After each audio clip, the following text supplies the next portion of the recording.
You are listening to Supreme Magus by Legion 20, Chapter 3201 for the Jugular Part 1. Even after decades, Derek still hated Ezio like the first day. I have no father. I raised myself without any help from a pathetic excuse of A. The second pang brought to his mind a scene in front of a fireplace where a young boy wrote with his stubby finger on a tray full of ashes. From there, his mind went to the Hogum mansion, where Roz's mutilated body lay down on a table akin to Carl in the morgue. Derek remembered the fear of losing that unknown man and the following struggle to save his life. Roz, Derek grunted, shaking his head to clear his mind. I'm Renaa, your big sister. Renaa stepped forward. I took care of you until you were 4, and then you took care of me. You've done so much for me that I've named my firstborn Lyria after you. You've saved the life of my baby, Falco. Do you remember them? She pulled out a rememberer and projected the images of her children laughing with their uncle. I'm Tista, your other big sister, she cried, punching the golden sphere to get in. I wouldn't even be here without you. You cured me from the strangler. A third pang brought back memories of the time spent with Renaa, then with the children at the hot pot, and with Tista while alleviating her symptoms. Derek sprawled on the floor, incapable of resisting the flood of images coursing through his brain and the pain they caused him. Let him breathe, take a step back and give him a second, Quilla said, but no one listened to her, and she had to pull everyone by force with bloodbind. As soon as the void stopped panting, but before he could recover from the shock, Quilla and Freya approached him. Hi, Lith, do you remember us? Freya asked. How could I not? You are the bastards who put me in here, he snarled, clawing at the construct while breathing a burst of blue flames. Damn, they got him really pissed, Baba Yaga grumbled as she increased the mana output to keep the prison from being breached. Correct, but we also have been your friends since the academy. Do you remember that? Quilla swallowed hard. Back then it was always you. She had a hologram of a young Lith appear by her side. Me, Freya. 2 holograms of their younger selves overlapped with the 2. Women, Uriel and Floria, the holograms of their late friends completed the group. No, I don't. Derek recognized the young Freya from his training session during the tutorial, but he was sure to have never met the others. What about now? Quilla clenched her teeth, bringing the figures of the holograms up to date. Quilla's and Freya's holograms just disappeared while Lith's turned into an adult. Floria grew up too, whereas Uriel remained the same. Now, however, he and Floria stood over their respective graves. When Lith didn't react even to that, Quilla opened a hole in Floria's chest and projected dripping blood on Derek's right arm. The void demon dragon screeched in horror as the memory of Floria's death returned. He clutched his chest in pain, looking at his right arm as if it had betrayed him. And I'm Camilla, but you always call me Kami. I'm your wife. She knelt in front of the sphere to be at Derek's eye level and put her hand where his was. Kami! There were just too much memories associated with her, turning the pain into agony and then into indifference as he discarded them all in outrage. You did this to me. I remember your face. You are the Kami I was supposed to find. If you really are my friend, my wife, Derek spat the words out like rotten food tainting his tongue. Then here I am, do your thing, save me or whatever. I can't do it, only you can. Camilla shook her head. First, you must regain control of your body and shut down the blue flames, then. Don't you think I've tried, you stupid bitch? He punched at the construct, making the room tremble. I don't need you to state the obvious. If I could do that, I wouldn't have been cooking myself like a prime rib. Don't talk to Kami like that, young man, Elena stepped forward. I've raised you better than this. You didn't raise me at all, Derek laughed in her face. From what I remember, you let me starve, you made me suffer from cold, you neglected me for your stupid farm. What kind of mother does that? It's no surprise that Pupai turned out like that if you loved him as much as you loved me. Elena broke down crying, her greatest shame and regret thrown in her face by one of her own children. Roz wanted to scold Lith, but from the dragon's cruel gaze, Roz could tell Derek had something for him as well. Roz ignored his son and took care of the sobbing mess his wife had become. Lith, we are your family. How can you say that to Mom? Renaa said. What kind of family locks family behind bars and let them burn? He replied. You talk about your sob stories while I'm here suffering. How do I know this isn't just a ruse, that you're not planting these images in my mind? Show me some sincerity and set me free. Tell me what you have to in my face instead of from outside my cage. It's not working, Quilla and Baba Yaga said in unison. Lith has lost his memory, but his paranoia is alive and kicking. Unless we gain his trust, he won't do anything we say and won't believe his own memories. It's hardly paranoia when a bunch of strangers lock you up and let you burn while they take their sweet time preparing whatever this is. Derek scoffed. Do you think I'm stupid? I've recognized the pattern of your attack.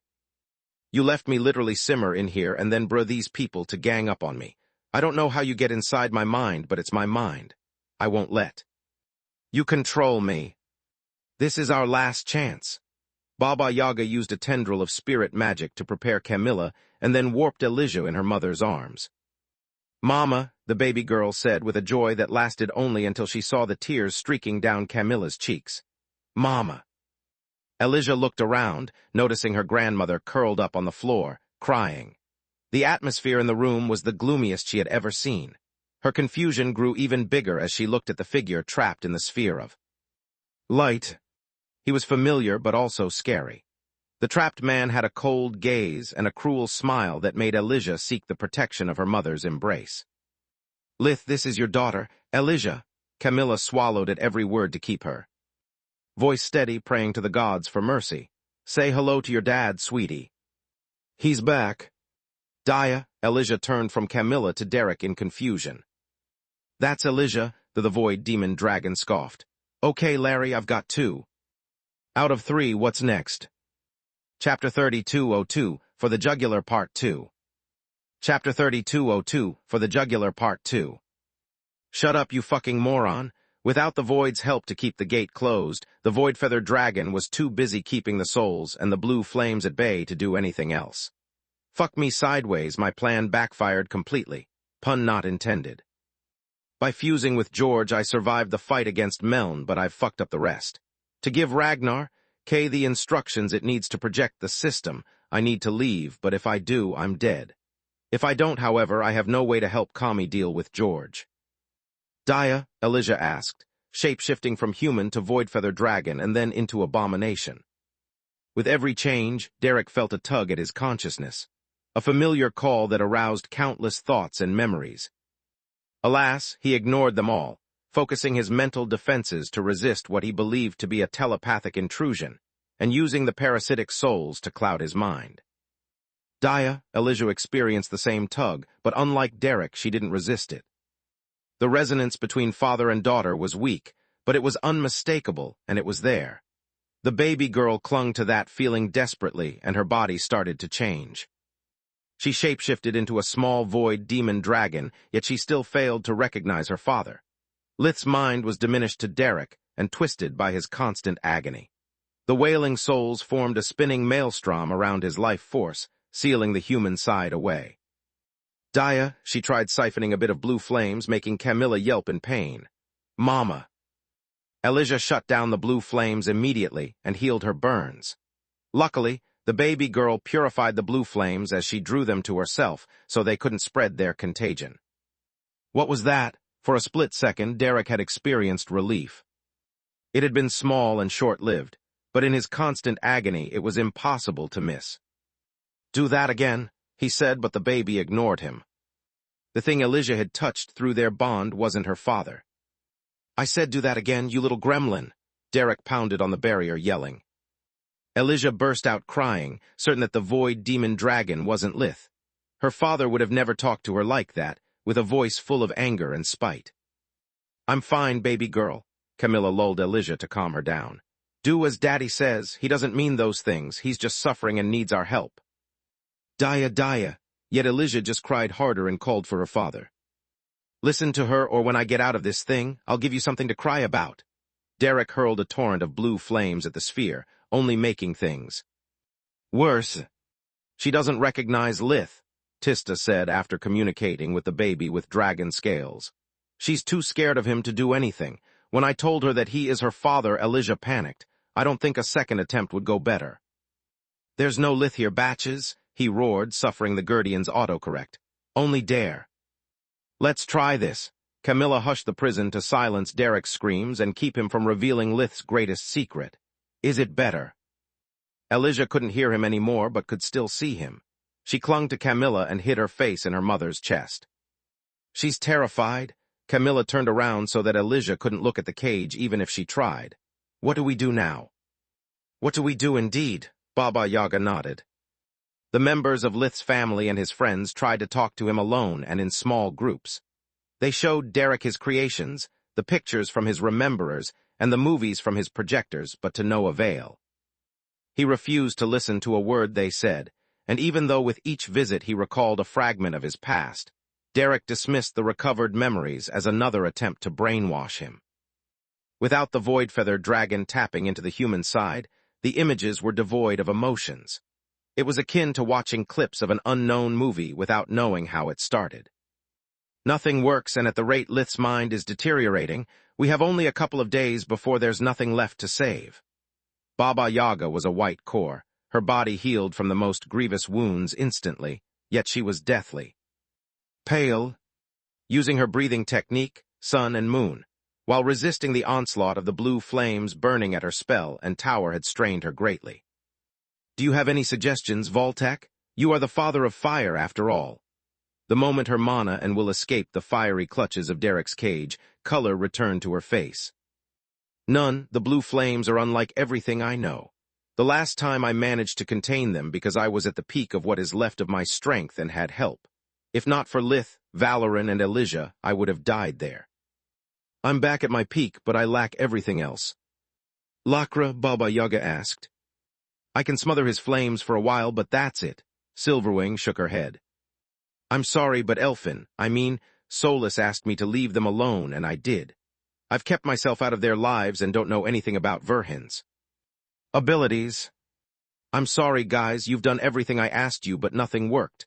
Quilla lowered her head in shame. I failed you, I failed Lith. No, you didn't. Camilla rocked the crib where Elijah slept, looking at her baby girl to find the strength she needed. We didn't bring Lith back, but now we know for sure he's still in there. He's buried under tons of pain, souls, and paranoia, but he's still there.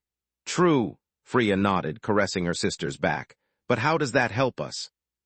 By giving us concrete proof that we can succeed. Sure, we've made mistakes, but I know what we must do next. We give him what he wants. Meaning? Baba Yaga furrowed her brows, not liking where the conversation was headed. Think about it.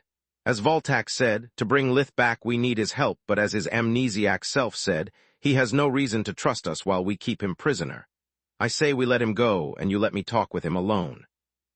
The room went into an uproar, everyone standing up and yelling to speak on top of the others. One at a time, please. Camilla raised her hand, inviting them to silence. Do you realize that if Lith stops feeding off world energy, he dies? If you are left alone with him, he'll fall prey to the hunger and devour you, the mother said. That's why I want you to leave us on top of the Mana geyser in the Tron woods, Camilla replied. The geyser will feed him and the familiar environment. Should help Lith recover his memories. Why you alone? Zorath was next. No offense, but you are as weak as Raz and Alina. Lith can kill you with a sneeze. You need someone who can protect. Someone who can beat him into submission, you mean? Camilla sighed. I appreciate your concern, but if we do that, he'll never trust me. If you or Malishka accompany me, he'll think his freedom is just a ruse and go straight for the jugular. Chapter 3203 Shared Secrets, Part 1. Kami is right. Alina's eyes were puffy and her voice hoarse, but her gaze was steeled with determination. That's why I should go instead of her. Elijah can't risk losing both her parents, and my life is a small price to pay to save my son. No offense, Alina, but you heard Lith. Camilla shook her head. He doesn't remember you. If you remain alone with him, he'll kill you with no hesitation. Even if the guilt snaps him out of his amnesia, Lith would never forgive himself for harming you. I'm the one who has to go. Why you? Raz asked. Lith seems to think you are the cause of his suffering. What makes you think you'd fare better than any of us? Because I'm his wife. Camilla closed her eyes for a second, trying to find the right words. I know things about him you don't, things a man would never share with his parents or sisters. There are some aspects of his life that have to remain only between him and me. I believe if I play my cards right, he will be willing to listen and trust me. She coughed in embarrassment. She was actually referring to his past as Derek McCoy and speaking English, but she phrased it in a way that would not arouse questions. Oh, Alina blushed a little. and so did most of the women in the room, letting their imagination run wild. Or rather, too many questions. It wasn't the right time and place, but judging from the curiosity in their eyes, Camilla knew that sooner or later she would need a decent cover story. Probably a lewd one. "I'm not done yet," she snapped her fingers to get everyone's attention. "I need you guys to promise me that no matter what happens or how worried you are, no watching, no peeking, no listening." Those present blushed harder, making Camilla inwardly wish for Magus to kill her on the spot. "It's not what you think. I just don't want Lith's secret to be in the open without his permission," she thought. "It's not what you think," she actually said, blushing harder than anyone else. Lith could have still access to life vision. He sensed the chroniclers wearing a Darwin armor for the god's sake. "If he detects a surveillance spell, my plan will fail before it even starts. You know how paranoid he is. I don't want you to do anything that might compromise his trust." "Sure," Elena coughed. "Right," Quilla averted her eyes. "Do you need to make a quick stop to your room?" Tista asked, referring to the cosplay outfits closet. "Yes, yes, but it's not what you think." Camilla bolted out of the room, too embarrassed to say a word. She went to the master bedroom of the mansion and changed into her lucky clothes. She left the void feather armor Salark had crafted as a wedding gift there and took Lith's betrothal gift and her own. "I'm ready." When she entered the room and people looked at her, they sighed half in relief and half in disappointment. "No armor," Freya was flabbergasted. "If Lith attacks you, you won't last one hit." "That's the point," Camilla replied. "Trust must be earned, Malishka." "Are you sure about this?" Baba Yaga asked. "No, but unless someone has a brilliant idea, this is our best shot." Camilla then looked straight into Silverwing's eyes. "Don't be stupid. If you want to see Elfin again, you need Lith's help. Make sure no one, and I mean no one so much as looks in the direction of the Tron Woods. Are we clear?" "Why do you ask me?" The first Magus tilted her head in confusion. "Because you don't give a farm about me and care a lot about Solus. You are the only one who has nothing to lose and everything to gain from this bet. If you promise to help me, I know you mean it. Also, you are the only one who can keep Zorath and Baba Yaga from interfering. Dealing with the others would take but one of your fingers. No offense," Camilla replied. "None taken." Quilla, Freya, and Morak lied through their teeth.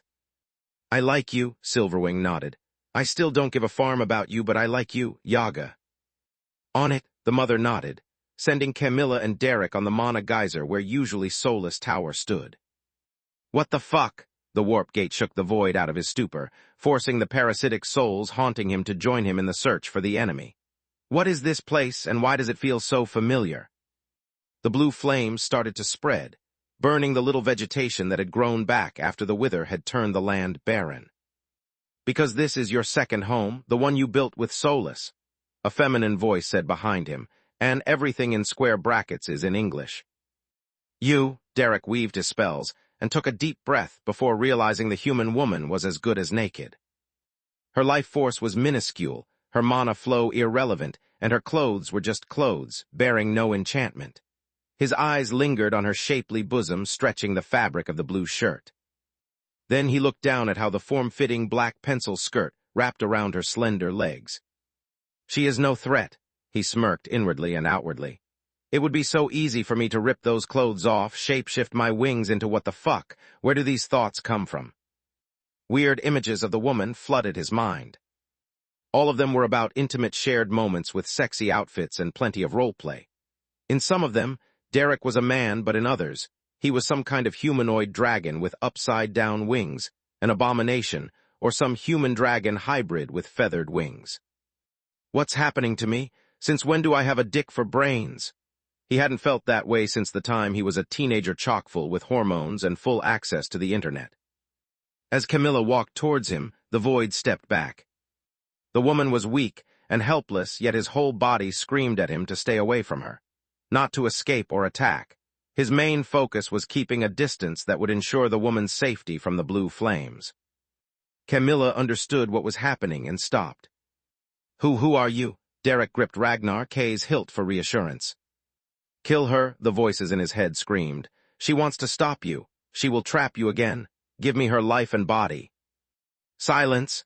The burning blade resisted the pain from the blue flames ravaging its metal body, and helped the void to tune out the voices. I told you already. Camilla tried to smile, but her face was full of worry about the blue flames burning Lith and the pain he had to be enduring. My name is Camilla, but you always call me Kami. I'm your wife and the mother of your child. That's her I'm worried about you face, Derek thought. Wait, how do I know that? My wife, he actually said, sneering. Enough with your bullshit. If you want to talk, start by telling me how you speak my language. Chapter 3204, Shared Secrets, Part 2. It's not your language, Camilla replied. It's English from planet Earth, and I know it just like I know that your name is Derek McCoy, that your brother's name was Carl, and that he died in a car accident. I know all this because you told me. Me, why would I? The void realized he already knew the answer and choked on his question. I told you. Can you prove it to me? Don't listen to her. The souls felt their grip on Derek's mind slip. She's lying. Everybody lies. Someone like you would never open up. It's a trick. The Void Feather Dragon was pushing back with everything he had while conjuring a thin thread between the merged life forces, forming the Void Demon Dragon and the human side. This time, Derek wasn't resisting the Void of Feather's efforts, and the thread was slowly growing in size. I can't. Camilla shook her head, making Derek growl and the voices rejoice. But you can. She imprinted the metal stem of the camellia, and a red flower made of mystical fire bloomed on its tip. She then proceeded to imprint it with different kinds of elemental mana, turning the flower in different colors. A sudden pang brought Derek to his knees as he remembered how he had come up with the idea for the cheap magical flower. All the misunderstandings and tender moments associated with the camellia came to his mind, making his knees buckle. Are you all right? Camilla kneeled as well, keeping herself at his eye level. She had the tuner in her hand, but she didn't activate it. She could have struck the iron while it was still hot, but she preferred to make Lith feel at ease rather than bombard him with more memories. Where have you taken that flower, and what does it have to do with me? Derek pushed all those images away and stood up again with a light groan. You gave it to me 4 years ago for our second date, and I gave it back to you as my betrothal gift, Camilla replied. You made it after the camellia, a flower from Earth, because it sounded like my name. Also, you made it from scrap metal to save money. I don't know what's more absurd, the fact that's something I would do, or that she's not angry about a gift made from trash at all. His enhanced senses told him that there was only tenderness in Camilla's touch as he caressed the camellia. What's a betrothal gift? He asked. We don't exchange rings on Magus, we exchange gifts. Camilla pointed at the tuner. This is what you gave to me. Do you mind if I play some of your music? Yeah, right, he scoffed. Now I'm sure you are full of it. I've never played an instrument. Camilla took it as a yes and activated the tuner, conjuring the voice of dragons singing about demons. Derek froze in shock, recognizing the song and the meaning it had for him. It was the one he always played when he found a woman he liked, but ended up keeping her at arm's length, afraid of how she would react were she to discover he had killed his own father. Stay back, he tried to unsheath Ragnar K, but the blade refused his order. Protect, it snarled. Derek then tried to shapeshift the bloody scabbard into a sharp edge, but Ragnar K ignored that command as well. Protect! The blade suddenly became so heavy that Derek needed to hold it with both hands. Ragnar K's weight kept increasing until the hilt slipped from his fingers, and the angry blade flew away. Protect! It stood in front of Camilla, retracting its hilt to make sure no harm could come to her. Ragnar K shapeshifted part of the blood into a new handle she could touch, and snuffed out the blue flames covering its body, before rubbing against her hand with the howling sound of a happy dog. Protect! Derek was flabbergasted. What happened to murder you? Two-faced piece of metal. Secondary command, Ragnar K replied. First command, protect. Whose command? Yours. Several visions flooded Derek's mind. The places were different. A rich mansion, some kind of office, a cozy cottage, and several markets. Yet the protagonists were always the same, an unknown man and the woman in front of him. The man always said the same words, protect Kami and the baby. The baby, Derek echoed as his knees buckled again. The music changed, the dragons now singing about birds. This is about our breakup. Camilla ignored the blood hilt, too afraid to touch it, and caressed the cross guard instead. Go back to Lith Ragnar, Kay. He needs you more than I do. The blade returned to Derek's hip, yet he didn't feel betrayed by the sword's rebellion. He felt proud and reassured. I guess you are telling the truth, Derek sighed. There's no way you can know all these things unless I told you about them. Murderer, the souls forced their way to his head and limbs, knowing there was only so much time before everything was lost. Monster, you'll never have a wife. You don't deserve one. How do you think you ended like this? The parasitic souls stoked up the blue flames, burning Derek's mind and body to blind him with pain. She betrayed you, she killed you, and now she's going to do it again. It also means I was right, Derek snarled, the voices overlapping with his own, and they fueled his paranoia.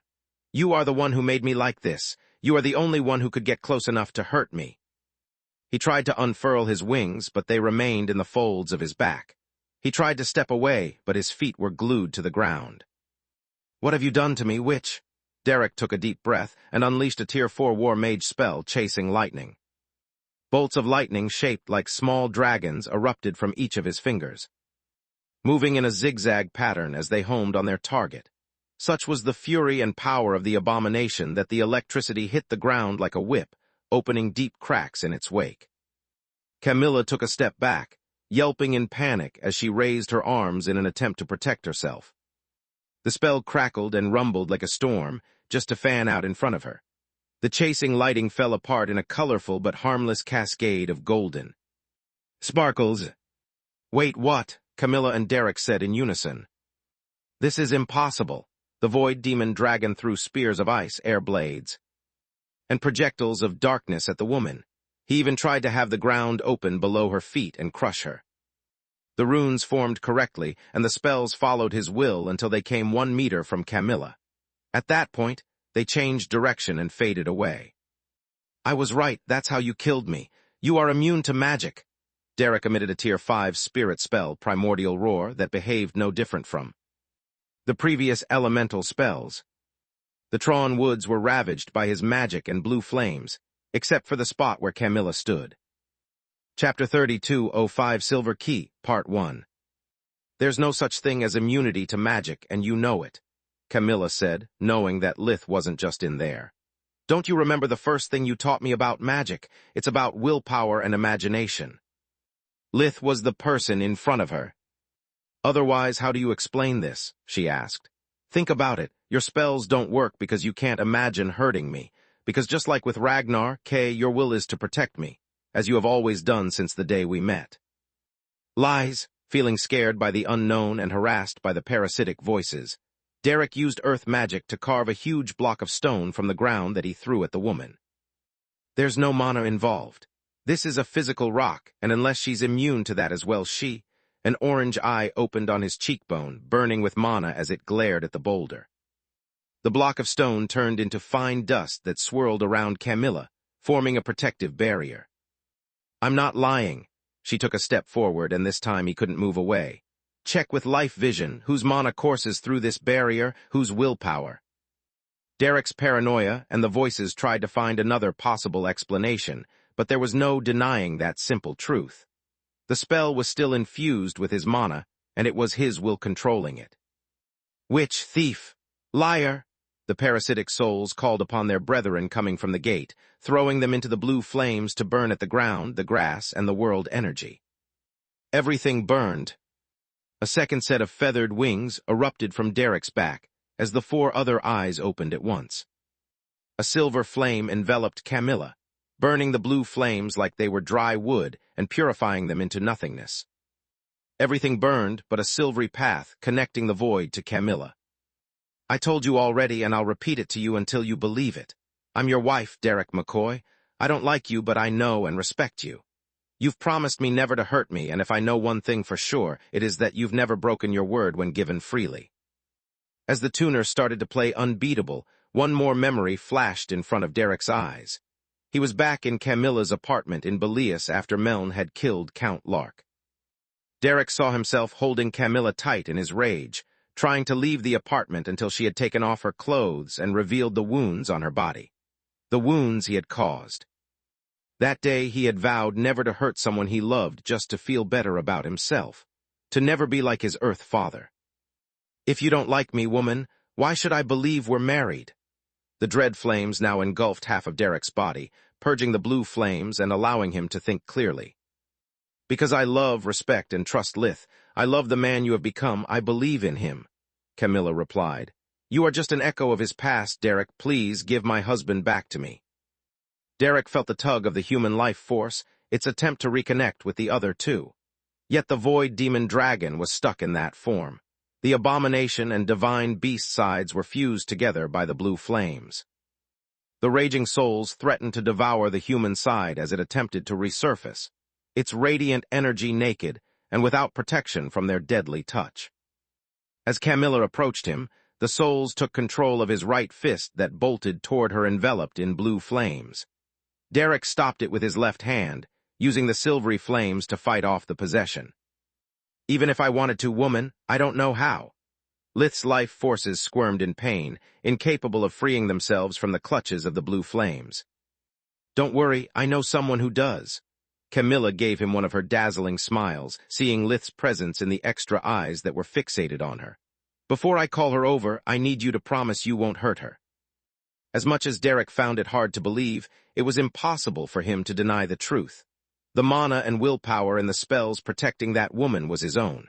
Ragnar, K., his only loyal companion during his journey on Magus, protected her.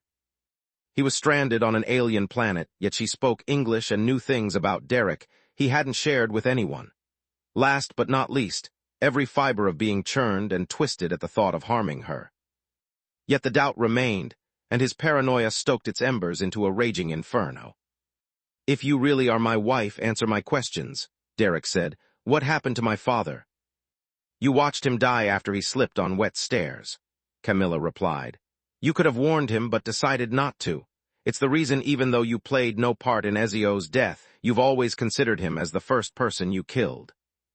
First, Derek swallowed hard. He had never shared those details with anyone, not with his brother or therapist. Why, there's more. Yes, Camilla nodded. Chris Wainwright, you killed him too, making him suffer exactly like Carl did before taking your own life. And you married me knowing all this. No, when I married you, I didn't know any of it, Camilla replied. But when you opened up to me about your past life, I decided to stay because you were a different person. Lith Verhin, the man raised on Magus, not Derek McCoy, the broken man from Earth. You are crazier than I am, woman, Derek said. But you have answered my questions, and now you have my word. I swear on Carl's name that I won't hurt you and your friend.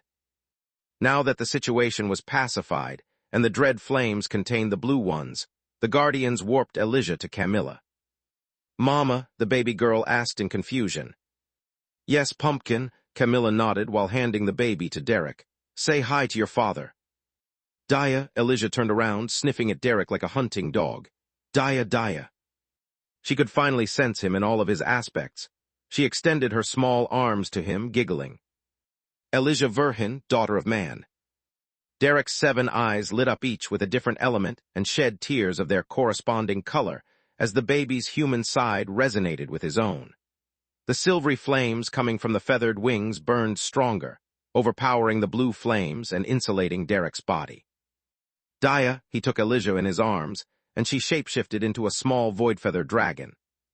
Scales of 6 different colors burning with matching elemental power covered her small body, and stumpy wings came out of her back. Derek followed suit. The pitch-black scales of the void demon dragon turned red, and burning black feathers covered the membranous wings. Elijah, daughter of dragon. Elijah, Derek asked as the dread flames spread forward and devoured the blue fire. Dada, Elijah replied, turning into a small bundle of shadows with white eyes and a set of pristine fangs. Elijah, daughter of Derek. Hearing the baby speak with an English accent, seeing her abomination form so close to his own, broke all the barriers between the life forces that the void-feathered dragon had erected and that the void had frozen in place. Chapter 3206 Silver Key, Part 2. Chapter 3206 Silver Key, Part 2. Lith's life forces started to stir together, and all of his memories returned at once. Derek McCoy was still there, but he was just a part of the whole. A part of Lith Verhin. My baby girl, Daddy has missed you so much. I was afraid I would never see you again.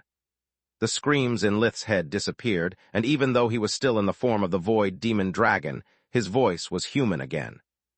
Dia, Elijah recognized her father's voice and started to cry, this time out of joy.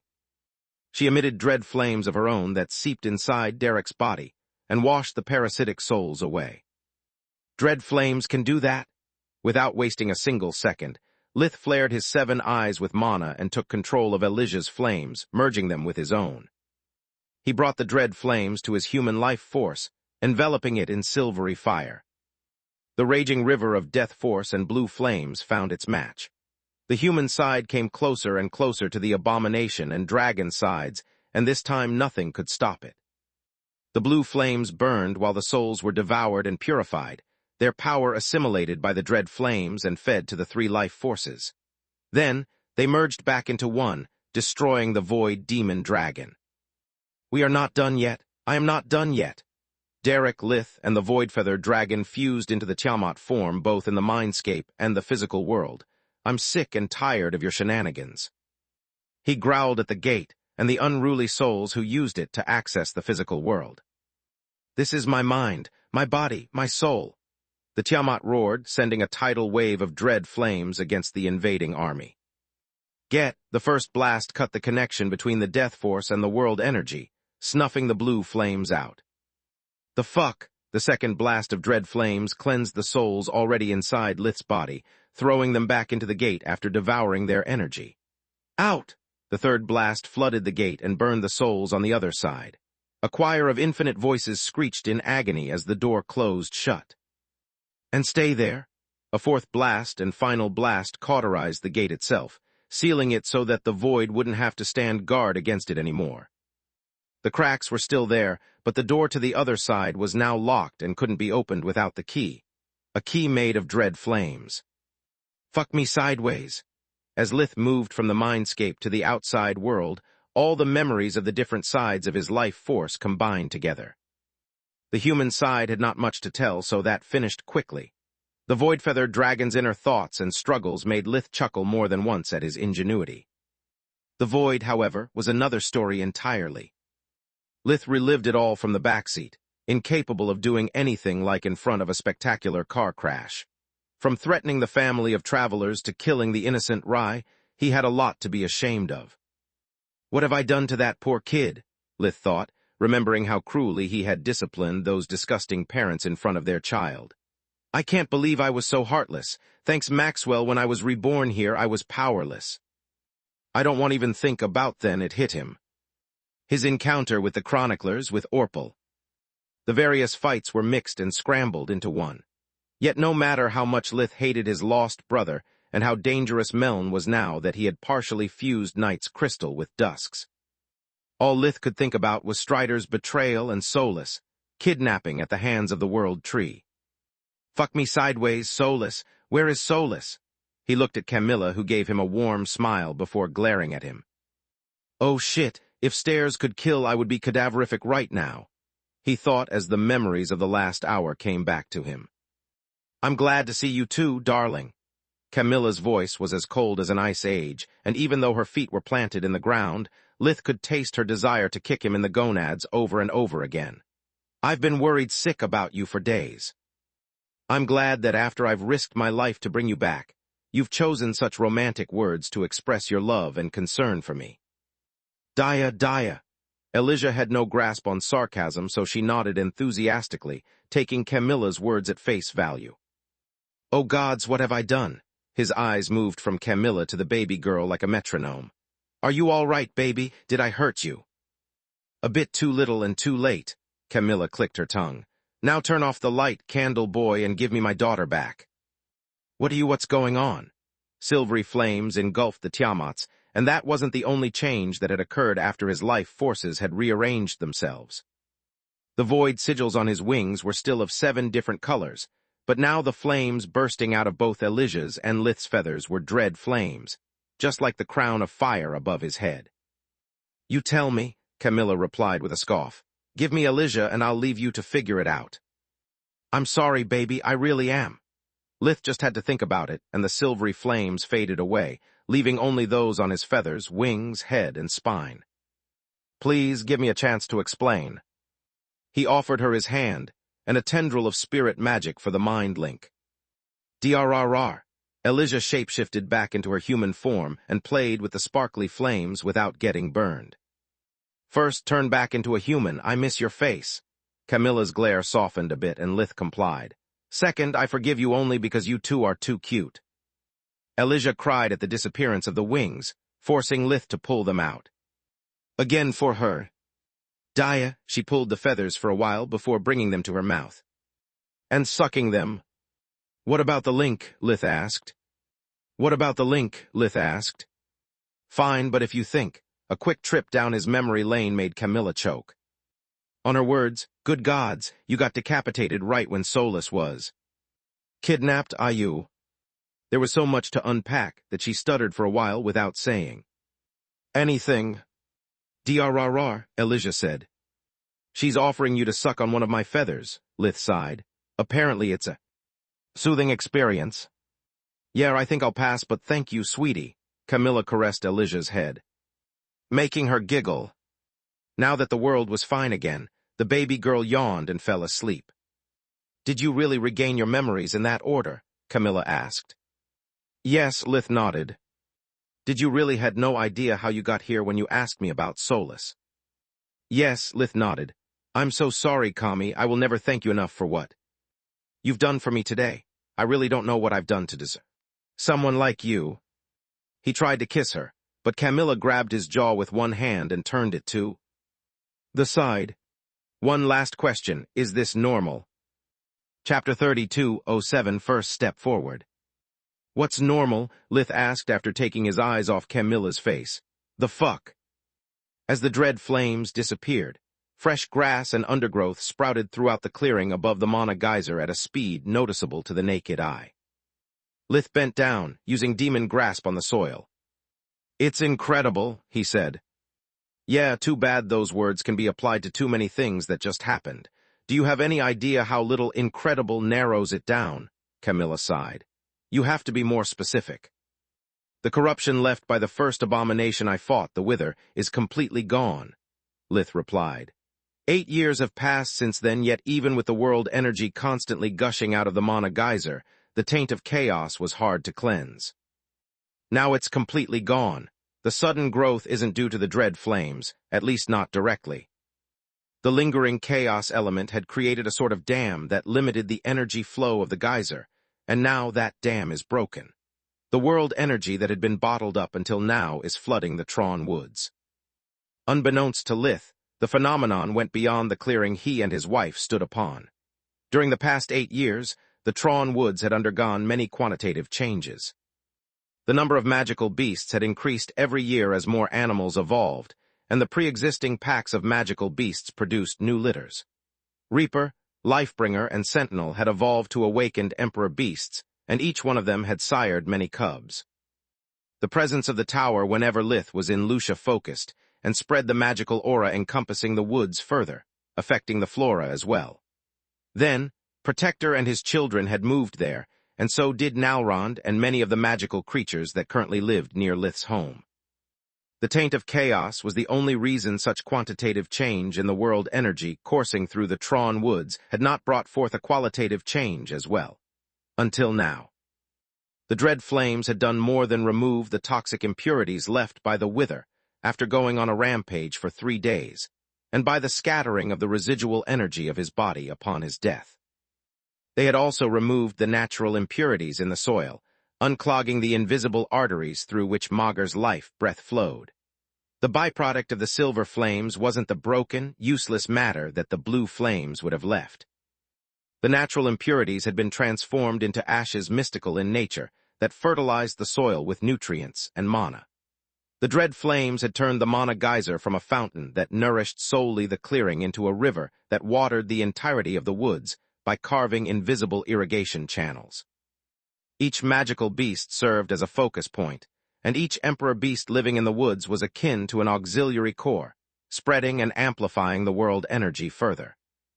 After 8 years of slumber, the Tron woods was stirring, taking its first step toward awakening like the White Griffin Academy's forest and other magical places. Yet this a story for another day. Oh, okay. Camilla had gone through too many sleepless nights and faced one grieving madman from Earth too many to waste time understanding the implications of what her husband was saying. The only thing she cared about was that he was back in her arms. Camilla stood on her tiptoes and gave Lith a sweet kiss, taking care not to squeeze Elijah between them. Gods, if I missed you. Welcome back home, Lith. You have no idea how worried I was, how worried Elijah and everyone else was. Believe me, I've missed you too. All 3 parts of me did. Lith held her tight. Now I hate to be that guy, but... He handed Elijah back to Camilla. But what? She asked. Lith answered by losing consciousness and crashing down on the ground like several tons of highly compressed bricks in human form. The pain from the constant exposure to the blue flames, the mental agony inflicted on him by the parasitic souls, and the trauma from once again rearranging his life forces had taken a huge toll on him. Cauterizing the gate in his abomination form and kicking thousands of souls back into the void was just the icing on the cake. Lith had managed to stay awake, that long only thanks to his willpower, stubbornness, and the adrenaline from being back to his family. The moment he started relaxing, fatigue pushed him down and gravity did the rest. Space. Giera continent, several hundred kilometers into the mainland, on the path of the lost city called Oros, the bringer of unity, a few hours earlier. The news of the return of the dead king spread like wildfire. Even more those about his alleged defeat at the hands of the supreme Magus, who had triumphantly returned to the folds of the kingdom. According to the official version of the events, the royal army sent to rescue and help the supreme Magus had ended up being rescued and helped by him instead. The few who had survived Orpal's attack owed their life to Lith. Even in his frenzied state, there were some lines that not even Dirk McCoy would cross. Everyone else, however, was dead and buried.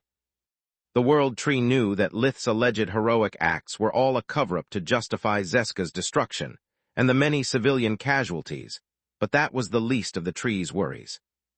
The local chronicler had reported about Lith's capture and the identity of his wardens. The Yggdrasil was now aware that Zorath, Baba Yaga, and other lesser creatures would soon be involved in Verhin's foolish attempt to rescue Elfin Menadian. I can deal with the old hag, the World Tree pondered. Even if she finds and enters my fringe, she'll discover that her powers are greatly diminished in here. The world energy is under my command, and unless she can taint it like Menadian's tower does, Maugur's lifeblood will resist her call. Every one of her spells and enchantments of her tower will be diminished akin to a guardian fighting on the turf of a hostile guardian.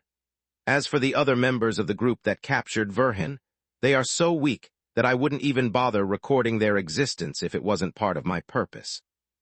Zorath Emerith Legeinborn, however, is another story entirely. If she's involved, then she might drag in the Master and the rest of their organization. That's something I can't underestimate. Eldritches don't call upon the world energy. They prey upon it like a hungry pack of wolves with a herd of lambs. My influence over the fringe doesn't affect the Eldritches' powers, and their mere presence might taint its world energy in so many ways that there's no point in preparing a specific defense against them. Yet what I'm really afraid of is the possibility of the Sun-Eater's involvement. Never lose sight of Oros, Ranter. The bringer of unity works for the hybrids, and by observing how he helps their operations on Giera, we can predict their plans. If the manpower increases or stays the same, it means the organization will stay out of Verhin's mess. If the magic crystals and metals mining operations slow down instead, it means the Eldritches are gathering their forces for something big. Chapter 32, 08 Desperate Struggle, Part 1. Never get close to the Master's mines, the World Tree said via the mind link. Never approach any location where the Eldritch hybrids might spot you. Just follow the Bringer of Unity and report his movements to me. Any change in his patrol path or frequency must be immediately reported. Yes, my liege, Ranter replied, waiting for the Yggdrasil to be the one to break the telepathic connection. Only then did he allow himself to ponder the situation at hand. Kidnapping Elfin Menadian in an unprecedented act of interference, the chronicler thought. The World Tree is supposed to observe and record Maugur's history, not influence it for their purposes. Getting themselves a tower in order to abandon the fringe and attain guardianhood is something no tree has ever even considered before. My liege claims they are doing it to better protect the balance, but that's not how I see it. If that's not the biggest threat to the balance of the last 100,000 years, I don't know what it is. I can only pray that the Yggdrasil's actions are justified, and their madness is actually a stroke of genius driven by the vision of a bigger picture that my limited mind can see. If I'm wrong, however, this might be the beginning of a planet-wide cataclysm. The previous world tree was tethering on the brink of madness before the awakened council killed them. What if they had already taken the final, damning step?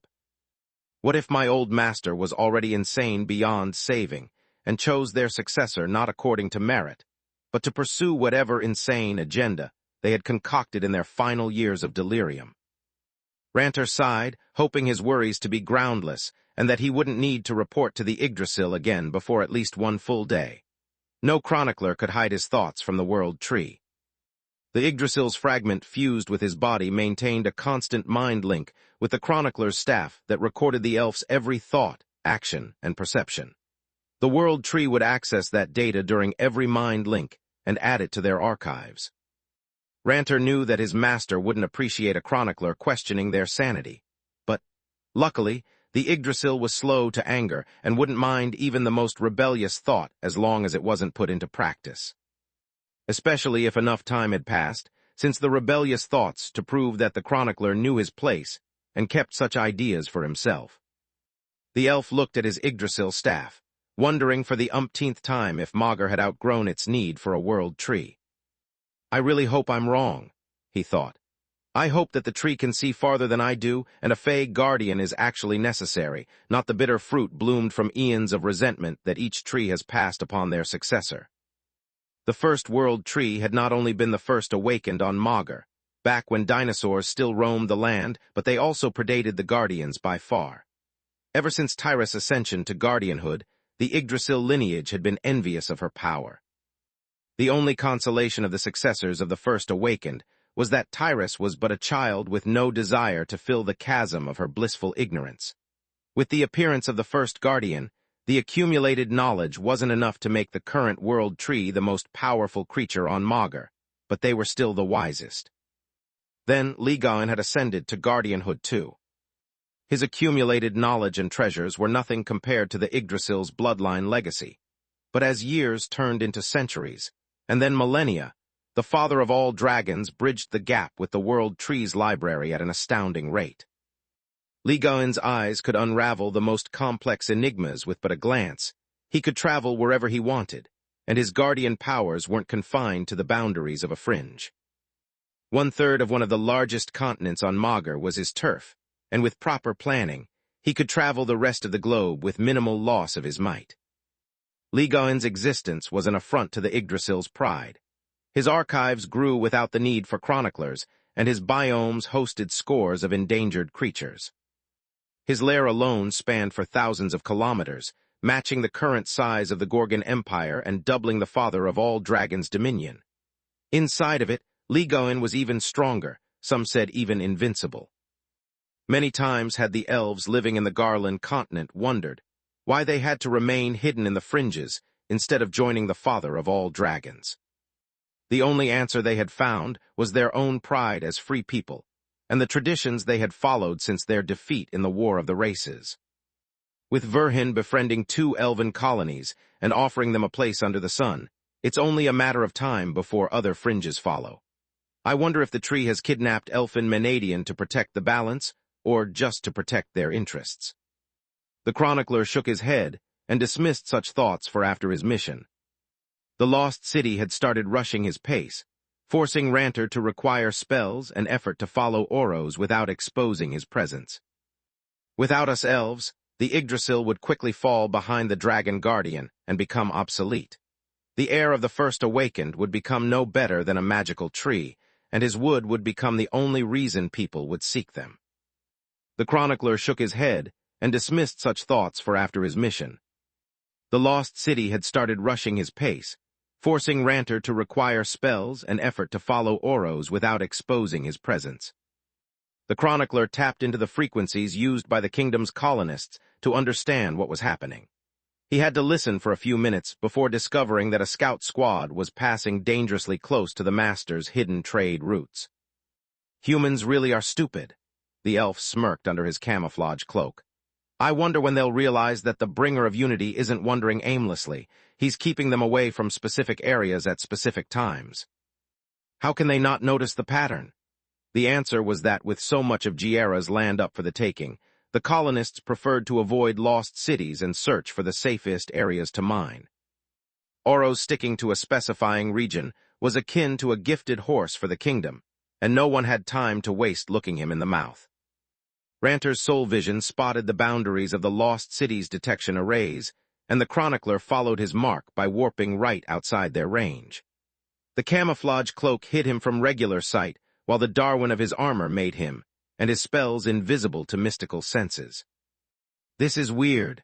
The elf noticed that Oro's had switched from his regular brisk walk to a jog and then to a sprint, something that had never happened before. The human scouts are still quite far away. What's the rush? Stealth was the core of a chronicler's strategy. Moving too fast meant not giving the cloak the time to blend with the surroundings, and leaving behind a trail of dimensional openings that a skilled mage could follow. Ranter stopped in his tracks and followed the protocol that had been drilled in his head since his days as an aspirant chronicler. Chapter 32, 09 Desperate Struggle, Part 2. Ranter looked around with soul vision to make sure no one was following him, while listening with the keen hearing typical of elves. When he was certain that no one was close enough to be an immediate threat, he planted his Yggdrasil staff in the ground, activating root cause. Even without an active mind link with the world tree, a chronicler could activate the breathing technique and give the local flora temporary consciousness. Every blade of grass, flower, and weed was now Ranter eyes and ears. No matter how good someone was at hiding or how perfect their cloaking devices were, no one could escape the magical and regular senses of the Sea of Green, and killing the plants would reveal the position of an enemy anyway. It was the reason Tezca struck the moment the wooden staff hit the soft ground. The index and medium fingers of his right hand pierced the elf's eyes while his right fist shattered Ranter's ribcage. The bone fragments punctured the chronicler's lungs and heart, sealing his breathing technique. The Sun Eater cast his best healing spell on the elf, returning him to his peak condition, and making him faint from exhaustion before the readings from root cause could converge on the staff and potentially alert the world tree of his presence. Chroniclers really are stupid. The Sun Eater's lips curled up in a wolfish smile under his helmet. When will they realize that the information overload from root cause leaves them blind, deaf, and dumb for an entire second? It's like fishing in a barrel. He tied the staff to the elf's hand with a rope to keep the contact and not alarm the world tree. Chroniclers weren't supposed to drop their equipment even in their sleep. Then he cuffed Ranter's hands and feet behind his back with adamant links. Even if he woke up, he wouldn't be able to fight back, and his exposed vitals would make it easy to stun him again. Your master has gone insane one time too many. The Yggdrasil should have never messed with Bytra. That woman is a monster. The Sun Eater looked at his own Darwin armor that covered him from ear to toe claw. All she needed to learn how to refine and shape the Darwin was the armor fragments from the first ambush and a few days. For some reason, Soulless disappearance upset Bytra big time and pushed her talent to its limits. Good job, Oros, Tezca said in his communication amulet. I'm done with my mission and your compliance will be reported to the master. Now resume your usual patrol route and erase every trace of your joy ride. Without this baby, I couldn't have escaped Soul's vision, and capturing this idiot would have been a lot more complicated. Now that we got Lith back, there's not one moment to lose. Good job, Oros, Tezca said in his communication amulet. I'm done with my mission and your compliance will be reported to the master. Now resume your usual patrol route and erase every trace of your joy ride. The humans must not notice any anomaly in your routine. Remember, being predictable makes them predictable. Am I clear? Sir, yes, sir. Oros stood on attention, giving the Sun Eater a thundering salute before following his orders. I don't know why I had to run like an idiot, and I don't care, the bringer of unity thought. Whoever forced the Sun Eater back to Giera has just made the last mistake of their lives. Space. somewhere on the Garland continent, fringe of the world tree, a few hours later. Inside a prison room barely 2 meters, 7 feet, across and a ceiling 40 centimeters, 16 inches high, a cracked stone ring sat in the middle of the wooden floor. Soulless legs and arms were still broken, sending waves of inescapable pain throughout her consciousness with each passing second. While inside the ring there was no darkness fusion, and she was incapable of passing out, no matter the suffering she endured. The world tree had yet to torture her further, and the tower had all the means to return her to full health, but Soulless kept the healing process to a minimum. As long as I'm hurt, the world fucker won't send another librarian, or I'd just pass my wounds on to them and make the possession process even easier, she thought through blinding agony. Also, I have yet to come up with an escape plan with even a small chance of success. I underestimated the tree's prowess and overestimated mine. Even with the knowledge I've gained from the librarians, the full set of Menadian, and the prime engine, I'm alone against an army of elves and a powerful fae inside their own turf. Healing my wounds would just deplete the energy reserves of the bleed and force me to another failed escape attempt with no guarantee to replenish them. Slowing down my recovery optimizes the bleed's energy consumption and buys me time. Lith is alive. I can't hear him in my mind, but I can feel him in my heart. He's alive and he'll come to my rescue. I just need to wait. Soulless was grateful to her stone form for lacking eyes and mouth. Otherwise, the Yggdrasil would listen to her cries of pain and revel in her tears, while gauging the perfect moment to attempt once again to break her will. This way, instead, all the tree could see were the cracks still plaguing the stone ring under soul vision. Instead, the tower appeared full of the strength accumulated in the bleed during the engine's last rampage. To keep her mind focused and fight the waves of pain, Soulless thought about everything and everyone that waited for her back in Lucia. She ignored the hopelessness of her present condition and focused on the happy memories of her past.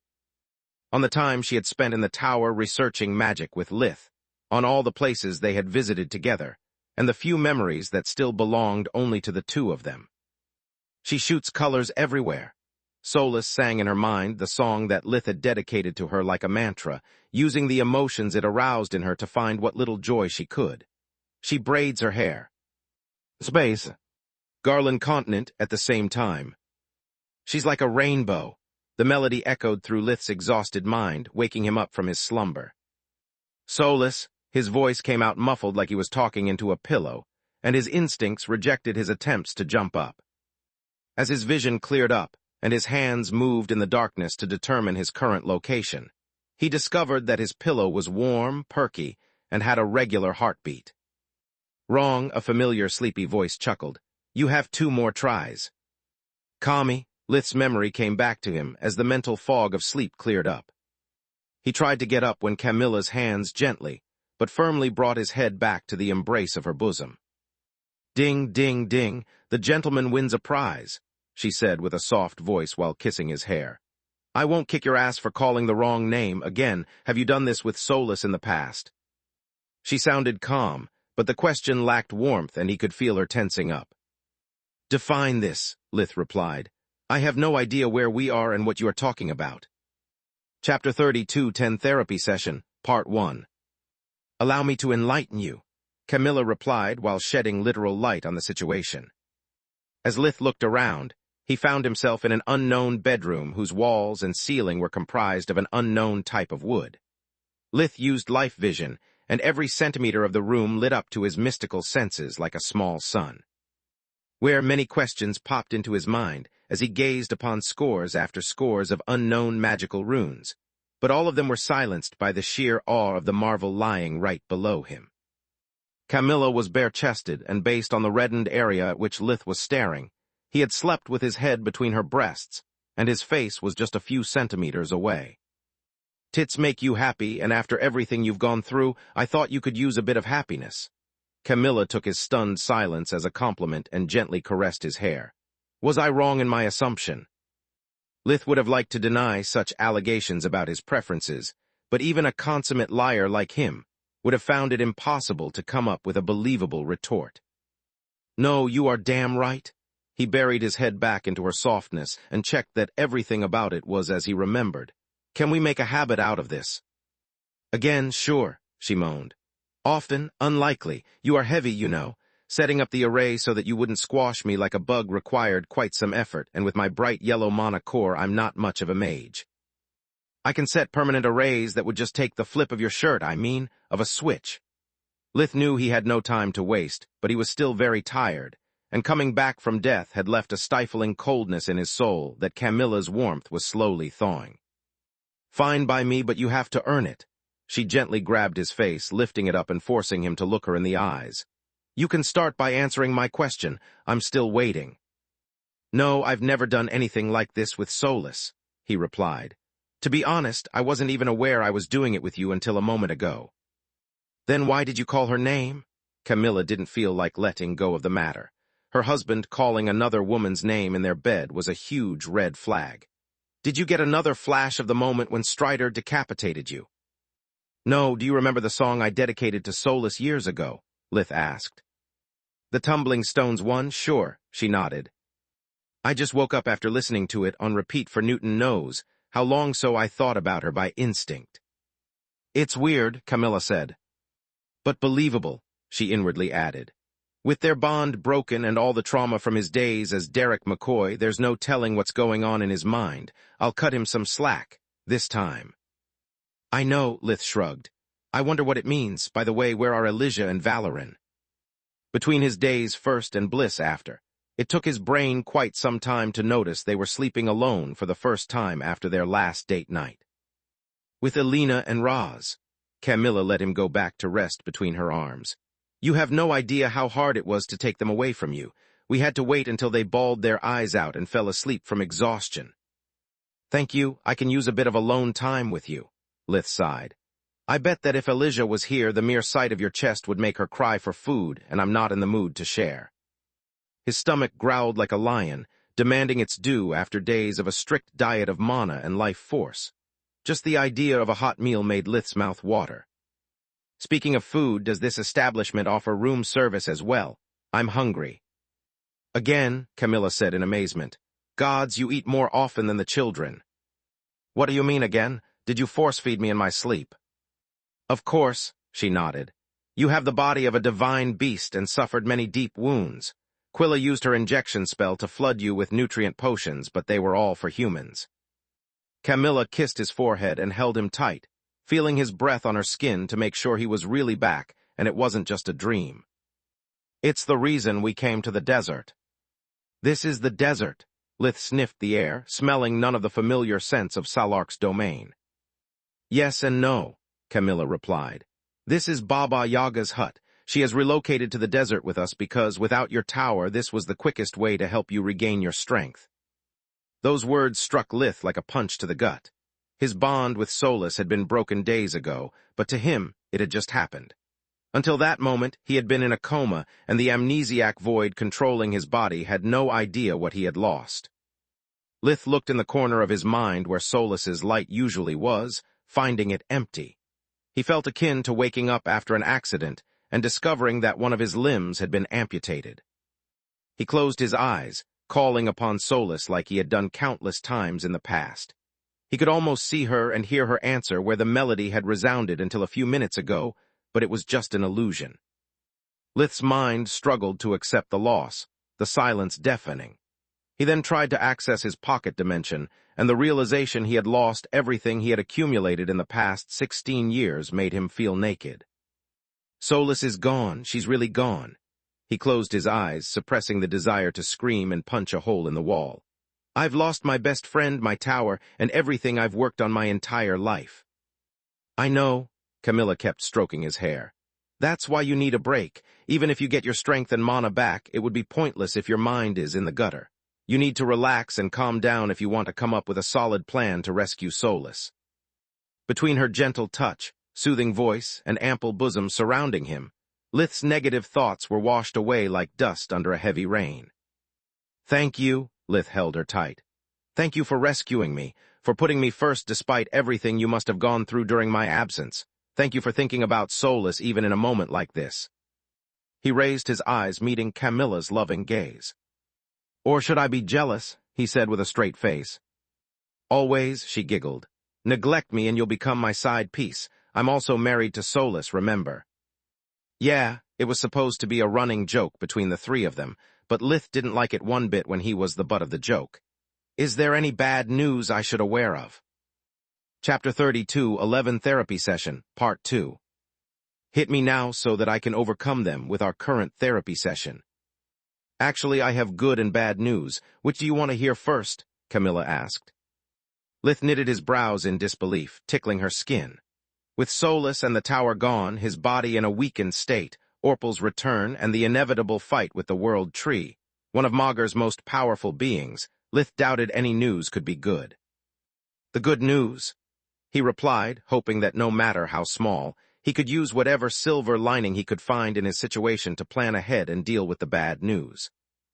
Well, after your disappearance, I called everyone, including Baba Yaga, Camilla said. Not only did she help us capture you, but she was also able to deduce the involvement of the World Tree from the fragments of Darwin armor. Thanks to that, Zorith could contact Tezca and ask for his help. He says he has a way to find the Yggdrasil, and has been working on that while you were still in your abomination form. Tezca is one of the most ancient and powerful creatures I know besides the Guardians. Lith sighed in relief.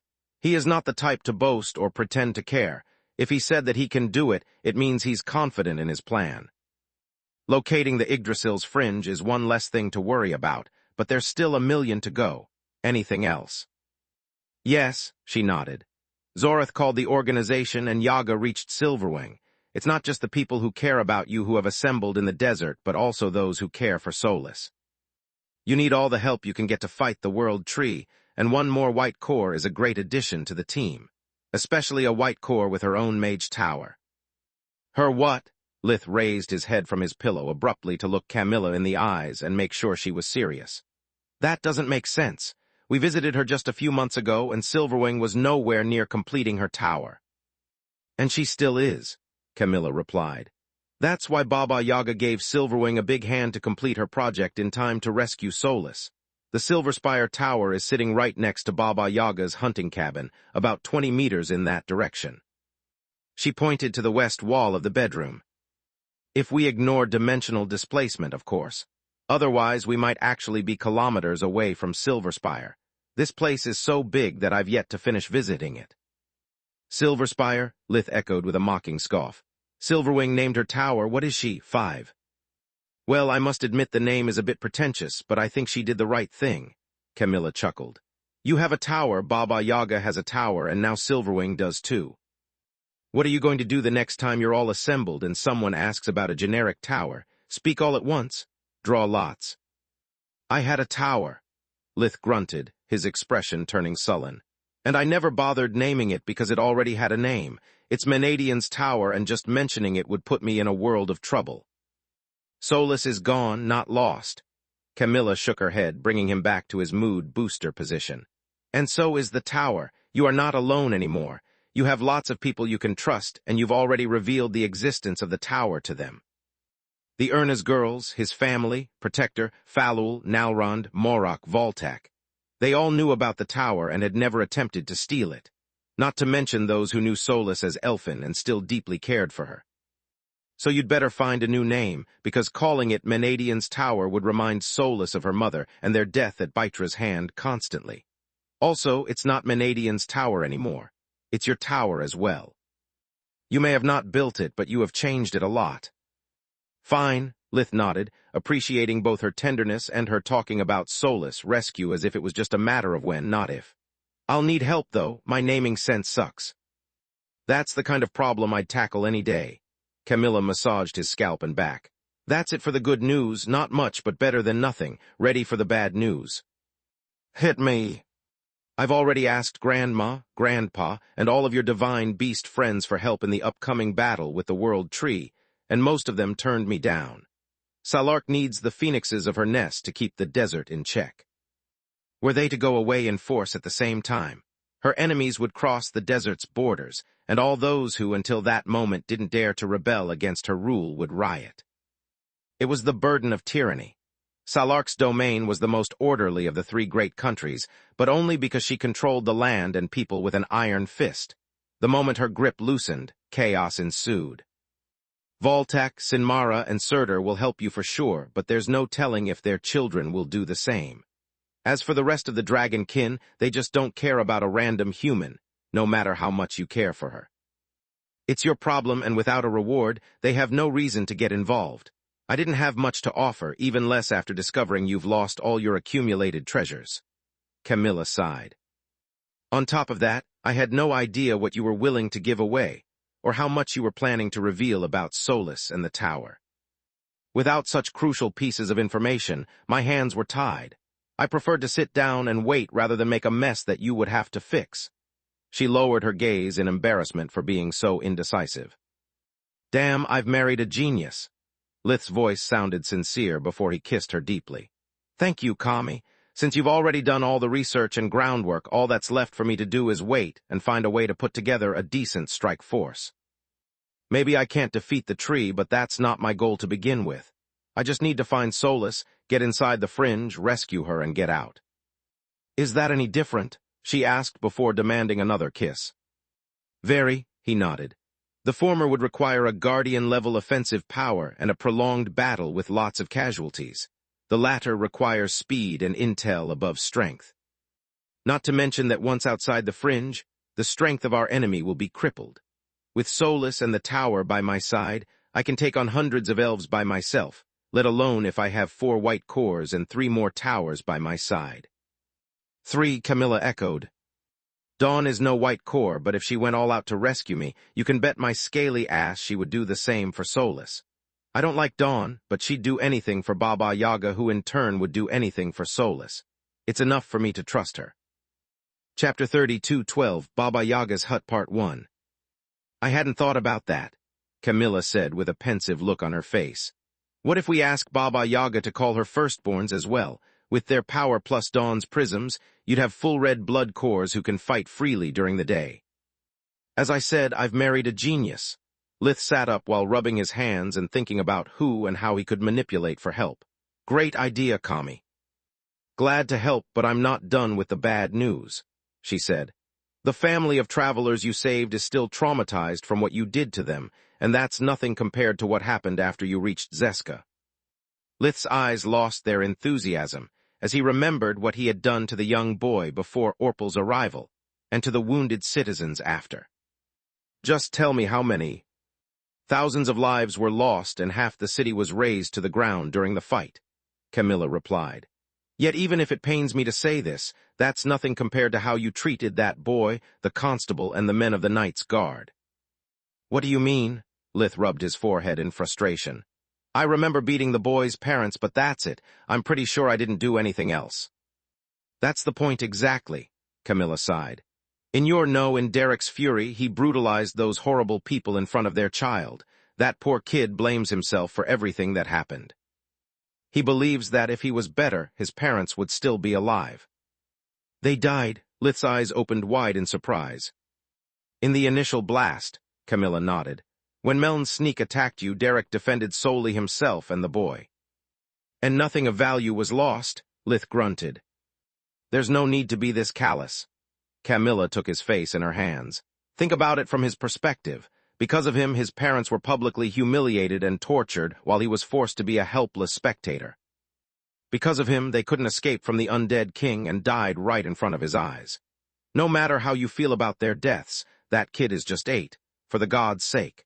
An 8-year-old who witnessed more death and brutality in one day than most soldiers their whole life. Why are you telling me all this? Lith asked, placing his hands over hers. And don't get me started on the constable and the Knight's Guard unit. Those people came ready to lay down their lives, at first to stop you and then to defend you. And they did. Meln killed them all because Derek didn't care enough to protect them. Hey, they are our children, not another item on your to-do list, Camilla called upon her void feather armor, covering herself in a sky-blue day dress. Elijah and Valoran have missed you a lot these past few days, and they are not the only ones. I know, Lith sighed. Derek treated my family like shit. I don't know how to apologize to them for what he said. One thing at a time. A wave of Camilla's hand relayed the message that Lith was up, giving everyone the time to prepare for his arrival, and summoned the babies in her arms. From the sucking stance with which they appeared, Elijah and Valoran were being fed at the moment of the conjuring. The baby girl scowled at the untimely interruption of her sacred meal, the elevensies, but her small face lit up when she recognized the culprit. Dia dia dada! She threw her arms in Lith's direction, almost falling off Camilla's hold. Papa, Valoran shapeshifted into his Bahamut form and took flight, landing on Lith's shoulder before starting to nuzzle against his face. So much for being appreciated, Camilla grumbled. They've never welcomed me like that. That's because you never went missing for days after a deadly trap. Lith took Elijah from Camilla's arms with a spark of spirit magic and nestled Valoran in the crook of his left arm. I stand corrected. I'm glad they never welcomed me like that. After the initial enthusiasm, the babies started to cry out of joy and relief, forcing Lith to use the dragon scales to reassure them that he really was back and in good health. Dia, Elijah sniffled, glad that the ugly, scary thing that resembled her father was gone for good. Dia, Valoran hadn't met the void, so he was much quicker to calm down.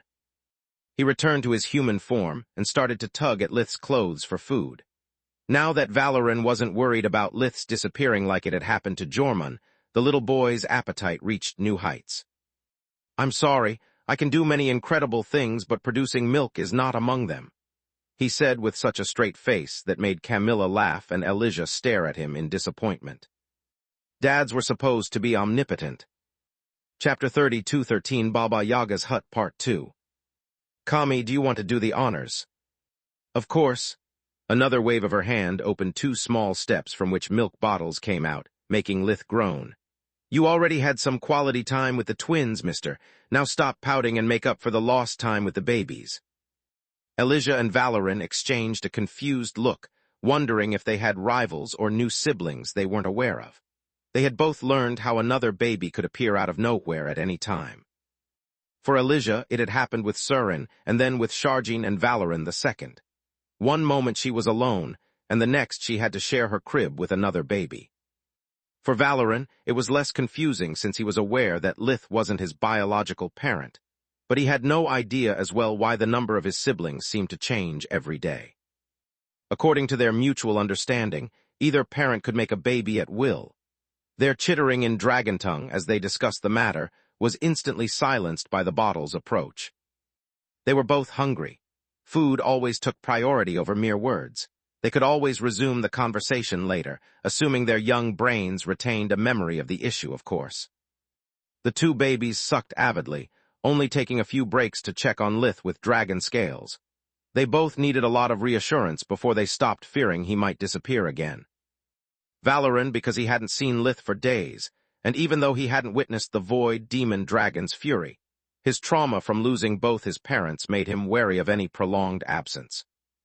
Elijah, instead, had seen Lith twice already since his rescue, but it only made her more scared. The first time she had failed to recognize her father in the brute in front of her, and the second time she had been taken away mere minutes after reuniting with him. To her, it was much worse than not seeing him at all.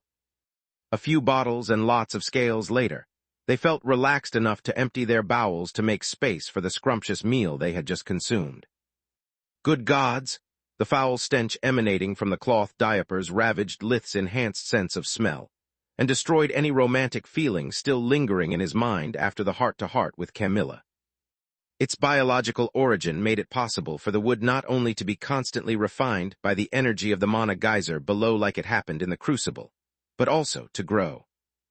Even at first glance, Lith could tell that Baba Yaga's hut had been crafted from mystical wood, belonging to various kinds of fae with Yggdrasil wood at its core. By using a mix of healing magic and necromancy, she had removed the energy signatures of the original owners without affecting the different properties of each type of wood. She had nurtured and grown them over time, while also turning them into an amalgam that mimicked the Yggdrasil wood's physical properties. The final result was a tower that had bloodline abilities that empowered its enchantments without adding to the tower core's complexity. Every room granted to its guest the mind-focusing abilities of the Yggdrasil wood, allowed to combine different spells that would not mix under normal circumstances, and had a durability second only to Davros. As icing on the cake, the constant flow of world energy refined the tower non-stop, improving its physical and magical properties permanently. The tower never stopped growing, storing the extra mass as density until Baba Yaga needed otherwise and used it to increase the tower's size. Damn, this is pure genius, Lith thought in astonishment. I have no idea what this tower can do, but using wood as the main material is not as desperate as I thought. Sure, it's no Davros and its starting properties are worse than orichalcum, but its potential is infinite. Baba Yaga's hut is like a millennia-old white core who never stopped refining his body. On top of that, even though Baba Yaga only had the equivalent amount of a sage staff to begin with, the Yggdrasil wood is now spread throughout the entire structure. The other kinds of wood have simply rearranged their structure, gaining the Yggdrasil physical properties while retaining their individual magical abilities. Even though this place is famous for being a giant nursery, it's actually a sleeping beast. Which begs the question, Solus, why is your mother's tower considered better even though it's made of just gold-veined marble? The silence in his mind worried him. Solus. The marvel of the discovery was blown away by the returning awareness that she wasn't with him anymore. Lith's heart clenched and his expression turned sour, but it lasted only for a second. Elijah giggled as he dried her with a warm towel, reminding him of his duty.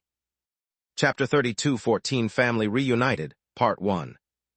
Yeah, I miss Solus too, Camilla sighed after reading his fleeting expression. I bet you two would be neck-deep in some nerdy debate if she was here with us. Yeah, we would. Once he was done, Lith knocked on the wall and said, Thank you. You're welcome, Baba Yaga replied as the basin and the changing table disappeared. Let's get out of here before I overstay my welcome. Lith tried to hand a baby over to Camilla, but they both clung fang and claw to him until he gave up. The reunited family walked through the bedroom door and into a corridor that extended for dozens of meters, with several doors and branches on either side. Farm me sideways, Baba Yaga's hut redefines the bigger on the inside concept. The bedroom alone is bigger than the whole hut's size from the outside. Which way is the exit? Lith asked. Anyway, if you are a guest. Camilla rapped on the door from which they had just come out, and a warp gate formed into its frame. Otherwise, this place is an inescapable dungeon. Lith nodded and stepped toward the dimensional corridor, but Camilla grabbed him and conjured a hush zone. Do you remember what happened when we tried the family intervention on Derek? She asked. It's hard to forget. Lith grimaced in shame and regret. Then you know that you must be extra nice to members of your family, Camilla said. Your words stung deeper than any sword or spell could, especially for Alina. I've never seen her cry so much. Is it that bad? Lith inwardly cursed his abomination self. Worse, even after I brought you back from the Tron woods, she's the only one who didn't come to check on you while Baba Yaga carried you to the bedroom, she replied. Is Mom that angry? Not angry, ashamed. Alina thinks she failed you as a mother and that you wouldn't want her there. Camilla shook her head. Shot, the Guardian's autocorrect turned the curse word family-friendly. Mom's always felt responsible for Meln's and Tryon's behavior. It took me a long time to convince her that she wasn't a bad mother and that Aaron and I won't abandon her as our older brothers did. I'm afraid I've shattered her confidence and brought her worst fears back to life with just a few words. Shot, Valoran nodded enthusiastically. CIO, Elijah did her best to join them. Why on Mager's green earth do they only pick up this kind of words easily? Lith grumbled in frustration. And you ask me? Camilla waved a finger under their small noses in a rebuking manner, only for her frown to melt away when the babies grabbed it. It took Elijah months to learn the word mom despite all my efforts, yet she learned shot without even trying. After a moment to compose themselves from the unpleasant surprise, they walked through the warp gate and appeared in a large, empty space inside Salark's tent palace. Lith recognized the place as the mana geyser that usually fueled Solus' tower during their stays in the desert. Now, instead, Baba Yaga's hut and a second tower occupied the geyser, yet it still had world energy to spare. A few dozen meters from the hunting cabin, there was a tall, majestic tower 50 meters, 164 feet, tall that seemed made out of the purest of silver. Under any other circumstance, Lith's first instinct would have been to walk up to Silverspire and try to uncover its mysteries. Even from a distance, He could tell that it wasn't made of silver, and its aura gave him the strangest feeling. It was an inanimate object, yet it reminded him of a young child trying to stand up on his feet for the first time. Somehow, despite its unbridled power, Silverspire felt young and unsteady. Right now, however, the people in front of Lith drew his attention more than any marvel of magic could. Elena, Roz, Tista, and Renaa stood at a safe distance without taking a single step forward, even after the warp gate closed behind Lith. They just looked at him without saying a word. Lith, being the strongest in the family, Tista found the courage to break the awkward silence. "Is that really you? I mean the you, not the burning, angry Jackant." "Yes, Tista." Lith nodded, tickling the children into a giggle to prove his claim. "Can we approach you?" Roz was next, clearing his throat. "I would love it if you did, Dad. I'm back. For real this time." His words pushed the members of the Verhin family into a charge that would have tackled Lith to the ground were he not a divine beast. "I'm so sorry." Elena cut through the crowd to hug him first, breaking into tears upon contact. "I'm sorry for everything you had to go through as a child. I should have protected you from the cold and hunger.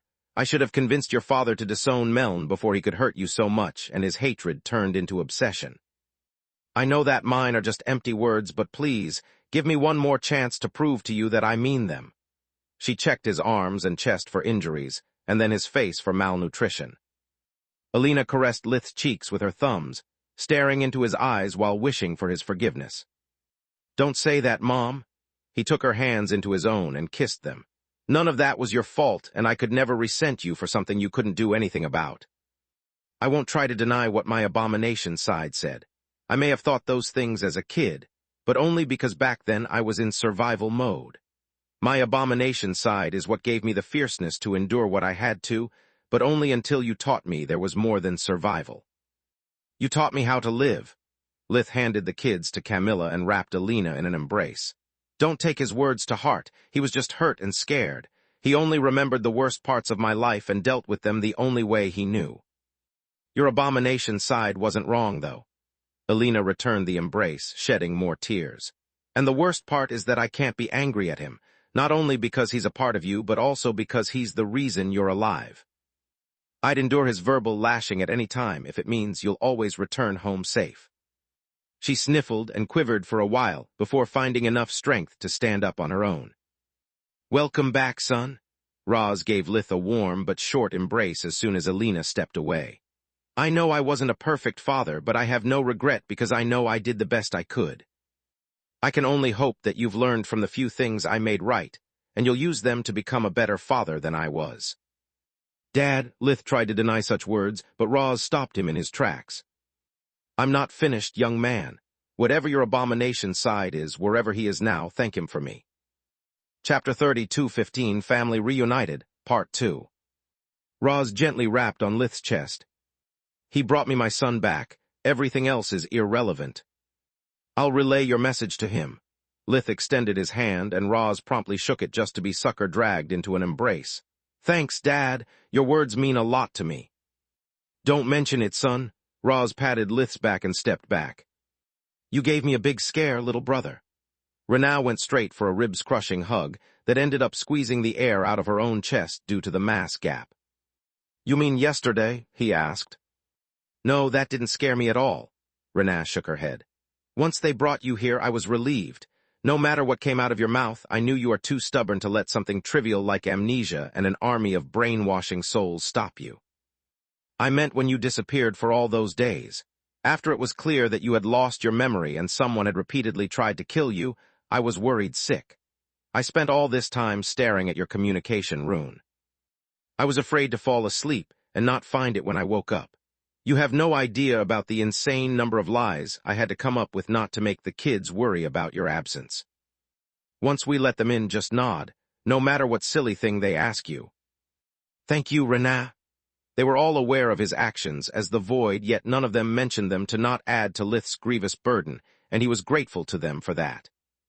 "If it doesn't strain your life force too much, could you please let Tryon out?" She avoided using the term summon, because the death of their brother was still a sour note in their parents' hearts. "We haven't seen him since the day you left as well. Mom was really worried about the two of you, but she is too afraid to compromise your health to ask it herself. Rena, I told you that in confidence. Elena blushed in embarrassment.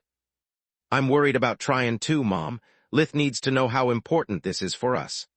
Lith remembered that in case of his death, his parents would also lose Tryon. About that, I have no idea if my persistent condition as an abomination affected the souls I host inside my void sigils, he thought. Lith unfurled his feathered wings, sighing in relief when he noticed that the runes were still there. All 4 of them. He summoned Tryon first, making him take form in Lith's own shadow to ease the process. It rose from the ground and gained a 3rd dimension, but it was just a black humanoid slate. The shadow body resembled Tryon's, but it had no features. Lith poured more mana into it, yet no eyes opened. He had to send a mental command via the black chain connecting them to wake Tryon from his slumber. What happened? Where am I? He looked around in confusion like a man who had just awoken from a deep slumber, needing a few seconds to sort dream from reality. Because that was exactly what had just happened. Tryon, baby? Elena rushed to him but kept her distance until it was clear from his gaze that he remembered who she was and understood he was safe. Mom, the demon clasped his head as blinding pain washed all over his body and forced him on his knees. What's wrong with him? Elena asked Lith. I'm sorry, I have no idea. Lith strengthened the connection with his older brother via the black chain, sharing Tryon's burden. The void sigils kept the souls they stored in a cycle of dreams and nightmares, to keep their minds from going insane due to their undead state. While Lith had been stuck into his abomination form, the void-feathered dragon had also used his life force to insulate the souls from the void's madness. Yet after the abomination and dragon side had merged to form the void demon dragon, things had gotten worse. Even in their slumber, Tryon and the others had experienced the agony of the blue flames and had almost been burned away for it. Only the tether with the human life force had preserved their connection with the world of the living. Don't worry, Mom, whatever it was, it's gone now.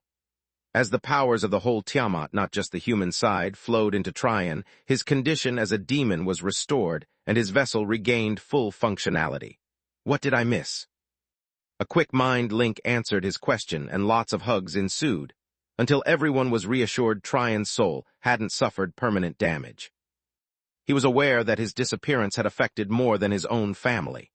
Locria's, Vergrave's, and Valia's existences depended on him, and their respective families were bound to be as worried as Elena. Good gods, Tryon shuddered. I have no memory of any of that. The only recollection I have of the past few days is the feeling of being stuck inside a small box during a long, bumpy carriage ride. Are the families of my demons here as well? Lith asked, obtaining a nod in reply. Then I'll better let them out as well. He was aware that his disappearance had affected more than his own family.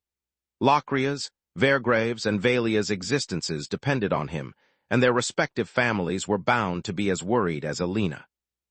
The 3 demons appeared stunned and confused just like it happened to Tryon, but they recovered just as quickly. They left the room after expressing their gratitude to Lith and renewing their oaths of loyalty to him. Tista came in last, hugging Lith and using invigoration to check up on his condition and life force. Only once she was reassured that Baba Yaga and Salark hadn't hidden anything from her did she relax. I'm sorry, she said while shedding silent tears. For what? Lith furrowed his brows in confusion. The void had addressed no mean words to Tista, so she had no fault, real or imaginary, to apologize for. For being too weak to help you, she replied. Despite all the things you've taught me, despite all the treasure you've shared with me, I couldn't help finding you or Solus. Don't beat yourself up, Lith caressed her back. I moved without direction. If not even Zorath and Baba Yaga could find me, how were you supposed to do better? Tista squeezed him in silence a little longer, before she couldn't stop herself from asking. Is it true? Did the World Tree really took her? Yes, Lith nodded, sharing his memories before being beheaded with her via a mind link. But why? She asked in frustrated disbelief. Why would such an ancient, powerful being invest so much time and effort to kidnap Solus and kill you? It doesn't make sense. You guys have nothing the tree might want. So it really was the Yggdrasil, a silvery feminine voice said, making everyone turn toward Silverkeep. Until this moment, all we had were conjectures. It's nice to know we were right, but this opens many more questions and makes our next task daunting. Lakra Silverwing, the first Magus, and Baba Yaga, the Red Mother, came out of the Silver Tower and approached the Verhin family. Your sister asked a good question. Do you have any idea what makes Effie so special to the Yggdrasil? Silverwing asked. Chapter 32, 16 Silverspire, Part 1. I mean, sure, Rifa's tower is the best on Magar, but in the World Tree's roots, I'd kidnap Yaga. No offense, Yaga, the first Magus said. None taken, the Red Mother replied. She knows everything about tower crafting. The Yggdrasil could use their own wood as material, and she can also use creation magic in case something goes wrong during the Forgemastering phase. Epai mean, Solas's abilities instead are nothing much, and she has no idea how her tower side works, let alone how to make another. Lith scowled at her and was about to give Silverwing a piece of his mind when Baba Yaga stepped between them and gave him a small bow. We're sorry for intruding in a private moment, but curiosity got the better of us. We couldn't help but overhear since we were in the proximities to both work on the finishing touches for Lakra's tower and oversee your recovery.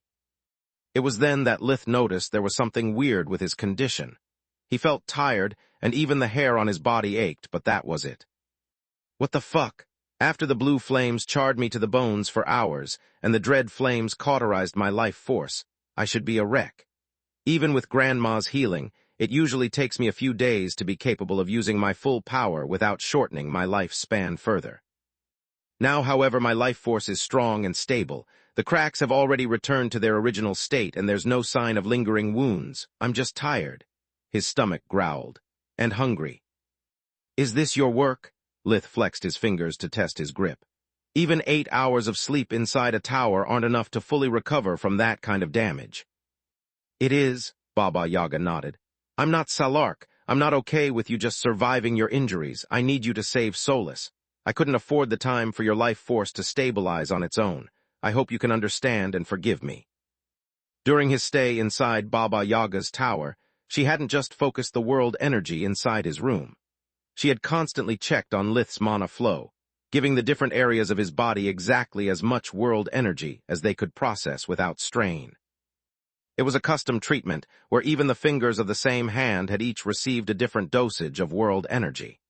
This way, each part of Lith's body had recovered at its own pace, with the flow of energy increasing solely when they could handle it. Baba Yaga had devoted part of her focus to nurturing and feeding Lith down to the cellular level. Thanks to her, after a single night of sleep, his awakened body had undergone the equivalent of weeks of rejuvenation cycles. Understand, yes, but forgive? Lith shook his head. There's nothing to forgive. You did me a big favor. You saved me a lot of time and spared me from betting my life in exchange for Solas. I am greatly indebted to you, Lady Yaga. He gave her a deep bow that she exploited to caress his head gently. Just Yaga, child. If we rescue Effie, I'll allow you to call me Malishka. Since the family reunion is already ruined and we are talking business, what happened to your original design? Lith stood tall again and turned to Silverwing as he pointed at her tower.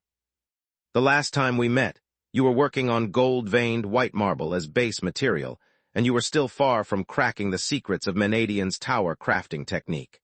How did you complete your research in such a short time? I didn't. The first Magus shook her head.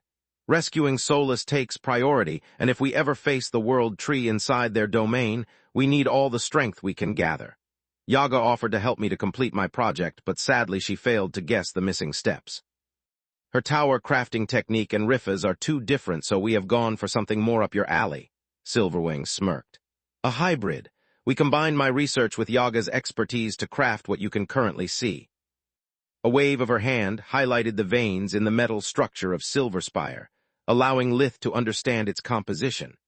Less than half the tower was comprised of silver, which in turn was encircled by as much orichalcum. Large patches of adamant were placed in key points of the orichalcum, while small ingots of Davros formed a widespread network of thin veins that ran throughout the adamant. We didn't have time to collect and grow mystical wood to make a replica of Yaga's tower, or the ability to properly enchant a sturdy but fickle material like the gold-veined white marble, so we met halfway. I've consumed all my metal reserves to craft the current Silverspire, but it was worth it. With every second my tower spends over the geyser, each mystical metal seeps into its inferior version and catalyzes its refinement. Thanks to this process, not only is Silverspire becoming sturdier as we speak, but the fluid nature of its materials also allows the runes of the tower core to adjust their position and optimize the mana flow. It's all data I can collect once we've rescued Elfin and use it to resume my work on the original Silverspire. Had I used the gold-veined white marble instead, any mistake we made during the crafting process would have emerged during the battle, and we would have had no time to fix it. This way the tower is fine-tuning itself, and if a major blockage manifests, Yaga and I can still work on solving the issue until the moment of our departure for the Fringe. For what is worth, so far so good. Is Silverspire fully functional or is it just a prototype? Lith asked. It contains all the enchantments I intended for my original design of Silverspire, including the battle form if that's what you're asking, Silverwing replied. Without it, a tower is a sitting duck and completely useless on the battlefield. That's not what I was worried about. Lith studied Silverspire with life vision, appreciating the perfect blend of the different parts. The stronger metals enhance the weaker, increasing their durability and enhancing their refinement speed by skipping the germination process. You said it's a hybrid, and I know all too well that hybrids come with lots of issues. I'm asking you if Silverspire is a full-fledged mage tower or just the best thing you two could put together in the little time you had. It's both, Baba Yaga said with a wan smile. It could be better, but it could be much worse. Still, it enhances Lakra's power way beyond that of a bright white monochord awakened and packs quite a punch. It will do its job, you have my word. About that, how did you figure out how to replicate the crucible? The Red Mother matching Menadian's feat impressed, and irked Lith in equal measure. We didn't, Silverwing shrugged. Yaga's knowledge of life and refinement allowed us to speed up the evolution of the mystical metals, but this is nothing like the crucible. Chapter 32:17 Silverspire, Part 2. Without creation magic, everything I put into the tower can't be recovered. Only the metal comprising the tower is being refined, not the metal inside the tower. On top of that, even with all of Yaga's tricks, the refinement speed is just double that of a regular mine. Back to your question about why the tree kidnapped Solus. Lith inwardly sighed in relief. I have mostly conjectures as well, but I hope that by sharing my memories and pooling up our minds, we can figure out the tree's endgame. He extended his hand with the palm down, the emerald glow of a mind link faintly visible. You can watch as well, guys, but it's not pretty. I'm warning you, Lith said to his family. If I have to watch my son risk his life again, I want at least to know the reason. Raz placed his hand over Lith's, quickly followed by everyone else. Lith shared Solus memories from Cetrali after Emrail had bonded with her. He replayed her interactions with the World Tree and the words they had exchanged. Then Lith showed them the battle between the elves and the creature born from his fusion with Solus. This time, gore and violence were a necessity, because the white cores needed to witness the same things the Yggdrasil had seen to figure out their thought process. Once the battle was over, Lith replayed the final part of his last mission with Strider, starting from the arrival of the elf and cutting the memory off before the Zawu decapitated Lith. Gods, Raz said, his face pale as the blood drained from his face. The others fared even worse. They were either ghost white or green, doing their best not to puke. Only Tista and the white cores were unaffected. Here's what I think, Lith said. The Yggdrasil isn't interested in the tower. As Silverwing pointed out, if that was their goal, Yaga would have been the best choice. The Red Mother turned to her friend, hoping she would tell Lith to call her Lakra, but the dislike was clearly mutual. The tree picked Solus because of the fusion and because, unlike Yaga, Solus can be imprinted. It allows them to control her every thought and action without the need to persuade or coerce her. Emrail used his bond with Solus to use her like a tool, and I'm sure that the tree can do much worse. I'm not. Dawn walked out of the hunting cabin, wearing the white linen robes of the desert. My brother and I spent quite a lot of time teaching Solus how to attack and defend telepathically from an unwanted host. The bonding with Emrail was quite traumatic, and you are not the only one who likes to plan ahead. Didn't she tell you? She did, but I'm not aware of her progress, Lith replied. How would Solus fare against a chronicler bonded with her? Badly, Dawn sighed. Even if she resorts to the pettiest tricks and dirtiest tactics we have taught her, it's only a matter of time before the combined willpower of the elf and his master trumps hers. They had no idea that chroniclers couldn't bond with Solus, so they assumed the worst. Still, it's better than nothing, Lith nodded. The longer she resists, the less time the Yggdrasil has to scar her mind and extract Menadian's secrets from the tower. Thanks again, Yaga. Don't mention it, she dismissed the issue with a wave of her hand. I agree with Lith, that's the most plausible answer. Sure, I devised my horsemen to be capable of fusing with their host, but not with their tower. Solus is, in this aspect, unique. On top of that, there's a big difference between you and me, child. The tree needed to kill you to prevent the conflict they knew is about to happen. You are acquainted with guardians and many powerful beings willing to help you. I have only my firstborns, one horseman and Lakra. They are not enough to even crack the Yggdrasil's fringe open. My prolonged isolation and time have destroyed my ties with the rest of Magur, whereas yours are strong.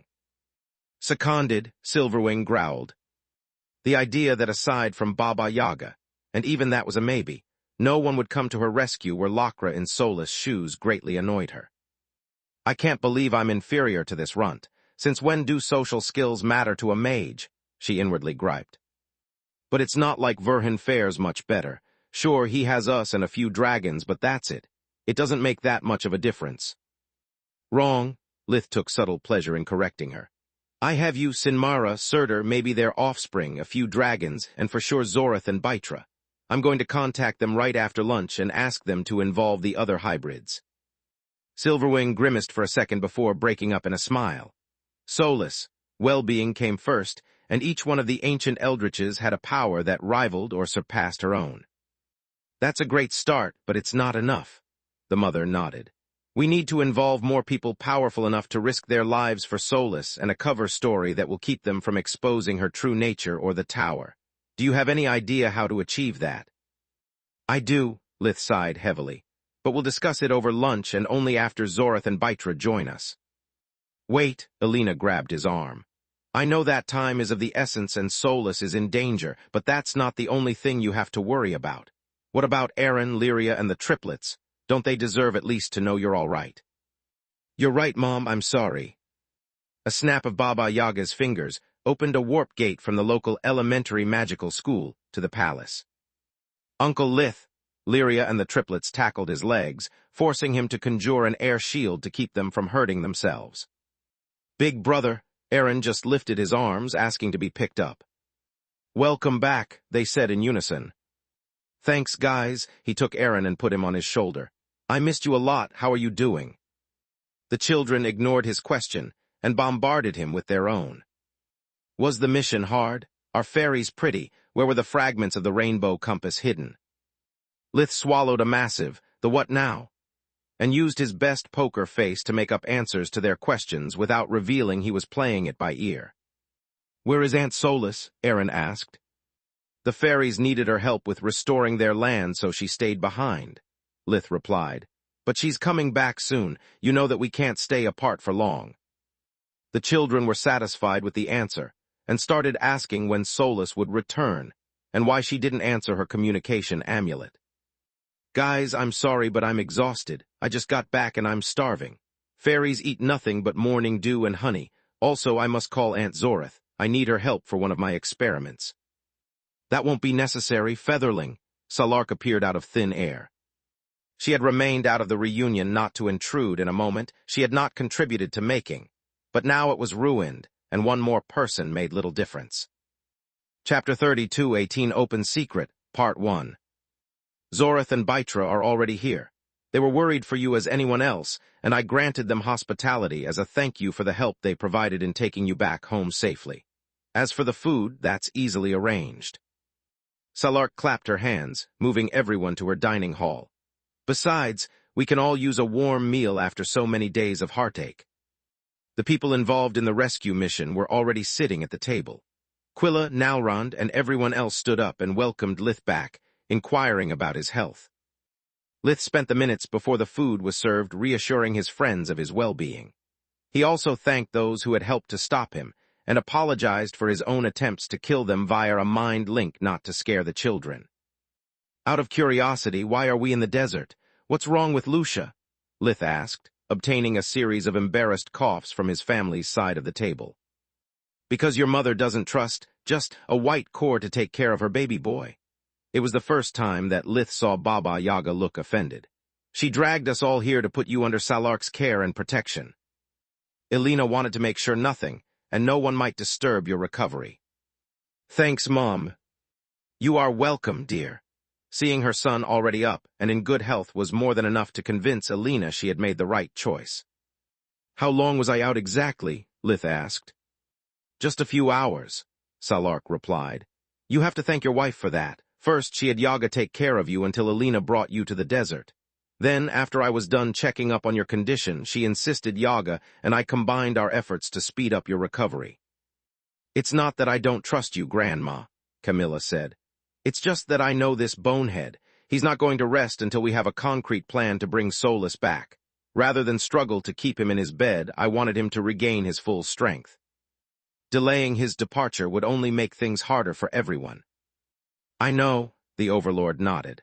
Did he at least apologize for all the mean things he said to you and for trying to kill you? Yes to both, Camilla chuckled, right before fainting. The valets entered the room, pushing huge carts that carried multiple servings for normal humans or one serving for a divine beast. The meal was pleasant and delicious. Lith made small talk with his friends and family to understand what had happened while he was an amnesiac and how the kingdom had taken his fight with Meln. They just had to carefully word a few details to keep the children from figuring out what they were really talking about without Lith missing a beat. After the bigger children were all tuckered out and the babies fast asleep, Salark moved everyone to her war room to strategize Lith's next move away from impressionable ears. Lith used that opportunity to share with them the only piece of information that no one but him was still aware of, the details of his battle with Orpal. Disturbing, Baba Yaga said after listening to Lith's recount of the undead king's newfound strength and abilities. The little boss, Meln reaching the bright blue is bad news. As soon as his body stabilizes, he can go straight for the violet. Then we'll see what his so-called Vertilac bloodline is truly made of. My biggest regret is that due to the amnesia, I didn't have the means to cast your crystal destruct spell, Yaga. Night's and Dusk's true bodies were barely merged. There's a good chance it might have worked. Lith sighed. Now Meln is never going to show his face until he reaches the violet and finishes fusing the crystals. That's for sure, but it's also the reason I'm certain the crystal destruction spell is already useless. Much to everyone's surprise, it was Elena speaking. Your Br Meln Narchat is a coward, Lith. He attacked you when you were alone, confused, and weakened. The fact that he dared show his face in a city with a warp gate means that even if Lady Yaga's spell still retains part of its effectiveness, it can't be nothing much. Otherwise, Meln would have never slithered out of his hiding hole. I agree with Elena, the Red Mother nodded. Based on what you've told us, Lith, Meln didn't hesitate to let Night take the wheel even when fighting you in your debilitated state. Meln and my daughter didn't come looking for a fair fight. They wanted a quick and easy victory. I don't know why they left, but I can tell you there's no chance the crystal destruction spell would have caused them more than a tickle. An awkward silence befell the dining hall.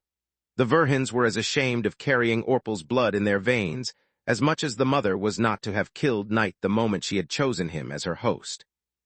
As for Salark, she just respected their suffering. Let's cut to the chase, Verhin, Silverwing said. I agreed to help you because Yaga says that you should be able to sense Elfin thanks to your dragon homing instinct.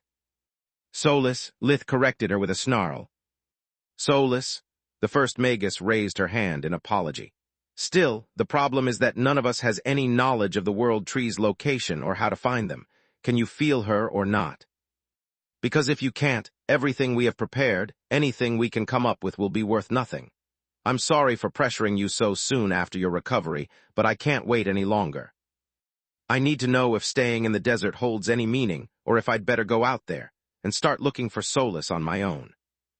Why should he feel Solus with his dragon side?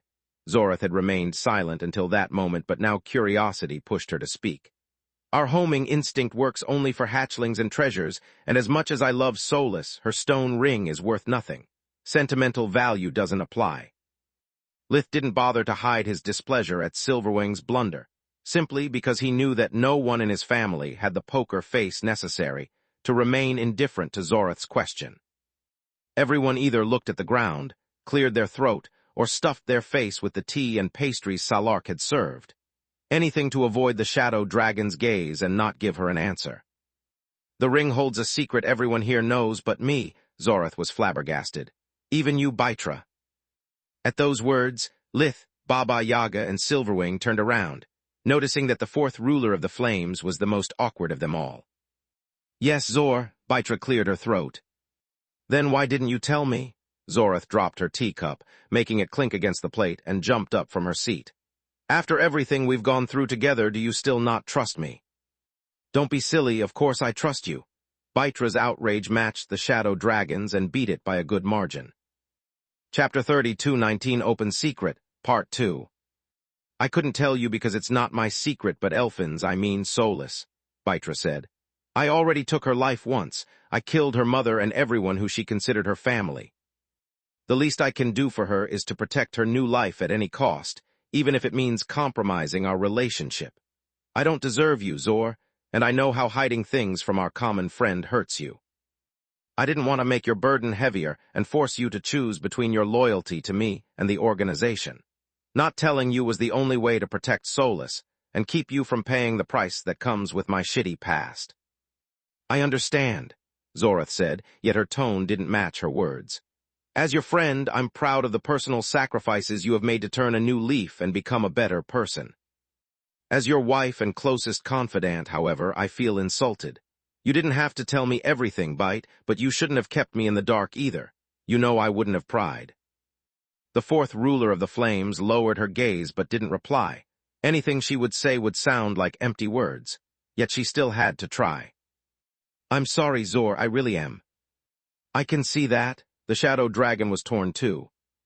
She couldn't decide whether to respect Baitra's personal growth and the lengths she was willing to go to make up for her past mistakes, or be angry at her for betraying Zorith's trust.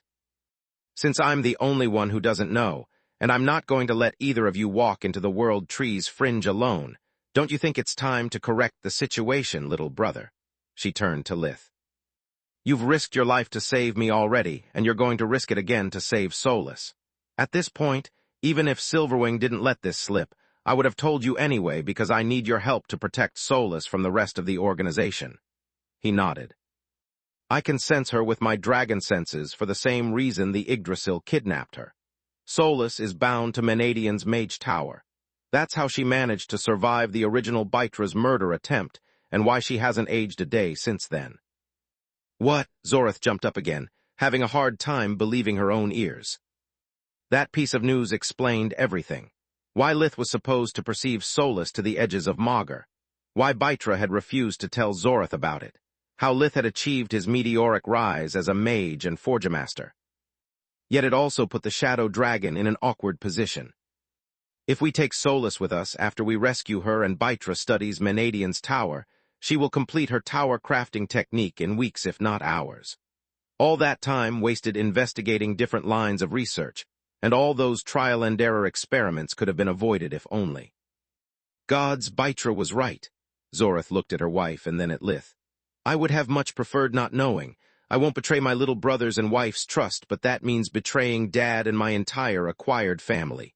No matter what I do, I am going to let someone down." "Now that the secret is out, how did you understand that Solus and the tower were one, Baitra?" Lith asked. "It wasn't that hard." She shrugged while the shadow dragon had to sit down due to her shaking knees. "Don't forget that I've been Menadian's apprentice. I worked in her tower and used the Fury under her supervision. Rifa shared with me enough of her research for me to understand that she was planning something to save Solus' life in case of emergency. I even helped her on a few occasions. Yet I had no idea Rifa had completed the project until Solus revealed her condition and showed the stone ring to me before our trip to Verendi. The cloaking rings eclipsed the tower's energy signature, but I knew that Rifa would never bond Solus to a mere trinket. On top of that, it explained how you could craft powerful artifacts back when you were an academy student, and why no one ever found Rifa's tower even though its last position was no mystery to the awakened community. Because it moves around. Zorith finally understood the secret of Lith's ability to move from one mana geyser to another. Correct, Bytra nodded. To be honest, I didn't know the tower could do that, but after seeing Lith and Solus disappear, the final doubts I had about Solus' survival cleared. That's noble of you, Bytra. Silverwing's voice oozed sarcasm and poison. After betraying Rifa and killing thousands of innocents as an abomination, there's still kindness in your heart. Don't talk to my wife like that, Zorith snarled. I won't, but only because it would be a waste of time. The first Magus face was a mask of cold indifference. Now that we have cleared the air around the table, do you mind telling me if you can sense Solus or not, Lith? Give me a moment. He took Elijah from her crib and shape-shifted into the Voidfeather dragon. The baby girl followed her father's lead, creating a resonance that strengthened his homing instinct. She's alive but not well. It wasn't the first time Lith was separated from Solus and looked at her light from a distance. I can tell you she's hurt. The flame of her existence flickers, but not because of the distance. She's fighting for her survival. Good, Lakra's voice was stone cold as she clenched her fists. Can you pinpoint her location? Right there, Lith pointed his finger north-northeast. No, wait, there. His hand moved to the far east. What the farm? Solus' light didn't just flicker, it also jumped from one point to another like a fly on steroids. Something is wrong. Her presence comes and goes, and every time it happens her position changes. How can that be? I'll tell you how, Salark said, drawing more than one shocked gaze on her. Why are you looking at me like that? Even though I won't interfere directly, it doesn't mean I won't share an outdated piece of information. A few world trees ago, I was invited to their fringe. The Yggdrasil wanted my opinion on a forge-mastering technique of their creation, and I was curious to check if the claims about the tree being as powerful as a guardian were true, so I accepted. Long story short, the Yggdrasil's fringe is different from any other. It's shaped by Magur for them, and the world tree spends the first part of their life turning the newborn fringe into an extension of their being. As long as I was in there, it wasn't just like being away from my turf. It was like being on the turf of a hostile guardian. Space was compressed to the point that using a single-dimensional spell required lots of effort. The fringe is on Magur, yet you have to think of it as a separate world where the Yggdrasil makes the rules. It's not that Solus' presence moves so much, as you can sense her solely through the openings in the fringe, as the chroniclers move in and out. Chapter 32, 20 Greed of Dragons, Part 1. The old world tree kept multiple access points to every continent, and combined them with the local gate networks to allow their chroniclers to reach any place on Magur quickly. The current tree probably does the same. You must be right, Grandma, Lith nodded. Now I can't see Solus' light anymore, but I know she's alive. The Yggdrasil must have closed all access points to their fringe, for never mind, I can see her again. This is great, Silverwing rolled her eyes. If we have to wait for the world tree to open a specific access point long enough for you to track it down, it will take us a lot of time and luck. Can you tell which one is the closest to us at least? No, Lith shook his head. They open and close too quickly. The light gives me the general direction, and the annoyance I feel should give me an estimate of the distance, but I don't have the time to adjust before the access point collapses. Oh gods, Silverwing held her head between her hands. Now what? Now we face one problem at a time, Lith replied. Solus' position is irrelevant until we have put together a force powerful enough to give us a chance to save her. Zorith. You can count on Bytra and me for sure. The Shadow Dragon nodded. I can ask the other core members of the organization to help us, and they surely will. Yet if we do, you must decide how much you want to reveal to them. They are not stupid. They'll understand Solus isn't just your relative, otherwise the tree would have had no reason to kidnap her. You can choose not to tell them about the tower, but if they look for a human woman, they'll ignore a stone ring. Point taken, Lith sighed while pondering the issue. Voltac. I'm fine if that's what you're asking me. The Father of Fire released a powerful, bright violet aura. If you want to know how many dragons I can muster instead, I can ask the brood for help, but they'll want something in return. On top of that, if you want any dragon to move their scaly bottom, you'd better tell them that Solus is bound to some kind of priceless treasure. Why? Everyone asked in unison. Because dragon greed, Voltac shrugged. There are many worms I know who would call you incompetent and foolish for losing your treasure, but there are many others who would help you retrieve it. No dragon can suffer the thought of anyone robbing them, and by helping you, they ensure that if they ever find themselves in your position, you'll return the favor. Point taken, Lith nodded. What if we tell everyone Solus knows the location of the focus of my Omni Pocket? It would explain why the tree kidnapped her and tried to kill me. A perfect blend of lies and truth, Zorith replied. It's a perfect cover, considering that the pocket dimension holds all your magical resources. Agreed, but what about the reward? Voltak asked. It must be good or no one will even consider helping you. Is this enough? Lith took the apprentice ears of Menadian out of his dimensional amulet where Ragnar, K, had stored it. One piece of the legendary Menadian set as the bounty for my partner. Whoever saves her gets the prize. Good gods, many said in unison, and the Erna's girls were among them. Zorith and Voltak looked at the helm with dragon greed, but Bytra's eyes shone with desire no less than theirs. Big sis, do you think the organization might be interested? Before answering, I have to tell you I don't know how to unlock the ears like Mergron did. Every piece of the set is sealed in tutorial mode unless a secret physical code is inputted. Gods, yes, she said with too much enthusiasm for everyone's liking. I mean, sure, but the other Eldritches will still wonder why you are willing to give away such a powerful artifact, even if I forget to mention the seal part. I'm not, Lith shook his head. Unless we find and save Solus, no one gets anything. The ears are bait to rally powerful beings to my aid. Also, in case anyone asks, tell them I've tried the ears and it puts too much strain on my cracked life force. After all, Grandma can remove the imprint with creation magic, so it's a plausible excuse. Everyone knows how much I care about my family. Sacrificing a powerful artifact I can't use to save someone I love makes sense.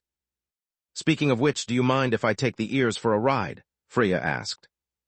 After a meal, Lith raised his eyebrow. I wouldn't do that if I were you, but sure, help yourself. Meaning? Freya looked at the artifact as if it were a coiled venomous snake ready to bite.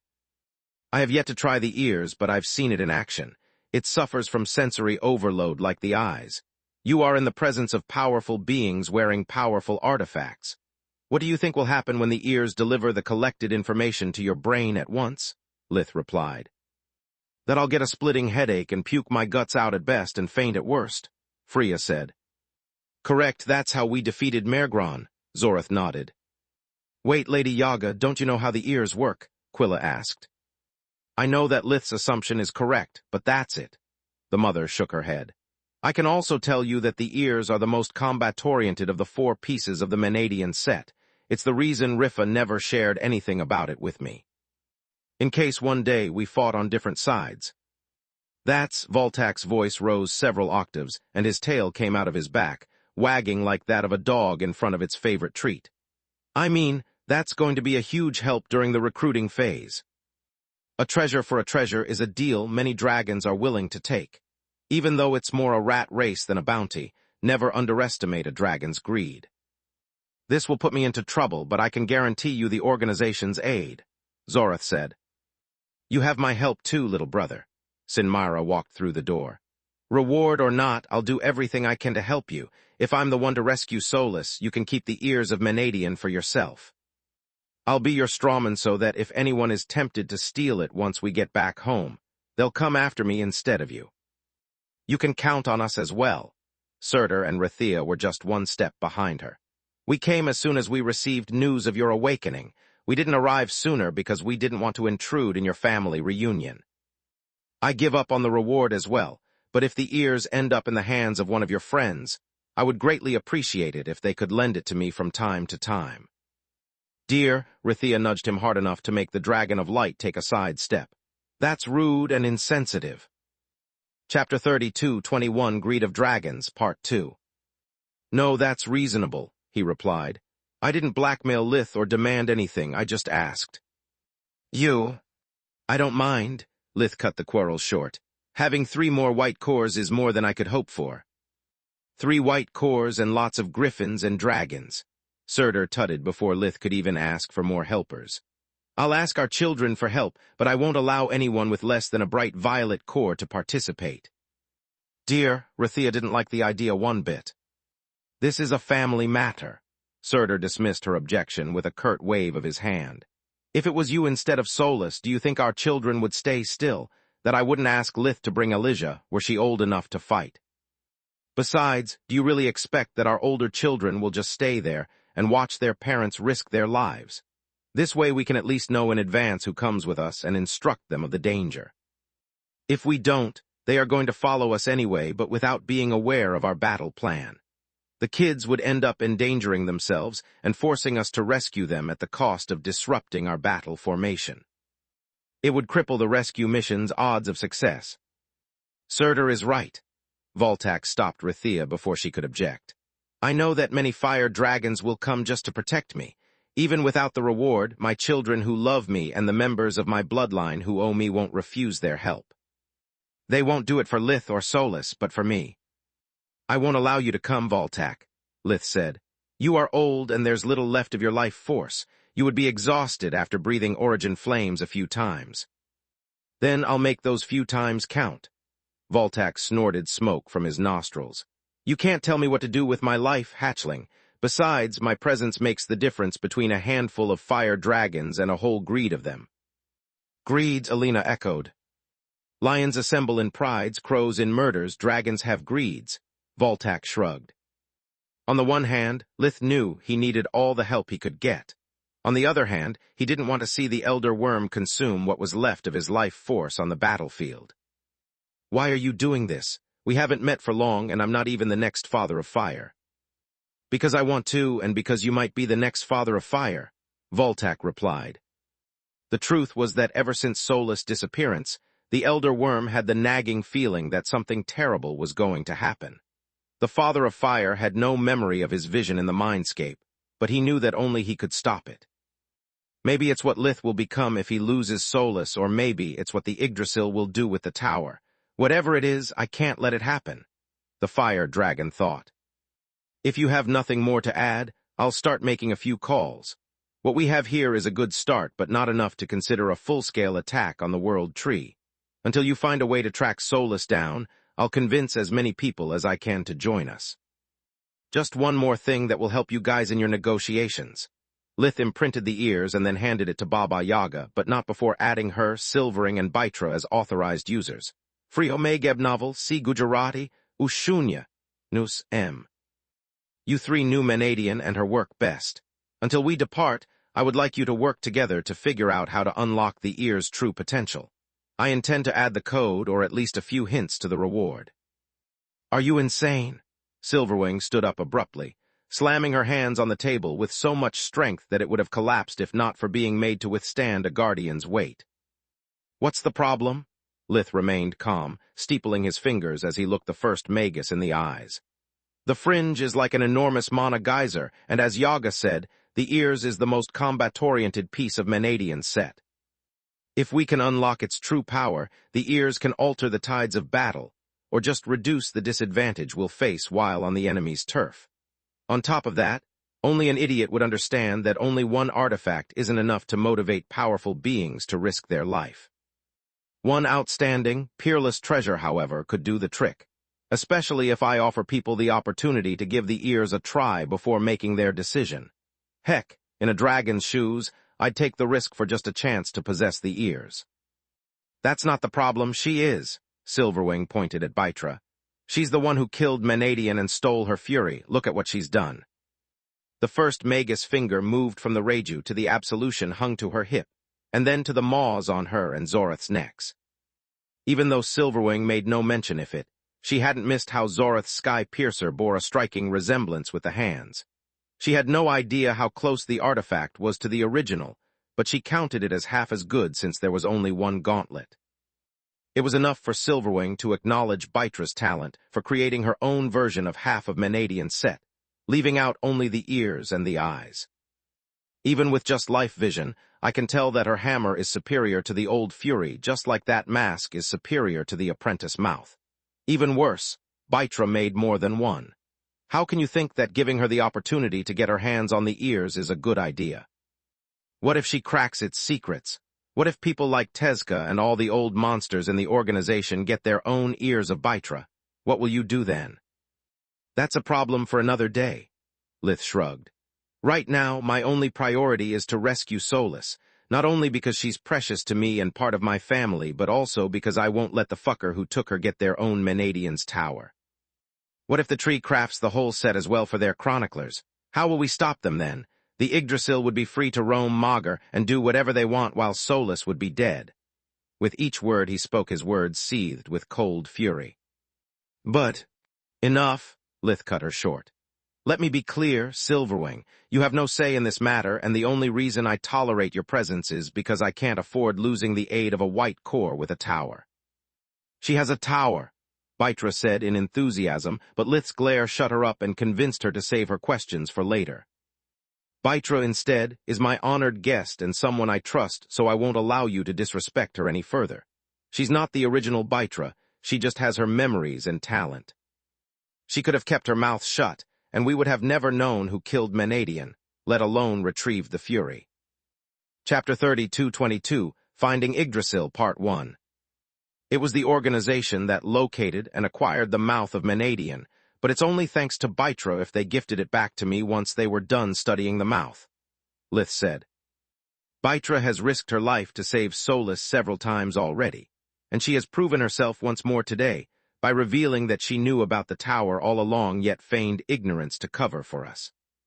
When Solus and I first met you, Silverwing, you tried to kill me. When we first met Bytra, she offered her life as an apology for crimes she only remembers. She helped us whenever we needed her and found the mouth and ears for us. The best you could do instead was stay out of our way.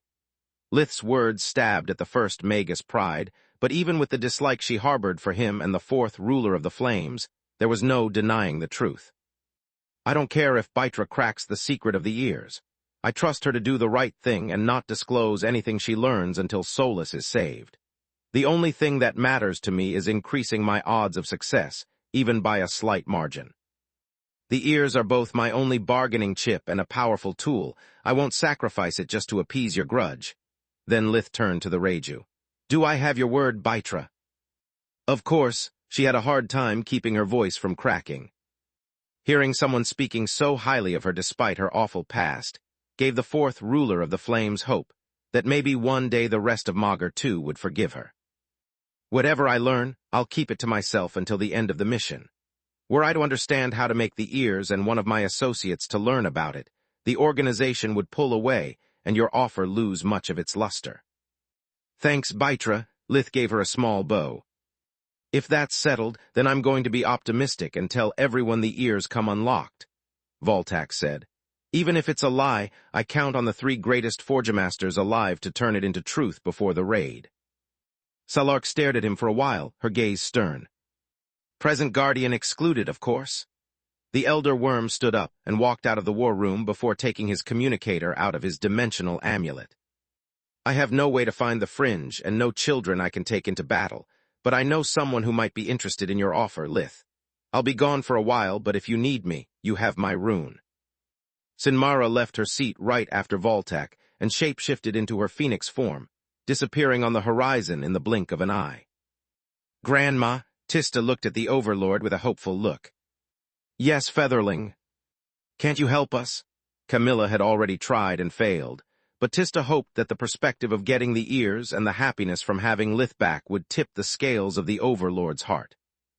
I don't know where the new tree resides, and I'm not going to get involved, Salark replied, making everyone groan. If you want to ask me for the help of my nest, the answer is no. I won't order my phoenixes to fight a battle that doesn't involve the desert, but I won't stop them from helping you, if that's what they want to do. Lith sighed, cursing his lack of social interaction with the nest. Aside from Sinmara and Kreven's unit, I know no one. Heck, if not for Voltak, the only dragons I know would be Zorith and Gentor. I've spent too much time in my lab and too little out there. The room became silent, as everyone racked their brains to find someone among the people they knew who might be strong and reliable enough to help and figure out a way to locate Solus' position. What about Olaja? Freya said. She was an aspirant chronicler and might have some useful clue about the new tree's fringe or at least information about their standard defenses. It's worth a shot. Lith tried and failed to access his pocket dimension where his communicator still was. Fuck me sideways, I forgot I've lost all of my contacts. Don't worry, I'll deal with it. Freya called Falul, who in turn contacted Athung, the human representative of the Distar region and current host of Olaja Eventide. Damn it, I can't believe how useless I am without Solus, Lith said in frustration. I've lost my amulet, all of my magical resources, and even if I conjure an entire army of demons of darkness, I don't have any equipment to give them. Valia's and Vergrave's corpses are lost as well, and... Excuse me for a moment. One of the runes on Zorith's communicator was flashing, and she recognized it as Tezca's. You are on speaker. On speaker with who? He asked. Lith, his family, and a few friends. We are in the Blood Desert right now. It was a polite way to tell him that while under Salark's roof, there was no way to hide anything from her. Hi, young sparrow, Tezca said. Hi, old fox, Salark replied. Why did you call? To report a mission accomplished, the Sun-Eater said. I've done what you asked, Xenagrosh. Have you located the World Tree? She almost couldn't believe her ears. Almost. No, but I've got the next best thing. I've captured a chronicler and I'm bringing him back home, Tezca replied. How is that supposed to help? A chronicler can't betray his master. Zorith's enthusiasm faded with each word she spoke. Roughening him up won't do us any good. That's where you are wrong, the Filgja said. How do you think I found the World Tree the last time? Every chronicler shares a deep bond with the Yggdrasil. They are the tree's eyes and ears, which means that whatever they feel, the tree feels it as well. If you inflict crippling pain to a chronicler, the Yggdrasil suffers crippling pain as well. Keep at it long enough, and the World Tree will be forced to send a kill team. Don't you mean a rescue team? Zorith asked. Only if the opponent is someone the Yggdrasil's forces can handle, Tezca replied. Remember that the moment the chronicler regains consciousness, the tree will know where the elf is and who captured him. Rather than defeating me, killing the chronicler is much easier. My to-go strategy to locate a Yggdrasil is to let the kill team complete their mission, and then tail one of the chroniclers after they part ways. Pun not intended. At that point, it's only a matter of time before they travel back to the fringe and lead me to an access point. Once I know where the hidden dimensional passage is, going in and out is easy. It was a good plan in the past, but it's not going to work anymore, Lith sighed. Until a while ago, you were still an Eldritch, and the previous World Trees probably underestimated you. After all, the gap in power between you was enormous, and they had nothing to lose aside from a bit of wood. Chapter 32-23, Finding Yggdrasil, Part 2. Now, however, the Yggdrasil knows you become a hybrid, that you are part of the organization, and the outcome of your last sparring with Grandma. I know because the chroniclers used a spell capable of preventing even a dimensional mage from following them. After the chroniclers ambushed us in the garden, they altered the space to keep the warp steps they used to escape from being opened again.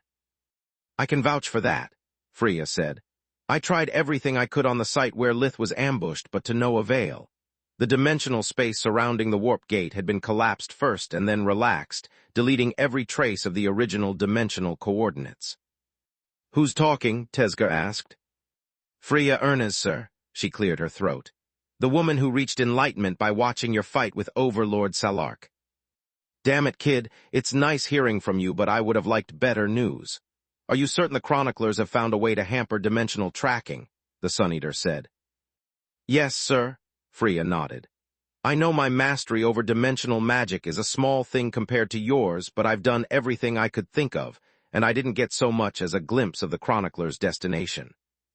Don't underestimate yourself, kid. Tezca scratched the fur under his chin. Sure, experience and spells can make a difference, but your talent is the real deal. If you had found the traces of the residual gate and failed to reopen it, I would have succeeded. Yet if there was no residual gate, there's nothing I can do. I can study the chronicler's new technique for a counter, but it would take time and practice we don't have. We must think of another way. And stop calling me sir. Anything but doggy will do. Who would ever dare? Aaron Lyria and any kid I've met along the way. Tezca sighed, cutting her short. On top of that, back then there was nothing at stake. Lith continued. You could afford to wait for as long as it took, whereas I'm on a clock. What if the World Tree doesn't recall the members of the strike team until the Yggdrasil is done with Solus to keep them from being followed? I see your point, Tezka nodded. Do you want me to bring the package or not, Lith? Bring it to the Blood Desert, please. The coordinates for the Heavenly Plume tribe are. No need for that, kid. I know where it is. What I need is the young sparrow's clearance to come. If I hurt one phoenix on my way there, I offend them all. I don't think a bloodbath of your potential allies would do you any good. Tezka cut Lith short. Grandma, Lith turned toward the Overlord. Clearance granted, Old Fox, but only if you come straight here, deliver the package, and stay here. The moment you leave my palace, you also leave the desert. If you take a stroll or a few souvenirs, I'm coming after you, Salark replied. Damn, you leave me no space for loopholes. The Sun-Eater had a good laugh, not even trying to hide his ill intentions. Fine, I'll be there in a while, but to what end? Have you become a better dimensional mage than Freya, Lith? Not a chance, Lith shook his head. I just have a contingency plan that requires a chronicler and plenty of help. I'll explain everything to you once you arrive. Now would be a good time to start then. The curtain of the war room slid open, and Tezka walked between the two phoenixes standing guard, leaving them flabbergasted. They lifted their weapons and started conjuring their best spells, but a mere flick of Salark's hand put them on their knees. You heard me. The Sun-Eater is my honored guest, and threatening him because he slipped past you just adds insubordination to your incompetence. Leave now. The two phoenixes gritted their teeth in shame, giving the Overlord a deep bow before walking out of the war room. Don't be too harsh on them. They are just kids, and even with my package, I've learned a trick or two since we've last met. Tezka dropped the heavy sack he carried near the entrance, making it groan in pain. I noticed, Salark nodded. I enjoy your visits when you don't mess around my turf. I always learn something from you. Mom, Dad, Renah, please leave. What I'm about to discuss is for mages only. We must discuss war. He gave them a stern gaze that made his relatives understand he didn't want them there either. Everyone knew how ruthless Lith was, but he didn't like to show that side of him in front of his family. He never let them know the details of how he protected them unless it was absolutely necessary or just unavoidable. I have to dirty my hands, but there's no point in dirtying their consciences as well, he thought. Can I stay? Camilla asked. I'd really prefer Elijah and Valoran don't remain in this room. I know Bytra's Doomslayer crib is hushed, but still. Lith stared at the babies in the crib, obtaining a smile and a giggle from them. The moment Camilla had the crib float and move away from him, the babies cried like lambs led to the slaughter. I don't think they are okay with this, she said. You have just returned, and you being in a different room or another continent makes no difference to the kids as long as they don't see you. Lith didn't want Elijah and Valoran even to witness such a debate, but at the same time, his homing instinct agreed with them. After being away for so long, the hush spell did nothing to shield him from their cries. He couldn't physically hear them, but he felt every wail in his chest. Fine, he sighed, Grandma. They won't hear a word or perceive a shred of killing intent, the Overlord reassured him. Only rainbows and dragons for my featherlings. She put Sharjin in his baby form in the crib with Elijah and Valoran, before adding several special effects like soap bubbles, small birds, and colorful rays of light to keep the babies entertained. Thanks, he nodded to Salark. Here's my plan. Lith told them everything he could remember about the technique Emrail had used to force the World Tree into submission after capturing one of their chroniclers. Lith didn't have soulless eidetic memory, and body sculpting wasn't his forte. I can only hope that between Quilla's genius and Tezka's expertise, they can understand how to twist an elf's life force so that it's painful enough to cripple the World Tree, but without inflicting so much damage that the chronicler might die. He thought. I can give it a go, but to be honest, I don't know where to start, Quilla sighed. I've never studied an elf's life force, and I'm a healer, not a torturer. Damaging a life force on purpose wasn't among my studies. Sorry, but I fare no better, kid. Tezka shook his head. I am a torturer, but I mostly use chaos and my abomination touch for the job. I was an eldritch until a few years ago. Chapter 32, 24 Neutral Grounds, Part 1. It's been hundreds of millennia since I used my breathing technique to study a life force, and I haven't healed more than a scraped knee since I've gotten my monster core, Tezka said. Rithia Cert, what about you? Lith asked. I've focused on developing my mana core with Sinmara first, and then on my research and family with my wife, the Dragon of Light sighed. I've never met an elf or entered a fringe my whole life. Torture isn't on my resume either, the wind griffin shrugged. Yet I consider myself an expert on life forces and I'm willing to give it a try. That's nice of you, but trying isn't enough, Tezca grunted. The moment we take my prisoner out of that bag, the world tree will know what is happening. The more time we waste to extract the information we need, the longer the Yggdrasil will have to prepare a solid defense. Gods below, we don't even know if Lith is back to his full strength. The Sun Eater turned toward Lith. If everything goes as planned, can you march into battle right now, little brother? Have you completed all the preparations for your departure? Grandma, Lith asked, prompting the Guardian to use her breathing technique, mother-son, to assess the condition of his life force. You can fight safely, but not at your full strength. Not because your life force is strained, but because your body is still exhausted. You have taken yourself down and rebuilt your entire body from scratch just a few hours ago, Featherling. Those words twisted Lith's stomach into a knot. Even with my and Yaga's best care, you need a full day to make a complete recovery. Well, that's good to hear, Lith said, feeling his stomach untangle. We can't leave until I've gathered all the allies I can find, so waiting a few more hours shouldn't be a problem. Emphasis on shouldn't, Silverwing grunted. There's no telling what Elfin is enduring while we are here chatting, but there's still too few of us to launch an attack. You have no idea how right you are, Tezca said. It's not just a matter of numbers, but also of tactical advantage. If you can gather a force matching the Yggdrasil's strength, or even coming close to it, our chances of victory will increase dramatically, little brother. What do you mean? Everyone looked at the Sun Eater in confusion. The number of our forces is only meant to stall for time. We don't stand a chance against an opponent of the caliber of a Guardian on their own turf.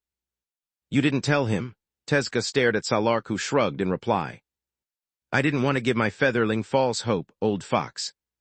What didn't Grandma tell me, Tezca? Lith asked. Do you know the expression, when two Guardians battle, maps get rewritten? The Sun Eater asked, and Lith nodded for him to continue. It's true, or rather it would be true if there weren't safety measures in place. If you have ever looked at ancient maps, you should have noticed that Maugur's geography hasn't changed much. Yet I can assure you that Guardians have fought multiple times throughout history. Sometimes for good reasons, most of the time for petty reasons, but I digress. The point is that the 6 great continents are safe because Guardians rarely use their true power. Even when they fight, they hold back and exert surgical precision on the area of effect of their spells. On top of that, Guardians usually agree to move the conflict to a place high in the sky or in the middle of the ocean, where there's not much to destroy. Yet even such precautions are useless when they go all out or use their equipment. If left unchecked, the mere shockwaves from their blows would cause tidal waves, and the elements conjured by their spells would trigger all kinds of natural disasters. Just one of their fights, no matter where it takes place, would affect the entire planet. It's the reason when your daughter was attacked, Ligon had to raise a containment field to protect the kingdom. Yet that was possible because a single Guardian was attacking and the other was focusing on defense. There's nothing that can stop 2 Guardians fighting, and a 3rd Guardian meddling would only cause more destruction. Luckily for us, Maugur takes responsibility for her own creations. Whenever 2 conflicting forces threaten life on Maugur's surface, our planet creates a temporary fringe to contain them. Everything that happens inside the displaced space has no effect on the outside world. A fringe, Baba Yaga echoed. As in, a new one would encompass the world tree's domain. Exactly, Tezca nodded. It would be a game changer. The Red Mother shapeshifted into her maiden form in excitement. After noticing the still baffled expression on her allies' faces, she rushed to explain. Don't you understand? The containment fringe would encompass and overwrite the Yggdrasil's domain. The world energy would no longer be under the world tree's control, and with that, they would lose the home advantage. We would have a safe space to retreat and recover our strength outside the world tree's arrays. A space where our towers and bloodline abilities work at their full potential, without the possibility of enemy interference. If what Tezca is saying is right, we wouldn't fight on enemy territory anymore, but on neutral ground. There's no if. I know I'm right because I've seen it firsthand. I've lived it. I caused it. Isn't that right, little sparrow? Tezca's wolfish smile was addressed at Salark, and everyone stared at the Guardian. It's true, she nodded. When we fought for the first time, the old fox's powers and equipment matched mine. I had to go all out and had no energy to spare to protect our surroundings. Magur intervened and sealed us until the fight ended. The same thing happened when your grandfather Ligon fought Roghar to protect Elijah right after she was conceived. He did what? Lith burned with fury, but his questions had to wait. This is amazing news, he pondered. It means we can predict the outcome of the battle before it even starts. If the fringe forms, we have a concrete chance at victory. If it doesn't, the best we can do is buy time while a small strike team rescues Solus. Indeed, but the odds of you recruiting such force are slim to none, Salark said. That's why I never mentioned any of it. What you have here is barely enough for a quick raid, and that's only if you retain the advantage of surprise. Without it, anything you do would be nothing more than an elaborate suicide attempt. And it's actually much harder than it sounds, Tezca added. Have you wondered why White Cores, Eldritches, or the Awakened Council have never used this strategy to take down a Guardian? That's because even if the power of the two factions is on the same level, one is possessed by a single individual while the other is spread among lots of people. Guardians die hard, everyone else not so much. With every Awakened that falls in battle, with every artifact that gets destroyed, the balance gets tipped in favor of the Guardian. Chapter 32, 25 Neutral Grounds, Part 2. As soon as the enemy side weakens enough, the fringe disappears and the Guardian regains the turf advantage, can call for help, or even run away if they want. Right now, you don't even have my help, little brother, Tezca said. Does this change your mind? Lith handed the ears of Manadian to the Sun-Eater and explained to him the terms of the deal. Tezca smacked his lips with an excitement that was quickly quelled, as he assessed the mission's slim chances of success, and the even slimmer chances he would be the one to rescue the girl. Depends, Bytra, do you want the ears? The Sun-Eater asked. I do, she nodded. Think what we could achieve if we all have one, if I succeed in updating and improving the ears like I've done with the mouth. Zor and I are going to ask the Master to participate in the invasion with the organization's full force. In this case, count me in, Tezca replied. But even I'm not enough to fill the huge gap with a Guardian. My last fight with the little sparrow proves it. Lith remembered how no fringe had formed during their fight. If it was because of the phoenixes sealing the area or Salark hiding her real strength, Lith couldn't say. Bytra, please go contact the Master. Yaga, please see if your firstborns are willing to participate. With Dawn's prism embedded in their chests, daylight wouldn't be an issue, he said. Everyone who can call for reinforcements, please do it. The rest of us will discuss a plan to extract the information we need from the Chronicler and attack the Yggdrasil's fringe in quick succession. If anyone has ideas or suggestions, they are welcome. I do. Quilla wringed his hands, wondering if somehow her mother had predicted a scenario like that, and Quilla was about to help Gianni further her agenda. First, let's wait for Elijah to arrive. There's no point to make plans just to explain them to her and have to start over based on her input. Second, if you are fine with fighting dirty and disregarding mercy entirely, I think you know a couple of people who can be of help. And who might them be? Lith asked. Well, you need the expertise of someone who fought on his own against an overwhelmingly more powerful opponent, and that's Balker. He doesn't have his undead anymore, but you have your demons, and he could teach you a few tricks, Quilla replied. Also, if you want to keep the Chronicler alive for the duration of the assault to keep the World Tree off their game, you need my mother. I appreciate the idea, Quilla, and I'm going to call Balker, but Gianni is no mage. Putting a pregnant woman in a cell with a violet cord awakened is too dangerous. She can't help us. Lith dismissed the idea with a wave of his hand. Just call her, trust me. Quilla looked as sure of her words as she was nervous. Lith tried to conjure his communication amulet, but to no avail, again. Frustration clenched his hands as he was reminded that his pocket dimension was lost. Please call her yourself and then hand me your amulet. Gianni answered the call immediately, and once Lith was done explaining her what he needed, a soft smile formed on her lips. I think I can help. Don't worry, I won't ask you any question. I just need a favor. Space. Blood Desert, Glass Plains at the same time. This is a weird spot for a meeting. Aeln Nagar, the first lich maker of all liches, and Inzialot's mother said while looking around nervously. The residual energy from the fight between Salark and the Sun Eater filled the area, making Aeon feel small and insignificant. Quite the contrary, there is no more neutral ground than this, Sinmara, the Phoenix of Darkness, replied. Here my mother faced her nemesis and let him walk away after defeating him. The glass plains are testament to the honor of the Phoenix bloodline when dealing even with their worst enemy. Mother let go of Tezca just like I'm going to let you go, no matter your answer. I'm your nemesis, Aeon furrowed her light brown eyebrows.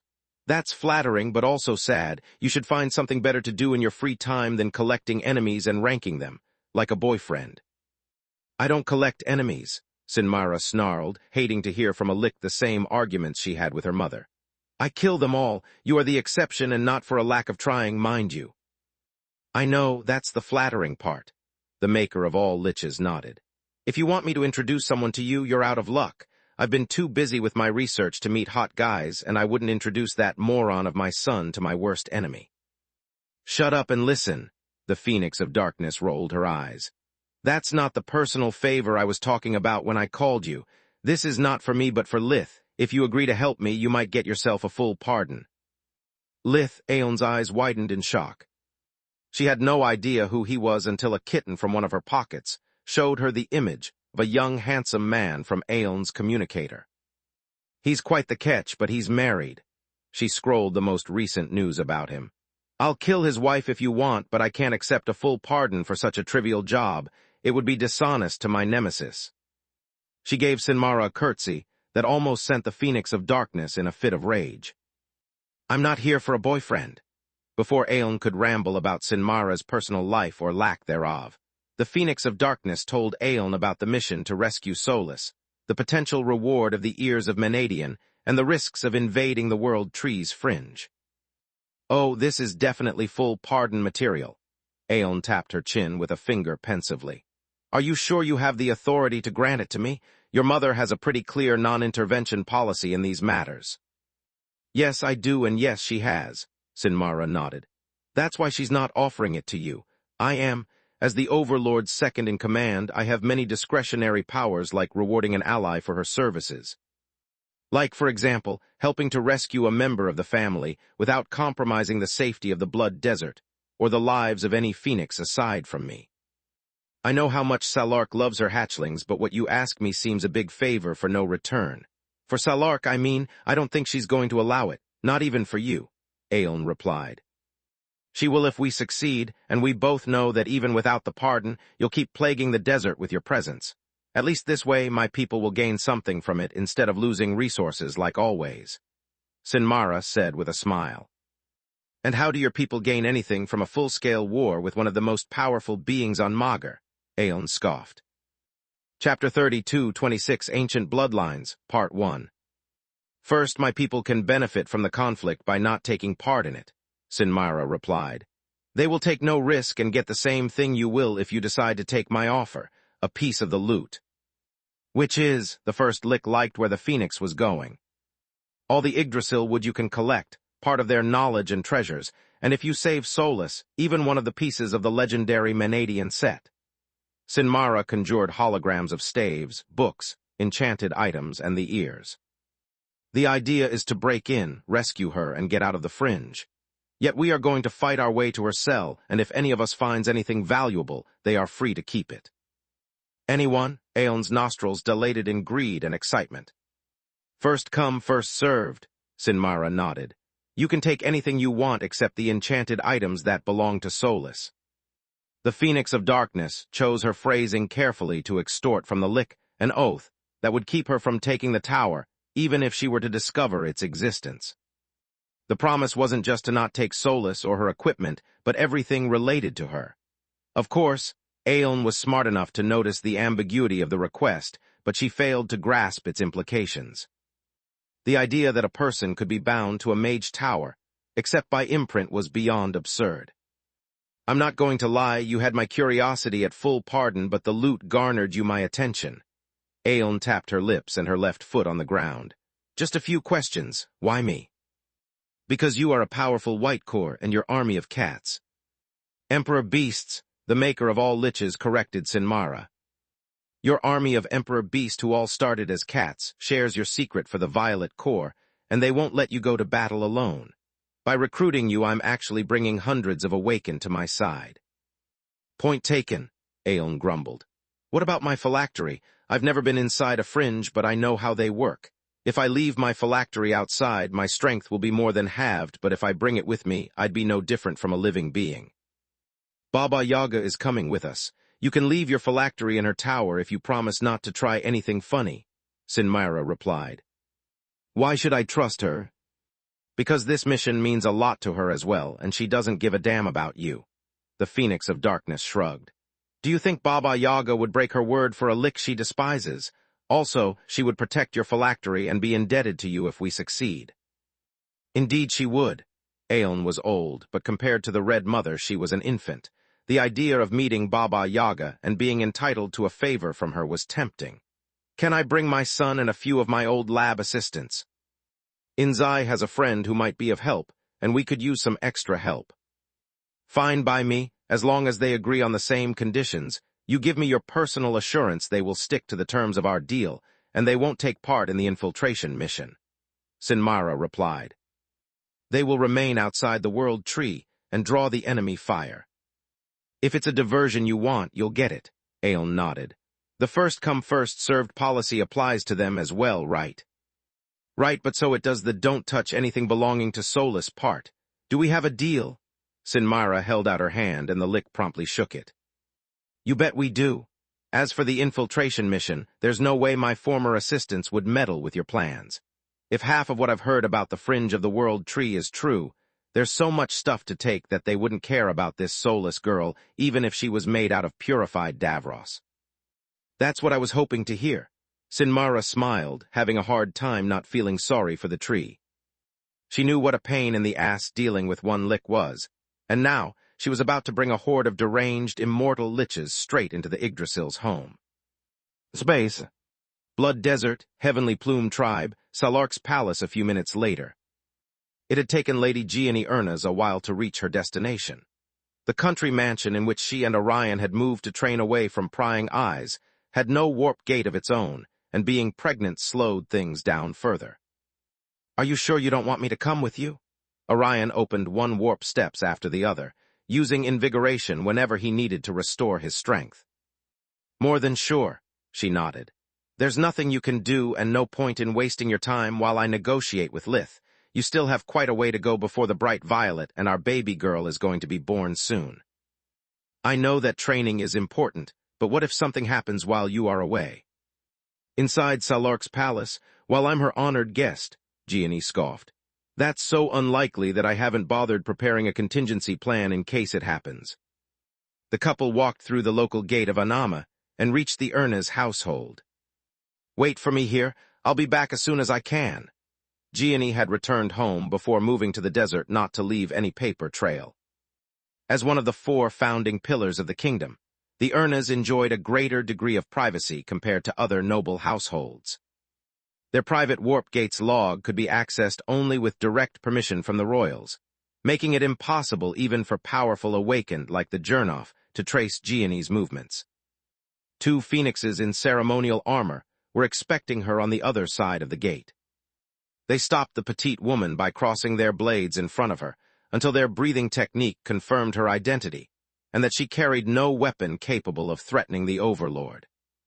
Invigoration exposed Gianni's awakening, but the phoenixes had no care for the kingdom's affairs. Her pregnant state, instead, prompted them to give her a curt congratulatory nod of the head in spite of their strict discipline. Creating a new life was considered a sacred duty in the desert, even more so if it came from a magical bloodline. The guards guided Gianni straight to Lith's war council. Gianni arrived shortly after Alaja Eventide. The former aspirant chronicler of the late World Tree and current liaison between the Awakened Council and the Elven Fringes was sitting at the table, barely able to contain her excitement. Alaja found the idea of aiding in storming the Yggdrasil's fringe appalling. It went against everything she had been taught as a librarian first and an aspirant chronicler later. Yet none of that could trample the rush of being surrounded by living legends. Baba Yaga, Tezca, Silverwing, and Bytra were mighty figures she had never expected to meet during her lifetime. Chapter 32-27 Ancient Bloodlines, Part 2. That plus holding a peerless artifact like the ears of Menadian in her hands had brought Olija this close to having an aneurysm out of joy. She talked so fast that most of what came out of her mouth was gibberish. Her hands and feet moved restlessly above and below the table, giving the impression she was having the most controlled seizure in Magus history. Has any of you ever fought the other? When did it happen? How long did the battle last? Who won? How are you still alive? How does the ears work? Where did you find it? Was Menadian's tower really that good? Questions stormed out of her mouth one after the other without giving anyone the time to answer. I'm sorry for making you wait.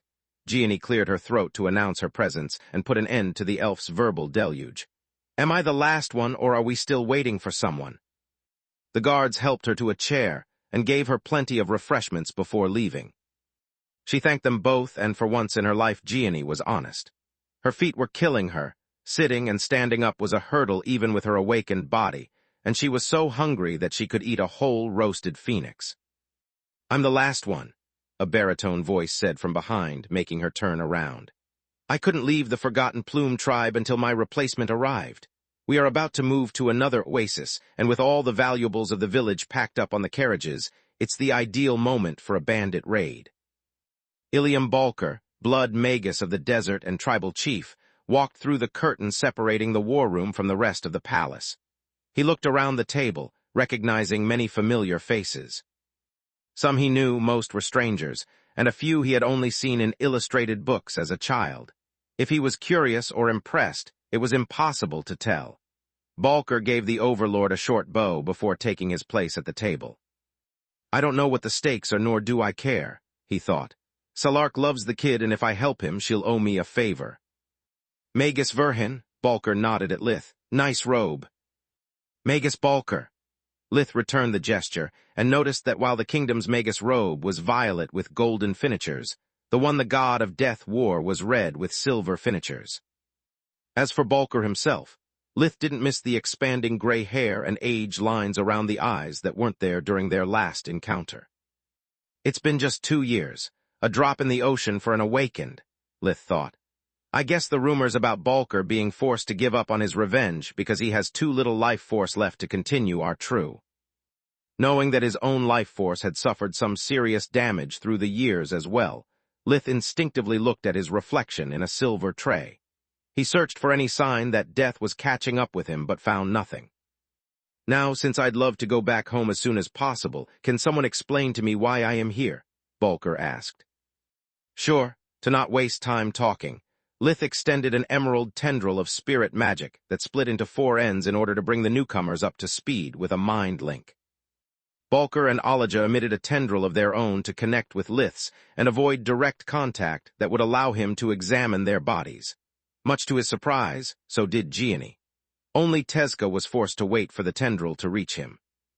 With no way to ask her questions without the others connected by the mind link to hear the answers as well, Lith could only throw a side glance at Quilla and Freya, who shrugged in reply.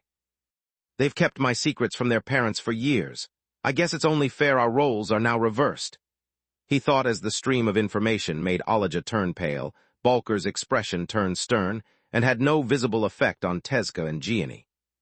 I'm sorry for you, Lith. I really am.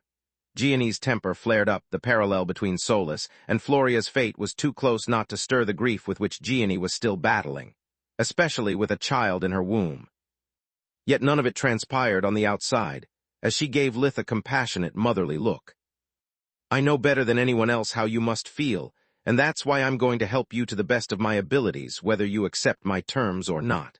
I'm not going to let you suffer like I did after I failed to rescue my little flower. Thank you, Gianni.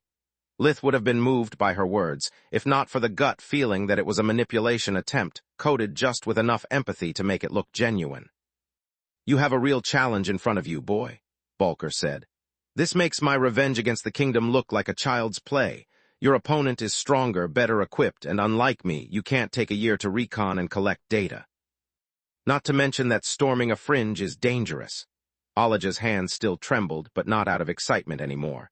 Gods above and below, even invading the fringe of a newborn Yggdrasil is suicidal. They carry over all the knowledge they had as a world sapling, their resources, and gain those inherited by all the Yggdrasils who preceded them. There is no way you can challenge the most ancient bloodline legacy on Magur and come out victorious. Sure, there's only one world tree, but they have acquired countless other bloodline legacies through the ages.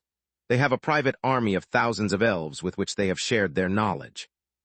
You can't solve this by violence. You need a diplomatic approach. She tried to drink some water to calm down, but ended up spilling most of it. Sure, how could I have not thought about that on my own? Lith's voice oozed sarcasm. I can sure bargain with someone who kidnapped my partner and tried to have me killed twice. He replayed Strider's betrayal, and then the chronicler's murder attempt with a hologram. This doesn't make sense, Elijah wanted to puke. Why would the Yggdrasil go to such lengths for an Omni pocket? There must have been a misunderstanding. I'm sure you can solve everything by talking. She had already seen those images during the mind link, but the second time hit her as hard as the first. Witnessing her fellow elves dying gruesome deaths made her sick to her stomach, but Elijah had to endure. She knew Lith as well as she did the new Yggdrasil, and judging by the allies he had already assembled, their battle would be bloody. If Lith won, the world tree would die, and with them an untold number of elves. If the tree won, instead, Lith's death would bring the Tiamat bloodline near to extinction and trigger a grudge of untold proportions. Were something to happen to Baba Yaga, none of her children would rest until she was avenged. The same thing would happen for Voltak, Surtur, and Rithia. Chapter 32, 28 Cogs in the Machine, Part 1. Killing a bloodline patriarch meant to make an enemy out of all their descendants, or in Voltak's case, also all those he had helped, trained, and nurtured. Dragons weren't big on generosity, but when it came to revenge, they were second to none. There is no misunderstanding. Lith shook his head. The tree targeted Solus and me to get their hands on the focus of my Omni pockets and its content. If you don't believe me, just look at me with soul vision. Please, Elijah, I need your help. You and Tezca are the only people I know to have ever been inside a Yggdrasil's fringe. I need a safe way to bring everyone inside without getting dizzy or falling into a trap. I know that this isn't the same fringe you came from, but after living as an aspirant chronicler for centuries, you must know how the World Tree's standard defensive system works and what we can expect. Elijah used soul vision on Lith and all those present. 3 different types of people stood out. Those who knew the truth and cared about Solus, like Baba Yaga and Baitra, burned with fury and wielded blood-stained weapons. Those who only cared about the ears, like Tezca, were all smiles and claws, clutching at the artifact like it was his firstborn. As for Lith, he appeared like a monolithic giant ablaze with silvery and blue flames. Under soul vision, his body shapeshifted non-stop from a void demon dragon engulfed in blue flames into a Tiamat, seething with silvery flames, as the 2 flames battled for dominance. Neither of the figures looked reassuring. They both seemed hellbent on setting Magur ablaze with their own kind of fire. Yet Elijah could tell from the aura surrounding Lith's different forms that while the silver flames aimed to destroy, the blue ones possessed an infinite hunger. Elijah looked at Lith's projection as hard as she could, but found no sign of deception, only fierce determination. No matter if I help him or not, Lith is not going to back down. The only thing that will change is which side will take more losses during the initial stages of the fight, she thought. Fine, I'll help you, Elijah sighed. As far as I know, there is no way to get in or out of a fringe except through Magur's veil. Forget about that. We'll figure out something once we know what we are dealing with, Surtur said. What I'm curious about is what means the world tree possesses that makes them stronger than a bright white core like me and on par with a guardian like my father. I was getting to that. The elf took a series of deep breaths, clinging to her Yggdrasil staff to clear her head and reconsider all the facts before opening her mouth again. This is huge. I'm about to break my people's most sacred oaths and divulge the secrets that allowed my community to prosper for millennia.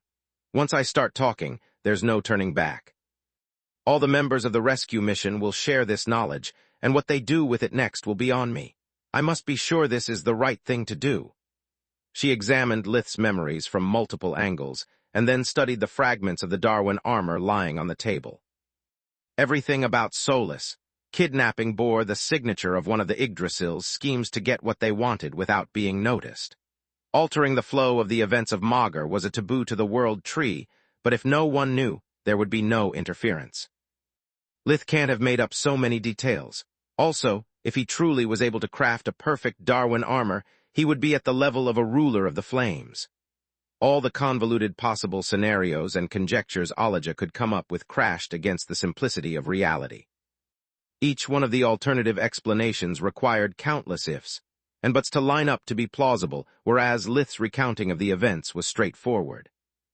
A Yggdrasil staff is giving me the mental clarity to accept the truth and help plot against a Yggdrasil. Magur sure has a wicked sense of irony.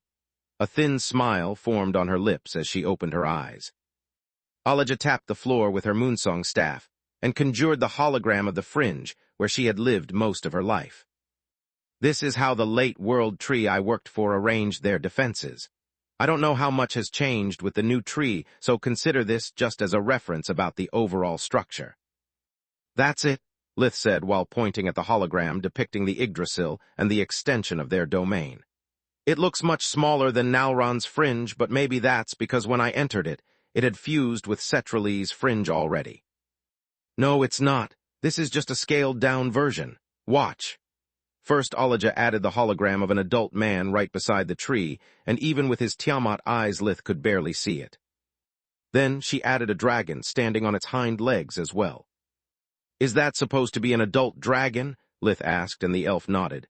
Fuck me sideways, that's enormous. Language, Gianni admonished him. My baby might not be a Tiamat and not remember anything from her time in my womb, but that's not the kind of words I want her to hear. And we are not done yet.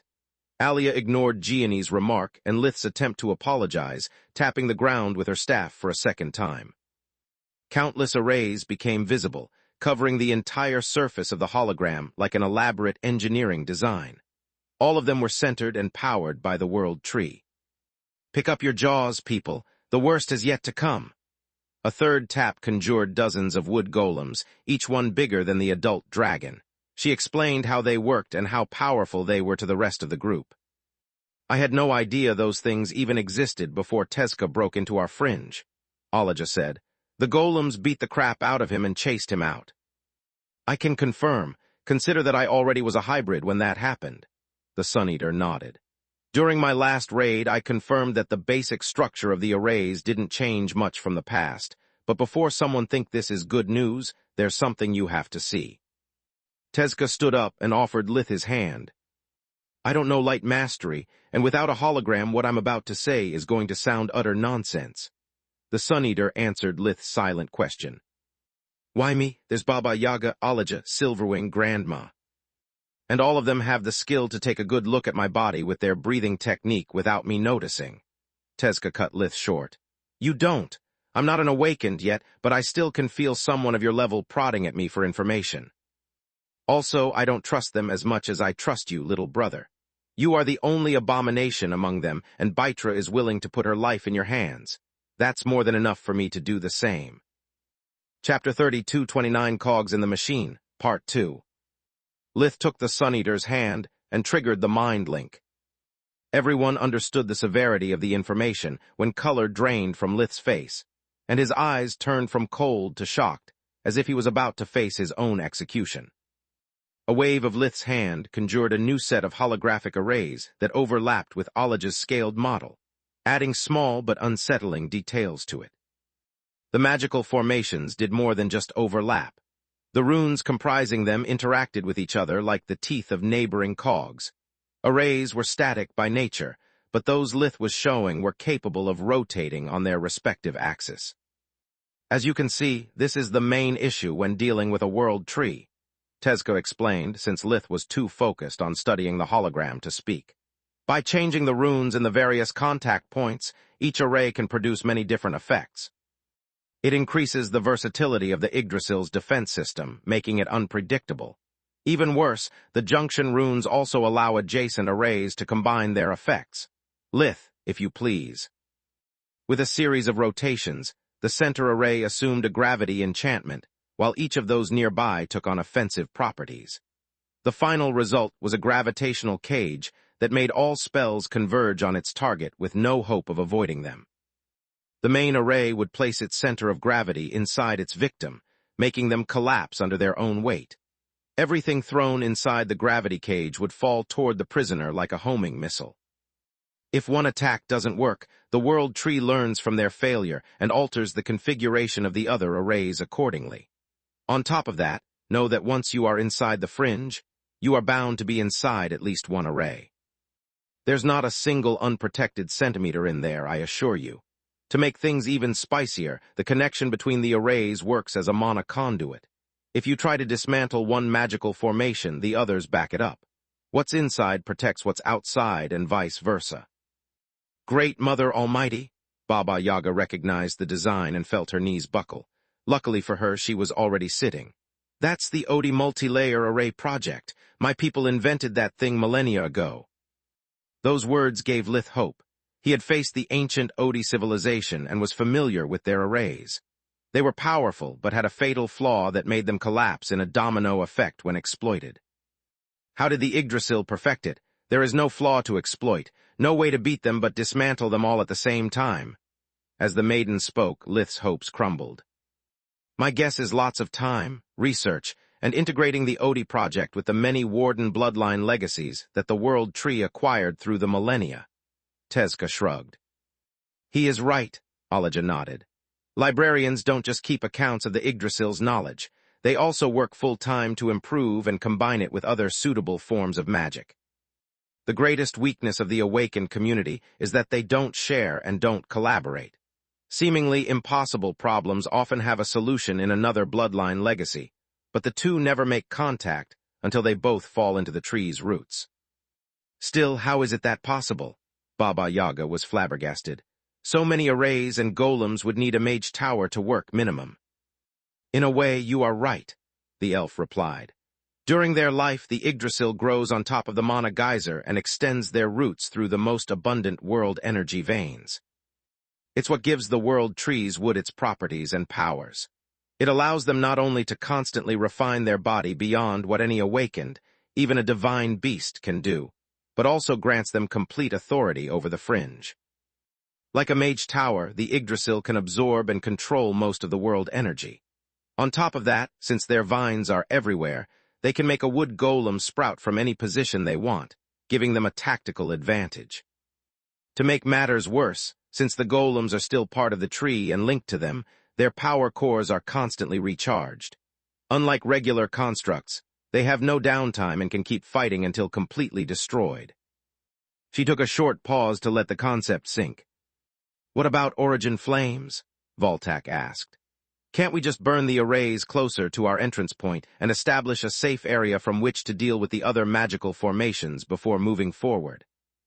No can do, Tezca shook his head. I've shown you a single multi-array formation to make it easier for you to grasp the concept, but when I said that the junction runes work as mana conduits, I meant all of them. Lith. On the Sun Eater's cue, Lith's hologram covered the entire array network that enveloped the fringe, forming a shiny clockwork formation with thousands of possible combinations.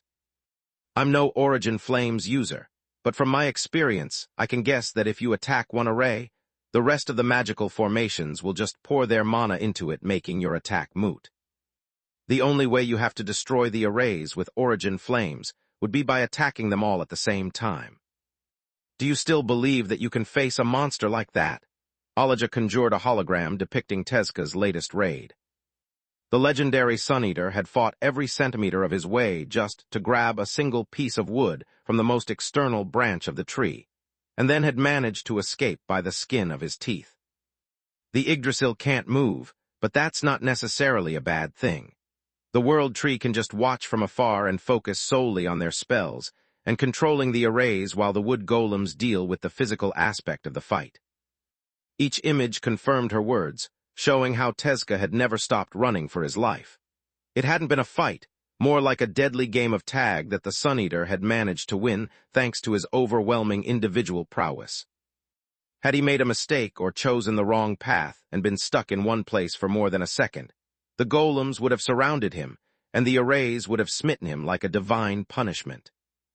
To add insult to injury, Olaja's description matched the technique Lith and Solus used to fight. She delivered magic and intelligence, and he would take care of the brawl. The irony of the situation sickened him. "I know that this is hopeless," Lith replied without hesitation. "Unlike Tezca, I don't need to just grab a trinket and run. I might need to get inside the tree, find Solus, and then bring her to safety. Yet for her, I'd face all of that 100 times if necessary, even if I have to go there alone." "But you are not alone," Tezca patted his back. "Also, the projection that the young lady just showed us actually plays in our favor." Everyone but the Eldritches and the babies looked at the Sun-Eater as if he had gone insane, and that only because the babies were napping. Chapter 32:30 Shadow Play, Part 1. How exactly? Salark wasn't supposed to intervene, but curiosity got the best of her. "Because that's how the Yggdrasil expects things to go based on their current information, but that's incomplete," Tezca replied. "The last time I infiltrated the Fringe to steal Yggdrasil wood, I was much weaker than I am now, and most importantly, I was alone. The World Tree has no idea what the organization by itself is capable of when its members act together, let alone if we have the aid of powerful white cores." He pointed at Silvering and Surtur. "A mage tower," Tezca's finger moved to Baba Yaga. "A greed of dragons," then it was Voltak's turn. "And a not-so-much esteemed colleague of mine who goes by the name of Orolm the Breaker. Have you ever heard about him, little brother?" "No," Lith shook his head while Baba Yaga and Silverwing crushed the armrests of their chairs with the sheer strength of their grip. "Who is he?" The tension in the room had become palpable. Young people like Gianni, Balker, and Lith looked around in confusion as even Salark knitted her eyebrows in a scowl. "An eldritch almost as old as me," Tezca replied. "He was the strongest member of the organization before the Master turned us into hybrids, and recently he has joined our ranks. I think he's the perfect guy to deal with our problem." "He most certainly can." The maiden looked at the abomination hybrids with renewed respect and a tinge of worry. "You see, Lith, Eldritches, and White Cores are close in power. Eldritches, however, are better than us at killing and destroying, while we are better at everything else. Orolm is the most dangerous of them. His Eldritch ability, Break, is capable of dismantling both matter and energy beyond saving. If he destroys your arm, your life force loses its memory of ever having it. If you try to heal the wound, no new arm will grow from the stump, and you need body sculpting to make the arm from scratch with all the problems it implies. In the same ways, if he strikes at an array or an artifact, the damage is permanent. There is no repairing it. You can only scrap them for materials and remake them from scratch." "Which means we can establish a foothold in the Fringe with his help," Lith said. "And it also means we are dealing with a dangerous murderer." Silverwing had a hard time sharing his enthusiasm. "The Breaker has killed more White Cores than anyone else on Magur. Even the Guardians are wary of him." "Really?" Lith was both shocked and impressed.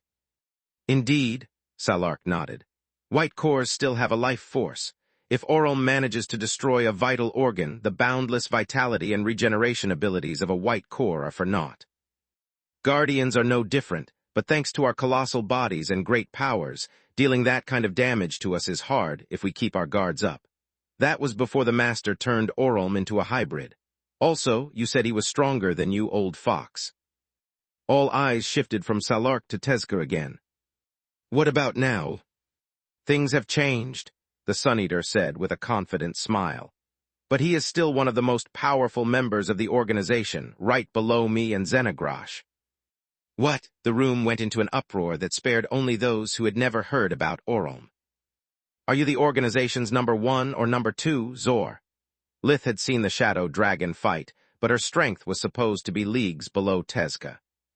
If Zorith's powers had improved so much, he had to adjust the role he had for her in her plans.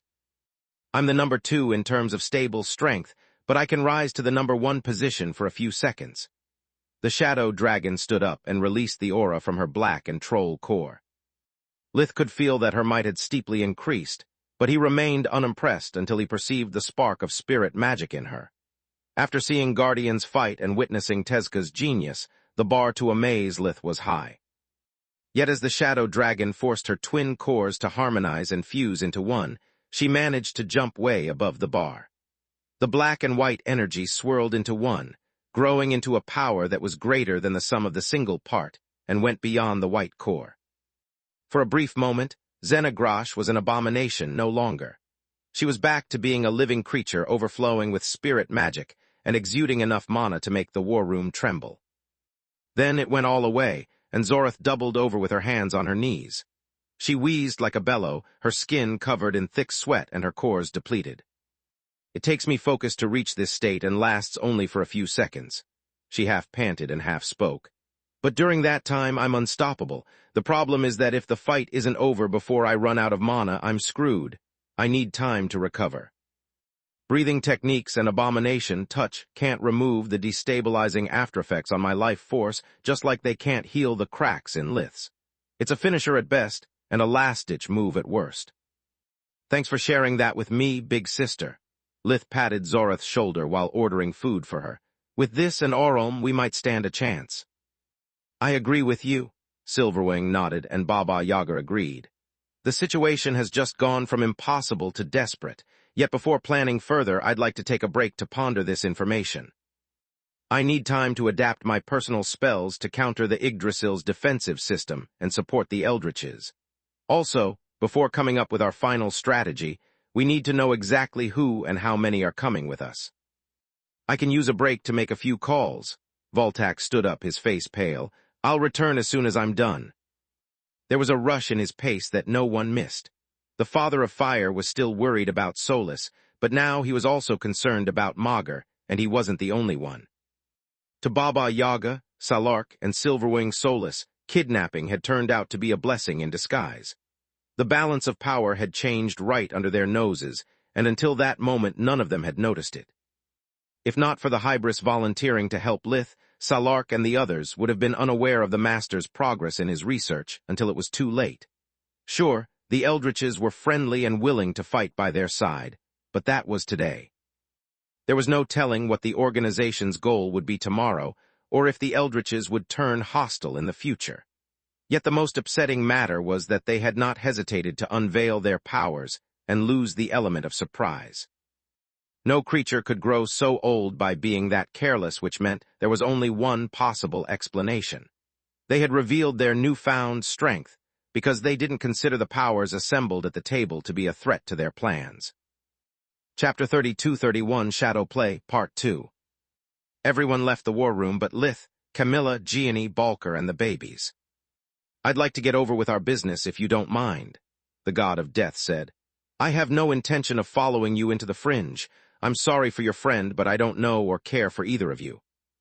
I have no reason to endanger what little is left of my lifespan for a stranger. My family comes first. I'm sure you can understand. Balker pointed at the babies and Lith nodded. Then why are you still here? Because the situation is not as desperate as it seems, and because the Overlord requested my presence. The god of death replied. Just because I won't be there, it doesn't mean I can't help you. Help me how? If there was a logic to Balker's words, Lith failed to follow it. By sharing my experience on how to fight against an overwhelming opponent with the aid of an army of immortal puppets. Hearing the god of death talking about the demons of darkness as disposable tools enraged Lith, but he remained silent and listened. I know your abilities from second-hand sources, so I need you to be honest with me. Your undead soldiers don't die unless they run out of mana or give up, correct? The Blood Magus asked, and Lith nodded in reply. Also, even though you are not their maker, they are blindly loyal to you. Is this correct as well? Not really. Lith hesitated a bit before revealing the weakness of his powers. It's more like a deal. I call upon souls willing to follow my orders in exchange for a second chance at life. If nobody answers the call, I can't make demons. So you have to cross your fingers and deal with the moral scruples of a bunch of long-dead losers. Balker was impressed. What the demons of darkness lacked in obedience, they made up for it in resourcefulness. Having their own will meant that Lith didn't need to constantly supervise his army like Balker did back in the day. Yes, is that a problem? Lith asked. Quite the contrary, the god of death replied. Lots of people die on Magur every day. I'm sure there are more than enough scumbags to answer your call and do whatever you ask them to. Who knows, maybe they'll even do what you are not willing to. What do you mean? Balker's cruel smile gave Camilla the creeps, but she still wanted to know. How do you think I succeeded for so long against enemies who were superior to me under every aspect, Lady Verhan? By mercilessly striking at their weak points. And I mean this and this. A wave of Balker's hands highlighted the array's runes midway between the junction points, and then at the elven villages.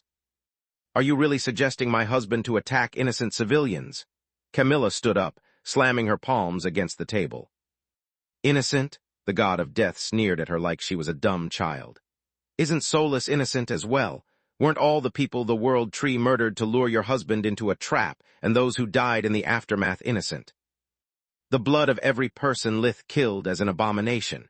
Every person who died in Zeska while he fought with his brother is on the World Tree's roots and the hands of his loyal chroniclers. Without them, nothing would have happened, and we wouldn't even be here. His words hit Camilla like a slap, making her anger fade and forcing her to sit back. The elves who live in the fringe might not have dirtied their hands directly, but they are not innocent either. They are the tree's accomplices. Without them, that fat piece of wood could have never kidnapped your friend or attempted to kill your husband. They are the Yggdrasil's hands and feet, their eyes and ears. We've all listened to the little elf. Without the chroniclers, the World Tree is a sitting duck who can only use magic. It's because of them that the wood golems are so deadly. Remove them from the equation, and the World Tree won't even get close to the power of a guardian. Camilla was appalled by the blood Magus strategy, while Lith could see its merits. Based on what Alaja told me, chroniclers are like harbingers. The Yggdrasil can order them to ignore the burning villages and focus on the attackers, but that would only make things easier for me. The inner conflict and the constant distraction from the screams for help would make the golem's pilots lose focus. In battle, 1 second of distraction is fatal, and my demons can buy me way more than a second. The only problem is the toll it would take on my conscience and my relationship with Kami. Lith looked at her, reading her fear and disgust. What about those runes? Lith changed the topic. You heard Tezka, the arrays support each other and attacking them is pointless. He would be right if we were talking about living people or spells, Balker replied. They would reach their target covered in deadly wounds and be killed before they can fully conjure their spells, yet we are talking about undead. They don't feel pain or fear. They have no hope or need to come back from their mission. The god of death took a piece of paper out of his Magus robe's pocket and handed it to Lith. This is the self-destruct spell my minions were programmed to use when cornered. It's devised to make the energy of their mana cores go awry and amplify it by burning their life forces. I created it back when I didn't even know the words mana core, and after becoming an awakened, I've improved it for the fun of it, to see how far I could have gone if I weren't just a fake mage. Balker sighed, his gaze lost in the distance. Now it's yours. Teach it to your demons, explain to them what runes they have to target, and once they reach them, make them explode. Tezka is right about the arrays. Destroying one is impossible. But what if you don't attack the whole array, but focus a powerful blow on a single weak point? If you attack many weak points at the same time, the shared energy would be dispersed between too many arrays to be effective. Lith replied, as he used the hologram to run simulations for attack patterns. Also, if an explosion is strong enough, a rune might be scattered before the defense can solidify. Even if damaging a single rune causes no permanent damage, the array would become useless until the spell's self-repairs. Even better, all the connected arrays would be useless, creating openings in the Yggdrasil's perfect defense. I like you, kid, Balker nodded, finding no fault in his reasoning or error in the simulations. Your mind and heart are in the right place. Are you fucking kidding me? How can you say things like that? Camilla clenched her hands so hard that they turned white. The demons are nothing like your mindless drones. They are people with their own feelings and memories. Chapter 32 Trade-Off Part 1. How can you suggest to order the demons to blow themselves up like it's a joy ride? The second part of your strategy is almost as disgusting as the idea of attacking the elven villages, Camilla said. Listen, Lady Verhan, I understand your outrage, and I sincerely wish there was still something inside of me that could give half a fuck about it. There's not. 23 years ago, someone decided to teach me a lesson by slaughtering my family and my village. I've learned my lesson and taught one of my own to the kingdom. Now it's your turn. What lesson do you want to teach your husband? To just roll over and die whenever his enemies have loved ones? To sit there and take it because two wrongs don't make a right? Bulker paused long enough for Camilla to think about an answer before resuming talking the moment she opened her mouth. Would you be of the same opinion if instead of your husband's friend, the world tree had taken away your babies? He pointed at Valoran and Alicia, who had fallen asleep while holding each other. Would you still preach mercy? Camilla's answer died in her throat, as the mere thought of such an event made her quiver with rage and horror. My point exactly. Bulker took her prolonged silence as an answer. Who do you think you are to tell Verhin that his friend is less important than your babies? Who are you to sit there and tell me my family didn't deserve the only kind of justice I could give them? Ilium Bulker stood up and offered his hand to Lith, who shook it promptly. He had walked more than 1 mile in Bulker's shoes. He still grieved the deaths of Carl, Uriel, Lark, and Floria, wishing to go back in time now that he was strong enough to save every one of them. I'm not telling you what to do, Magus Verhin, Bulker said. I'm telling you what I would do if instead of Solus there was Eos, Island, or Iraq. The choice is yours. My only suggestion is to pick the answer you'll regret less in the years to come. Then the Blood Magus walked out of the tent and returned home. I didn't say anything because I didn't want you to feel isolated, but Bulker is right, Gianni said as soon as the curtain was sealed and the room soundproofed again. You are also right, Camilla. What Ilium has suggested, it's disgusting, inhumane, and heartless. Yet I'd do all of that, and much more if it brought my little flower back. Gianni couldn't stop her hands from embracing her swollen womb. You know all too well what it means not knowing if you'll ever see again someone you love. Wondering every minute if you'll ever hear their voice again or see their smile. Luckily for you, you don't know how it feels when your worst fears come true. I just wish you never come to find out. Despite her words, Gianni looked serene. There was no grief in her voice or tension on her face. Yet Camilla knew that was only because her mentor considered emotions to be a weakness, and that Gianni would only show what she needed to get what she wanted. That kind of speech was out of character already, making Camilla wonder about it. I wonder if pregnancy softened Gianni up, or if this is just groundwork to get whatever she wants from Lith, Camilla thought. Either way, I can't deny she has a point. If it were Elijah instead of Solus, I would probably be mad with grief already. Same with Valoran, Lith, or my sister. I wouldn't care about collateral damage until I got them back, and whatever sense of guilt I might carry for it, I would welcome it with open arms. You've got a lot of explaining to do, Gianni, Lith said, snapping Camilla out of her reverie. Since when are you an awakened? Most importantly, how is the baby? Why don't you look for yourself? Gianni gave him a warm smile and offered him her hand. It was the first time after her awakening that she met Lith and allowed him to use his breathing technique on her. He could finally see past her cloaking device and notice the changes her body had undergone. Bright yellow core, and you are very close to the next breakthrough, Lith said out loud for Camilla to hear. The baby is perfectly healthy. She didn't awaken, but her constitution is impressive. Being born from an awakened mother meant sharing her body refinement and physical prowess, since the infant shared the mother's flesh and blood. Even as a non-awakened, the baby would be born with perfect health and fewer impurities than normal. That, however, would only last for a while. Babies grew quickly during their first months of life, and all the extra weight they gained would dilute their enhanced tissues. In just a couple of years, they would be no different from a regular baby. Bright yellow like me, Camilla said. Gianni had a better starting core than you, but this growth rate means she practiced a lot and awakened not long after you, Lith pointed out. Somehow, you convinced Vaster to help you, am I right? It was the most logical explanation to why Gianni had chosen the old professor as her physician during the pregnancy, instead of Lith or Quilla. He also awakened Orion. Gianni nodded, making his eyes go wide in surprise, all 7 of them. We had Zogger teach us magic and spirit magic, so even though I have just a bright yellow core, I'm no pushover. Any sane man would have considered Lady Gianni Ernas a threat even back when she was a regular human woman with an orange core. Now that she had an awakened body, fusion, and spirit magic, Lith considered her a force to be reckoned with. Now I understand why Quilla suggested me to ask your help. Am I the only one who didn't know about this? Lith asked. Far from it. Let me start from the beginning. Gianni used a mind link to answer all his questions and share her current standoff with the Jernoff household. "Nobody knew," she replied after bringing Lith up to speed. "I didn't want to involve any of you in my business. I'm doing it now only because I have no other choice." "Let me get this straight," he said. "This is just your way to manipulate and guilt me into risking my life to protect yours." "Correct." Gianni didn't bother deny the accusation. "One life for another. I help you saving Solus, no questions asked, and you help me not to die.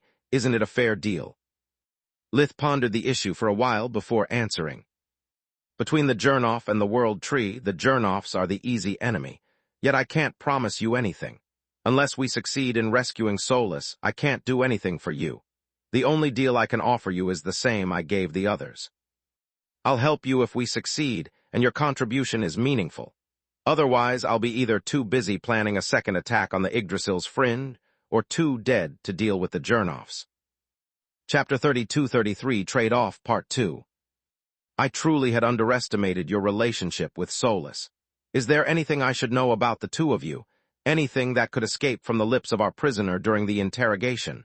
Gianni asked. "No, also, there's going to be no interrogation." Lith gave her a brief summary of his plan to find the fringe. "It's a good strategy, and I think I can help you with it. I know nothing about elven physiology, but if you can give me a few minutes to study the prisoner with invigoration, I should learn everything I need for the job. I accept your terms." Gianni nodded. "The plan won't start until we've rallied all the allies we can. Until that moment, make yourself comfortable. I'll have a room assigned to you," Lith said. "Not so fast." Gianni raised her hand with her palm out to stop him. "Even though the meeting with Giza put me in this situation, that day I learned a lot. I've never stopped investigating who is behind Camilla's attempted murders." Camilla's eyes went wide in surprise while Lith's narrowed. She had done everything she could to forget about it and live a normal life, whereas he had never forgotten about it. Yet without a lead to follow or a prisoner to interrogate, there was nothing he could do.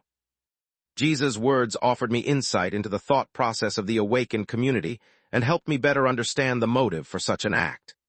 Gianni took a folder out of her dimensional amulet and handed it to him.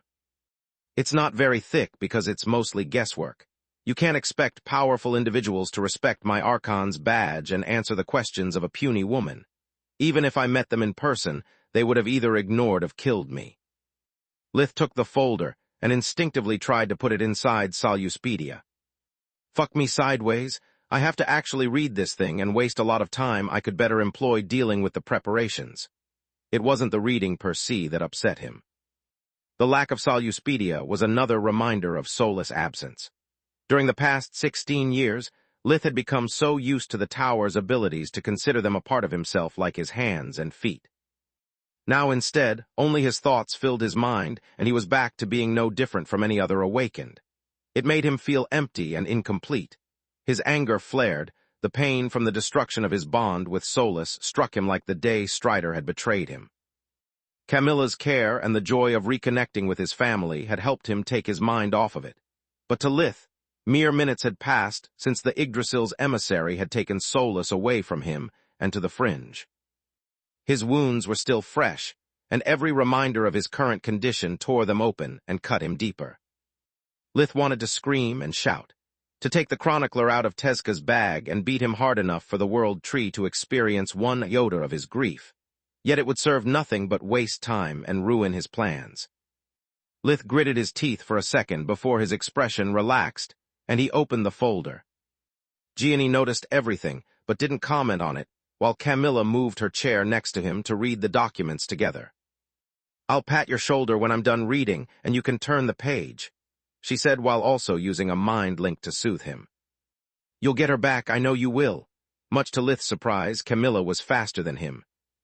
Her enhanced senses were inferior to his own, but as a constable, she was used to reading that kind of document. She tapped his shoulder while he was still halfway through the first page.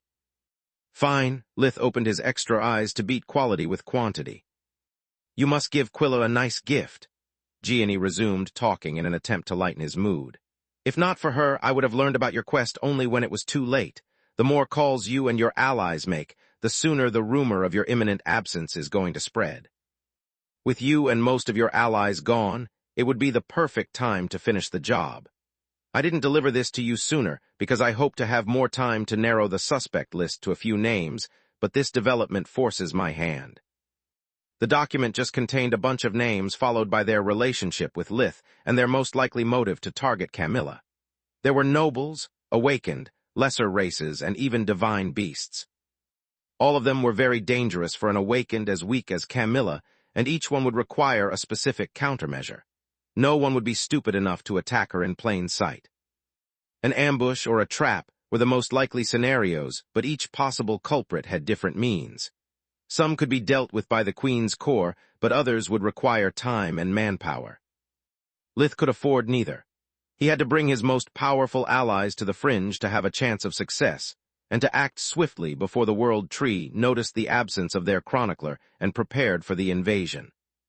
He revised the files over and over, but the only thing he learned was that he couldn't save Solus without sacrificing Camilla. Space. No, old worm, I'm not going to help you, Quashal, the father of all ice dragons, said. Or rather, I'm not going to waste my time with Arunt's problems. Do you realize that this might be the final favor I ask you? Voltak sighed. I'm old and weak. Our current odds of success are slim, and unless we get someone to help us, whether we succeed or fail, we'll suffer massive casualties. And how is any of that my fault? The ice dragon's scales looked like finely cut diamonds covered in dew that sparkled under his lair's magical light. You were old and weak even before you went into slumber 1,000 years ago, yet you are still here.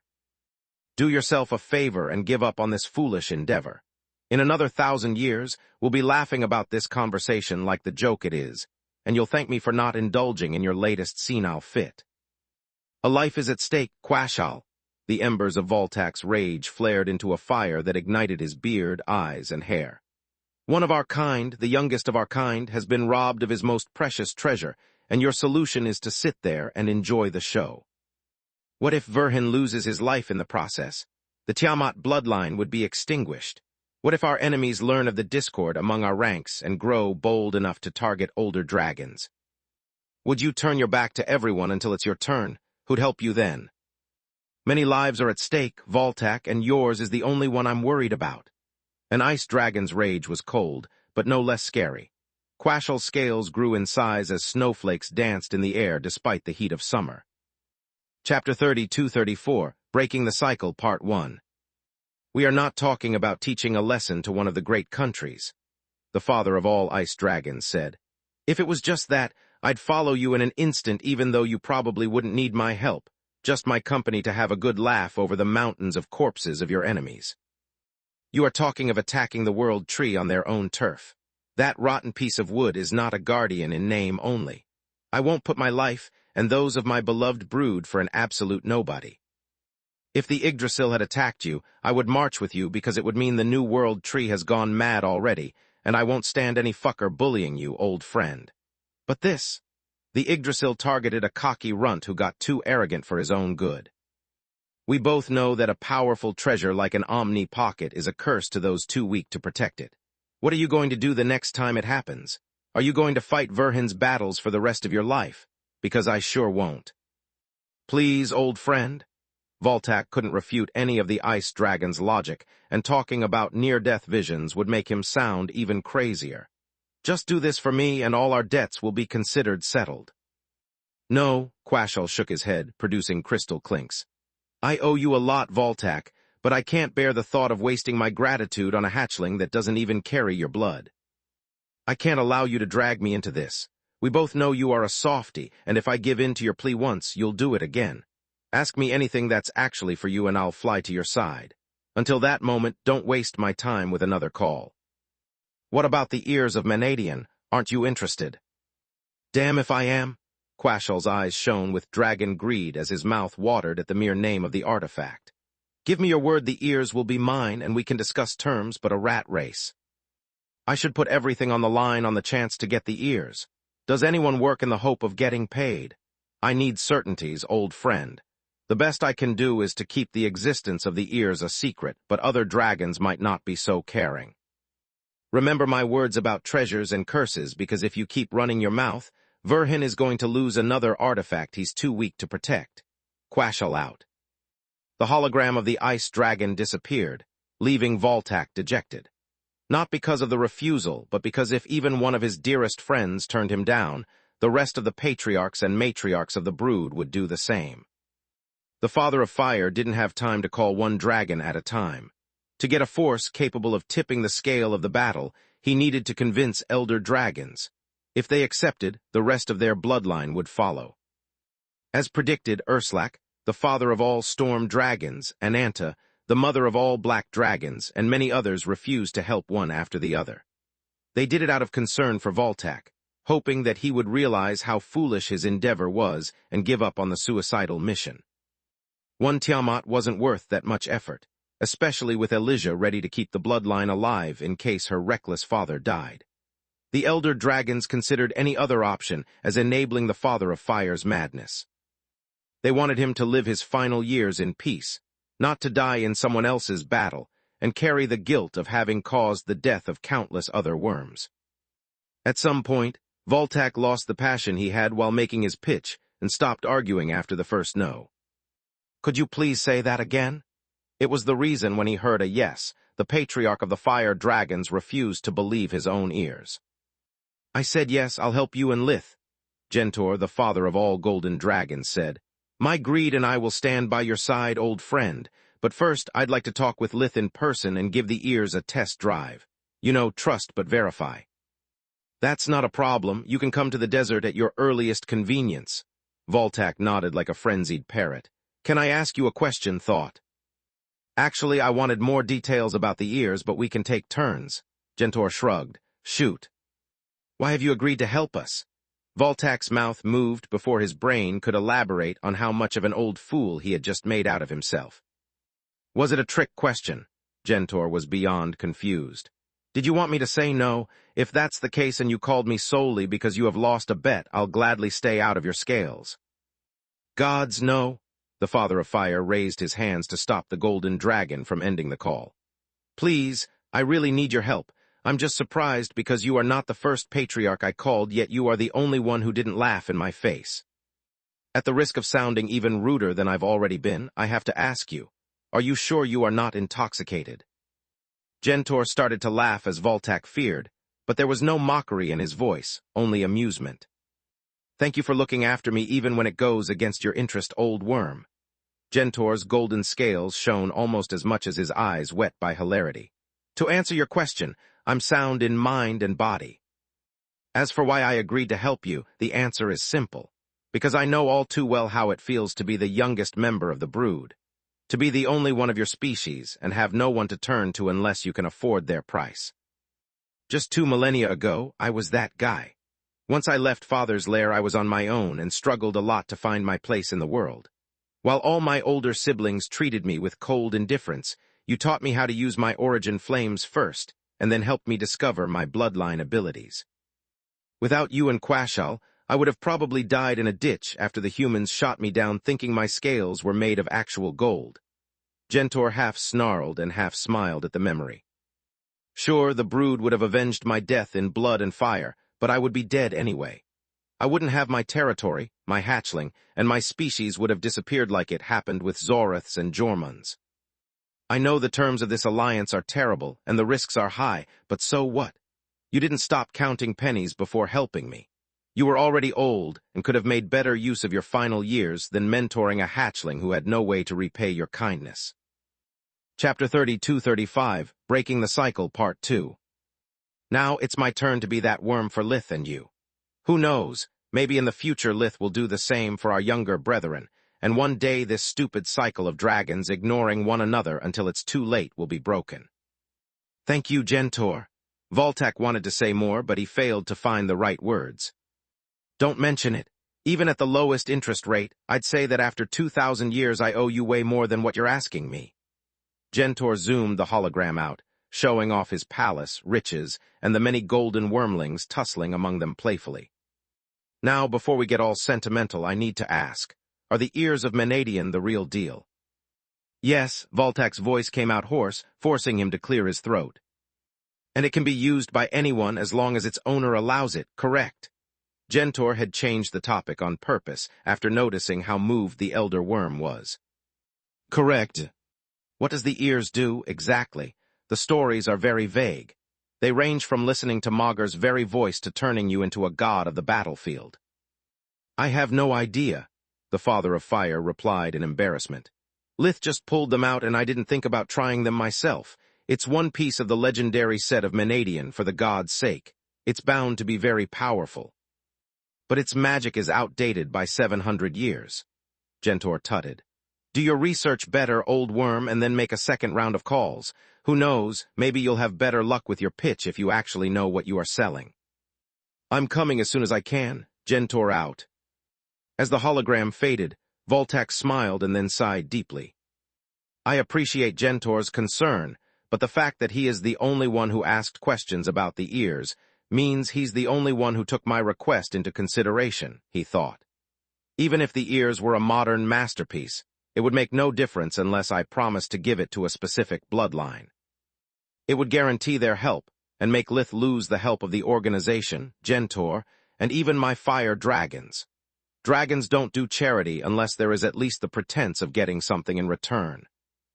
The Father of Fire checked his contact runes to make sure everyone had answered his summon. There were many who had ignored it, but one in particular pained the Elder Worm's heart. Voltac pressed the unblinking rune, deeming it a personal call. What do you want, old worm? The voice on the other side was cold and detached. The only emotion it betrayed was annoyance. Unlike in the previous conversations, old worm wasn't used as a term of endearment, but as an insult. I just wanted to speak with you, son. Voltac looked at the skeletal figure in front of him. This might be the last occasion we have to mend our relationship. Please, you've said those words.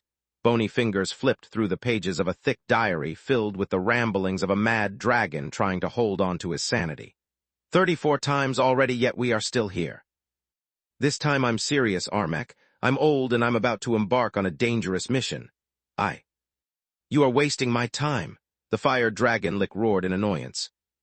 Armak was one of Voltac's lost children, and the only one who had turned his back to his family to the point of resorting to undeath to ensure his survival.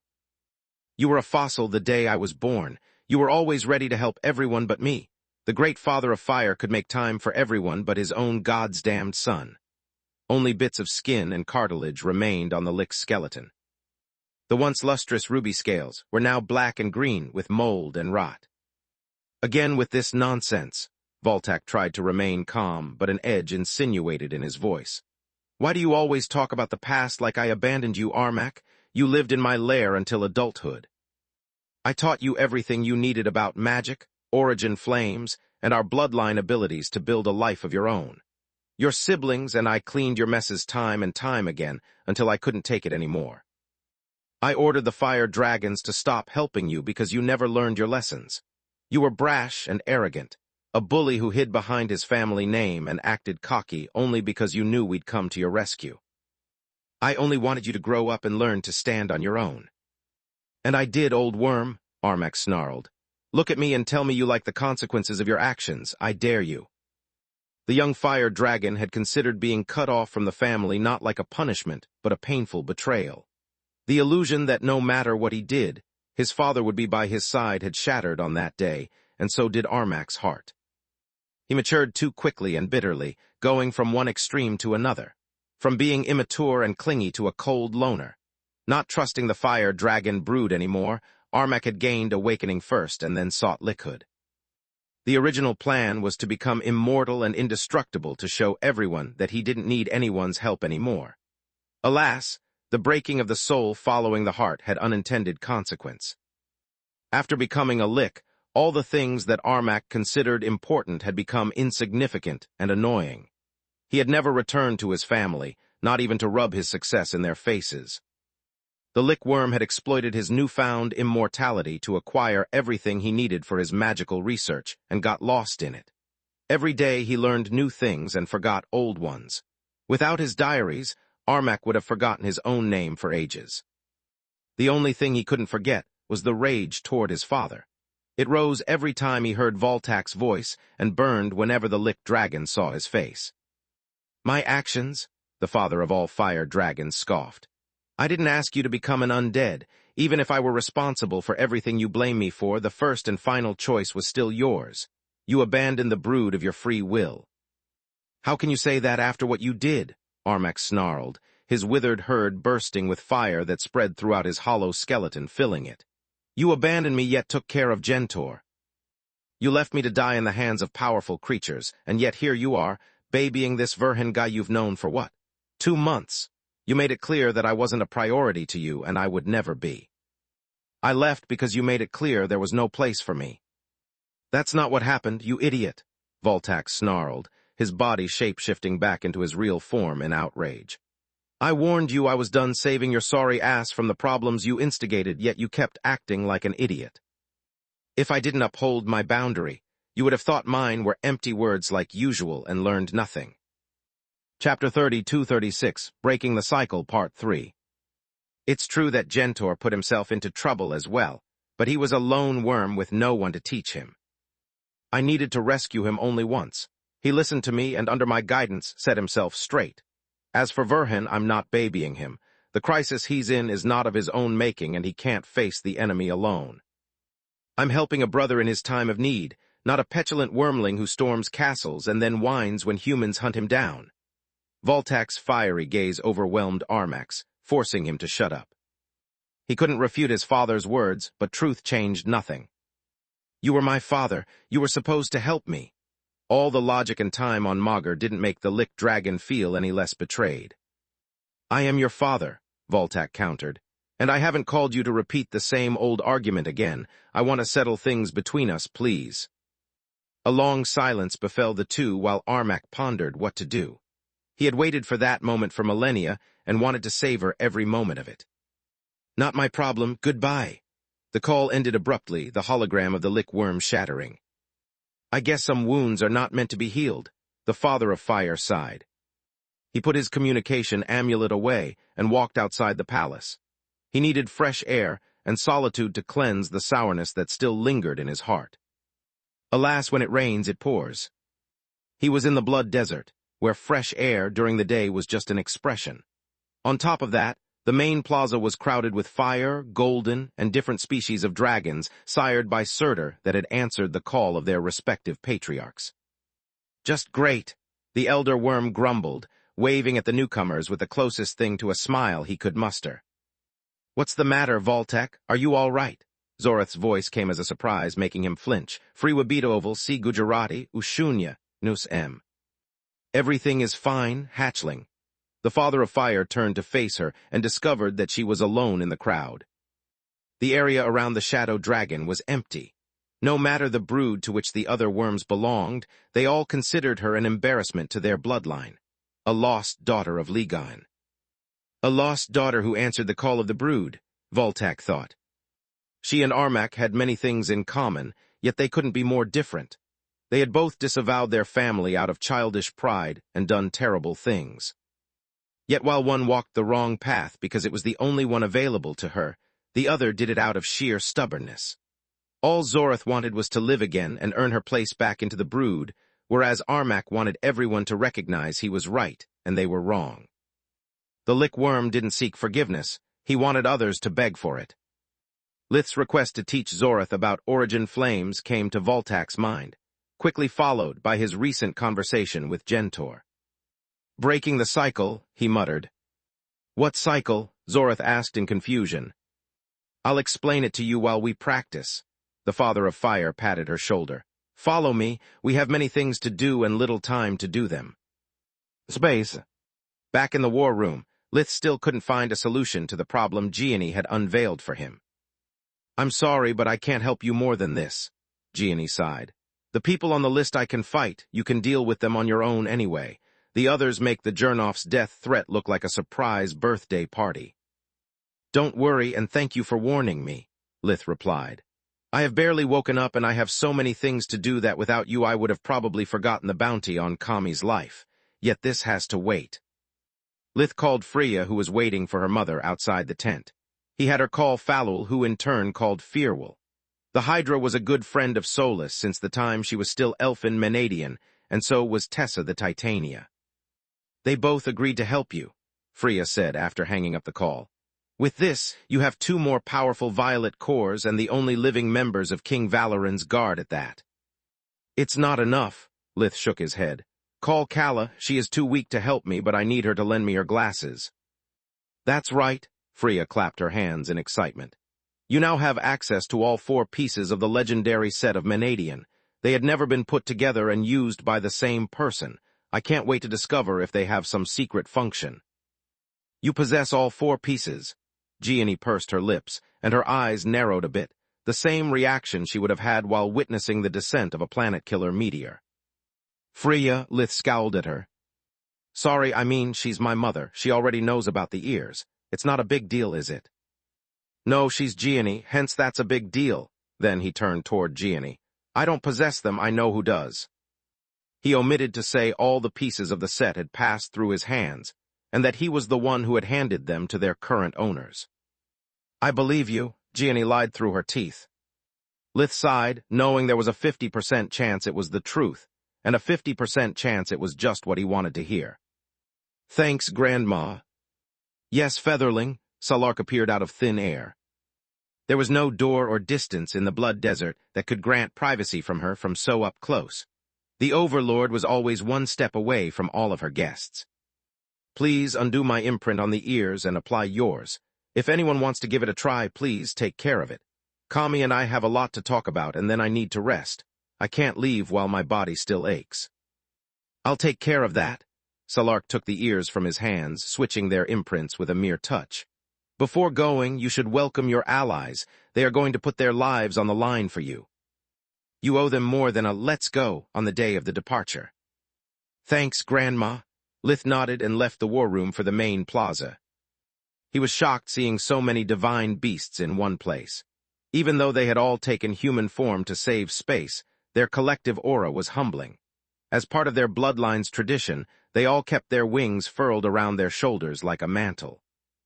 Membranes for dragons and feathers for the phoenixes and the griffins, while the color of the wings distinguished one bloodline from the others. What the fuck? There were lots of golden and ruby membranous wings, whereas most of Surtur's dragon offspring belonged to different species of dragons. Lith was disappointed that only 2 of the many dragon races had come, but he was even more surprised by the assembly of pitch-black feathered wings.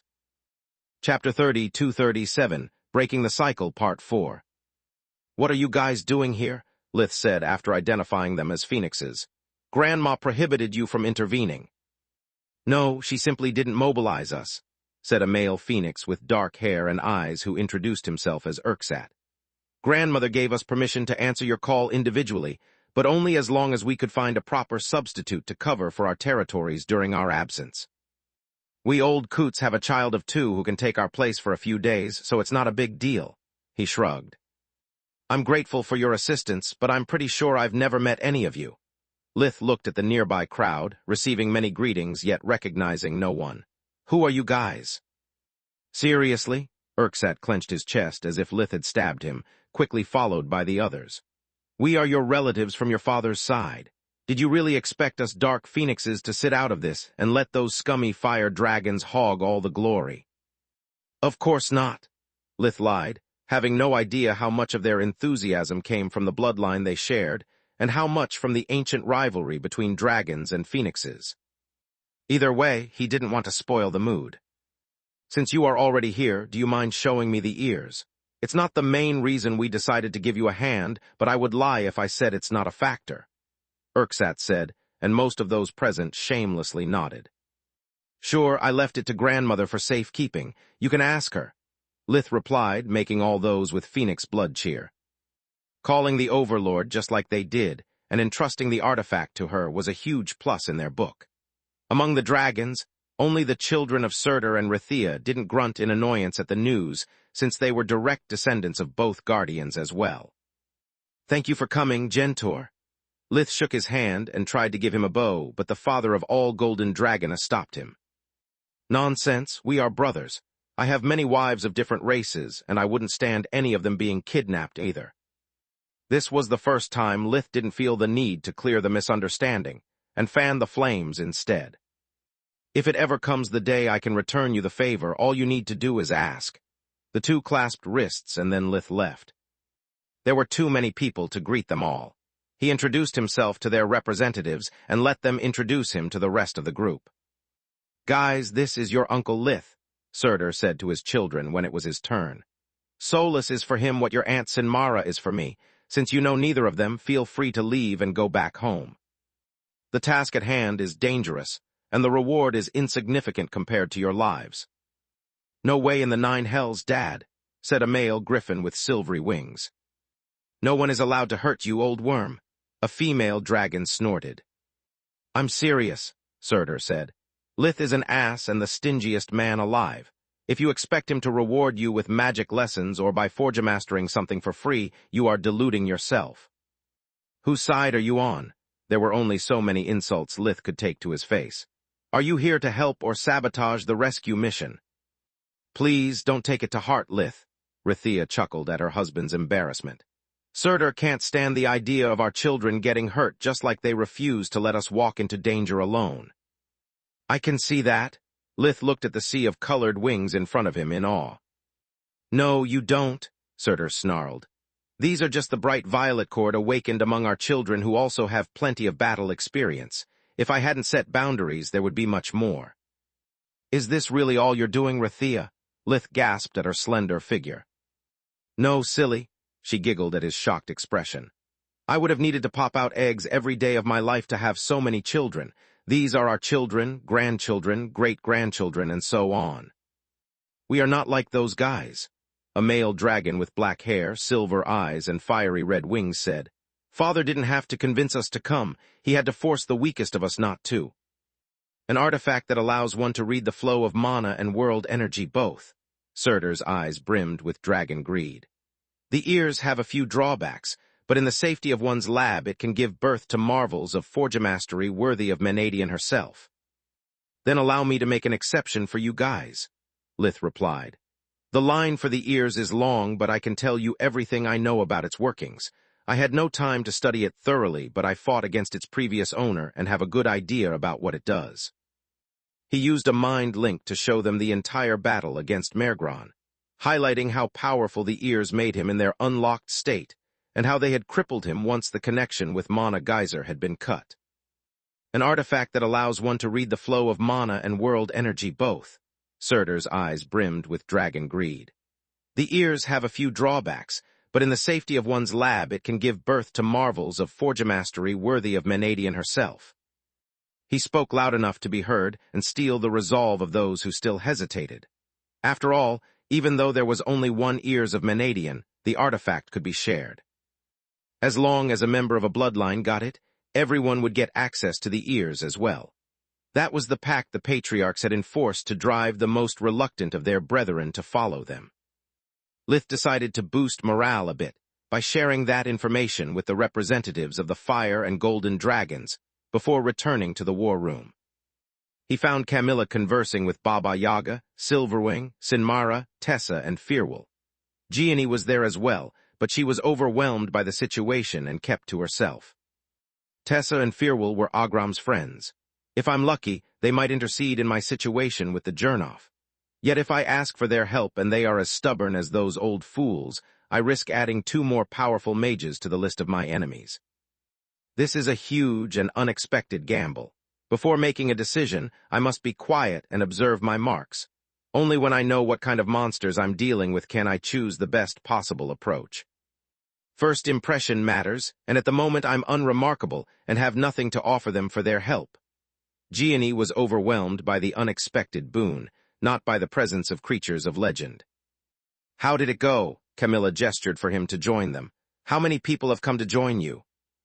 3 greeds of dragons, 1 more than I expected. Gentor is on board," Lith replied. "That's good," Baba Yaga nodded. "Every bit helps. I've already contacted my firstborns and asked the best fighters among them to join us. They have all accepted and are on their way."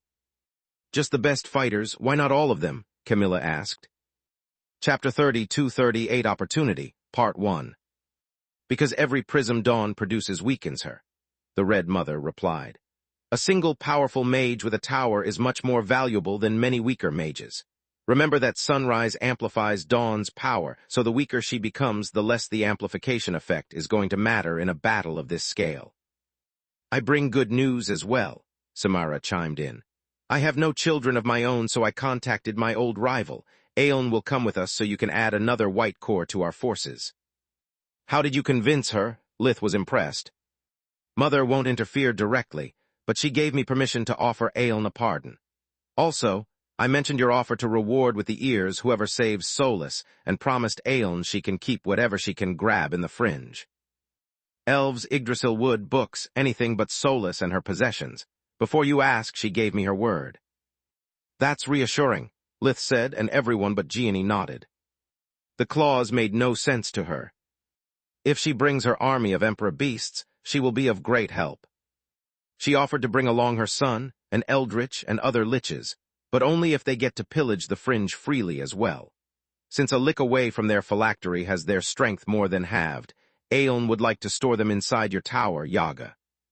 She also wants your sacred oath that you will return them by the end of the battle. Liches, the Red Mother grimaced, as if speaking the word coated her tongue with poison.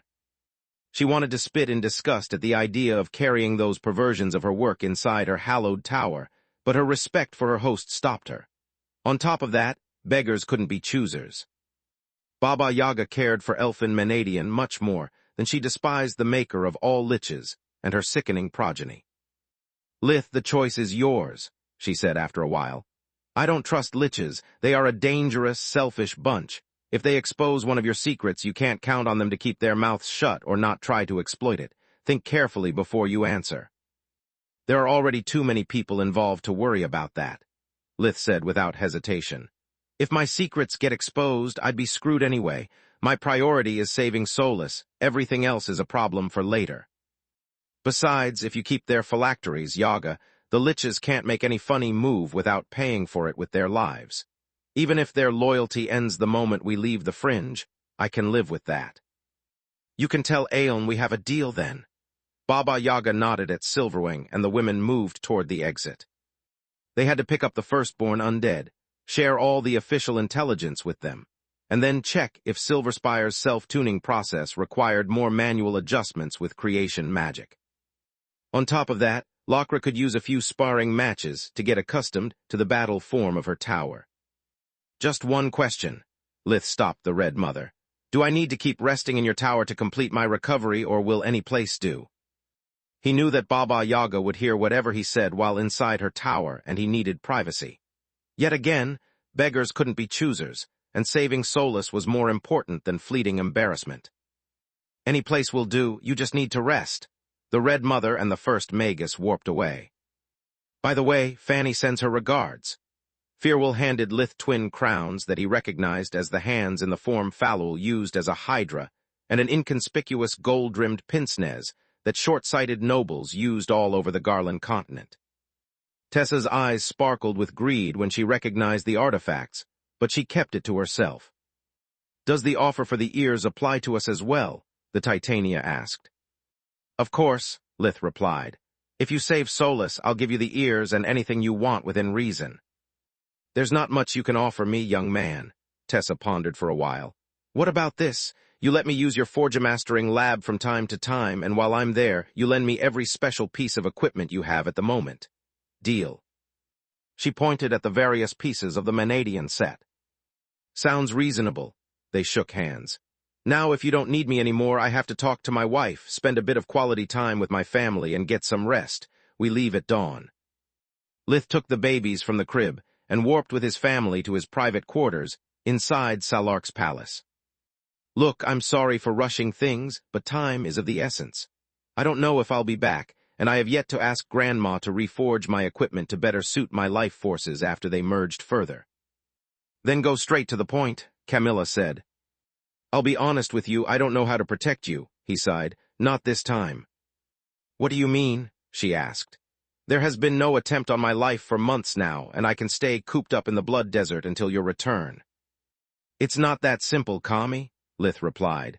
The attempt stopped because there was no opening for more attacks. After giving birth to Elijah, you have stopped working. There was no schedule the culprit could exploit. You never left the Verhan mansion and its arrays, and the rare times you did, there were always many powerful individuals with you.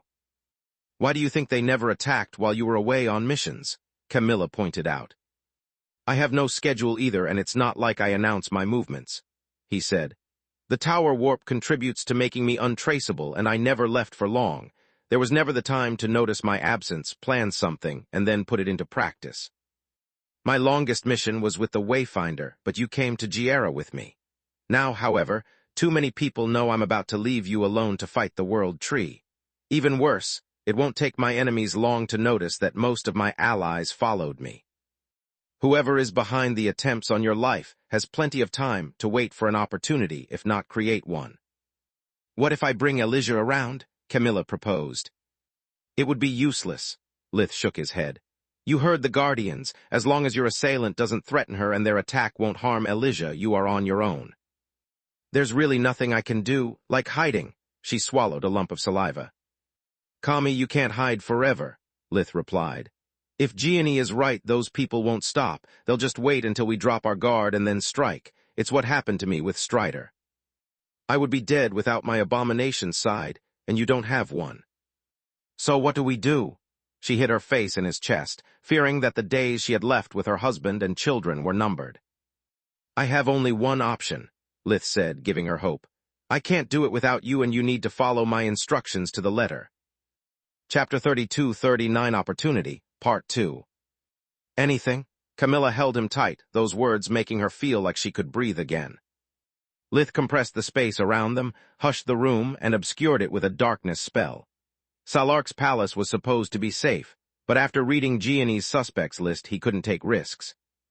Then he conjured a mind link via physical touch to share his plan with Camilla, and once he was done, her shoulders slouched again. Space. Blood Desert the following day, a few hours before dawn. Lith left the bedroom while Camilla and the babies were still asleep, his steps light like a breeze. They are still very tired from all the emotions from yesterday. I'll say our goodbye at the last moment possible, he thought. Lith used the domestic gate network to reach the war room where Tezca, Gentor, Gianni, Quilla, Freya, and Alia waited for him. Tezca's prisoner was there as well, still trapped inside a thick linen bag and ready to be knocked out again the moment he was about to regain his senses. By the time Lith arrived, Gianni was still studying Elijah's anatomy with invigoration, and the elf was making small talk to keep her mind from wondering how that knowledge would be used. That's the cloth the Yggdrasil grants their aspirant chroniclers to give them privacy, Elijah said, after taking a good look at the bag. It's an enchantment only the World Tree is supposed to know, and they never hand more than enough to wrap a single staff. How did you find something of that size? The bag was big enough to hold the elf and his weapon with space to spare. I didn't, Tezca replied with a proud smile on his snout. You left your cloth in the ruins of Urgamaka years ago, remember?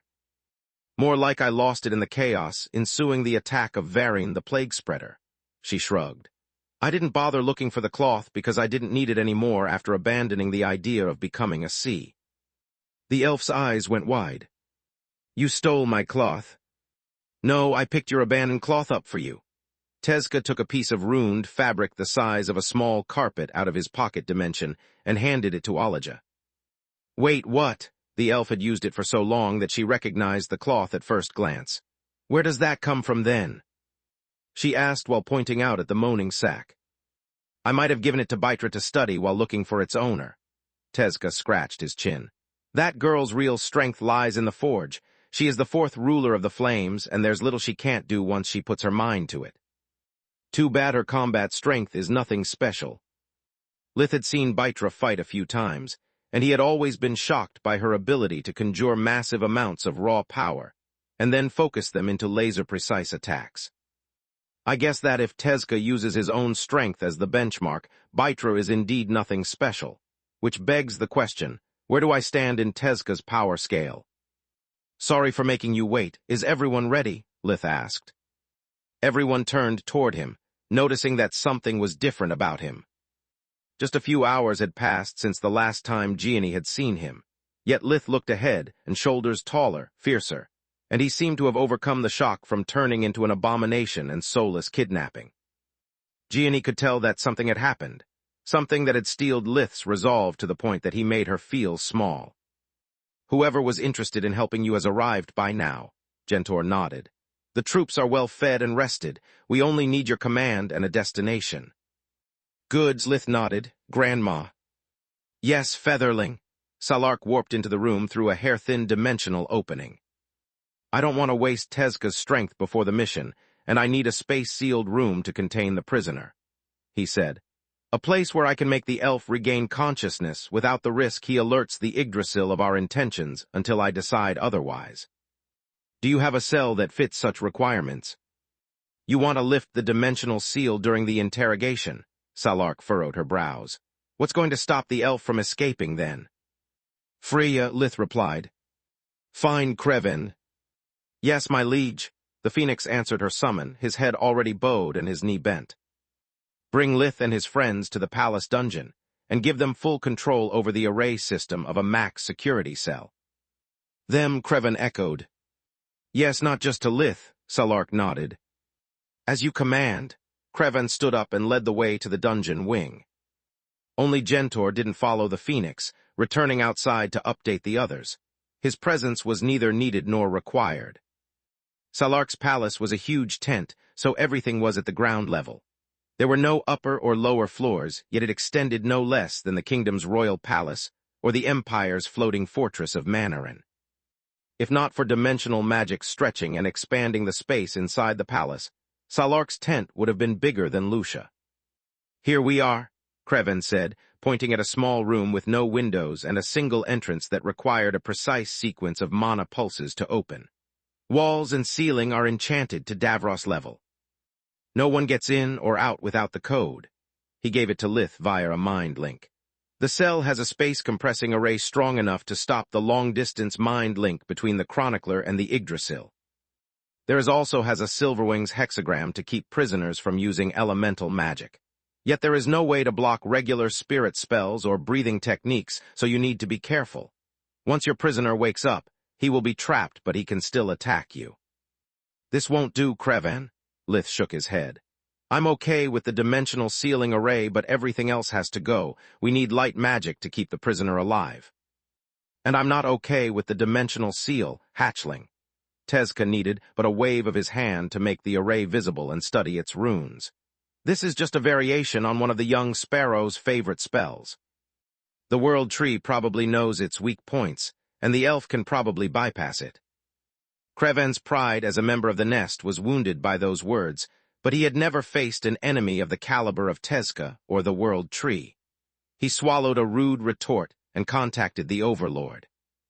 My liege agrees with you.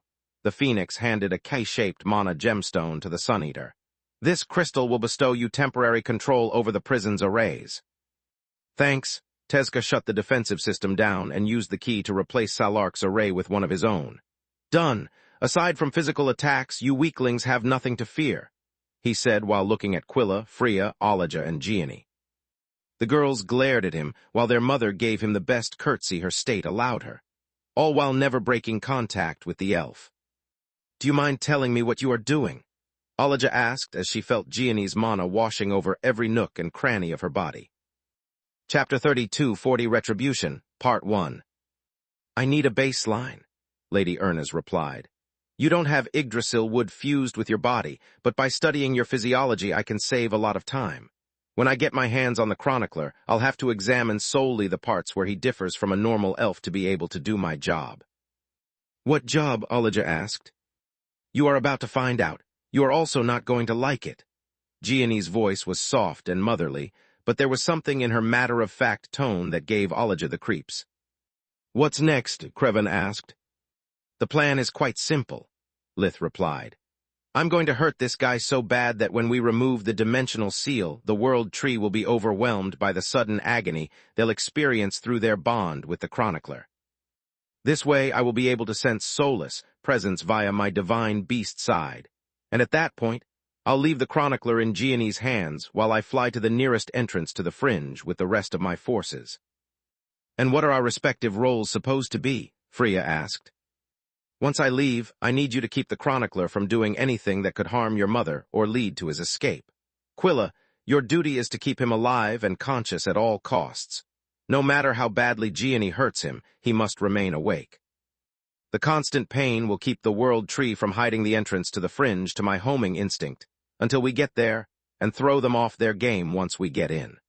I'm entrusting half of the battle to you three, and you have to play your part to perfection, or the mission will fail before it even starts. That's horrible. Elijah shuddered at the thought and tried to shake Gianni's hands off her arm. That's brilliant. Gianni held onto the elf with an iron grip. You are staging a telepathic and physical attack at the same time. This way, instead, she is taking no part in my private war. Grandma is just offering me and my allies a place to stay. Also, this is a personal matter, and I want to deal with it with a hands-on approach. Lith clenched his fists so hard that his knuckles popped. That's why we haven't moved from the Blood Desert. Lith nodded at Gianni and ignored Elijah's remark. Even if the Yggdrasil sends someone to stop you, they'll have to deal with Grandma's guards first, not to mention it would be an act of war. Wait a second, Tezka said. If it's pain you need, why don't we just throw this bastard inside the little sparrow's pits of agony? That accursed place prevents its victims from dying and inflicts them with inhuman suffering. There's no need for us. Yes, there is. Lith shook his head. Don't forget the Guardian's no-intervention policy. Grandma lending me the pits of agony for a chronicler who did nothing to her would violate her rules. This way, instead, she is taking no part in my private war. Grandma is just offering me and my allies a place to stay. Also, this is a personal matter, and I want to deal with it with a hands-on approach.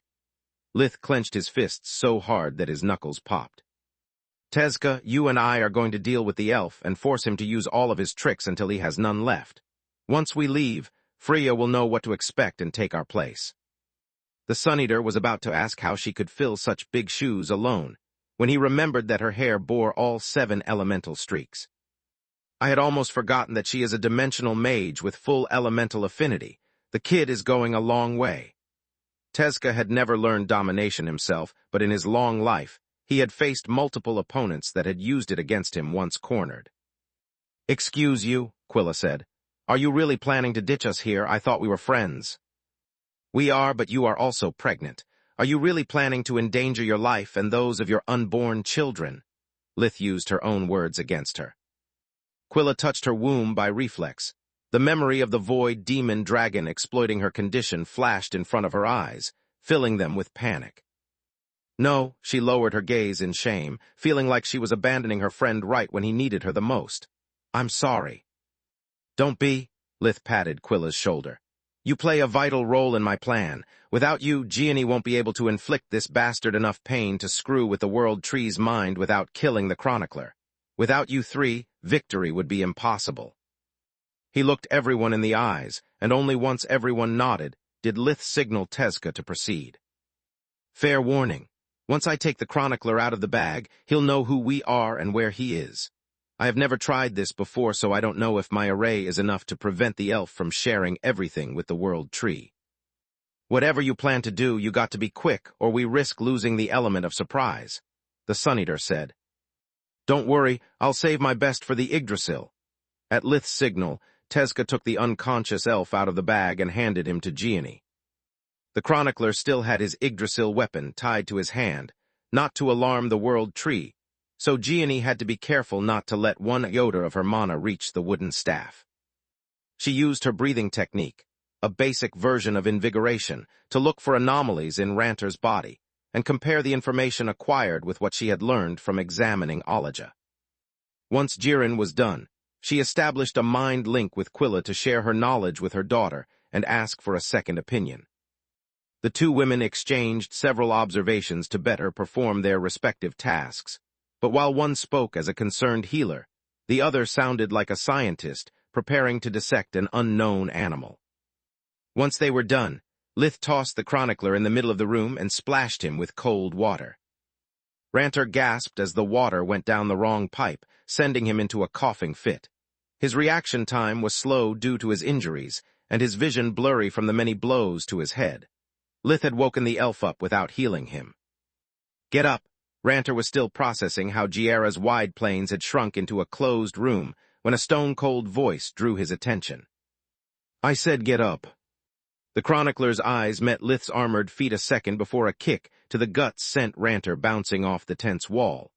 The spells imbued in the palace made the cloth as hard as Davros, causing the elf a concussion and several broken ribs. The chronicler tried to adjust his grip on his weapon and contact his master, but the rope blocked his hands just like the dimensional compressing array blocked his thoughts. A mere chore magic spell got rid of the physical restraints, whereas even the best dimensional spells the world tree had imparted to Ranter proved useless against Tezca's dimensional seal. The piece of Yggdrasil wood inside the elf's body stirred from its slumber, using its resonance with the staff to amplify the telepathic signal with the main body. All Ranter could hear at first was static, but then came a whisper. Chapter 3241 Retribution, Part 2. Nice try, knife ears, Tezca's whisper. The dimensional distortion bent the space so that no matter what direction Ranter mind link went, it would always converge on the Sun-Eater. Make me repeat myself once more, and I'll pull your guts through your mouth. Lith grabbed the chronicler by the neck and threw him against the wall while healing Ranter's wounds with light magic. The fractures healed, the bruises disappeared, and the concussion was reabsorbed, but it came at a price. Lith's spell drew the nutrients from the elf's body, draining his vitality and making him hungry as if he hadn't eaten for 2 days instead of 1. Verhen, as his vision cleared up, the chronicler checked his equipment with a short pulse of invigoration. The good news was that everything was still in its place. The bad news was that his brittle Darwin armor offered little protection in close combat. Since your master spent so much time and effort to find me, I thought we might as well have a chat like civilized people. Lith's words and actions didn't match. His tone was polite, and his smile sincere, yet his clawed hand bolted for the elf's exposed neck. The chronicler sidestepped the attack while using the staff to push the arm away. Unfortunately for him, the cell was small, and even in his human form, Lith was a divine beast. His muscles were coiled springs weighing hundreds of kilograms, and their might was further boosted by fire, air, water, and earth fusion. His mere movement caused a wind blast that blew Ranter off his feet.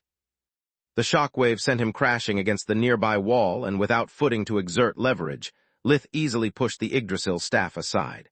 His hand reached the chronicler's throat unimpeded, squeezing it tight. Let's start by introducing ourselves. You know me, but I don't know you, elf. What's your name? Ranter was shorter than Lith, but the neck choke brought them at the same eye level. The chronicler tried to reply, but Lith squeezed his throat too hard for Ranter to draw enough air to speak or use a breathing technique. How could Verhen possibly recover, travel to Giera, and find me so quickly? The last report still gave him missing, the chronicler thought while struggling with all of his strength. He grabbed Lith's wrist with both hands, trying to loosen his grip, yet between the mass gap and Ranter's weakened state, it felt like a massage. The elf's consciousness reached for the world tree to get answers and assistance, but it only found the impervious wall of Tezca's will. You don't feel like talking? Then let's see if I can loosen your tongue a bit. Lith let the prisoner go and slapped him. Ranter's head twisted 90 degrees and several of his teeth broke, cutting deep inside his cheek. Not enough, maybe you want me to even your face. A backhand slap shattered the other side of the elf's jaw in pieces and made him spit out blood and teeth. That's more like it, am I right? Ranter drew a deep breath and activated invigoration. The breathing technique fixed the damage and gave him his stamina back, but without nutrients, his hunger grew further. Do your worst, Verhen. I won't betray my master. The chronicler activated the bond between him and his Yggdrasil staff to quickly conjure multiple spells at the same time and mix them in a single blast deadlier than the sum of its parts. 3 Tier 5 spells, weaved respectively by the staff, the elf, and the piece of wood fused with his body, merged into a hexa-elemental spell that would have been impossible even for a mage inside their own tower. I don't want you to. Lith's 7 eyes were ablaze, each with a different elemental color, ready to dominate anything the elf could dish. The spell stopped in midair, as if someone had pulled the brakes, while the willpower infused in the elemental energy, and that injected by Lith's eyes clashed for dominance. Lith was strong and rested, while Ranter felt dizzy from hunger and thirst. The spell broke into 6 smaller spheres that turned against their master. 2 hit the elf's arms, ravaging flesh and bones while cauterizing the wounds as soon as they opened. 2 more crushed the leg's bones, grinding them into dust while leaving the main arteries unscathed. One pierced through the pit of the chronicler's stomach, and the last one forced its way into his mouth before detonating. The 6 spheres had avoided hitting vital areas, dealing as much damage as possible without compromising the elf's survival. There was still much power left in the spell, enough to kill Ranter dozens of times over. A flick of Lith's finger recalled the spheres that formed a circle around him like trained dogs. "This is fine," blood frothed from the elf's missing throat. "I just need not to use darkness fusion to die from shock in." A magic circle appeared on the floor, enveloping the room with soulless immortal body array and forcing the chronicler back to his full health. The spell collected the bone fragments and blood scattered throughout the room and put them back together. Yet to mend bones and tissues, Ranter's body was forced to cannibalize itself for nutrients. His undamaged bones thinned, his muscles shrunk, and his hunger grew to the point that mental images of his favorite dishes replaced the runes he was weaving, disrupting his spell. "I know how it feels, believe me." Lith circled around the elf with a grin as Ranter's face became gaunt, and exhaustion made it hard for him to catch his breath even though he was lying on the floor. "Hunger is a terrible thing, and thanks to your master, I've been hungry for the past few days like only an abomination can be hungry. Now it's your turn. Get up." The elf rolled over, using his hands to lift himself since his legs were too weak to do it alone. It was then that he saw him. Tezca the Sun-Eater was leaning against the south wall of the cell, his arms crossed, and a huge smile on his canine snout as he was enjoying the show. Last but not least, the room was sealed, with no sign of a window or a door. "Magur Almighty, Verhin has already contacted the Eldritches. I have no—" Lith stepped forward with deliberate slowness, grabbing Ranter by the collar of his armor and slammed his face against the wall. The impact flattened the elf's nose, making it bleed. With each drop lost, the chronicler felt thirstier and weaker. "I said get up," Lith said as the elf crouched on all fours again. "This isn't going to be quick or easy. The longer you make me wait, the harder I'll beat you." Ranter used light fusion to stop the bleeding, and the Yggdrasil staff to push himself back to his feet. The moment he stood straight again, Lith delivered 3 blows in quick succession. A right jab on the nose, shattering it again, a left hook on the jaw, ripping it off, and a headbutt that caved the elf's skull. Ranter welcomed the darkness, swallowing him just to be pulled back to the light. The immortal body array fixed the damage, while Quilla used her injection spell to flood the elf's bloodstream with several nutrients potions. Chapter 3242 Exposed Secrets, Part 1. The potions kept Ranter alive and conscious, but didn't satisfy his hunger one bit. "Get up," Lith's voice rang to the chronicler's ears like a death knell. "No," Ranter looked up at Lith in defiance without moving. "I refuse to fight. I won't play your game, whatever it is." Hard light constructs shaped like hands lifted the elf up from the scruff of his neck, shoulders, and arms, forcing him to take a combat stance. Ranter had no intention of standing up and let gravity bring him back down. The moment his feet touched the ground, a right punch struck his armor and shattered his ribcage. His lungs and heart collapsed, filling his airways with blood. While he was still recoiling from the punch, a leg sweep struck his knees. The impact almost severed his legs, only thin strips of skin and cartilage held them together. As the chronicler was finally falling to the ground, Lith stepped around him and hit Ranter in the back, ripping his spine out. The immortal body array put the pieces back together, and Quilla's treatments kept the elf from dying of shock. But the hunger reached new heights as more of the elf's muscles, bones, and fluids were consumed to fuel the regeneration process. Ranter wanted to cry, but he was so dehydrated that no tears flowed out. "What do you want from me?" His mouth was completely dry of saliva, making his voice hoarse. "What do you hope to achieve with this? I'm just one chronicler of many. My life is worthless." Ranter was blind, deaf, and couldn't feel anything from the neck down. He was supposed to be surrounded by darkness, yet his damaged optic never projected a blinding whiteness, as if he was staring at the sun. "Your actions are worthless. With the dimensional seal, my master isn't experiencing any of this torture, but if you open it, they will know what you are doing and deal with you accordingly. Either way, you can't win." Ranter was scared and hungry, but his brain still worked. The Yggdrasil staff helped him to focus, but no matter how hard he thought, he couldn't find a reason for Lith's actions aside from pure sadism. What I want is for you to suffer like Solus did since the day you took her away from me." Golden hands lifted the elf again, turning his head up to force him to look Lith in the eyes. "To know what it means to be alone, scared, and hungry in the hands of someone who considers you a means to an end. Once you have learned your lesson, I'll lift the dimensional seal so that your master can share your knowledge. Until then." Lith's extended fingers pierced through Ranter's eyes, stopping millimeters short of his brain. 2 quick slaps on either side of the elf's head burst his eardrums, while a hit at the base of his neck severed the spine. Ranter was blind, deaf, and couldn't feel anything from the neck down.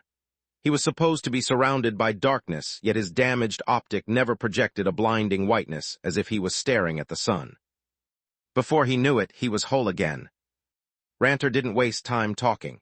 He conjured as many low-tiered spells as he could and unleashed them at the same time. "Dominate this, you bastard." Under the cover of his magic, the chronicler made the Davros blade emerge from the tip of his staff and pointed it at himself. "I have no chance of defeating Verhin in my current state, but the enchantments of my weapon can kill me." Golden hands locked Ranter joints, while a flick of Lith's fingers sent the hail of spells back. They pierced through the elf's body, opening more holes than a form of Swiss cheese while also avoiding his vitals. "Good," Lith nodded. "If you gave up on your life, it means I've broken your spirit. Time to break your body." Even in his debilitated state, Ranter found the strength to sneer at such a preposterous claim. "Verhin has already done his worst and failed. I can use darkness fusion anytime I want to stop the pain, and there's a limit to how much he can torture me. If he pushes me too much, I'll die of consumption and he'll achieve nothing." Or so the chronicler thought, until Ragnar, K pierced through one of the densest nerve clusters of his body and used its counterflow ability to neutralize the elf's fusion magic. At the same time, Quilla injected enough potions inside Ranter blood flow to quench his thirst and ensure he would survive what came next. "Tezca now!"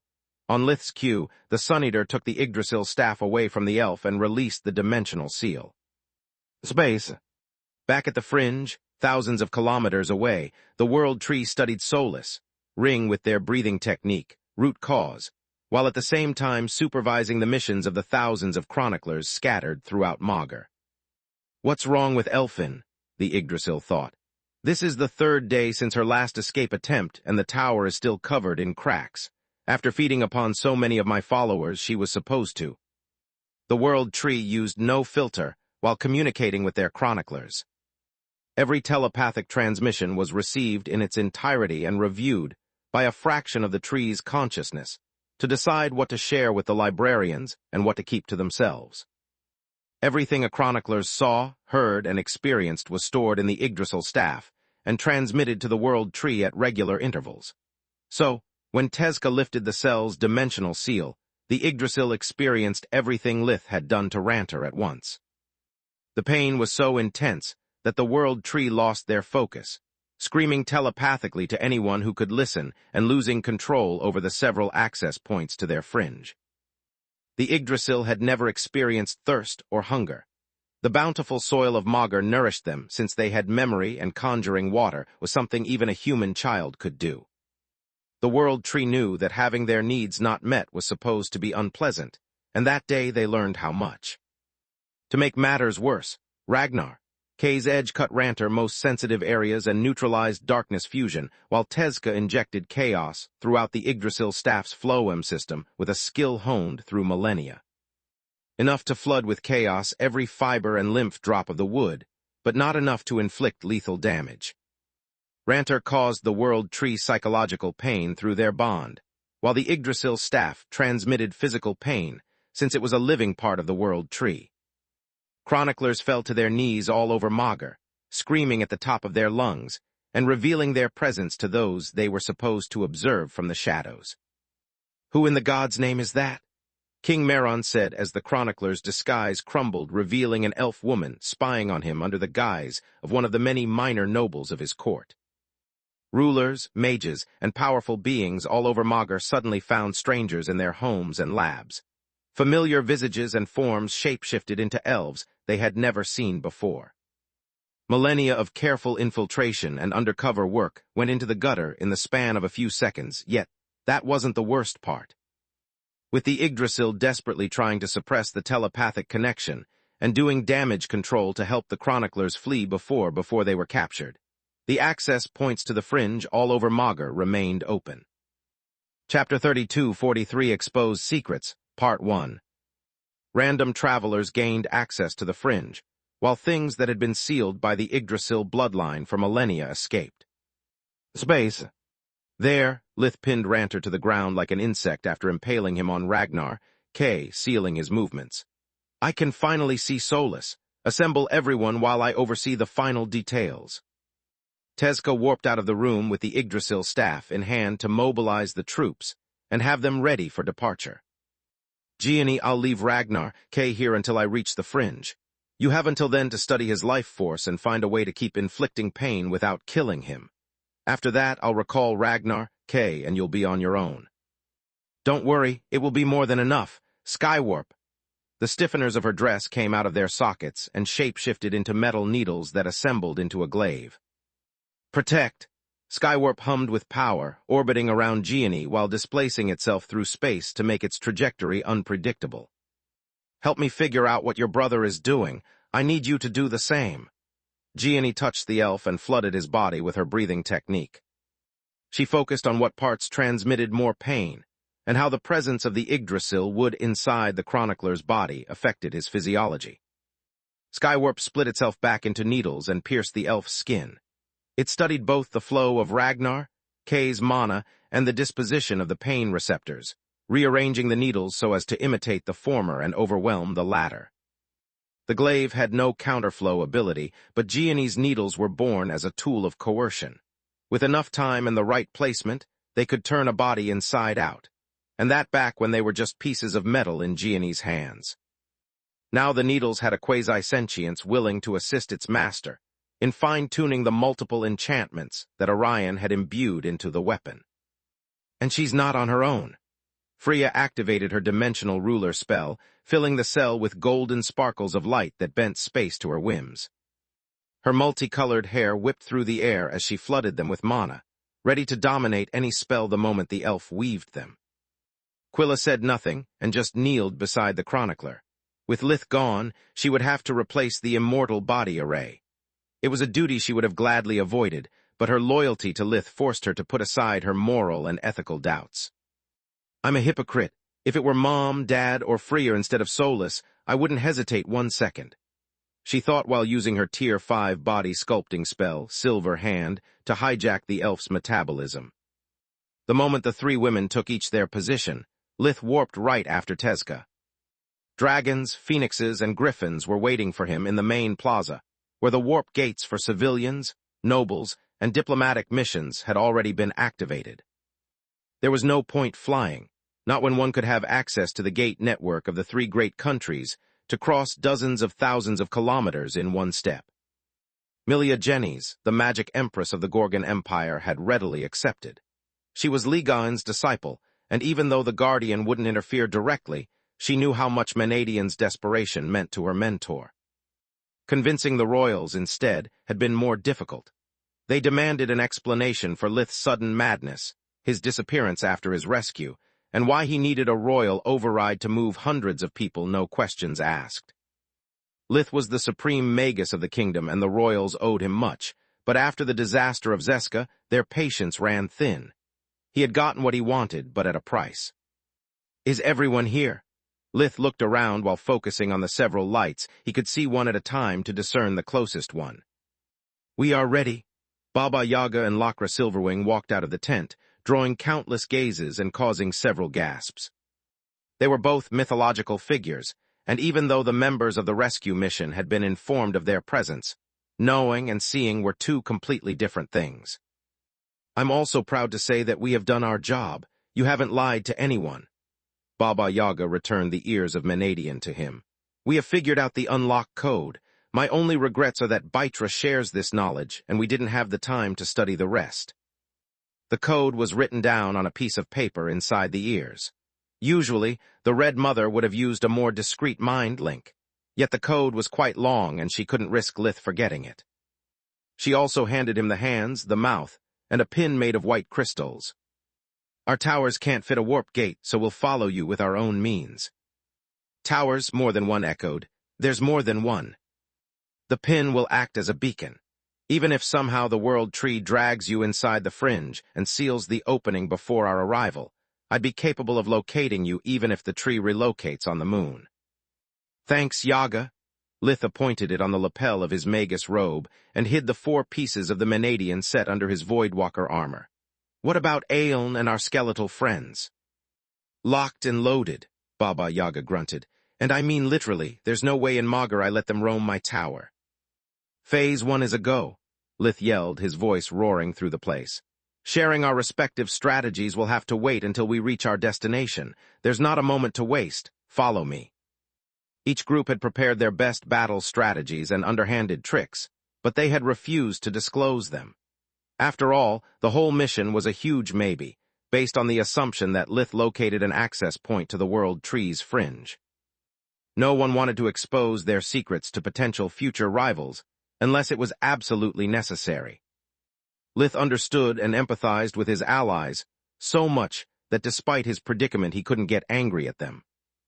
I'm already asking them to fight and risk their lives for me. Anything more would be madness, he thought while walking through the dimensional tunnel. He moved to the 4 corners of the Blood Desert, stopping each time for a few seconds to adjust his readings. You there, bring me to the farthest coordinates in that direction. Lith ordered the desk clerk while pointing northeast. The farthest in the Empire or the Kingdom? The middle-aged man asked after checking his rune screen. Because they are both in that direction. Kingdom first, Empire second. Lock on the second set of coordinates already, Lith replied. In the tree's shoes, I'd set my domain as far as possible from the Guardian's turfs to avoid notice, like in one of the many free countries at the borders of the 3 great countries. The clerk of the Mage Association had a heart attack when Lith walked unannounced through the warp gate. According to the news, he had recovered from his madness, but the woman was aware that when politics were involved, news and truth seldom overlapped. Still too far. Next. Lith walked back and the passage closed while the alarm still blared and a second clerk administered first aid to the woman. Chapter 32-44 Waging War, Part 1.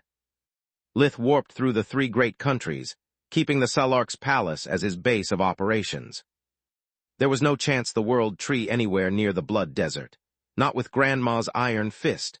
Now I'm sure it's either past the kingdoms or the Empire's borders. Son of a weed! Lith had reached a place so close to the world tree's fringe that he could see Solus, light shining at the horizon. It was located in the Gorgon Empire, at the border with the free country of Chalal, and just a few hundreds of kilometers away from the only point on Garland where the 3 great countries touched. The access point is at the fringes of Ligan's turf, far away from Manarin where he currently resides, yet perfect to reach any city in Garland through the local gate network. Upon his signal, all the warp gates in the central plaza of Salark's palace locked on Lith's coordinates while he walked towards the borders. The mage soldiers of the Empire stepped aside and opened the gates of their fortress, but the armed forces of Chalal had no reason to comply with the request of a foreign Magus. Stop right there, the commander of the border guards yelled. I don't care if you are the Blood Magus, the Never Magus, or the Supreme Magus. Take one step out of the Empire and you'll be an enemy of Chalal. Your actions will be interpreted as an act of war and we will respond accordingly. So what? Lith stood in front of the closed gate, a tall structure over 20 meters, 66, tall of stone and enchanted metal. Countless arrays and alchemical tools were aimed at him, ready to be unleashed on the commander's signal. So you are one step away from having your sorry ass blasted into smithereens, boy. The commander was a battle-hardened veteran who had secured his homeland from the constant raids of the Empire for decades. Seeing a runt wearing a Magus robe was an insult to his pride.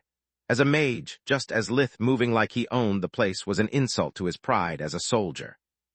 You and what army? The arrays were still powering up when Lith shapeshifted into his Tiamat form, reaching 30 meters, 100 of height. He was head and shoulders above the walls, looking down on the commander with 7 burning eyes. The silver flames of his crown and those shrouding his feathered wings crackled against the power of the magical formations that restricted Lith's movements. Do you think I'm afraid of you? The commander's voice remained stern and his gaze focused. "You are not the first divine beast I see. My garrison has been built to hold back the military power of the Gorgon Empire, the most magically advanced country in Garland. I can deal with the likes of you with this army." Upon his command, dozens of arrays flared up, becoming visible to the naked eye. War machines the size of a tank powered by mana crystals and imbued with destructive spells floated outside their hangars. The metal constructs assumed tactical formations that allowed them to shoot at the enemy from every direction at the same time, no matter if he flew or stood on the ground. Hundreds of soldiers raised their enchanted shields that fused their force fields to form a magical barrier that encompassed the entire front wall. War mages took flight, casting their best spells and arrays. The commander was lying, of course. He was afraid, but a soldier incapable of dominating his fears would die on his first battle. He could feel the Tiamat's heat on his skin, smell the brimstone in the beast's breath. The commander's stomach had been twisted in a knot from the moment Lith had stepped forward and spread his Tiamat fear around. Yet he wouldn't let his country be invaded without a fight. "Cute," Lith laughed, bright violet flames roaring out of his mouth as he spoke. "Meet my army." He spread his feet and unfurled his wings as he roared his challenge. More flames burst from between his scales, but the arrays protecting the borders stopped them before their heat could reach the walls. Even the shockwave of the roar and the brunt of Lith's Tiamat fear was smothered. The commander stood at the center of the magical formations, yet found himself staring death in the eyes. The people emerging from the warp gates grew in size one after another. The first divine beasts to come out took the sky to leave space on the ground for the others to step through. By the time the Tiamat's roar faded, all the commander could see was a tall wall of scales and feathers that eclipsed the neighboring fortress of the Empire. The mage soldiers standing behind Lith fell to their knees, praying to the gods for mercy. Seeing one worm was considered good fortune, since the people of the Empire worshipped dragons. Seeing dozens, then hundreds, if not thousands of them at the same time could only mean calamity. The origin flames that dragons and phoenixes exuded naturally, when angered, were burning down the protective arrays of Chahel's stronghold, spreading through the magic runes like wildfire on dry grass. "There's no reason for bloodshed." The commander changed his tune swiftly. "The divine beasts outnumber us. We might be able to kill one or two, but my garrison would be wiped out and the Empire would have free access to Chahel," he actually thought. "Whatever your reason for coming here is, as long as you promise not to attack my people, I'll let you in. Swear it on your brood." Lith's answer came in the form of a bellowing laughter that shook the border walls. "Compromise happens when two forces are comparable in strength, or I'm in a good mood," Lith replied. "How can I believe the word of someone who was ready to attack me until a moment ago? How can I trust you not to shoot us in the back the moment we turn around? No, you've shown me who you are and I believe you. You've threatened me first without asking a single question, and that's exactly what I'm going to do. You have the span of one deep breath to run away. Anything else, and I'll consider you my enemy, and your actions will be interpreted as an act of war." The commander could almost feel his own words slapping him in the face as Lith drew a deep breath, and so did the sea of burning creatures behind him. "Run, run for your lives." There was no time for complex strategies, no chance for an army of men to stand in the way of monsters. The best the commander could hope for was that a few soldiers would survive and alert the Parliament of the invasion, because even at death's door, the old veteran feared for his country the most. The divine beasts were unlikely to care for lands and politics, but the Empire would. All it had to do was to march in the wake of the brood and collect the prizes the divine beasts left behind like trash. The roar of the commander's voice was eclipsed by a tidal wave of origin flames that swept past the arrays before rushing against and past the walls. Chapter 32:45 Waging War, Part 2. The arrays burned first, the soldiers and mages died immediately after.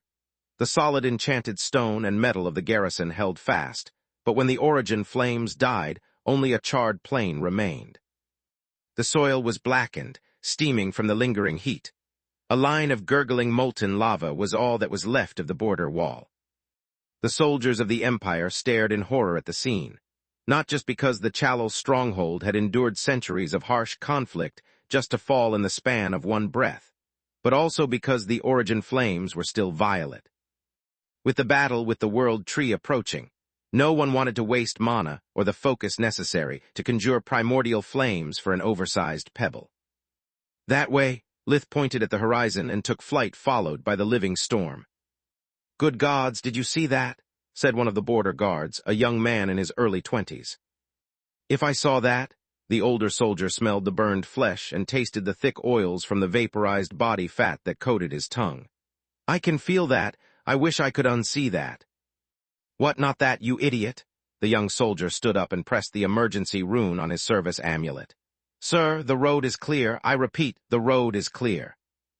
Before the commanding officer could reprimand him for drinking so early in the morning and on the line of duty at that, the young soldier zoomed out on his hologram and shared the vision of the burning valley in front of him. Father of all dragon! The situation was above the pay grade of the border army, so the commanding officer called the general in charge of the area.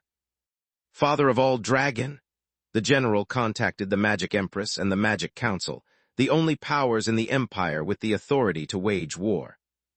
Milia was elated at the news, considering it the first benefit the Empire reaped for helping Lith.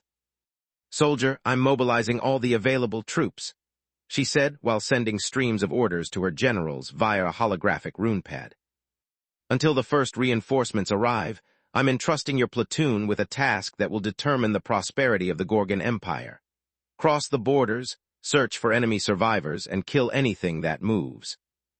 If no one alerts Chalol's military in time, our army will reach the heart of the Republic while they are still trying to understand what hit them." Space. Deep in the Republic of Chalol's hinterland, inside the Yggdrasil's fringe. "Magur Almighty, why are you doing this to me? I'm following your will. Everything I've done was for your good and that of all your children." The World Tree had overcome the sudden pain and limited their connection with Ranter, but it was too late. Hundreds of their chroniclers had been exposed, and the Yggdrasil had to help them escape capture, or Ranter would just be the first of many to be violently interrogated. That accursed Verhin planned this thoroughly, the World Tree thought.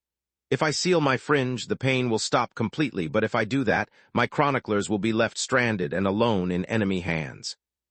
To make matters even worse, from so up close he's likely to have already figured out my position.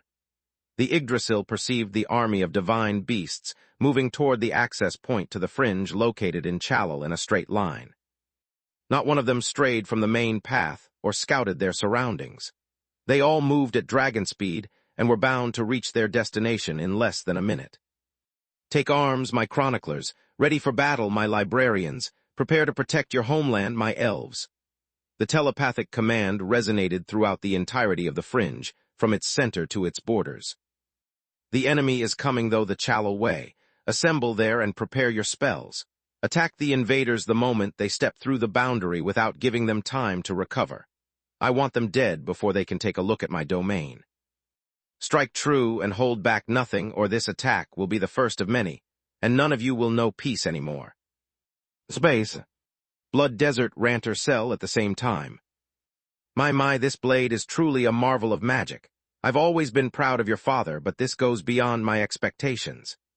Gianni's cheeks flushed like those of a maiden in love, and her lips formed the sweetest smile as she dug her needles deep into the chronicler's flesh. She knew that soon Kay would leave, so Gianni devoted all of her focus to finding the perfect position for her needles to mimic the angry blade's effects to the best of Skywarp's abilities. The combined effect of the two weapons inflicted Ranter pain that brought him to the brink of fainting without ever crossing it. Gianni was careful, studying the changes in the elf's heart rate and blood pressure as she poked and prodded him. Whenever she found the right spot, she always waited for Quilla's permission to move on to the next needle. "Wait a second, Mom. He needs to recover a bit or his heart is going to burst." Quilla administered nutrient potions and life force to Ranter to keep his condition stable no matter what Gianni did.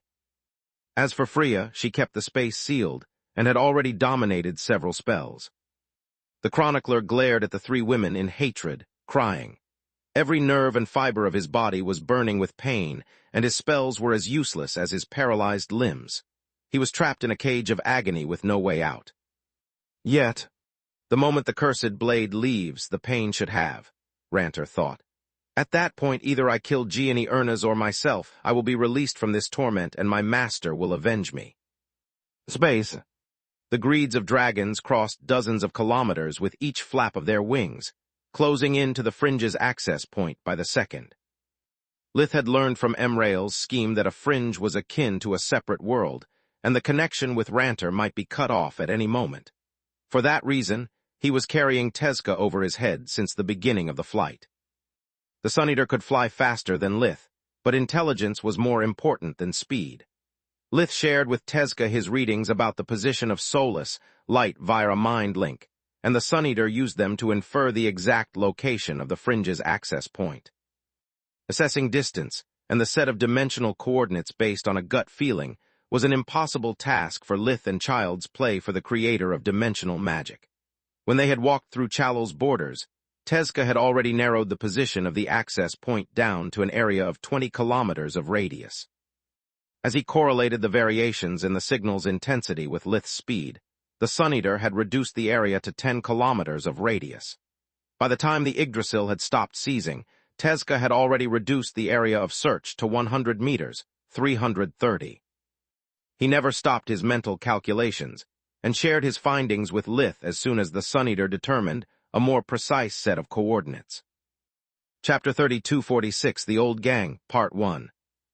Tezca and Lith worked together so that even if somehow the world tree recovered enough to cloak Solus aura again, they would still get close enough to the access point for the Sun-Eater to sense it. I can feel the dimensional displacement of a fringe right in front of us. You need to stop, Tezca said while double-checking the spells he had stored in the Maw of Bytra and taking his equipment out of his pocket dimension. Despite their incredible powers, Eldritches were not awakened and couldn't cast spells with their bodies. Once the fight started, they wouldn't have the focus to weave new spells with true magic and could only rely on the Maw to make up for it. Lith straightened his body and flapped his wings to slow down his flight as he emitted a mighty roar. The divine beasts spread out to avoid bumping into each other and came to a halt. On the ground, human form, Lith dived down, his body shrinking as he approached the grassland below. The army of divine beasts landed with the grace of butterflies thanks to gravity fusion and formed a circle around Lith. He established a mind link with everyone to exchange battle plans and deliver suggestions without wasting time.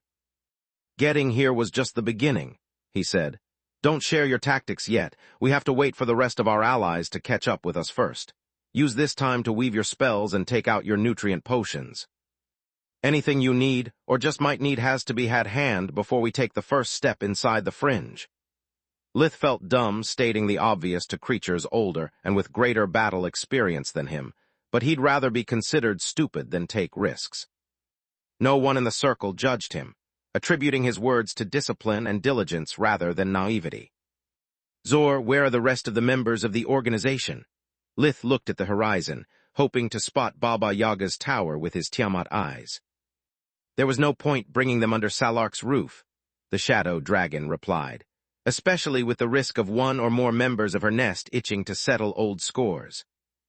Bytra, Zorath, and Tezca synchronized their auras, emitting pillars of black light that acted as dimensional beacons for the other eldritch monster hybrids. Nandi the Minotaur Orc came first, then Theseus the Bastet Menios. Sier the Fenrir, Hushar the Leviathan, and Ikos the Garuda came next. Shit, I can't believe we are about to fight the Yggdrasil in the bark, Abthot the Eldritch Ogre said while stepping through the swirling black portal.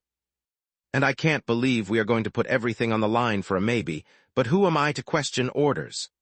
The arrival of Orolm the Breaker, the Eldritch Skinwalker, was accompanied by many curses and spitting. I love you too, he replied. Believe me, you want me here as much as I do. Where are Nelia and Kigan? Lith asked, ignoring the commotion. With the kids, Tezca replied.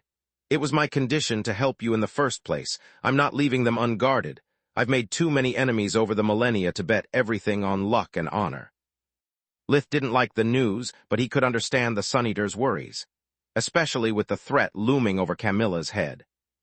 You better watch your back, Orolm. A female phoenix snarled and shapeshifted into a hybrid combat form. If I see you even trying something funny, I'm going to burn you to ashes. Rage spread like a disease. One after the other, the divine beasts broke the circle and stepped forward to face their respective nemesis. The eldritches stood still, but their black auras clashed with the violet ones of the divine beasts with enough strength to trigger a quake. "Stand down." A small figure 1.78, 510 meters tall and covered in Davros from head to toe stepped out of the warp gate and released a deadly aura that silenced all others. "We are here today as allies. No matter your past grievances, infighting will only benefit the world tree. If by the end of this day, after the blood of so many of your friends and relatives has been spilled, you still thirst for more, feel free to come at us. Until that moment, save your fury for our common enemies." Zagar Vaster had altered his voice and physique to make himself unrecognizable. Even his aura was distorted by powerful cloaking devices created by Bytra for that exact purpose. "Fuck me sideways, what is the master doing here?" Lith's surprise was genuine. He wasn't expecting the old professor to join him. "Lith, my friend, why are you so surprised?" Vaster bit his tongue to stop himself from using familiar phrases that might expose his identity. "You are part abomination, and the organization looks after its own. I have not given up on the idea of you joining our ranks, and since the Yggdrasil was so kind to pick a spot far away from the Guardian's scrutiny, I don't see why I should miss the party." The master had not offered his help sooner not to give Lith false hope. His participation was strictly dependent on the location of the battle. Too close to the heart of one of the three great countries, and the Guardians might have intervened to capture him. Chalal is one of the places I considered while choosing where to establish my base of operations. It's at the fringes of Ligaon's territory, the Guardian who doesn't give a fuck. I have nothing to fear here. "I see." Lith offered the professor his hand in gratitude, and Vaster promptly shook it. "Who are we waiting for?" the master asked. "Us handsome." Tessa the Titania, Firwil the Hydra, and Orion Ernez emerged from a warp steps while wearing their royal fortress armor. "Orion, what are you doing here?" Vaster and Lith asked in unison. "A deal with my wife is a deal with me," Orion replied. "If you're going to put your life on the line for my unborn daughter, I'm going to do the same for your friend. Besides, if there's one crime I can't condone is kidnapping." Lord Ernez gritted his teeth in outrage, the parallel between Floria and Solus so close that it almost drove him insane with fury. Another girl taken away against her will and tortured, waiting for her mind to be twisted beyond recognition. Orion wanted blood. He wanted revenge for his daughter and to wash away the helplessness that plagued him since the day he had been forced to stay on the sidelines while his little flower suffered. "I appreciate the thought, but you are no divine beast." Lith gripped Orion's shoulder. "You are a small human who can get stomped to death. Even the royal fortress armor has its limits."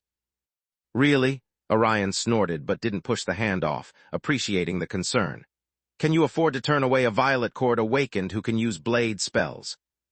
Those words were enough to silence the divine beasts who were still trying to pick a fight the eldritches. Blade spells were rare, even among their kind. Chapter 3247, The Old Gang, Part 2. Among the members of the organization, Tezker and Bytra were the only ones who could cast blade spells, even though the youngest of them was millennia old. "Can you turn away someone wearing the First Queen's blessing?" Orion rapped his fist against the breastplate of the royal fortress armor, producing a silver bolt of lightning. "Someone who was born to be the shield in the When All Are One array." "That's right, darling." Tessa flirtatiously caressed Vaster's shoulders as she moved to his back. "We have decided to put the old gang together. The Hydra, the Titania, Valoran." She pointed at the master who felt a cold shiver run down his spine. "And our resident psychopath." She waved at Lith. "You are no Agram Jernoff, but you're just as tricky. We need an Ernest to complete our formation. We need a shield to guard you while you summon your army." "Think about it. How many demons can you conjure while sharing your powers with 4 people at the master's level?" "Thank you, Orion. I gladly accept your offer." "You better." Lord Ernest grabbed Lith's hand and shook it. "And us?" A voice came from above as a hunting cabin ran at breakneck speed on giant chicken legs, and what looked like a jet plane made of silver landed vertically. 2 towers, all those present but Lith were flabbergasted. Who does the second tower belong to? "Actually 3. The door of the hut opened, and Dawn walked out of it riding on top of her steed, Sunrise. Even though it's not as powerful as my mother's, I still possess a mage tower. The second tower belongs to me. Silverwing emerged from the cockpit as Silverspire shapeshifted into a tall building comprised of shining metal and started absorbing the surrounding world energy to recharge its tower core. Lith had announced the presence of the white cores to rope in as many helpers as possible, but seeing Silverwing in the flesh was still a baffling experience for the divine beasts. No one had met the first Magus in over 700 years, and until a few days ago, the rumors about her tower had just been rumors. Seeing legendary figures riding legendary artifacts made even the children of the Guardians quiver in excitement and envy. What was that? Lith projected a hologram of Silverspire's traveling form. You are not the only one good at improving on the work of others, kid, Silverwing replied. I like your DeLorean and made it my transportation method. Chicken legs may be scarier, but they are too old-fashioned for my taste. Is this everyone? Orion asked, feeling his confidence in the mission's success skyrocketing. Of course not. A very angry Baba Yaga in her mother form widened the entrance of her hut and threw out of the door enough bones and metal to form a small hill. That was rude and uncalled for. Aeon stepped out of the hut as well, her form no different from a regular human if not for the red light of undeath shining behind her eyes. Come out, my babies, it's playtime. More than a legendary mage tower, Baba Yaga's hunting cabin looked like a clown car as droves of huge feline emperor beasts marched into the open while meowling like kittens. At the same time, the pile of bones split itself into complete skeletons that rearranged themselves into withered corpses belonging to all races. Specimens, so many specimens and free ingredients. The liches gasped in joy at the sight of their allies. If this is a dream, I forbid you to wake me up, a harpy lich said, not knowing from whom to start collecting samples. Some fucker killed me for good, and I ended up in paradise. I knew those stories about the 9 hells were all Antlic propaganda.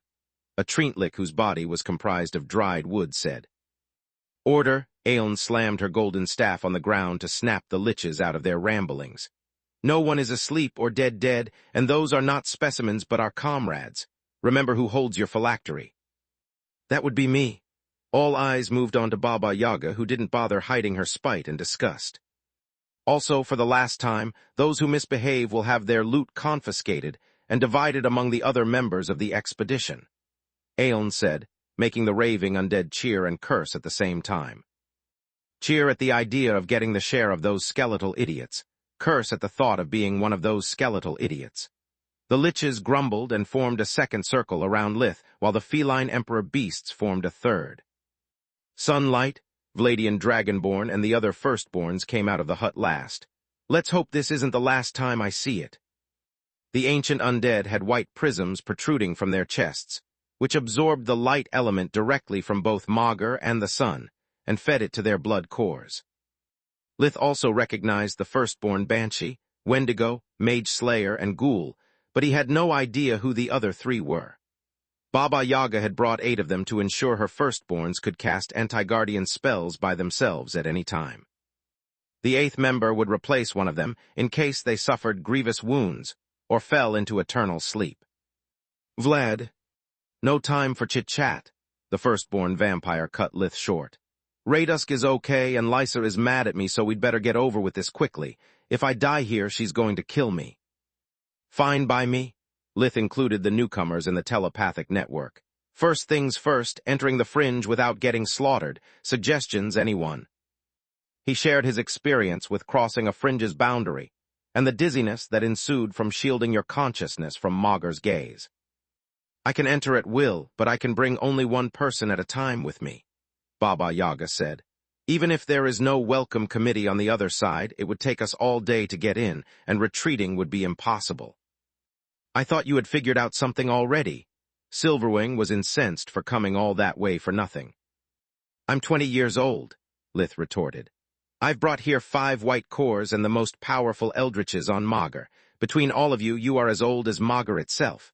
Excuse me if I dared presume that in all this time you had learned something I don't know. I'm not that old, Tezka felt offended.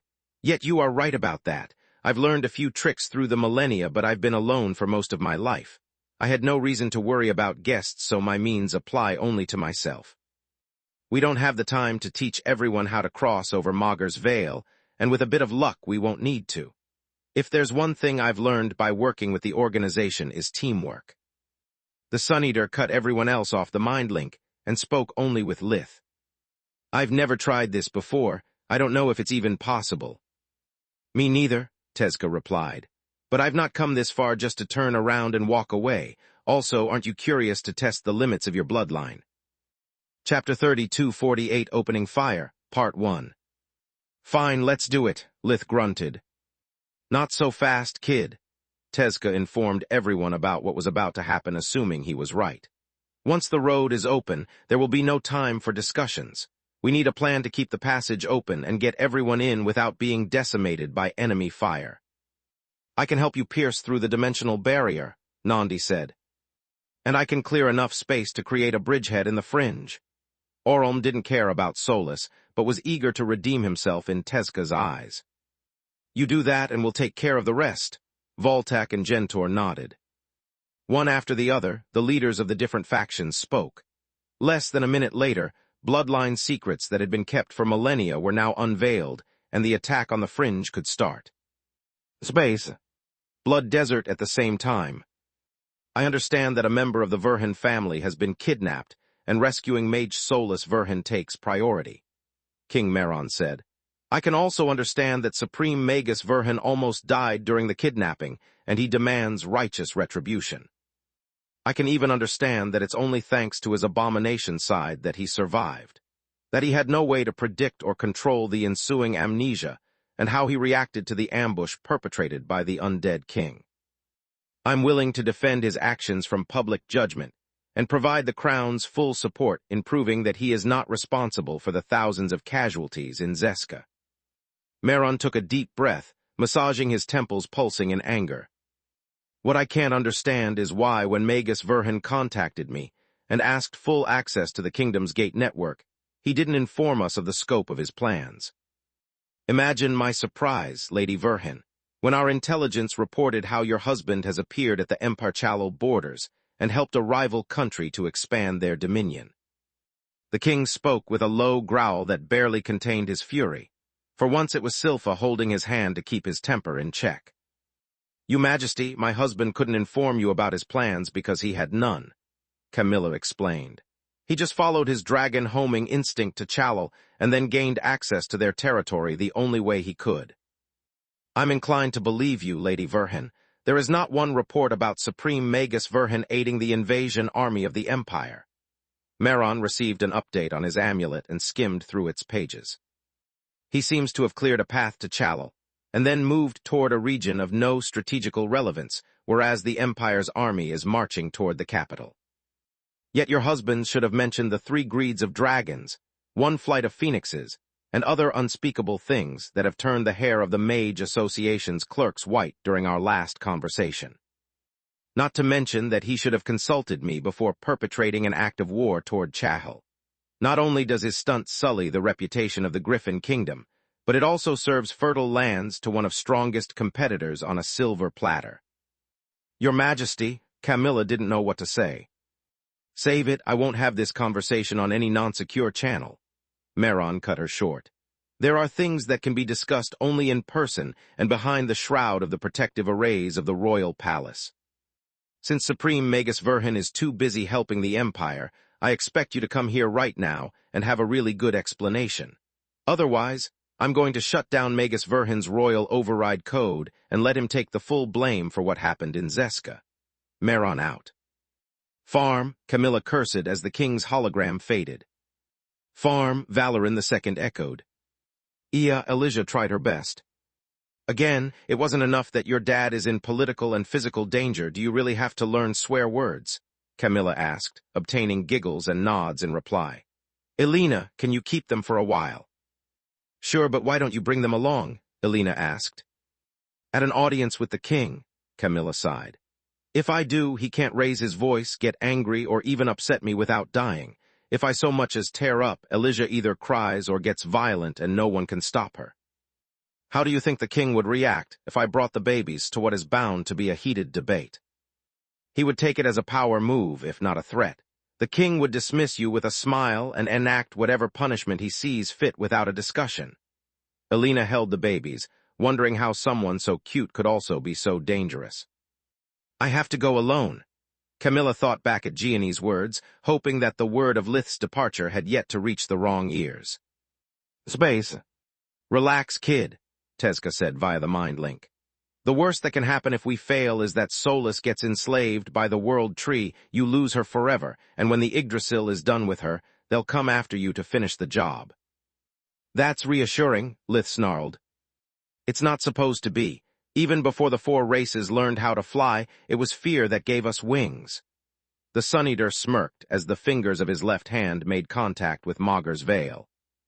His right hand held Lith's left as the Tiamat mirrored Tezka's movements. Suddenly, the tips of their fingers disappeared from sight, producing ripples in the air in front of them as if it were the surface of a lake. Those who had never been inside a fringe had no idea what was happening, while those who did had no idea what to expect. At this point, I would step forward and immerse myself in Mager's consciousness, but why should I do that with you by my side? The Sun Eater said.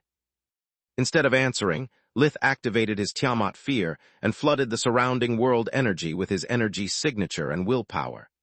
Then, he recalled his aura, focusing it on his right hand before injecting it inside Mager's veil.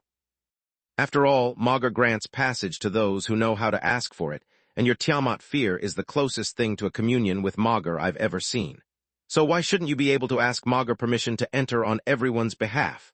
The ripples in the air widened, and so did Tezka's grin. As Lith's aura mixed with the invisible boundary comprised of world energy and Mager's will, he gained control over it. The planet's consciousness flooded Lith's mind with questions and voices belonging to those who had preceded him. He answered Mager, and let the voices wash over him like he had done countless times before when summoning his demons of darkness.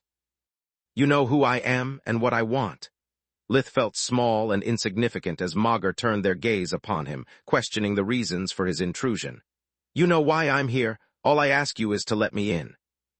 The number of ripples and the frequency of their appearance increased until the space in front of Lith, and the Sun Eater distorted into a vortex. Chapter 32:49 Opening Fire, Part 2. The dimensional passageway looked similar to a warp steps, but instead of leading to another place, it opened on the other side of the fringe. Incoming, the elves patrolling the borders of the access point to Chalel aimed their weapons and opened fire. A barrage of spells erupted from staves, rings, arrows, and splayed fingers for a devastating effect. There was still no stable connection with the outside world, so everything that hit Mager's veil bounced back. The spells hit their casters first, but since a mage couldn't be hurt by their own mana, they phased through the front line of elves, leaving them unscathed. Those behind them, however, weren't that lucky. The bombardment knocked many elves off their feet, inflicting grave injuries, maiming some, and killing a few. The aftermath would have been carnage if not for the casters of the spells steering them to empty areas as soon as they realized their mistake, and the protection offered by the Yggdrasil's arrays. Stand down, you fools, the world tree roared. Attacking Mager is like spitting at the sky, it can only hit you in the face. What's happening, my liege? A chronicler asked. Their ranks had suffered no damage or casualties, thanks to the fragment of the world tree in their bodies warning them timely, and making them raise their spirit barriers instead of attacking. I don't know. The words were filled with bitterness to the point of sounding like a curse. The Yggdrasil was the descendant of Mager's first awakened, their mind and libraries a repository of knowledge encompassing everything. Ignorance was not something the world tree could condone lightly, even from themselves. Nothing like this has ever happened before. Hold your fire until I give you the order to attack. Use this time to treat the wounded and replace the lost spells. We are the ones waiting in ambush. Being caught unprepared is unacceptable. The librarians and common elves were shocked, many of them exchanging sideways glances. First, the kidnapped woman had managed to escape and wrecked their villages. Then, an entire squad of chroniclers had failed their mission to eliminate Verhen, and their death throes had shaken the entire fringe. And now, the sanctity of their home was being violated. Too many unprecedented things had happened in what for an elf was the blink of an eye. and the World Tree had proved to have no control over the consequences of their own schemes.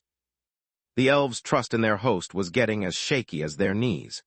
They had hidden inside the fringes to escape the war of the races, and now their host had brought it back to their doorstep. On the outside, Lith kept pouring more and more mana into the world energy. As the area he controlled expanded, however, the burden on his mind increased beyond what he could bear. The fringe was a displaced space. Its dimensional coordinates were inside the boundaries of Magus, yet as foreign as they led to a different planet. Lith had to dominate the veil, establish the connection with the other side, and keep the dimensional corridor stable enough to allow passage without it imploding and killing everyone. Lith's mastery of magic was great, and thanks to his 7 eyes, there was no elemental force he couldn't subdue, yet he was no dimensional mage. Tezca was. The Sun Eater looked through the rift forming in the eye of the vortex, grasping the fringe's dimensional coordinates and aligning them with those of the space in front of him. As Tezca rearranged the space and bridged between the 2 dimensions, the small hole in reality stabilized. Lith felt the burden on his mind disappear and shifted his focus on expanding the rift while the Sun Eater stabilized it. To those witnessing the phenomenon, the rules of physics seemed to have lost meaning. As the dimensional ripples spread, the air froze upon their passage, the scenery unchanging aside from the expanding vortex. The wind had stopped blowing through the grassland, but the plants remained bent like the subject of a painting. The clouds all around the divine beast came to a halt, and the sunlight reflecting on their armors didn't dim when covered by the shadow of the wings of their neighbors. Lith grunted with effort, pulling the curtain separating the fringe from the rest of Magus. He had never manipulated so much world energy at once. He had never even attempted to replace the planet's will with his own. Now he was doing both, and he only had one try. Tezca wasn't faring any better. He was the inventor of dimensional magic, and maybe the best dimensional mage alive on Magus. Yet rewiring space and time, altering Magus' design to fit his agenda was something only Guardians could do. They were Magus' chosen, and had the planet's tacit approval on many things. The Sun Eater, instead, was one of those on whom the planet had turned their back. Magus rejected him at every step of the way. Both the Filgja and the Tiamat stood defiant like the day they had defeated death. "Don't worry, brothers, you are not alone." Nandi the Minotaur hadn't spent his time idly. He had conjured and stored through the biocrystals on his body so much world energy that his pitch-black skin now emitted the blinding radiance of a small star. The Orc-Eldritch hybrid placed his hands on Lith's and Tezca's backs, sharing his power with them. "Fuck you, rib steak. Why didn't you do this sooner?" the Sun Eater said with a laugh as the vortex expanded faster and faster. "For the same reason you haven't used your Sun Eater spell, Fur Coat," Nandi replied. "I was saving it for later." Lith roared as he pulled the veil open 1 meter, 33, across, then 3, 10, 50, and finally 100 meters, 330, wide enough to let an army of divine beasts in human form in quickly. Now, the World Tree ordered, and the elves unleashed the spells they had at the ready. Tier 5 spells of all kinds, mass destruction arrays, and several Silverwings annihilations bolted towards the rift, while Lith and Tezca were still focused on stabilizing it. A single bolt of black energy as big as a small house erupted from the other side, taking the prismatic catastrophe head-on. Orom's Break Annihilation was true to its name, taking apart spells, arrays, and everything in between. Its power was nothing compared to the flood of incoming attacks, but that was true only until contact. Then, the runes of the enemy spells would be erased from existence, and the finely tuned balance that kept the destructive energies together would crumble. Tier 5 spells contained different elements that, if not harmonized properly, would destroy each other. Arrays require lengthy strings of runes to execute complex tasks, and a magical circle to store the mana necessary to sustain them for an extended period of time. Even worse, Silverwing spells required 7 people to synchronize their wills and energy signatures. The Anti-Guardian spells used all 7 elements of magic, which had to be perfectly balanced not to implode. Orom's Eldritch ability, Break, was the bane of all that. It made runes disappear, erased the borders of magic circles, and turned unity into disarray. Chapter 30, 250 Combined Efforts, Part 1. Sure, with each spell the break annihilation ripped apart, it lost a chunk of its power, but only a chunk. To make matters worse, the wild energy released by the now incomplete spells spread out in a chain reaction, forming a protective layer around the break annihilation as it moved forward. The chaos spell killed no one, but that wasn't its purpose. Surprise, motherfuckers!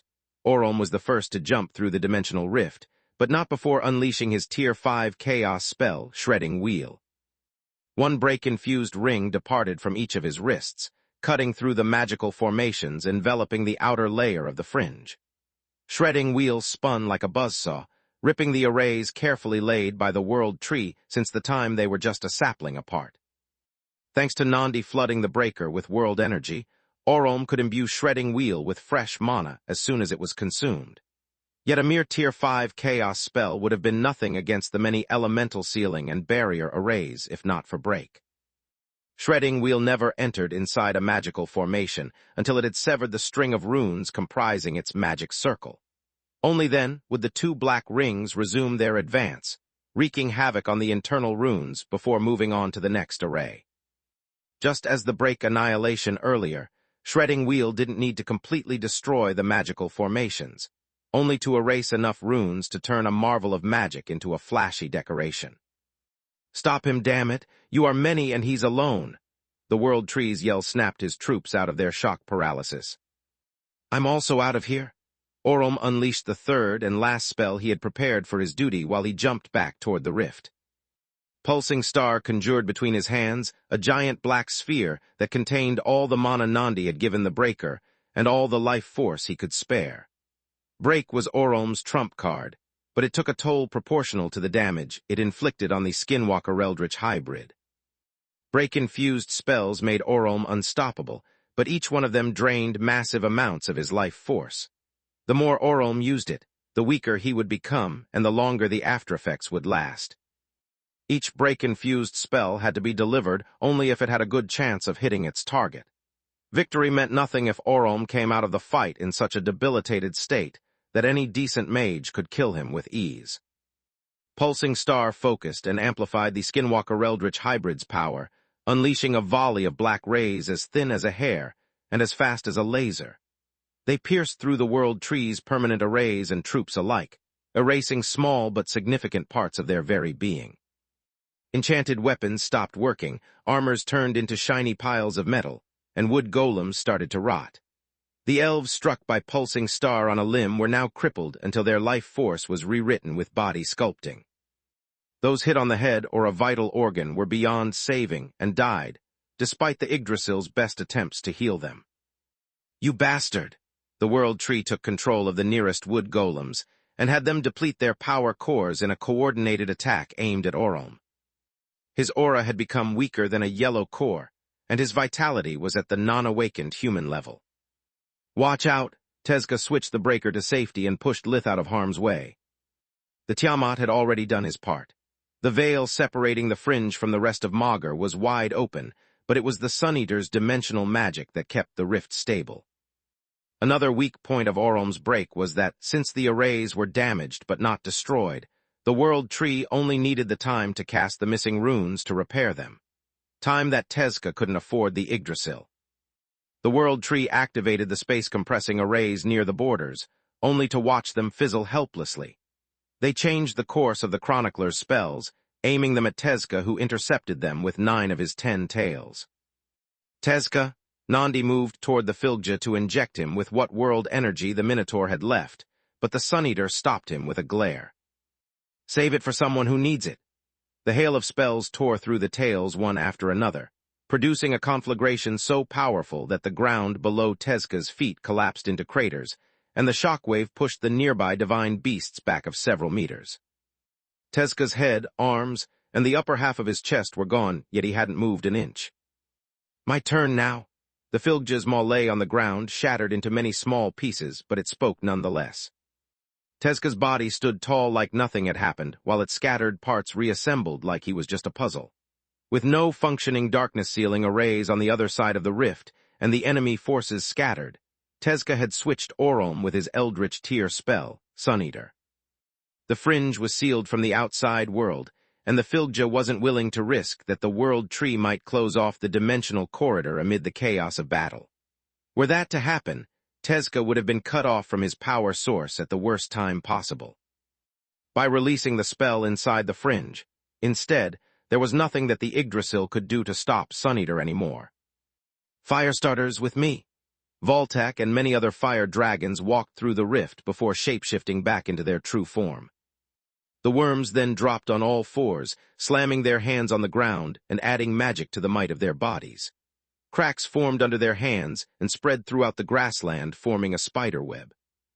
The fire dragons called upon the elements of fire and earth to reach for the magma coursing deep in Maugur's mantle and bring it to the surface. Their bloodline ability, Primal Spark, turned the magma and the fires it ignited into origin flames. The mystical fire burned at the damaged arrays, burned at the World Tree's army, forcing it to retreat, and it also burned at the surrounding world energy, purifying it from the Yggdrasil will. Ignite! Upon Voltac's command, the fire dragons spread their wings, connecting them to those of the worms next to them in a single line that covered the dimensional rift. Then the fire dragons took a deep breath, setting their massive bodies ablaze. Fire at will! All those still outside the fringe unleashed their best fire spell, aiming them at the burning worms. Even dragons and phoenixes used magical fire instead of origin flames, because there was no need for it. The fire dragon's primal spark coursed through their bodies, the flames they emitted, and even through the gurgling magma welling up from the cracks in the ground. The magical fires turned into origin flames upon contact without consuming the life force of their casters. Primal Spark also allowed to mix the origin flames with elemental magic safely and manipulate the resulting combination with willpower like a Tier 5 spell. This way, even griffins and eldritches could produce origin flames and combine them into primordial flames. Chapter 30-251 Combined Efforts, Part 2.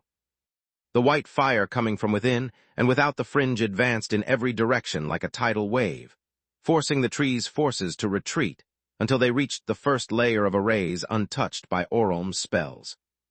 The primordial flames consumed the ruined arrays faster than the world tree could weave the necessary spells to restore them. The missing runes made the self-repair protocols fail, and the energy leaked out of the magic circles before it could reach its intended target. The layers of magical formations damaged by the break-infused spells collapsed, creating a safe space inside the fringe that expanded as the primordial flames devoured every bit of the world tree's mana. Fall back! Asmer, the temporary leader of the chroniclers, had the librarians and regular elves take cover behind the massive wood golems. Unless the world tree awakened them, elves were stuck to the bright blue. Even from behind the cover of the protective arrays, the heat wave released by the roaring primordial flames was beyond what a non-awakened elf could survive.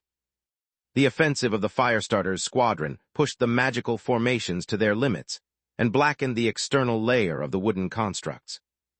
Converge and connect! Upon Asmer's command, the golems formed groups of 7. Tendrils sprouted from their arms that intertwined with each other, forming a perfect circle whose surface was covered in runes of power. Thanks to the Yggdrasil wood comprising the golems and the world energy they absorbed from the fringe, they completed a second volley of Silverwing's annihilation just a few seconds after Orom had neutralized the first. The anti-guardian spells broke through the primordial flames and smothered them into embers before moving on to the offensive. Shield bearers, now! Golden dragons in human form blinked in front of the Firestarters, who in turn manipulated the origin flames to keep them from harming their brethren.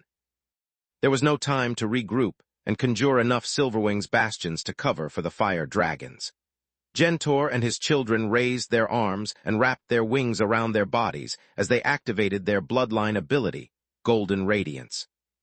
The mana coursing through their bodies fused with their scales, flesh, and blood, making them incapable of wielding even chore magic tricks. At the same time, however, the frozen mana made the golden dragons resistant to spells as if they were truly made out of gold. The barrage of annihilations was reflected and scattered in all directions, but even though the elemental effects could do the golden dragons no harm, the kinetic energy they carried had no such problem.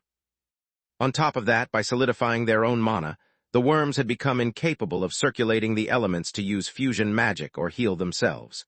Wings snapped like twigs, scales were ripped off, and bones broke. The golden dragon stepped back as a second line of worms infused with life maelstrom took their place. It still wasn't enough to stop the annihilations, but it bought time for the first line of golden dragons to recover with invigoration, while the third line prepared to take point. Like water hitting a reef, the power of the anti-guardian spells was scattered by the golden dragons and consumed by the origin flames until the annihilations faded out. The world tree cursed, noticing that no worm had died. Many golden dragons were severely injured, but they would recover faster than the now drained elves. Phase 3. Tezca and his equipment grew in size, reaching 50 meters, 166 of height. Enough to be bigger than the golems, but not so much to dilute his powers and offer an easy target. He cast his Eldritch Tier spell, Chaos Dimension, exactly in the middle of the dimensional rift. The space enveloped by Chaos Dimension was under Tezca's absolute control and would prevent the passage to the outside world from closing as long as the spell remained active. It also protected the bridgehead to the fringe from further spells from the Yggdrasil or the golems, and guaranteed a safe retreat path in case the mission failed. Many birds with one stone and a single flaw. The Sun Eater couldn't move away much from Chaos Dimension without the risk that his connection with the spell might be severed. Tezca's spell made the safe area impregnable, but at the same time prevented him from joining the offensive teams. Unluckily for the elves, however, their first line of defense was right in front of the Sun Eater.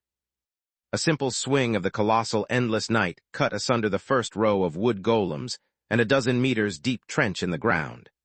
It severed the roots of the world tree it found, feeding their power to the Sun Eater and preventing the golems from recharging.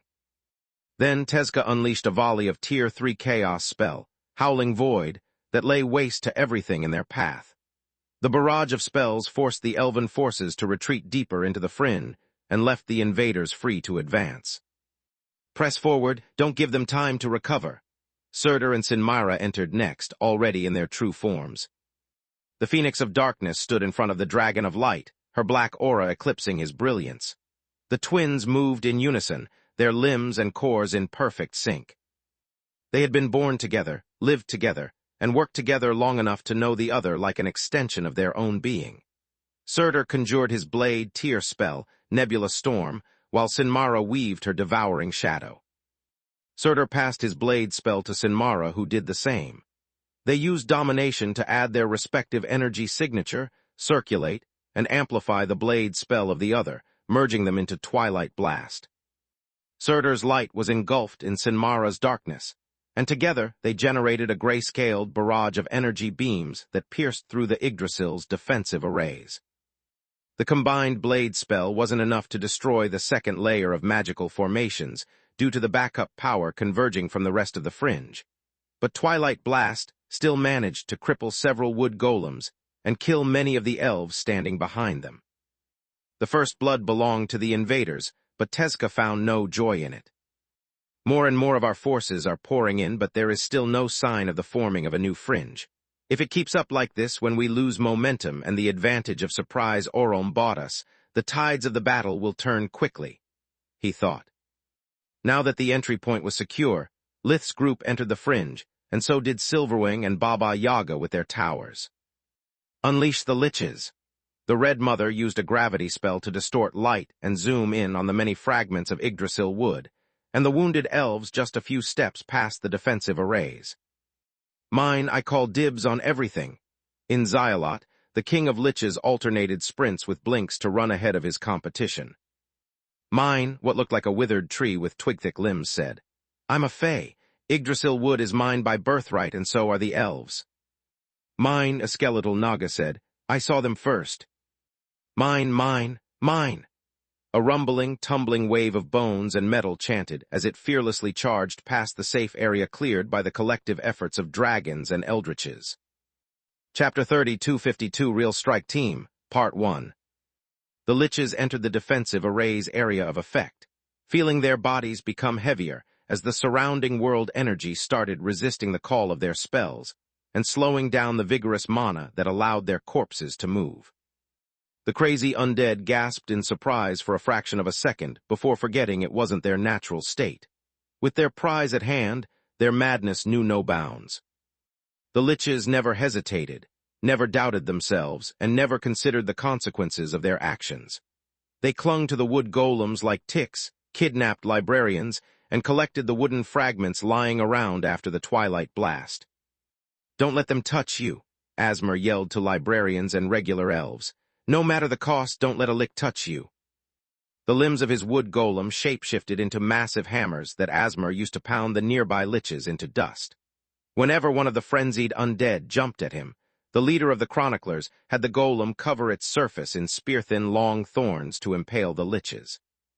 The thorn would be shot on contact, sending the undead crashing against the ground and protecting the golem from their draining touch. The other chroniclers, too, received the World Tree's Antelic strategy and enforced it with extreme prejudice. The liches were all bright violet cord, awakened empowered by the most perfected version of undeath, but the wood golems were 40 meters, 132, tall and made out of Yggdrasil wood. Its physical and magical properties were second only to Davros, and the golems had been enchanted by the World Tree. The liches came in droves and fell in droves. Librarians and elves sought refuge behind the chroniclers, witnessing with pride how the defenses of even the strongest awakened amounted to nothing in the face of the power of their master. Mostly because there were none, the liches charged ahead with no care for their physical vessels and accepted the enemy attacks like they were gifts. "This is not your lab, you gods-damned morons," Aelin shouted from the safe area while imparting orders to her army of emperor beasts. "Dodge and block, damn it! It's not enough to attack. You must also defend yourselves." The liches gasped in amazement at her brilliant suggestion, instantly gaining enlightenment. Or rather, they remembered a few of the many things they had forgotten about fighting, and the tide of the battle changed again. "Right, block!" A spirit barrier erupted from a lick's defensive amulet, intercepting a barrage of bolts of black lightning and buying him the time to reform his body. "Dodge!" A lick sidestepped a golem's fist and scraped its bark with his bony fingers. It dealt insignificant damage to the construct, but temporarily bestowed upon the undead the properties of Yggdrasil wood. The word lick came from leech, because this race of undeads sucked their victims dry and borrowed their powers. His bones turned into wood and bark, bringing his mental clarity to new heights and allowing him to merge his spells in unique ways. "Hey guys, look at this." A Naga lick grabbed one of the energy lines of a gravitational array and drained its power to rebuild her broken body at a speed visible to the naked eye. "Neat," many liches thanked her with a nod of the head and followed her lead.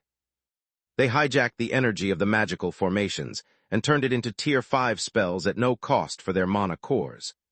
A living being would have been fried by channeling so much mana at once, and with a foreign energy signature at that. The liches burned and sizzled, but they were already dead.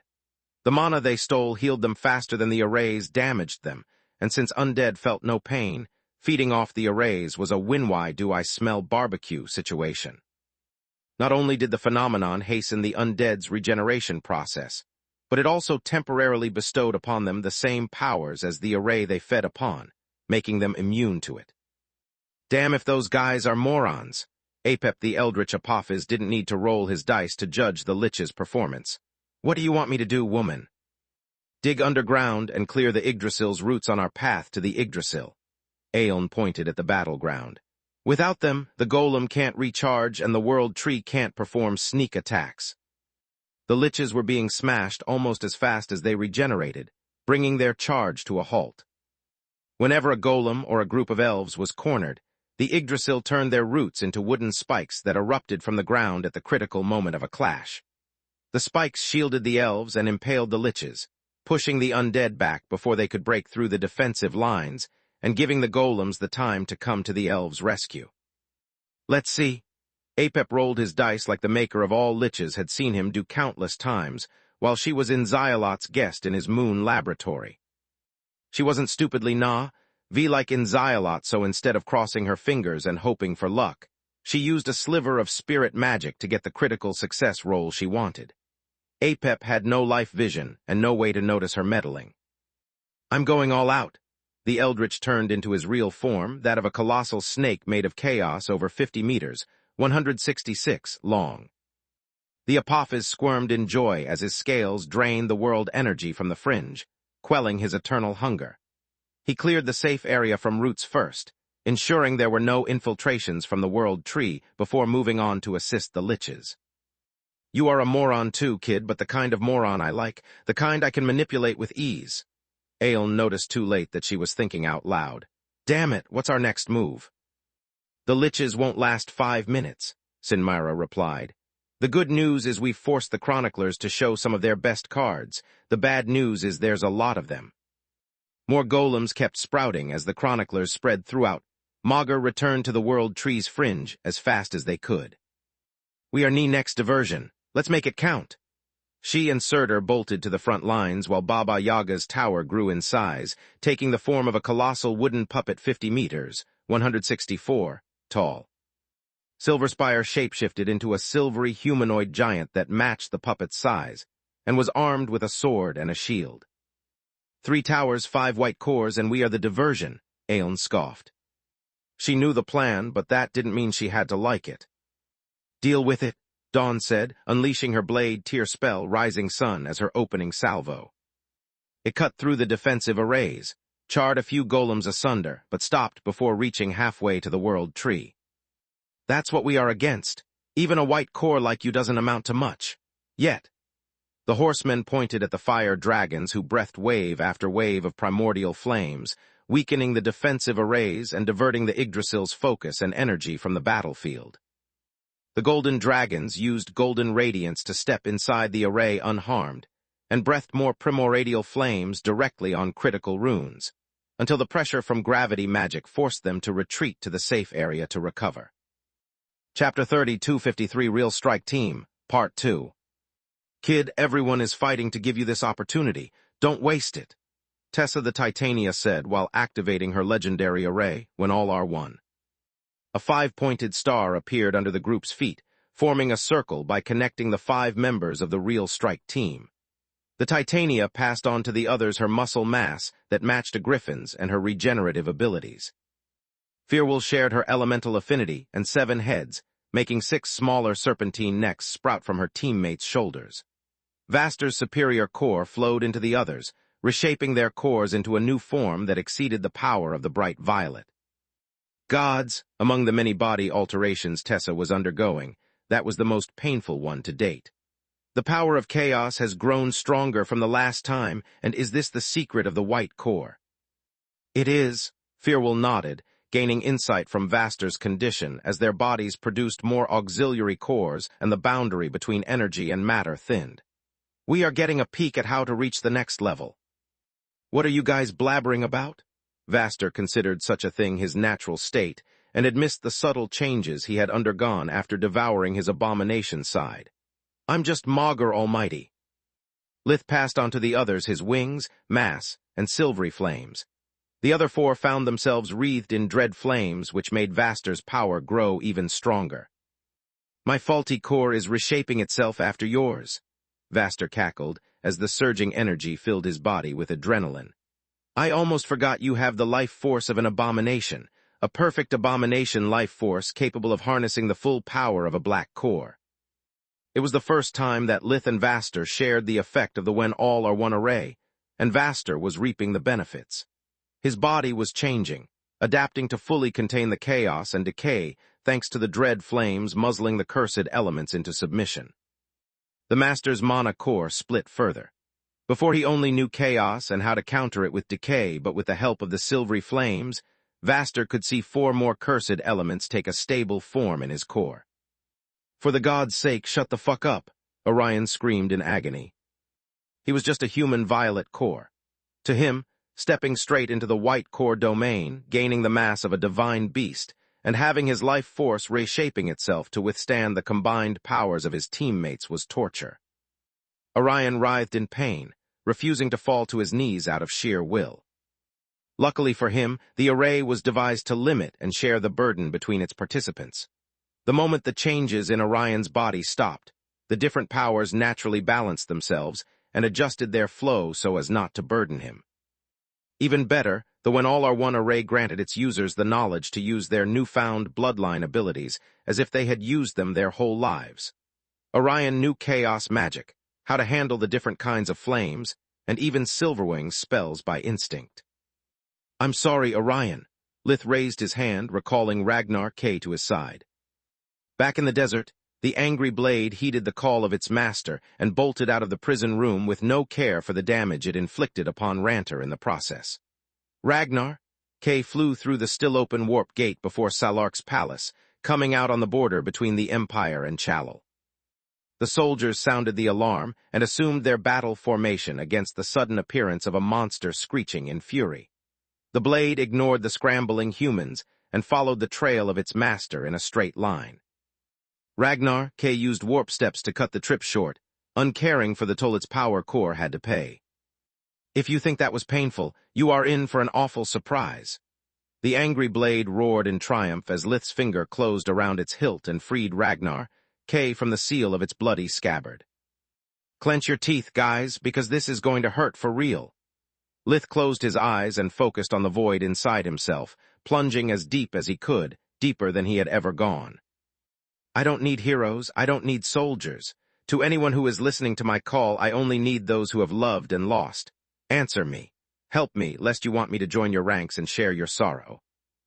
Why do you, Vaster, and the others listened to the call as it resounded through the black chains connecting them, but only the old professor objected.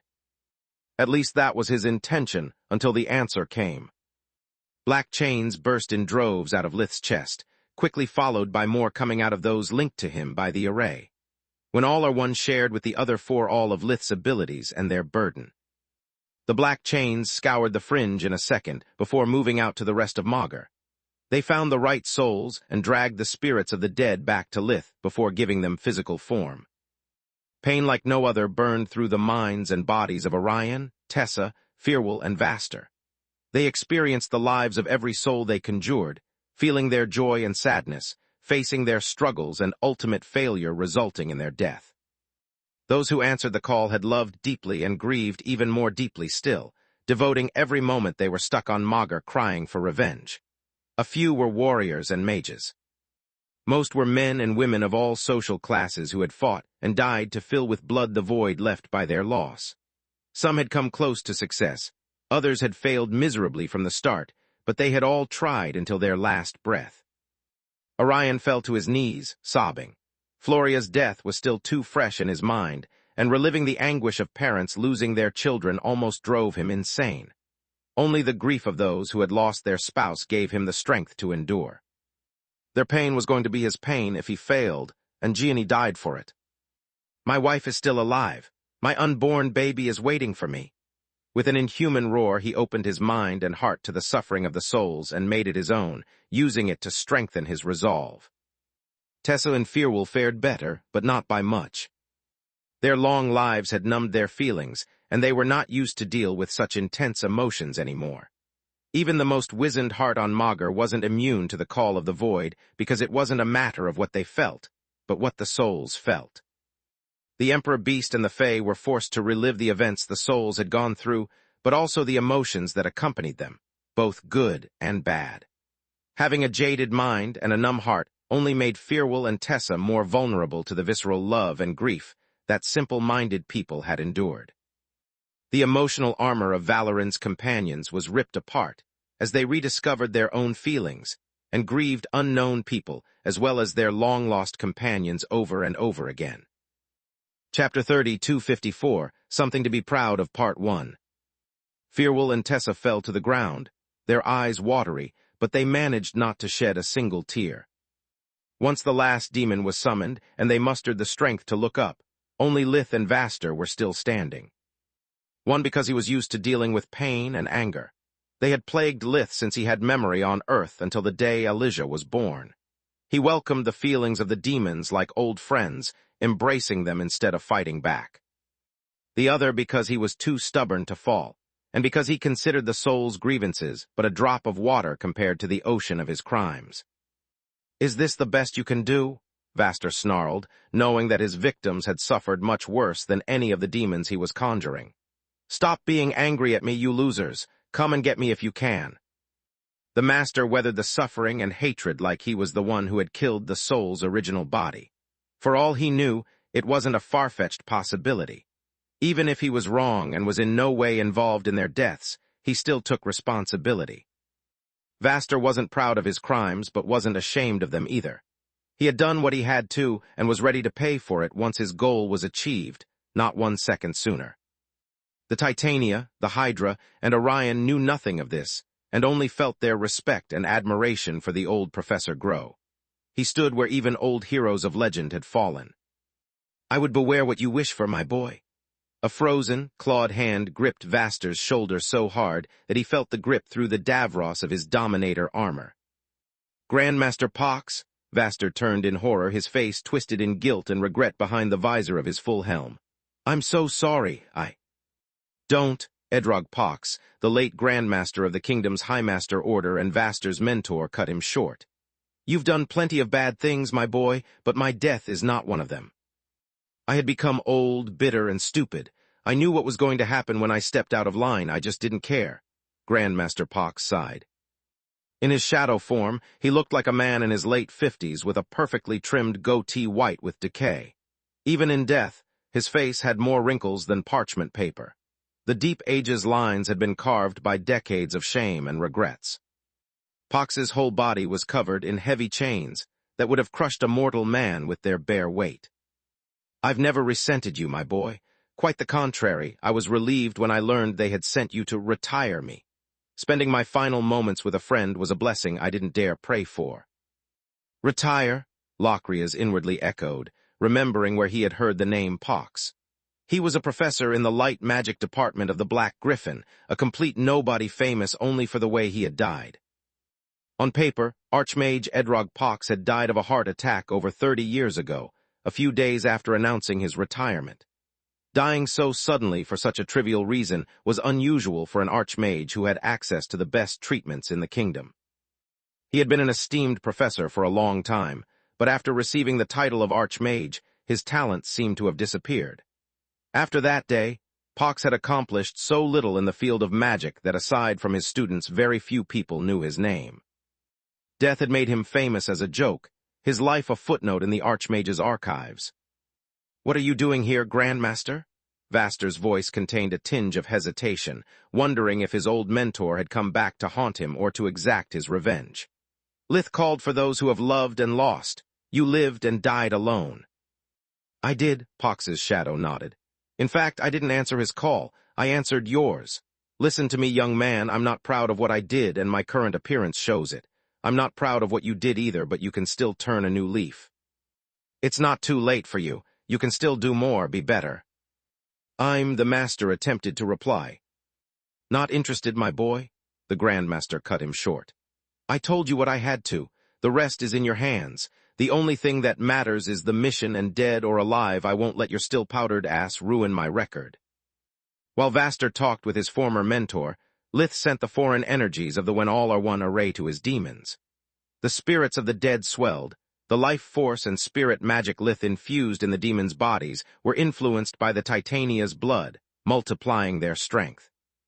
The Hydra side, instead, gave the demons 6 extra serpentine necks sprouting out of their shoulders, each ending with gaping mouths dripping venom. Vaster's side granted them the power of chaos and decay, allowing the demons to use both cursed elements freely. Orion looked around the growing army of demons of darkness, hoping to see a familiar face. "Please, my little flower, be here. I know that coming back is painful, but if Juria did it, you can too. Please, gods, give me the opportunity to tell my daughter goodbye. To tell her one last time how much I love her." Alas, Orion was young and the human existence short. To stay behind after death, a soul needed to have a deep and burning regret. To come back from the beyond after moving on, instead, a soul needed unyielding willpower and an even greater regret, whereas Floria had lived a happy and full life until her demise. Lord Ernaz found no one he knew. The soldiers he had trained and the comrades he had lost during the years had all died in the line of duty, proud of what they had done, and certain that their teammates would take care of their families. Orion felt proud of them, but also slightly disappointed. Firwell and Tessa weren't so lucky. There were quite a few faces they recognized in the crowd. They belonged to their lost children, those who they had failed as mothers, or had simply taken the wrong path due to selfishness and arrogance. "I'm sorry, Mother," a young-looking male Titania said. "I know I disappointed you, and I don't expect your forgiveness. I just wanted to see you one last time and tell you that you have no fault in my death. You were right, and I too stupid to listen." "Too little, too late," Tessa snarled to keep her voice from cracking. "You had centuries to get your head straight. All you had to do was show remorse through your actions instead of running your mouth and repeating the same mistakes. That's how you died, Liatha, and I have no reason to believe you have changed. That any of you has changed. If you are here, it means you couldn't even die properly." "Agreed," Fearwell nodded, her hands clenched so tight that she would have bled if she weren't sharing the Titania's regenerative abilities. Chapter 3255, Something to be Proud of Part 2. "Don't apologize. I've wasted too many years listening to your excuses. I've grieved your loss long before your deaths. If you want to give your presence here today meaning, fight like you've never fought before. For someone else, give me something to remember you by aside from your mistakes. Give me something to be proud of." In her heart, Fearwell still loved and hated them all. She loved them because they were still her children. She hated them for the way they had lived and died, wasting untold potential and all the resources that the Hydra bloodline had poured onto them in the attempt to correct their ways. "You've heard the lady, maggots." Pox waved his hand and conjured a shadow staff resembling his old weapon, Ravenhold. "We are not here to chat, but to fight. Whoever you were, whatever you did, now is your chance to make a difference." He planted his toe talons in the ground, draining the world energy of the fringe to increase his power and the number of his eyes. "This is not a betrothal gift, it's a weapon."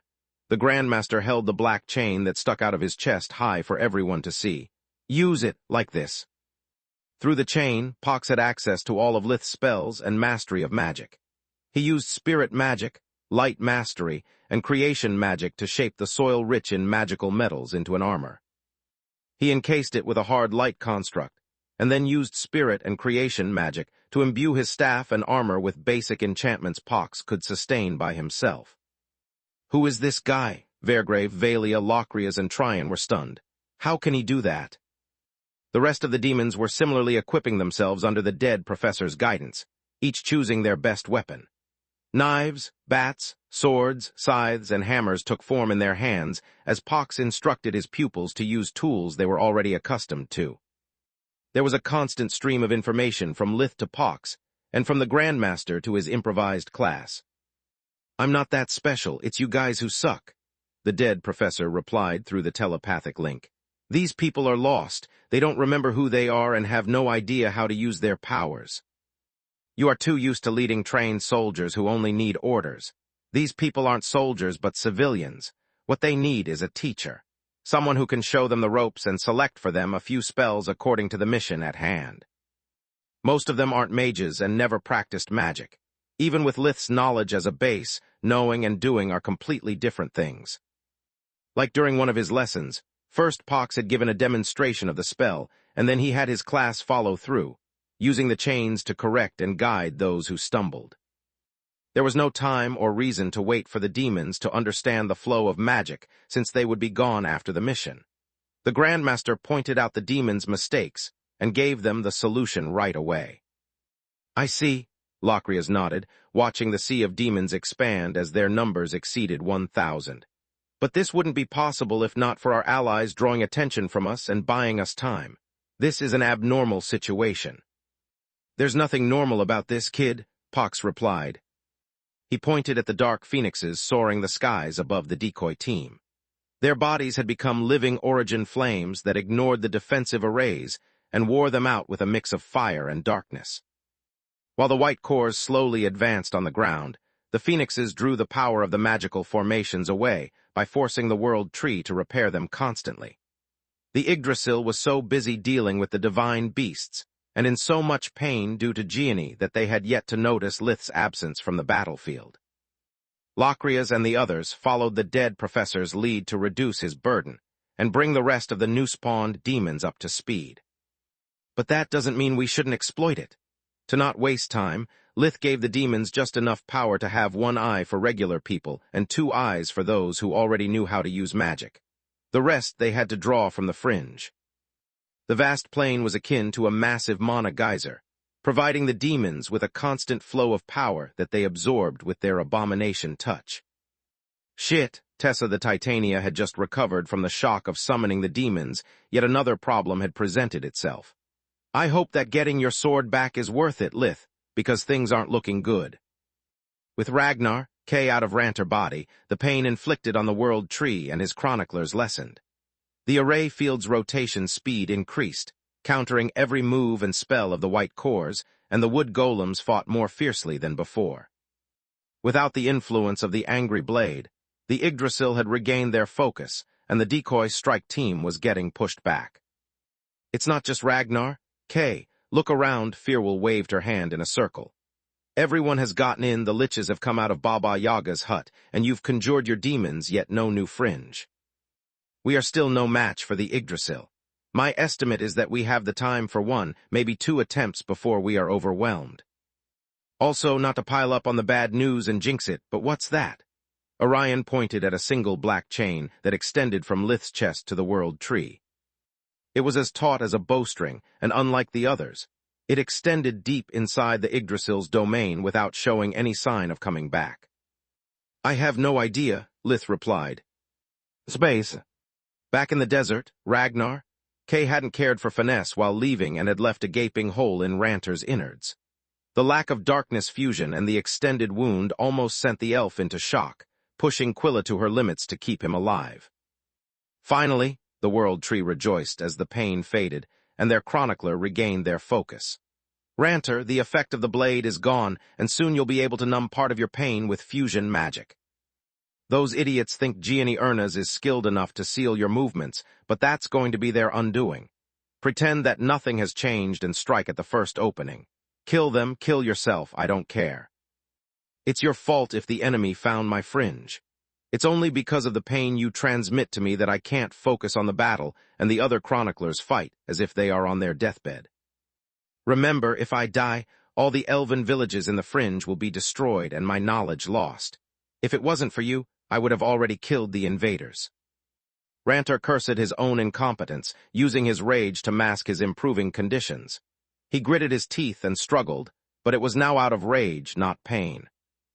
With Quilla healing his wounds and darkness fusion partially restored, he checked his body condition, and which parts of his body he was now able to move.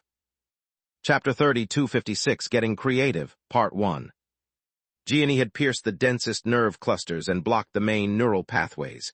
Even with Ragnar, Kay gone, the needles paralyzed some of the chronicler's main joints. Some, but not all.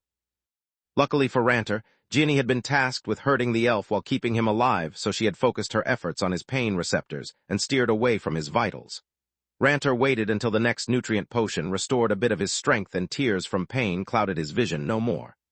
Then, he infused his right arm with air fusion for speed, fire for strength, and water for flexibility, turning it into a flesh whip.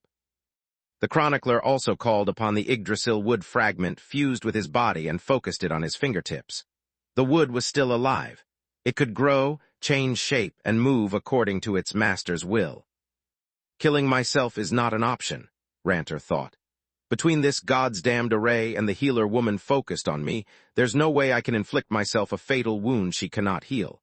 I have only one chance, and if I waste it, I won't have another. With Gianni bent over the elf and her hands on his head to study his life force, she was well within Ranter's striking range. The elf's wooden fingertips became razor-sharp as his arm lashed toward her swollen belly. An unborn child was naturally weak, and to save it, the 3 women were bound to forget about the prisoner. The cell's dimensional seal was already off, and if Freya were to lose her focus, the chronicler would need but a blink to escape capture. Gianni noticed the threat, and so did Skywarp. The needles attempted to jump out of the elf's body and block the attack, but Gianni stopped them. With Ragnar, Kay gone, the mana flow had changed, and Gianni had to figure out a way to block it again. Sweat beaded her face as she ignored her survival and maternal instincts while focusing on her job. Bloodbind came out of Quilla's sleeves to intercept the flesh whip. The forearm escaped its grasp by becoming thinner, smoother, and covering itself with sweat so that the chain links couldn't keep their hold. The wooden tip struck Gianni's womb with a wet sound, digging deep inside the flesh until it reached the pelvic bone. Ranter's pelvic bone. The golden light had intercepted the blow, and redirected it to the chronicler's nether regions with a small warp steps. Nice try, jackass. Freya shut the steps with the dimensional ruler spell, severing the arm at the elbow.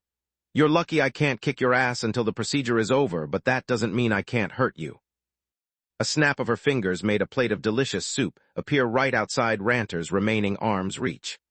The smell wafted to the elf's nose, reminding him of how hungry he was and making his stomach growl. Despair overwhelmed the pain from the needles as the chronicler stretched toward the plate, missing it by a hair's breadth. Even from thousands of kilometers of distance, the world tree shared Ranter's distress, and their battle prowess plummeted again.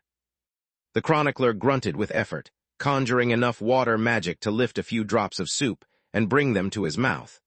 Then, sparkles of golden light enveloped the soup that plopped back into the plate. "You monster!" Ranter tried and tried again, and Freya let him succeed every time only to warp the food away before it touched his lips. "You don't like the soup? What about some steak?" The plate disappeared and was replaced by a steaming fillet. The new smell overwhelmed the chronicler's senses, which had just started to get used to the soup and resist its call.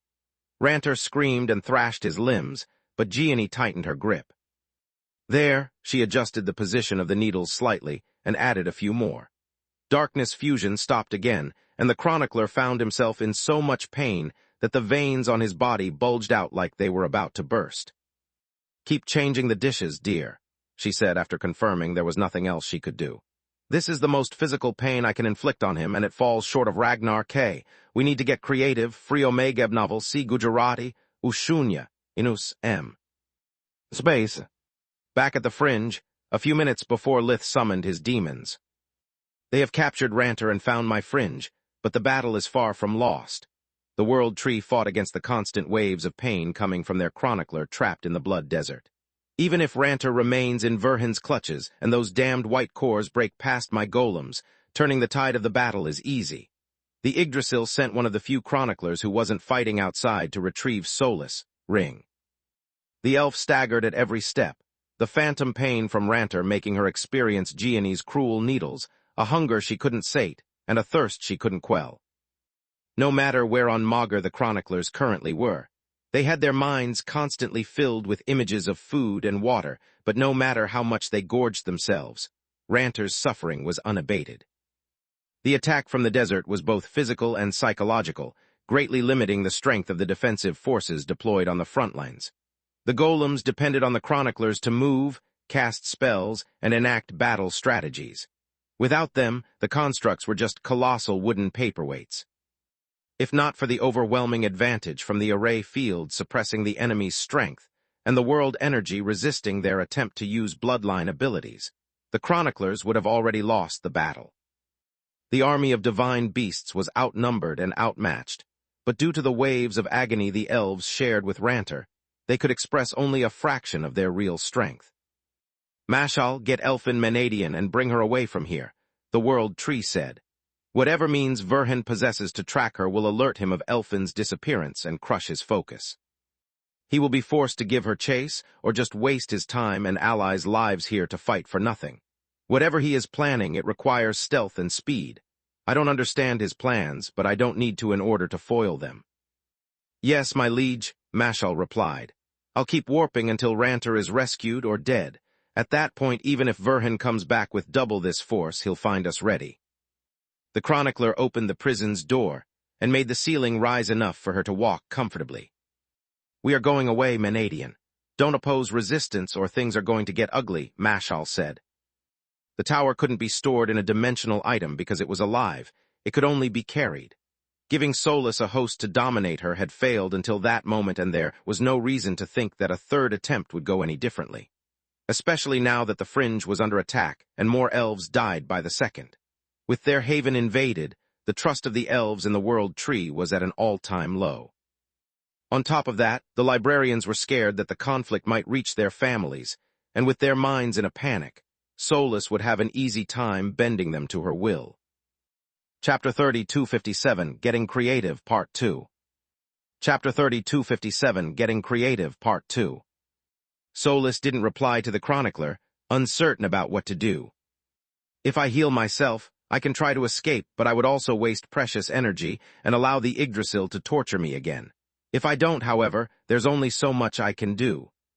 The stone ring was chipped and cracked, and her 4 limbs were still broken. Screw it, without a host I can't escape. I can't even match a single chronicler. Mashal sent a tendril of spirit magic to retrieve the ring, but Solus stopped it with her own. The chronicler clicked her tongue in annoyance and bent over to pick up the ring. She was halfway up after collecting it when Solus had the ring manifest its full weight. The elf fell forward, her hand crushed between the cell's floor and the stone ring. As the stone ring dug through Mashal's flesh, Solus activated the bleed to feed upon the chronicler's life force and restore her energy reserves. Fool, the elf cut her hand off at the wrist, and the stump immediately stopped bleeding, her flesh mending itself. A new hand made of Yggdrasil wood sprouted out of the wrist, turning into flesh and bones as soon as it was completely formed. Did you really think that would work? We chroniclers are at one with the tree. Mashal's Yggdrasil staff shape-shifted into a hammer, and its Davros blade turned liquid and coated the hammerhead. The hammer struck the stone ring with all the elf's might, producing a silvery noise and deepening the cracks. Stop resisting and follow me. Another tendril of spirit magic was blocked, and another strike followed. This time the cracks spread, and fragments of the ring flew through the room. Fuck you, Solus cried, feeling her body and tower falling apart, but she refused to yield. Have it your way. Mashal struck again. The cracks were now so deep and wide that the stone ring was seconds away from falling apart. The bleed overrode Solus' orders, saving her life and mending her wounds. No, you idiot, she tried and failed to override the protocols left by her mother. The Yggdrasil can't kill me. You're doing what they want. Once I run out of power, I won't be able to resist anymore. You should have obeyed. The elf struck again. All this suffering could have been avoided. Another blow, just strong enough to bring the tower to the brink of destruction, but no further. Mashal could witness Solus, despair with soul vision. She could see the aura of the tower grow weaker and dwindle. Just 2 more hits and it was then that it happened. A black chain bolted from the edge of the fringe toward the cell. What is that? The Yggdrasil activated the magical formation in the space between Lith and Solus. Elemental sealing arrays, space-compressing arrays, spirit barriers and spells stood against the chain that phased through them like they were illusions. It's not any form of magic, I know, and if it was a bloodline ability, my control over the world energy should at least slow it down. The world tree pondered. What is that thing made of? Mashal hammered at the ring that was reduced to a bunch of gravel held together by spit and magic. The chain passed through walls, spells, and the chronicler's body, finally reaching its target. Finally reaching the stone ring. Mashal ignored the chain and raised her arm to deal the final blow. She aimed for the only part of the ring that still retained its structural integrity, the part where the bleed was most likely stored. If I destroy it, Menadian will become unable to fight back. The elf thought, and she was right. The Davros hammer hit the stone, emitting a muffled sound as it had struck a pillow. What? Mashal lifted her weapon, baffled as she saw a black hand coming out of the ring, gripping the hammerhead. The chronicler pulled away, but the hand remained stuck to the Yggdrasil weapon, and there was a body attached to it. It belonged to a petite and lithe woman, barely 1.56 meters, 51, tall, with long hair of the 7 colors of the elements that floated in the air like she was underwater. No, the Yggdrasil screamed in despair, watching the aura of the tower slowly fading away. You killed her, you moron! You killed Elfin Menadian. Mashal had bigger problems than her master's fury on her hands. Not only was the demon staring at her in hatred, but for some reason none of the enchantments of her Yggdrasil staff seemed to work. More black chains burst forward from the demon's chest, piercing the cell's walls and feeding off the Yggdrasil's life from within. You should have just faded away, Menadian. Mashal infused her body with the power of the 6 elements, but the hammer didn't budge. You failed to escape even when you had the power of the tower. What makes you think you have a chance as a lesser Tiamat? The answer came as a slap so fast that the chronicler failed to stop it. Mashal was a bright violet cord awakened with perfect body refinement, and thanks to the Yggdrasil fragment fused with her flesh, she was much more resilient than a normal awakened. Also, her battle armor was one of the best ones the World Tree had forge-mastered. The Yggdrasil couldn't risk Mashal failing to escape or falling into a trap, losing Menadian's tower after struggling so much to put their roots on it. Yet the slap ripped the chronicler's jaw off her skull, twisted her neck, and severed her spine, sending her to crash against the wall like a rag doll thrown by a child during a temper tantrum. That's a mite comparable to a divine beast. The World Tree was flabbergasted. Menadian had it thanks to her bond with the tower. How can her ghost still retain such mass after her death? The hammer was still in the petite demon's hands. She turned and spun it like a baby girl examining a new flashy toy. The Yggdrasil vines pierced the demon and chronicler alike. The darkness magic infused in the former was supposed to dispel the demon, while the nutrients and light magic in the latter healed Mashal, and replaced the broken parts with new ones with no burden on her life force. The demon seemed annoyed, but that was it. The darkness element refused to hurt her and was sucked dry along with the vitality of the vines, increasing her strength further. "There's something wrong, my liege," the chronicler recalled her Yggdrasil weapon, but it didn't budge from the hands of the demon. "Indeed, clean slate can disable enchantments, but the living wood is still a part of my body. It should listen too." The demon devoured the vitality in the Yggdrasil wood comprising the weapon, and enveloped it in a sphere of light. The hammer fell apart, its different components and ingredients split into ordered piles that reassembled themselves in a new form. "That's not clean slate," the World Tree blurted out. "Can it be creation magic? Why can't I see anything even with soul vision? It's like there are cloaking runes mixed in the spell." Chapter 30, 258 Chain Souls, Part 1. Lith, Solus, and Balker always practiced creation magic in the safety of their labs. Only the Red Mother and the Overlord had no qualms about using it in front of witnesses, because their mastery over magic had reached the point where they could cloak their spells even from dragon eyes or soul vision.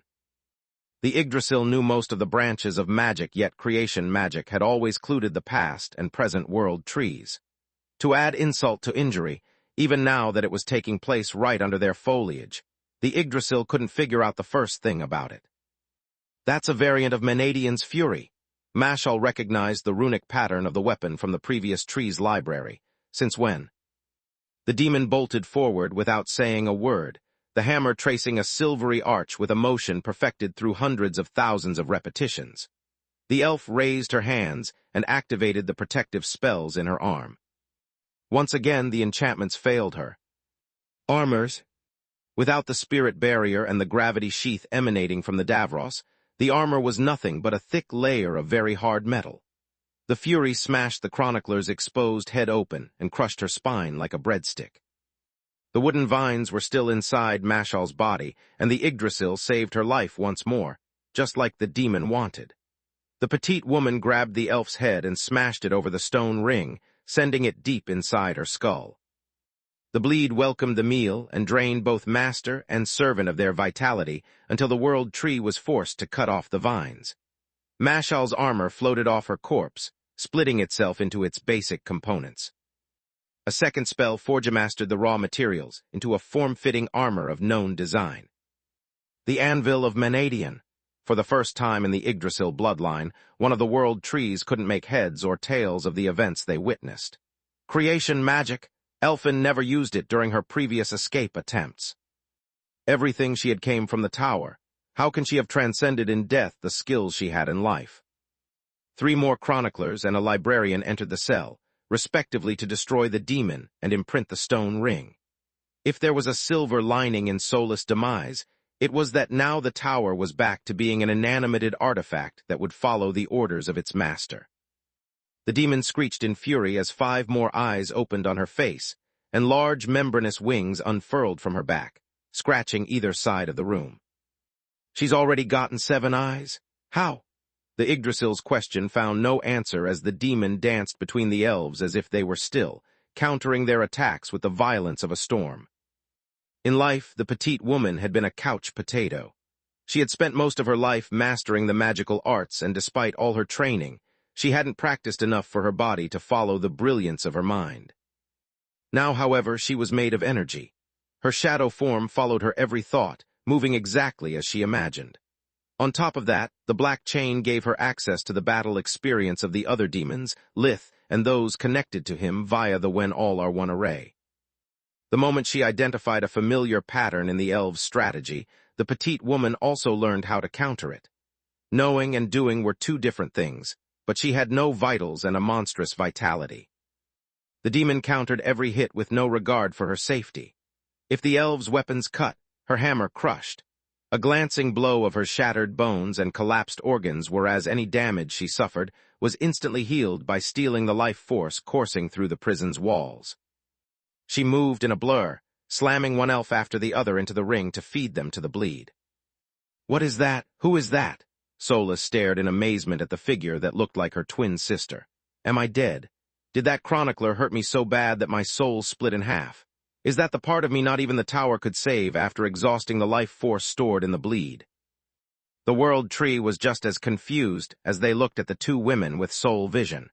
They looked almost identical, but with a few striking differences. They were both covered in chains and wore ancient togas dating to the founding of the kingdom. The two women also wielded identical hammers that they swung at the chains non-stop, but there the similarities ended. The presence in the ring hammered at her chains to break them and only had a few left. The presence in the demon, instead, used it to forge new ones. Her hair was ablaze and whipped through the air like she was amid a storm. Her eyes wept bloody tears and her mouth was opened in an endless silent scream. A constant stream of raging crimson flames erupted from her throat, tempering the new chain she forged and inflicting deep burns upon her hands. The screaming figure held the chain tight, so that each hammer strike made her palm bleed until the heat cauterized the wound.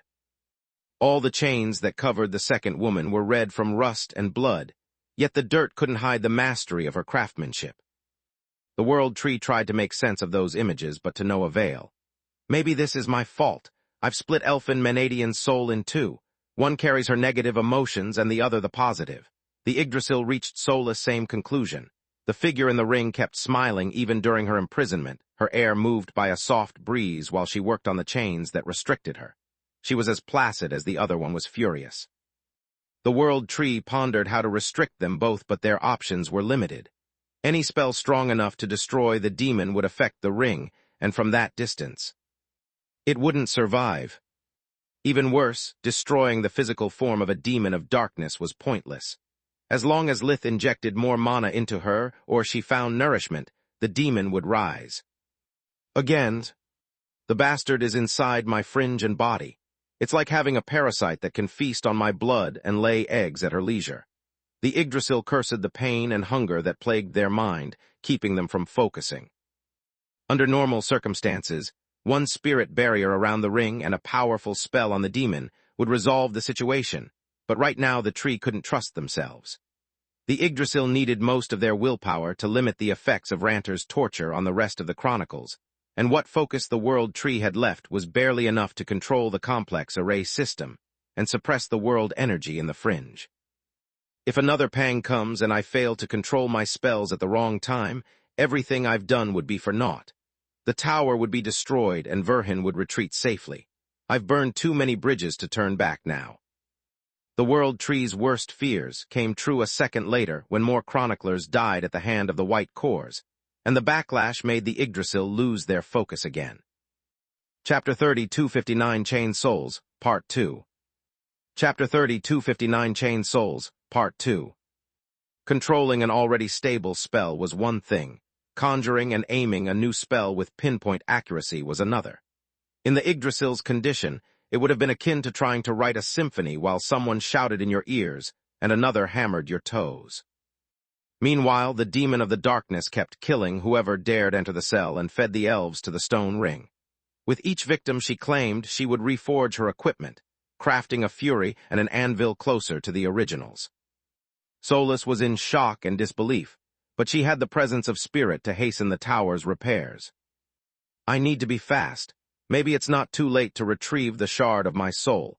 If I can restore my connection with it and use the chain to establish a mind link with Lith, he can come to my rescue."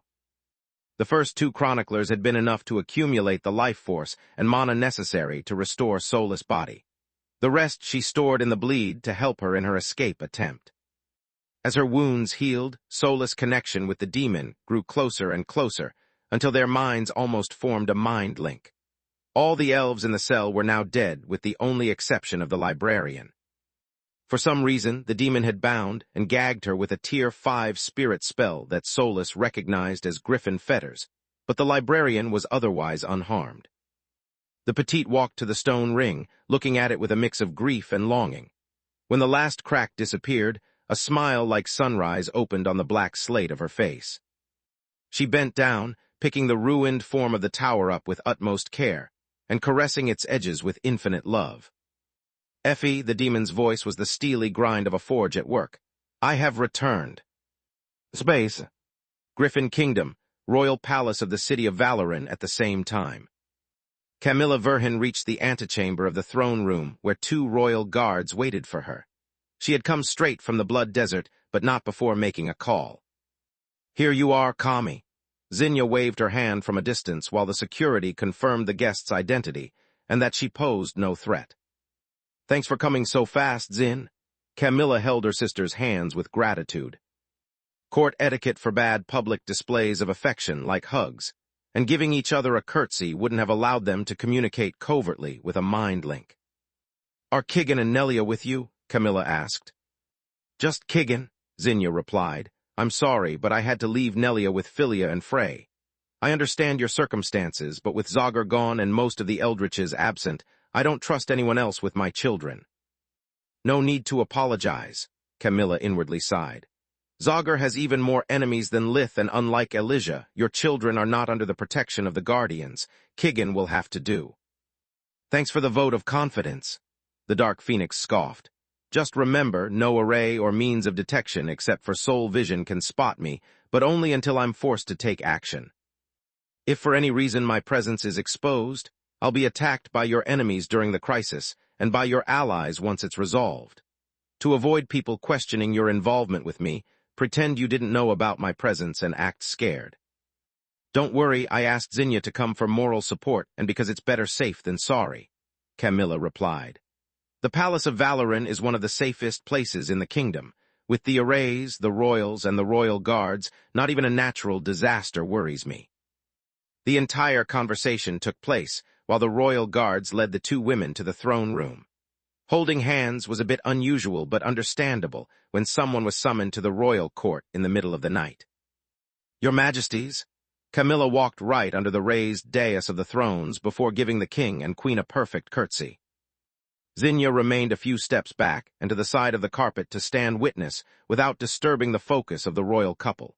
She gave her curtsy a second after Camilla, receiving solely a nod of the queen's head to acknowledge her presence while the king's gaze was fixated on Camilla. Maron appreciated how despite the urgent summon Camilla wore the pristine white and gold dress that identified her as the Lady Magus, and all the insignia of her rank that testified her loyalty to the kingdom. A silver griffin-shaped brooch attested to her affiliation to the royal court, while the service ribbons on her breast enumerated her meritorious deeds as a member of the army. Lady Verhin, Maron grunted more than speak. I'm waiting for an explanation for the actions of your husband, and it's better to be a good one.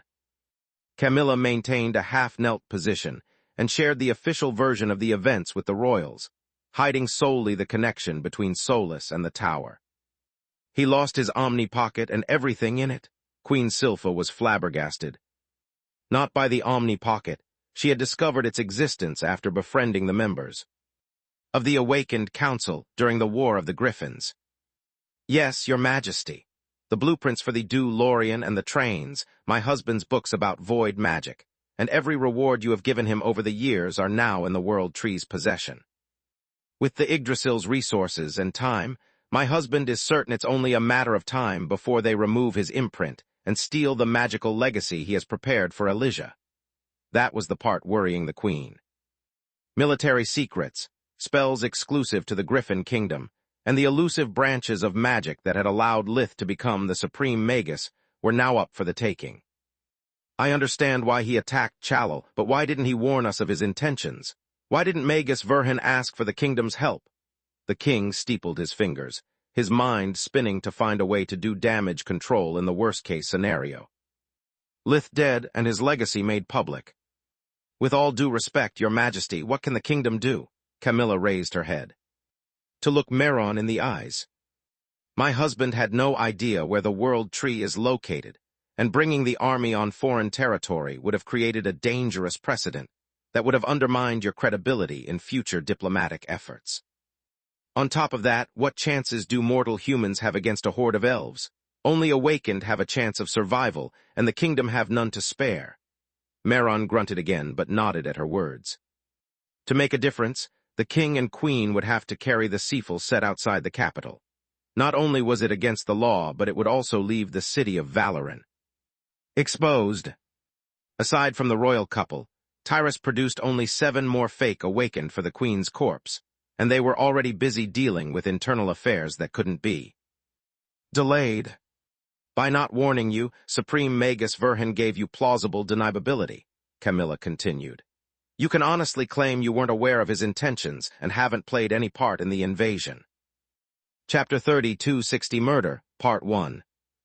My husband is protecting the kingdom by taking full responsibility for his actions and avoiding your military forces from being involved in what would be perceived as an unprovoked act of invasion, Camilla said. It all makes sense, Silpha pondered. Magus Verhin's line of action showed great sensibility and political acuity. But why do I get the feeling this speech is rehearsed, and this explanation is nothing but tailored lip service? She thought, and she was right. But why didn't he contact the Awakened Council for help then? The queen actually asked. Magus Verhin has plenty of allies and friends. His friends are already with him, Camilla replied. As for the allies, their bond isn't deep enough for his fellow Awakened to risk their long lives for him. Even if they did, how can my husband be certain they wouldn't rather take the Omni Pocket for themselves?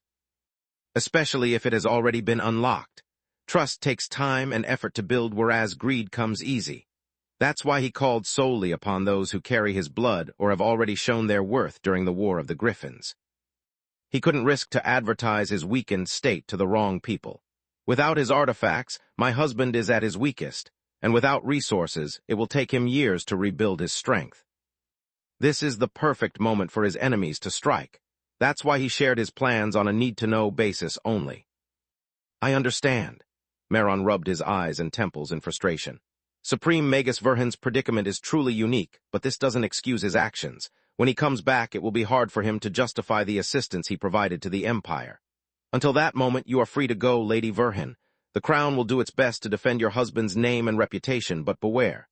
During his absence, you can expect nasty rumors about him, like defection and madness, to spread. Rumors that only he can refute. The king skipped the part where, in case Lith never returned, the kingdom would pin the full blame for the events of Zeska and Chalol's invasion on him, but that was heavily implied. Thank you, Your Majesty. Camilla gave the royals another curtsy before standing up and taking her leave.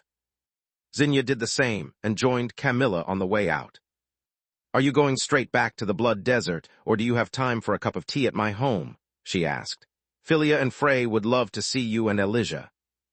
I'm sorry, but I can't take risks, Camilla sighed.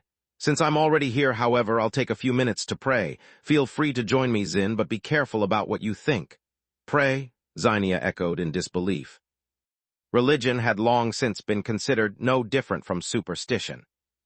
With mages capable of healing any wound, instantly moving through space, and causing natural disasters, the people of Magur considered gods to walk among them, not to sit aloof in their thrones in the sky. Oh, Zinnia understood the meaning of her sister's words when they crossed the palace's internal gate network and reached the gardens of Seafel. It was not only a place filled with the smell of finely cut grass, with flower beds and trimmed bushes that adorned the cobblestone paths going across the whole park as far as the eye could see. It was also a place of beauty where every single tree and topiary figure had been placed, so as not to hinder the sight of the visitors.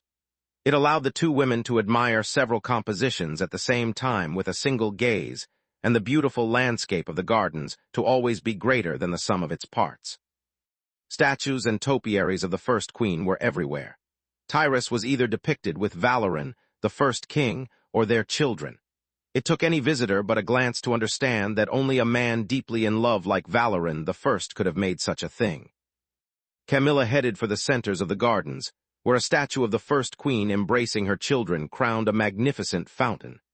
Camilla knelt at the edges of the water, her hands clasped as she begged Tyrus for protection. I see what she meant, Zinnia thought. Today must be Ligon's or Salark's turn to watch over Elysia, and this is the only way Kami has to contact Tyrus. We are in the same situation, but I can't ask any guardian to protect my husband. She wrung her gloved hands. If they discover Zogger is the master, who knows what they might. All kinds of protective arrays enveloped the gardens of Seafel, but unlike the rest of the palace, there were no ceiling or walls shielding them. A massive figure dived from the night sky in a blur, striking at Camilla in an upward motion, but its weapon was so big that it hit Zinnia as well. Shit, Kigan reacted promptly, using one of his wings to wrap both women and shield them from the impact. What the fuck? Despite his size, mass, and Bytra's equipment, his wings shattered. The shockwave sent Zinnia and Camilla high in the sky, away from the space-compressing array of the palace. A spirit gate swallowed them both, with Kigan in tow inside Zinnia's shadow. Space. Back in the fringe, the eldritch hybrids felt as helpless as their dark phoenix brother. Why are we still here? Theseus, the Menios Bastet, pointed at the group of liches and white cores fighting just a few kilometers in front of them. What point does entering the fringe have if we do nothing? Don't be stupid, kid. Nandi itched for a fight as well, but he kept focusing on amassing more world energy. The suppression of the world tree limits bloodline abilities, and a simple darkness sealing array is all they need to take our best cards away.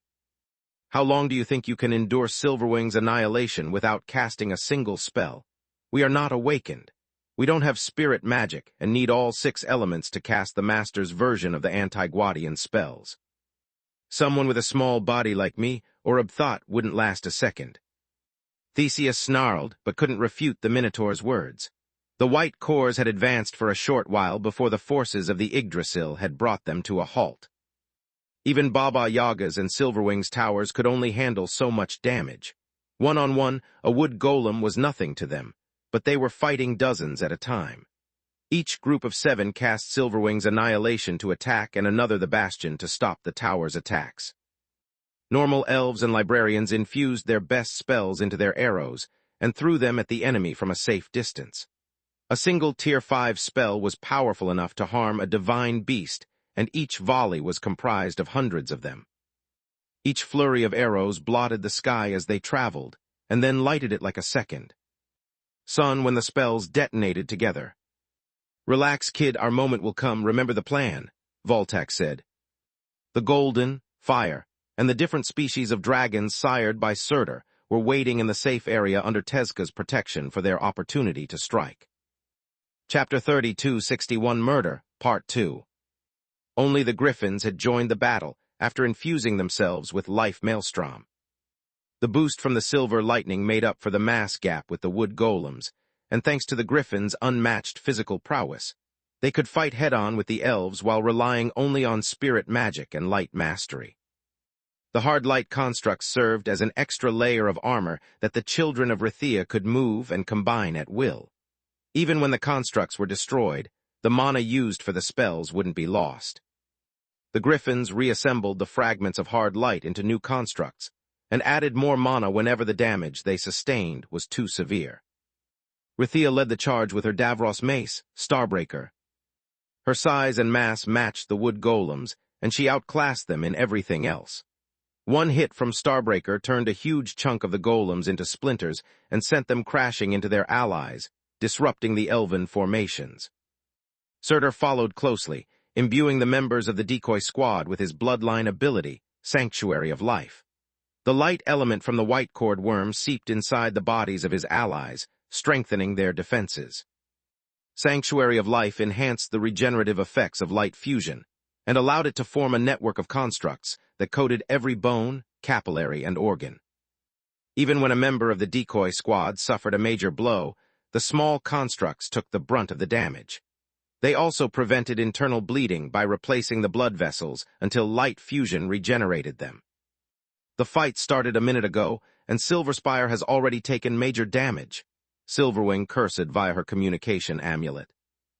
As a white core, she could wield the Annihilation and the Bastion at the same time. With the help of her tower, those numbers doubled. The problem was that she and Baba Yaga were the main target of the Chroniclers and had to deal with several anti-Guardian spells at the same time. Same for Bloodhaven. The Red Mother had named her tower as well to avoid confusion. Keep drawing their attention. Lith is almost done and we have only one shot at this. The wooden puppet that was Bloodhaven combat form shapeshifted faster than the golems, had greater mass, and every one of its blows made the fringe quake. Yet it wasn't enough, and Baba Yaga couldn't manifest Bloodhaven's true power while the Yggdrasil controlled the world energy. Like Solus during her escape attempts, the Red Mother was swarmed by the golems from above the ground and by the world tree's roots from below. The Yggdrasil restricted the puppet's feet, making it impossible for the tower to dodge. Apep ate and ate, but he was alone and the tree had laid countless sprouts throughout the fringe ready to bloom. It's time. Lith felt something weird from the stretched black chain, but he lacked the time to investigate. Whoever the soul on the other side was, they were refusing to answer his questions. I noticed. Tessa the Titania waved at the crowd of seven-eyed demons of darkness armed to the teeth. One more thing, Lord Tiamat. Pox had served many masters in life. One more in death made little difference to him. This is my gift to you and your allies for bringing me back. A wave of Ravenhold materialized a massive magic circle that fed upon the abundant world energy of the fringe and gave it shape in the form of crows as big as an eagle, each one of a different elemental color. This is your personal spell. The master recognized it at first glance. You didn't leave it in your legacy, nor did you teach it to your disciples. It is the only Magus-level spell I've managed to create. Murder. Pox nodded as he transmitted the runes for the spell via the black chains.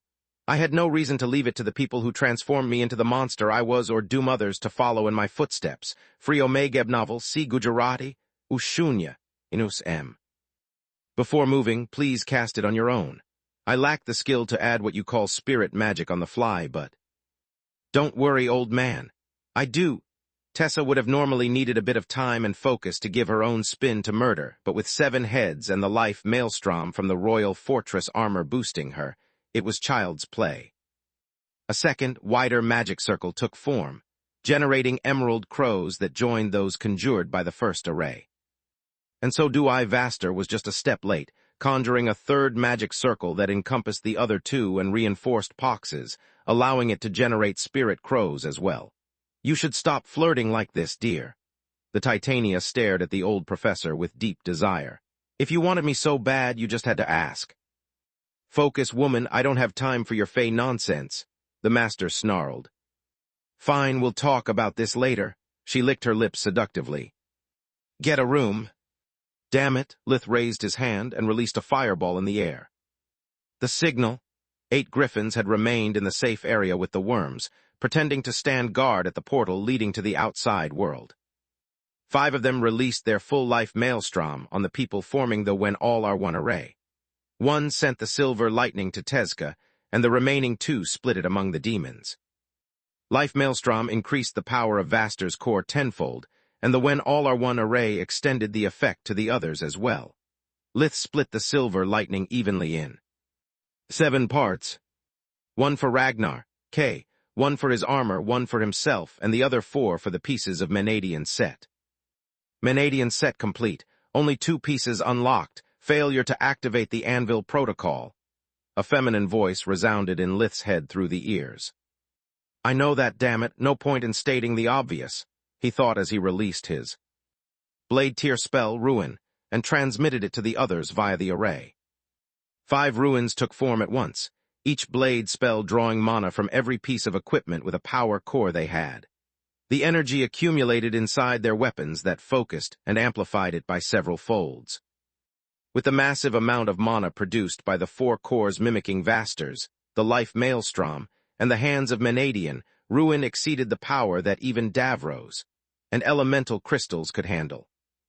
The hidden runes on the surface of the 5 weapons became visible, releasing the excess energy in the form of light. The mana crystals burned like small stars while metal and wood started to heat. Shit, not even Vaster's Grimbark staff was designed to withstand so much energy at once. The Yggdrasil wood blackened and burned as the mana kept accumulating. Cut the power or our weapons will become useless after a single attack, assuming there will be anything left of them, of course.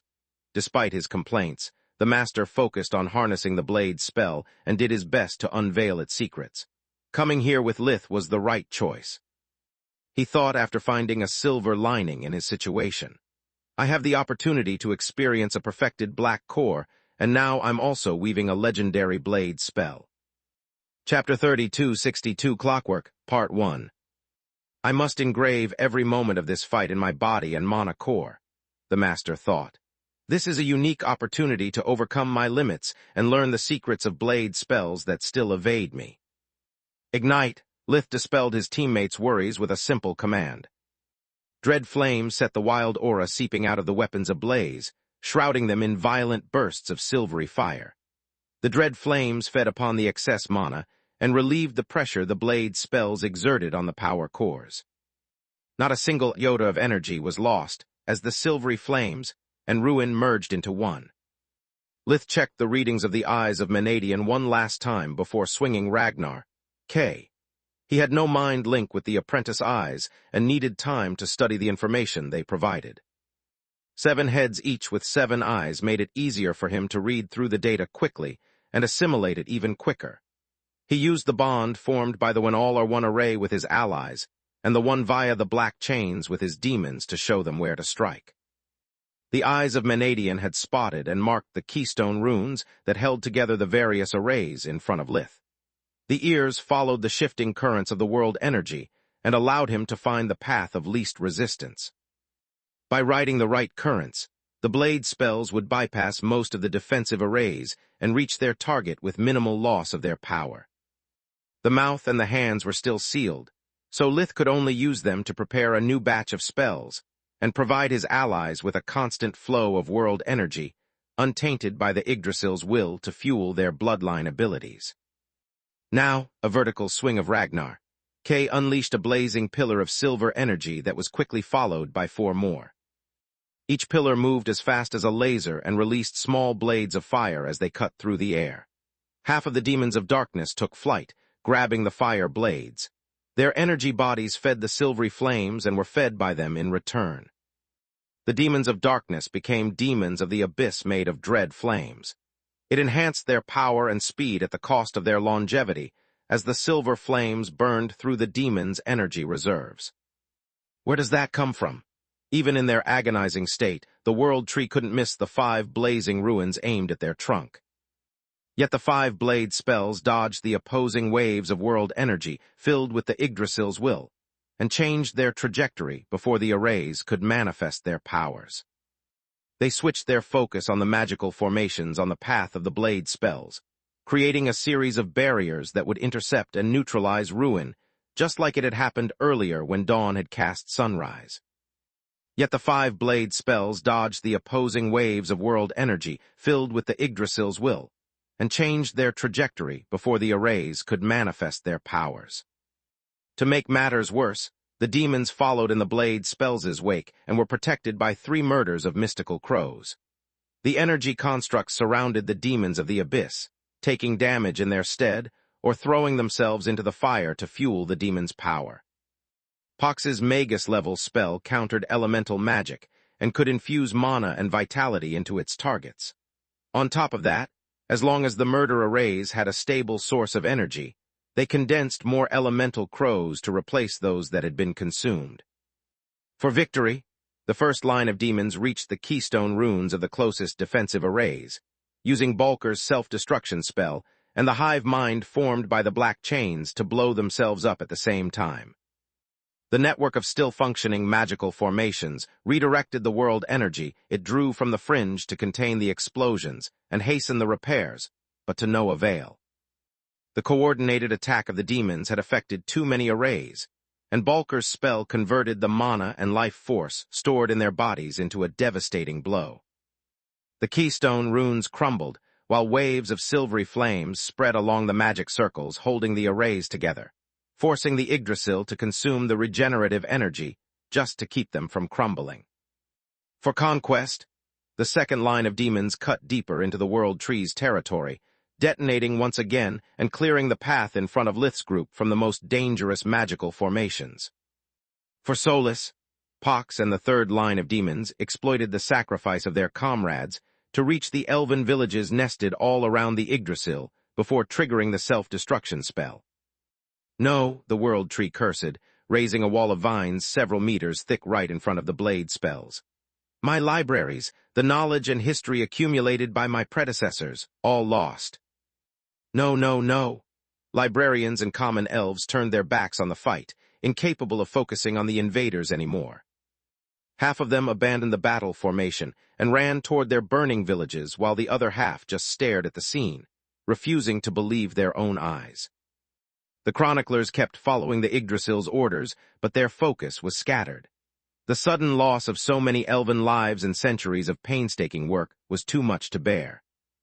That's our signal. Advance! Until the Keystone runes regenerated, World Tree's array network was just a light show. It took the fire dragons a single breath of primordial flames to carve a second path for themselves, and cleanse the surrounding world energy from the tree's energy signature. The dark phoenixes turned their bodies into invulnerable black flames, eating at the few still working arrays with a mix of darkness magic and origin flames. The eldritches took point in the charge, their powers no longer restricted by the elemental sealing arrays.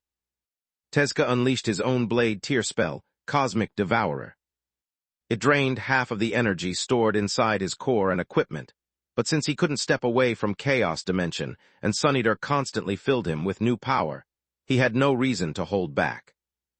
Baitra rode in the wake of Cosmic Devourer, stirring the air element in the fringe to conjure thunderclouds and fuel her electromagnetic powers. Theseus wasn't as fast, but with each wave of his hands, his art took life. Chaos energy took the shape of tendrils, birds, and nightmare monsters whose touch consumed everything.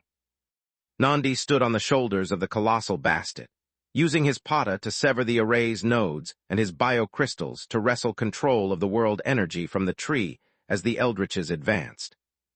Zorith covered her allies from the sky, breathing origin flames at anyone and anything that tried to approach them. Her adamant claw sky piercer fended off the wood golem while the eldritches rejoined the white cores. Upthought used her vines to feed the wounded griffins and weakened liches with nutrients and vitality.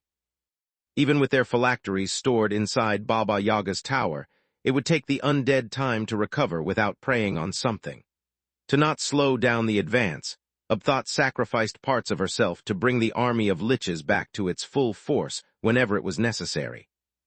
All the eldritches released a volley of chaos spells, conjured by the maws of Baitra as they advanced. Chapter 3263 Clockwork, Part 2. Chapter 3263 Clockwork, Part 2. The artifacts amplified each other's effect, and timed their respective attacks to hammer at the enemy lines without giving them time to recover. Only a Silverwing's bastion could stop the barrage of chaos spells, but to conjure it required 7 violet-cored elves. The groups of wood golems couldn't move without dooming their shell-shocked brethren to oblivion. The fire dragons came after the eldritches. Their advance was slower. Each step opened deep cracks in the fringe's ground from which more lava gushed out. Voltek and his Firestarter's unit spread their primal spark, so that the rivers of origin flames and magma burned at the arrays on their path, and purified the world energy from the Yggdrasil's influence. Each fire dragon was accompanied by a golden dragon that shielded them from stray spells, and ensured that the wood golems that slipped past the white cores couldn't regroup and cast Silverwing's annihilation from behind their backs. Every piece on the board moved like clockwork, increasing the pressure on the world tree from different fronts. The telepathic agony and hunger from Ranter crippled the Yggdrasil's focus. What was left was barely enough for the world tree to thwart Solus' escape and match the white cores spell by spell. Cosmic Devourer disappeared before hitting the world tree, but that had never been the point. With the Yggdrasil focused on Tezca's blade spell and the chroniclers on the eldritches, they had missed Sierre and Hushar approaching. The Fenrir and the Leviathan had already accumulated plenty of world energy, while waiting in the safe zone, and absorbed even more on the front lines before unleashing a double doom tide. Magur Almighty! the world tree cursed as the two eldritches took away the world energy the magical formations needed to work, and then released it in a powerful blast. With the array network already damaged by the demons, and without the world energy to fuel them, the magical formations surrounding the decoy team shattered under the combined attack of Hushar and Sierre. A second safe area free from the tree's influence formed, allowing the invaders to use the full scope of their bloodline abilities. New world energy coming from the depths of Magur quickly replaced what had been consumed by the doom tides. Nandi and the towers were ready to seize control and keep the world tree's will at bay. Push forward! Baba Yaga's wooden sword cut a wood golem asunder, while her shield released a Silverwing's annihilation that blasted a second construct into wooden splinters. Silverwing dropped her defenses and cast 3 annihilations at once. Silverspire took some damage from the return fire, but it was worth it. 3 wood golems disappeared in the blast, creating a hole in the defensive line. Without the support of the blue-cord elves, and with their minds distracted by the explosions, the formation of the chroniclers quickly fell into disarray. Damn you pox! Vaster felt the energy signature of his old mentor disappear and understood the meaning of his final lesson. You knew you wouldn't survive. Murder is your parting gift. I can't believe they did that, Lith said. Almost a third of the demons had followed the Grandmaster's lead and thrown themselves at the elven villages. That wasn't part of my plan. Not yet, he inwardly added. Lith wanted to keep Balker's self-destruct spell as a last resort, but he couldn't argue with the results. Thanks to the decoy team and the attack on the elven villages, the strike team managed to cover the kilometers separating them from the Yggdrasil's main body unimpeded. You damn monster, the voice of the world tree roared throughout the fringe. You have no idea how much damage your selfish quest for revenge has caused. You have no respect for the knowledge of the ancients. Because of you, centuries, if not millennia of Magur's history are lost forever. Rage and hatred gave the Yggdrasil the strength to resist the waves of relentless agony that Gianni inflicted upon them from the Blood Desert. The massive body of the air of the first awakened spanned across the entire fringe, and as their branches and roots quivered in outrage, they weaved countless spells with body casting. You've forced my hand. You've ruined centuries of work and all my efforts to increase the elven population. I'm going to kill you, Verhin, no matter the cost. I won't allow you to live 1 second longer. Tier 5 spells of all elements blotted the sky and rained down on the decoy and strike teams from every side. They weren't strong enough to kill a white core or one of those empowered by the When All Are One array, but their sheer number forced the invaders to a halt. Keep moving and leave this to me. Orion cast Erna's full guard, spreading a brilliant violet aura that encompassed the area around his teammates for over 30 meters, 100 feet. The spell created by Juria Ernas and perfected by her descendants through the centuries not only gave Orion perfect spatial awareness within its area of effect, making him akin to a dimensional mage, but it also allowed him to infuse every kind of spell with his willpower. Orion took control of the elemental crows and used them as shields against the hail of Tier 5 spells. At the same time, he blinked from one point to another and intercepted the spells missed by the crows with his Davros shield, Honor Guard. The ingot of Darwin at the heart of the artifact coated the Davros 1 split second before the impact, scattering the mana, and then retreated, leaving the sturdier metal to weather the ensuing shockwaves. Orion's timing was impeccable, but he was only one man. He focused on the spells that would hit vital areas and ignored the rest. You are a smart cookie, kid. Firwall's 7 heads conjured a barrage of counter spells and followed Orion's lead. War Mage and Battle Mage spells flowed one into another, intercepting the bulk of the tree's attack with pinpoint accuracy thanks to Erna's full guard. Whatever she missed, she intercepted it with her mace, Dreamweaver. Good, very good. The Yggdrasil voice betrayed surprise and oozed spite. I can see you've studied me very well for this plan of yours, Verhin. Better than I've studied you and your allies. I must admit that I didn't consider you worth the effort. I was wrong, and I'm willing to pay the price for my hubris. Tell me, Supreme Magus Verhin, did your intelligence, did any of your friends warn you about this? Lith's title was spoken as an insult, every one of the words following it a murderous threat. The Tiamat and his allies ignored the World Tree's speech and focused on their actions as the strike team continued its advance. Erna's full guard covered the area above and below the ground, while everyone's Tiamat eyes could see the hair color of the single. Elves in the villages. Suddenly, the chaotic lines of the hundreds of chroniclers amassed in front of the white cores stopped scrambling around and assumed a tight-knit battle formation with no weak spot. The distraught elves stopped screaming and crying as a deep violet aura burst out of their bodies, forming a cloud of raw power floating right above the ground. Chapter 3264 Always With You, Part 1. The array network split into its basic runes, no longer restricted by the magic circles or hindered by the holes created by the exploding demons. The entire sky above the fringe lit up with blinding light, as if the sun had come dangerously close to Magus' surface. Space. Blood Desert Ranter Cell at the same time. The chronicler screamed in agony, and Gianni didn't miss the sudden change in his voice.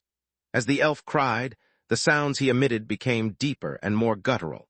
They reverberated off the walls as though they were coming out of a hollow musical instrument rather than lungs. Alaja, is this normal? Gianni exposed a patch of hardened brownish skin among the many that were forming all over Ranter's body. She would have missed them if not for her bond with Skywarp. As the elf's voice changed, the quasi-sentient weapon had met an increasing resistance from his body.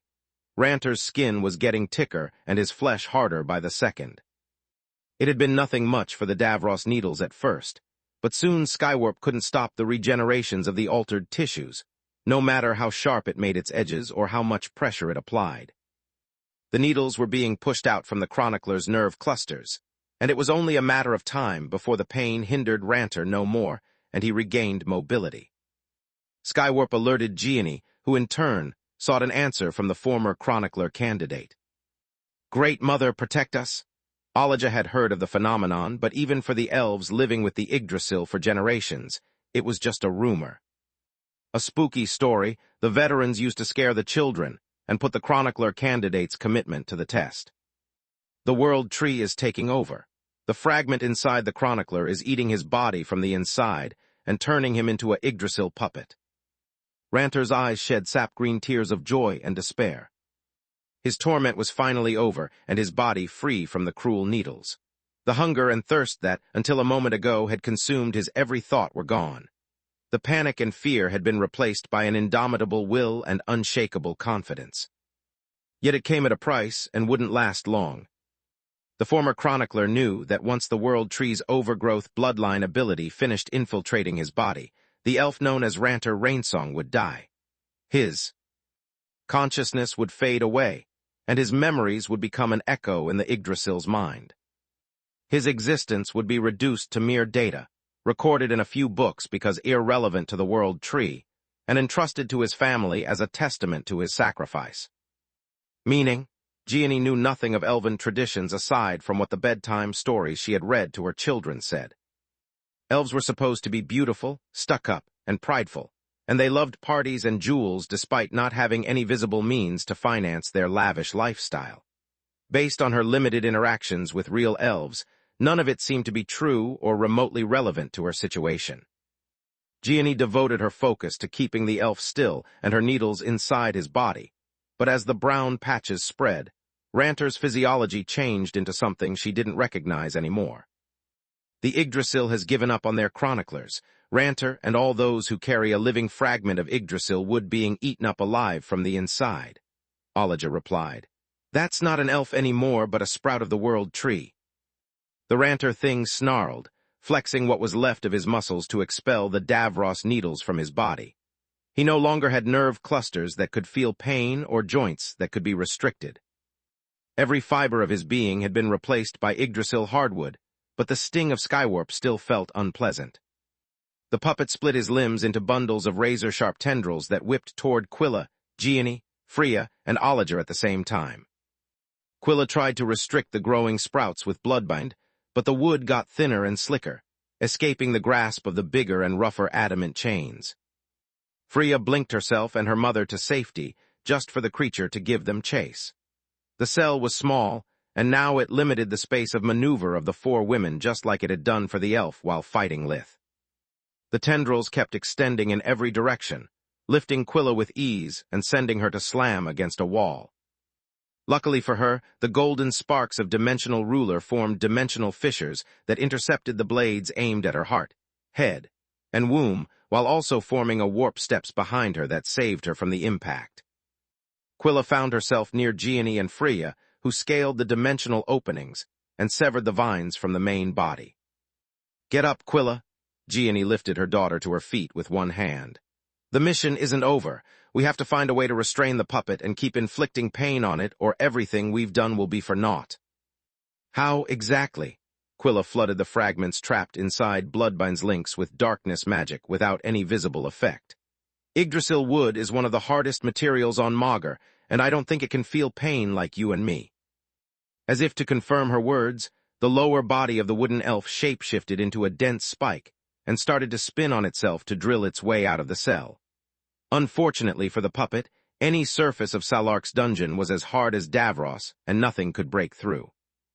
The four women used their best spells, burning, blackening, and freezing the recognizable parts of the puppet that had held Ranter's vital organs until a few seconds. "Ego, this is all your fault," the puppet said, its voice now resembling that of the world tree, leaving only a faint trace of Ranter's timbre in the background.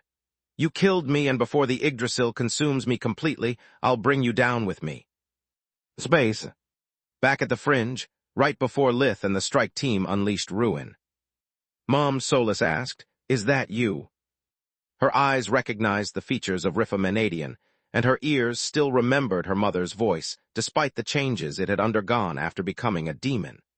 Yet Solus' brain refused to accept Menadian's sudden return from the dead and her heart to believe it, afraid of losing her mother again.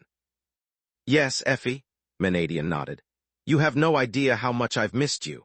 How many times I just wanted to answer Verhin's call and hold you in my arms. I've been waiting, dreading this moment for so long, yet our reunion can wait a bit longer." "Don't take human form, Effie. Save your strength for when we get out of here." Rifa caressed the stone ring. Every crack singing her finger felt like a stab to the heart, even though she didn't have one. "And you." The first ruler of the flames grabbed the librarian, the only elf she had kept alive, from the scruff of his neck. Menadian prickled her skin with her claws, using abomination touch to fill her with dread, but without affecting her life force. Chapter 3265 Always With You, Part 2. Chapter 3265 Always With You, Part 2. "Imprint the ring now. Do everything Effie tells you, or at the first sign of resistance I'll slice your brain like a steak." She squeezed the elf's neck, making her squeal in terror. "Can't you imprint me, Mom?" Solus wanted to cry. She had dreamed for so long to see her mother again, to hear her voice and feel her touch. Now that it was finally happening, she was forced to hold back everything she wanted to tell Menadian and focus on their escape. "You carry Lith's energy signature. If you imprint me, my bond with him will be restored." "Fuck Lith," Rifa spat the word out like it was a curse. "I mean not literally, Effie. I mean I can't. I'm just an extension of his will. I'm no different from a strand of his hair or a toenail. I can't imprint anything on my own. Free webnovel. See Gujarati. Ushunya. Inus M. I can only carry things he has already imprinted." "What about the Fury and the anvil, then?" Solus asked in confusion, as Menadian shoved the stone ring into the librarian's quivering hands. "Not imprinted either," Menadian sighed. "I just forge-mastered them with no safety measures whatsoever. Anyone wielding my current equipment can use its powers. Even worse, without an owner, these artifacts recharge slowly, so we must get out of here and quickly." Hearing those words, the librarian found her courage again and decided that resisting wasn't such a bad idea. "They need me alive, and soon my masterate was then, that a vine slithered up her leg, just like it was happening to the elven army assembled outside against the invaders." The librarian yelped as the wooden fibers pierced her skin and started to spread through her bloodstream. Elves were born without impurities and couldn't awaken without exploding. Their bodies couldn't withstand the vigorous mana flow released by even an orange core. Without impurities, the elves were ripped apart before body refinement could take place. The expression, "awakened from the crib," derived from elven myths that had later been adapted by the four races to justify the existence of individuals capable of incredible feats. That until Lith and Valoran II had made it true, and later Elijah's birth had replaced the expression with "awakened from the womb." It was also the reason the world tree replaced impurities with their vines during the awakening process. The Yggdrasil's fibers formed an endo and an exoskeleton that resisted the pressure, exerted by the mana core until body refinement ended, and the awakened elf became capable of surviving on their own. Becoming a chronicler was considered the greatest honor an elf could receive, but it only came after a rigorous selection and several tests of loyalty and wits, tests that the librarian in Menadian's hands had never undergone. The world tree would never awaken her. The only possible explanation was that the situation outside had gotten so bad that the Yggdrasil had enacted the Great Assimilation. All elves knew about the contingency plan, but until that day, it had just been considered as a scary story. Something to tell the kids around the bonfire during the summer nights to teach them that power came with risks and responsibilities. Not once since the first awakened had gained sentience had a world tree even considered using the Great Assimilation. Yet as the wood invaded the librarian, she touched the Yggdrasil's mind enough to understand that the story had just turned into reality. Gods no, the elf imprinted the stone ring in a panic. As the bond between Menadian's tower and the librarian formed, her body expelled the wooden vines. There was no space for a third person inside one body, terminating the slower and weaker connection. "What's happening?" Mother and daughter asked in unison, one out loud and the other telepathically.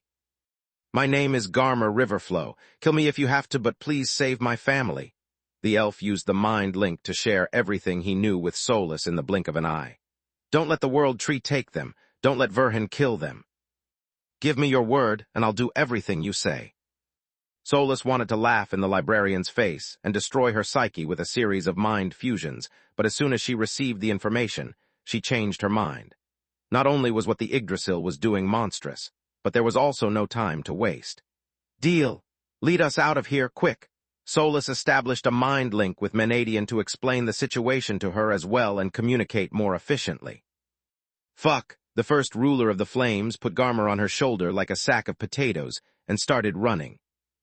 While she moved, Menadian used creation magic to reshape everything that was left of the dead chronicler's equipment into a full set of armor for Elfin's host. "Quick! The corridors in here can change according to the tree's wishes. This is their body, after all. I don't know how long my memory of this place will be a reliable source of information," the librarian said. "About that, since when do you know creation magic, Mom?" Solus asked. "Where have you been all this time?" Menadian bolted through the corridors faster than a bullet and cut corners with a single flap of her wings. Her short legs would have given her a short pace even as an awakened, so she cursed Magur for making her bloodline petite and cursed a thank you at Lith for her newfound wings. "Also, what do you have against Lith?" "Let's see, I was inventing creation magic on my own during my final years. I never got it right, not even with the thievery's help. Once Sally started giving you guys demonstrations, however, everything suddenly made sense." Menadian coughed telepathically in embarrassment. "Sally?" Solus' eyes would have gone wide in surprise if she had any. "Salark, Grandma." Menadian met a patrol of screaming chroniclers while they were still turning into puppets and slipped past them by sticking her back to the ceiling. One of the perks of the master-apprentice relationship with a guardian is that you can give them a pet name without getting punched in the face, especially if you remain friends with them once the apprenticeship ends. "That's right, you were Grandma's apprentice, and FR you were there for our creation magic lessons." Solus was flabbergasted. "I've been by your side since the day I died, Effie," Menadian sighed. "I never moved on. I regretted so much failing to kill Bytra and leaving you alone that I've haunted your ring for over 700 years now. I was there with you when you cried my name and begged me to return. I hugged you as the tower crumbled over the centuries, and you lost parts of your body. I cried with you when you sacrificed your memories to fuel the tower core and started to forget about your father and me. I was always there for you, Effie. I've never stopped talking to you, cheering for you, crying with you and holding you when everything seemed lost. It's just that you couldn't see or hear me. If you know everything already, you should love Lith like a son," Solus rebuked her. "Mother." Chapter 3266 Desperate Run, Part 1. Chapter 3266 Desperate Run, Part 1. "Lith rescued me from the brink of death. He believed me and treated me as a person even when I considered myself just a tool. He kept my secret and protected me even at great personal cost, Solus said. He made me a part of his family, and now he has put everything he has on the line to save me. Like a son-in-law, you mean? Menadian scoffed heavily. I told you I was always there with you, every single day. I don't know what are you talking about. Solus blushed so hard that Menadian felt it through the mind link. Let me refresh your memory, then.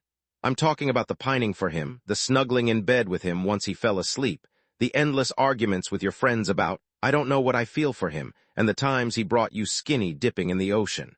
And I could go on for hours. Mom, I've never done such a thing. Solus reddened in embarrassment and outrage. I've always worn a swimsuit. Is that what you call that sexy lingerie you used to flaunt your body in front of him? Menadian scoffed. In my day, you wouldn't have caught me dead wearing something like that unless I was in my bedroom and only in front of your father.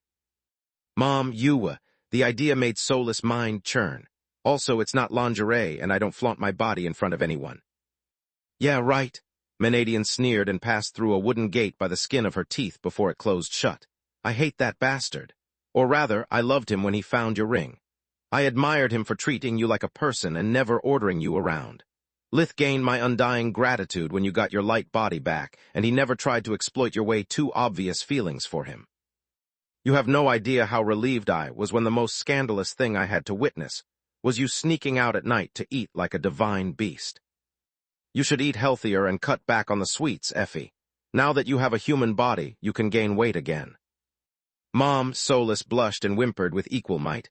Not in front of, what's your name again? Garmer Riverflow. The elf didn't know what was worse. If to be forced to hear a mother-daughter quarrel while her people died, or be so irrelevant that even a person with an eidetic memory hadn't bothered remembering her. Name. Let's call her Spare Parts, Menadian said, making Spare Parts sigh in resignation. Setting your eating habits aside, Effie, Lith did many good things for you, but he also gave me plenty of reasons to be upset. I resented Lith every time he pretended not to know how you felt about him whenever he was single, and you finally had become human again. I despised him when he married that Camilla woman after everything you've done for him. But the final straw was you taking care of his children. It should have been you, gods, damn it. Oh yeah, tell me, Mom, what would have happened if I were the one pregnant with Elijah and I was forced back into my ring? What would have happened to my baby? Solus paused to give Menadian the opportunity to answer, but she remained silent.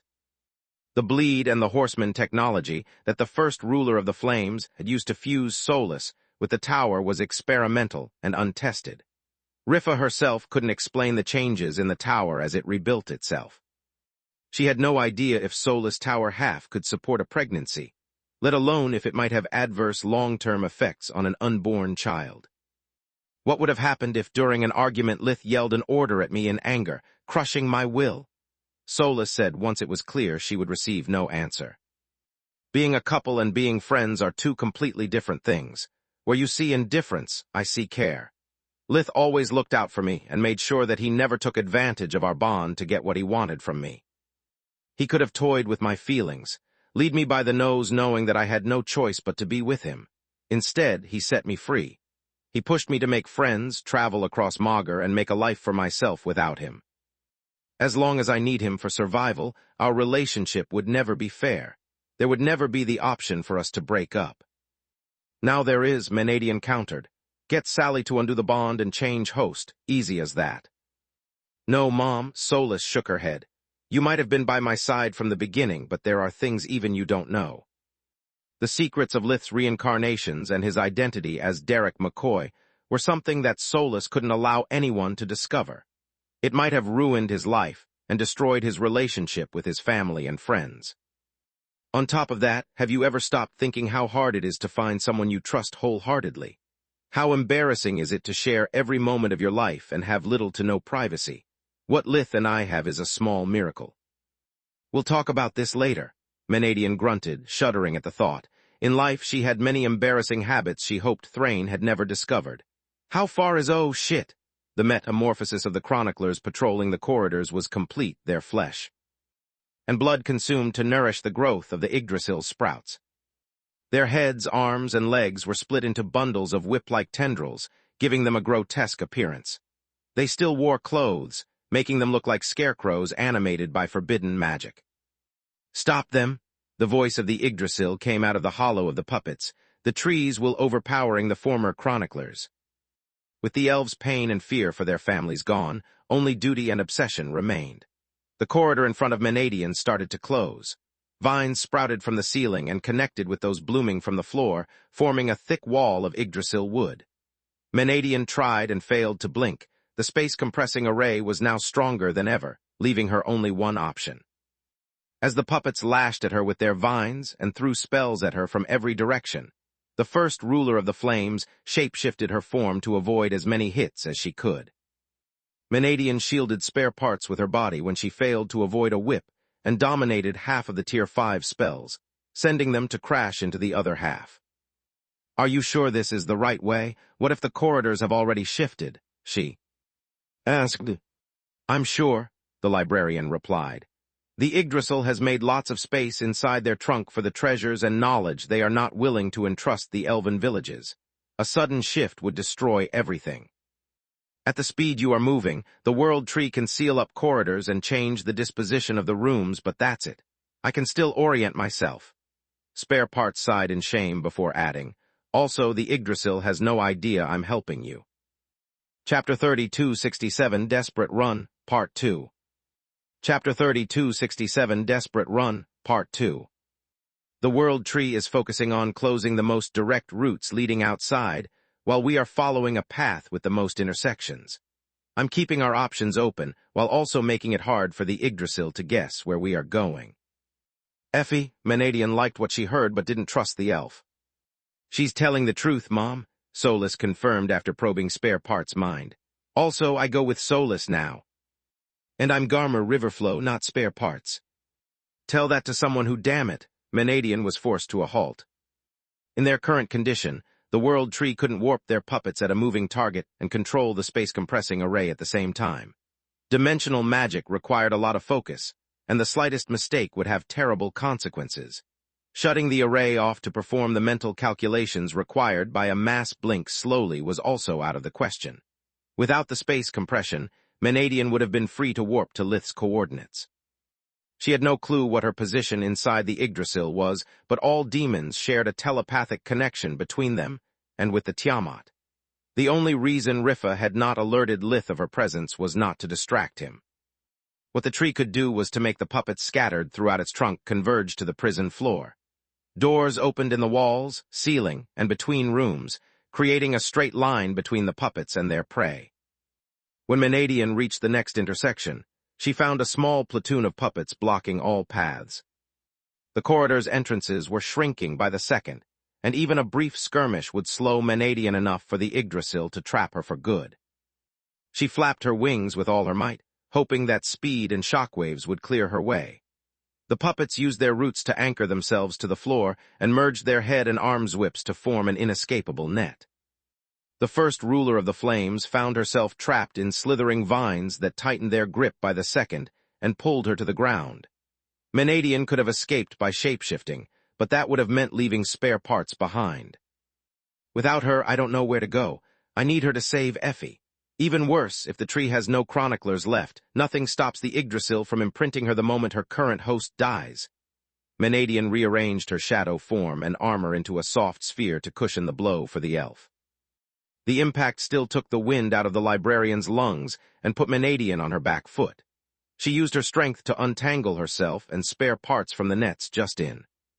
Time for the corridors to close, leaving her no place to run. Space. Griffin Kingdom, outside the royal palace. The 1,000-year-old Roe hired to kill Camilla the moment she stepped out of the palace hadn't been informed of the Eldritches.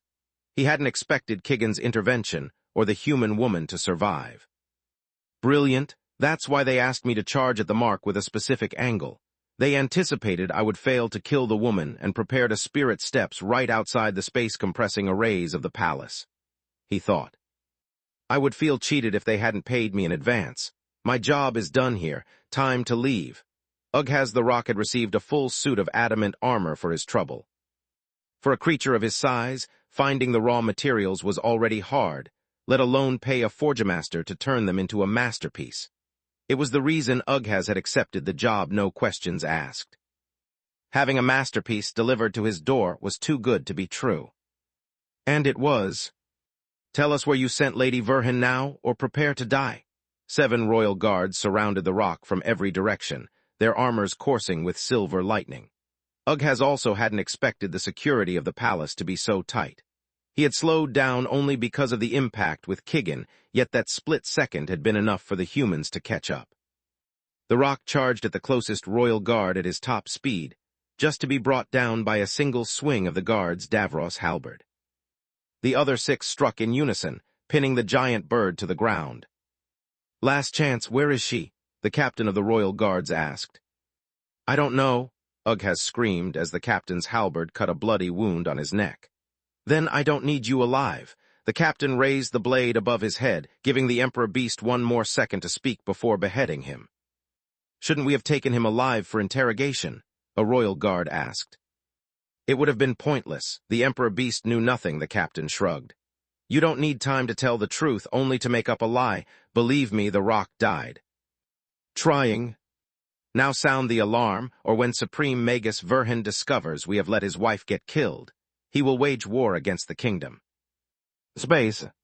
Ughaz's death alarmed the many awakened tasked with watching over the borders of the palace's defensive magical formations, and warped Camilla, with a long-distance transportation, array the moment she left their protection.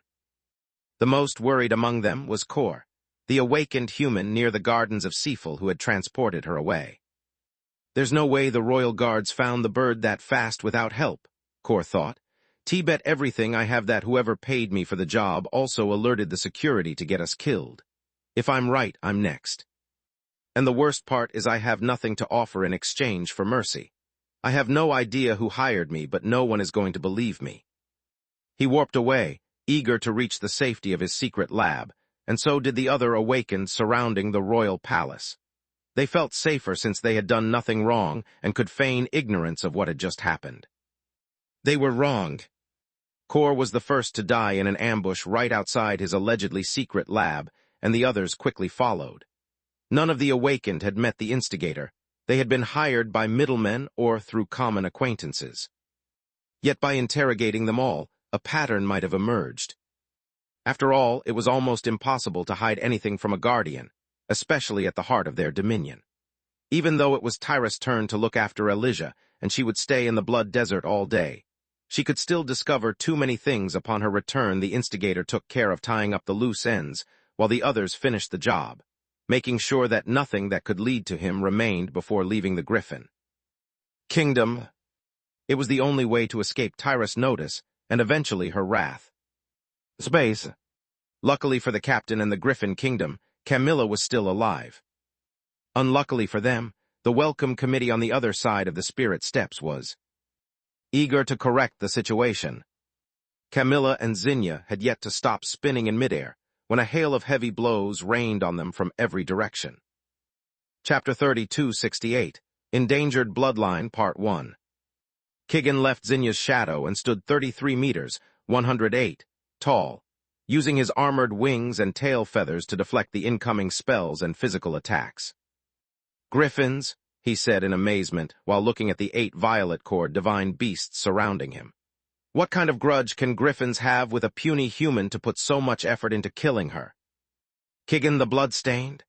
Zastaff the blue griffin said in amazement while spreading a cold aura that lowered the temperature by 200 degrees. "What kind of debt of gratitude can lead someone like you to protect humans instead of bathing in their blood?"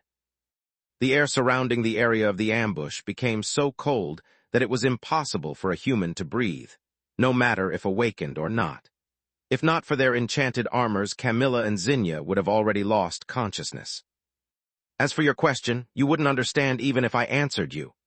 Zastaff infused himself and his mace, Frostbringer, with another bolt of silver lightning, and so did the other griffins. Their attack was as well coordinated as it was sudden, taking the Dark Phoenix by surprise. If not for Bytra's adamant bloodkin armor and the maw, Kigan would have already been beaten to a pulp.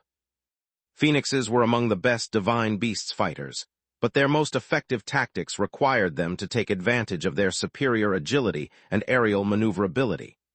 As a bodyguard, Kigan couldn't dodge or take one step back without Zinnia getting killed. The Griffins didn't even attack him. All their blows were aimed at the women behind the Dark Phoenix, and he had to put himself in harm's way to protect them. God's Gianni was right, Camilla thought while conjuring the spirit barrier of her void feather armor and all the air magic she could muster just to weaken the shockwaves produced by the clashes and not be blown away. It really was Griffins, but why? To be precise, Gianni's list contained several bloodlines as potential instigators, from the ruthless and reproductively aggressive Fae to a few of Baba Yaga's firstborns like Ilthan. She had taken into account anyone who'd benefit from mixing their bloodline with Lith's, and also had the connections and resources to kill Camilla covertly. Griffins were near the top of the list, but not at the top due to Lith's amicable relationship with Tyrus. 700 years. Just the number drove Zastaff mad with rage. For over 700 years, the Griffin bloodline has declined while all the other divine beasts prospered. Ever since the accursed Valoran I died, Mother refused to take another companion. Almost no new species of griffins have been born since her marriage with that idiot. Our numbers dwindle, our influence falters, yet Mother still clings to the memory of a dead man. This our first chance to change her mind, and we are not going to miss it.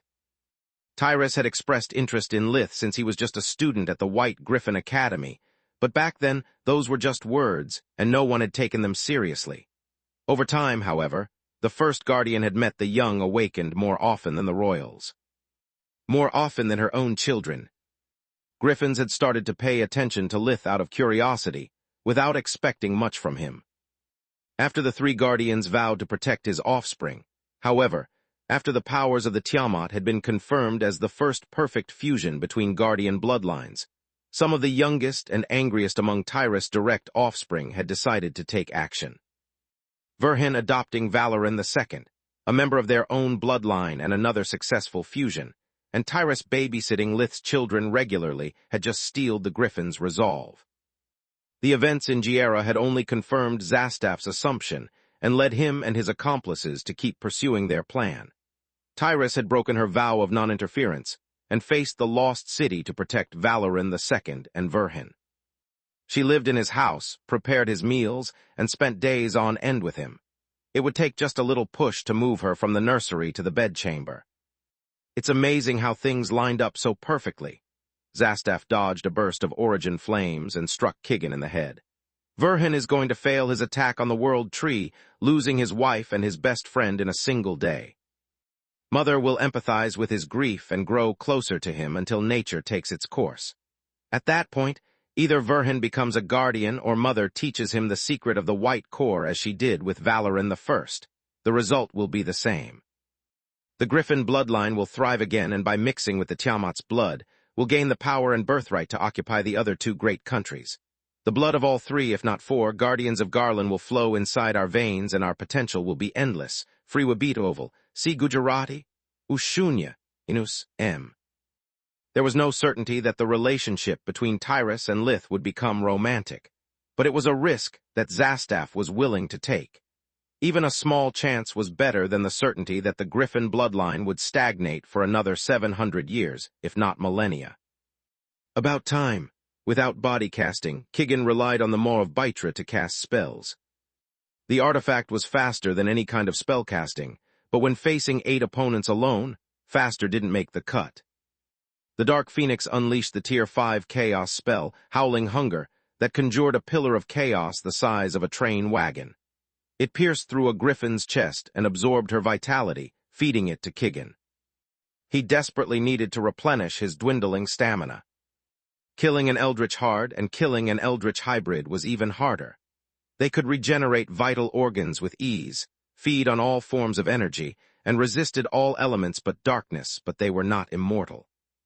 The Griffins healed their fallen comrade before death could claim her prize, and when the Maw unleashed more chaos spells, the Griffins were ready for them.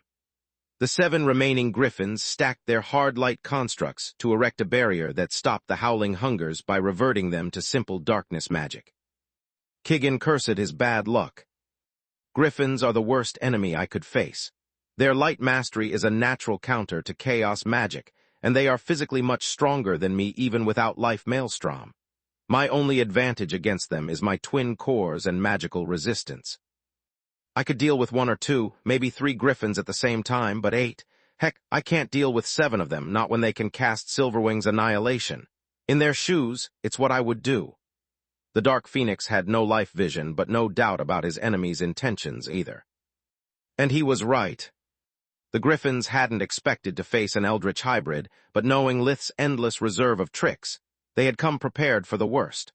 Otherwise, they would have never sent 8 of them to deal with one insignificant human woman. With every blow the Griffins landed, they weaved more runes with their bodies, and the annihilation neared completion. Chapter 3269, Endangered Bloodline Part 2.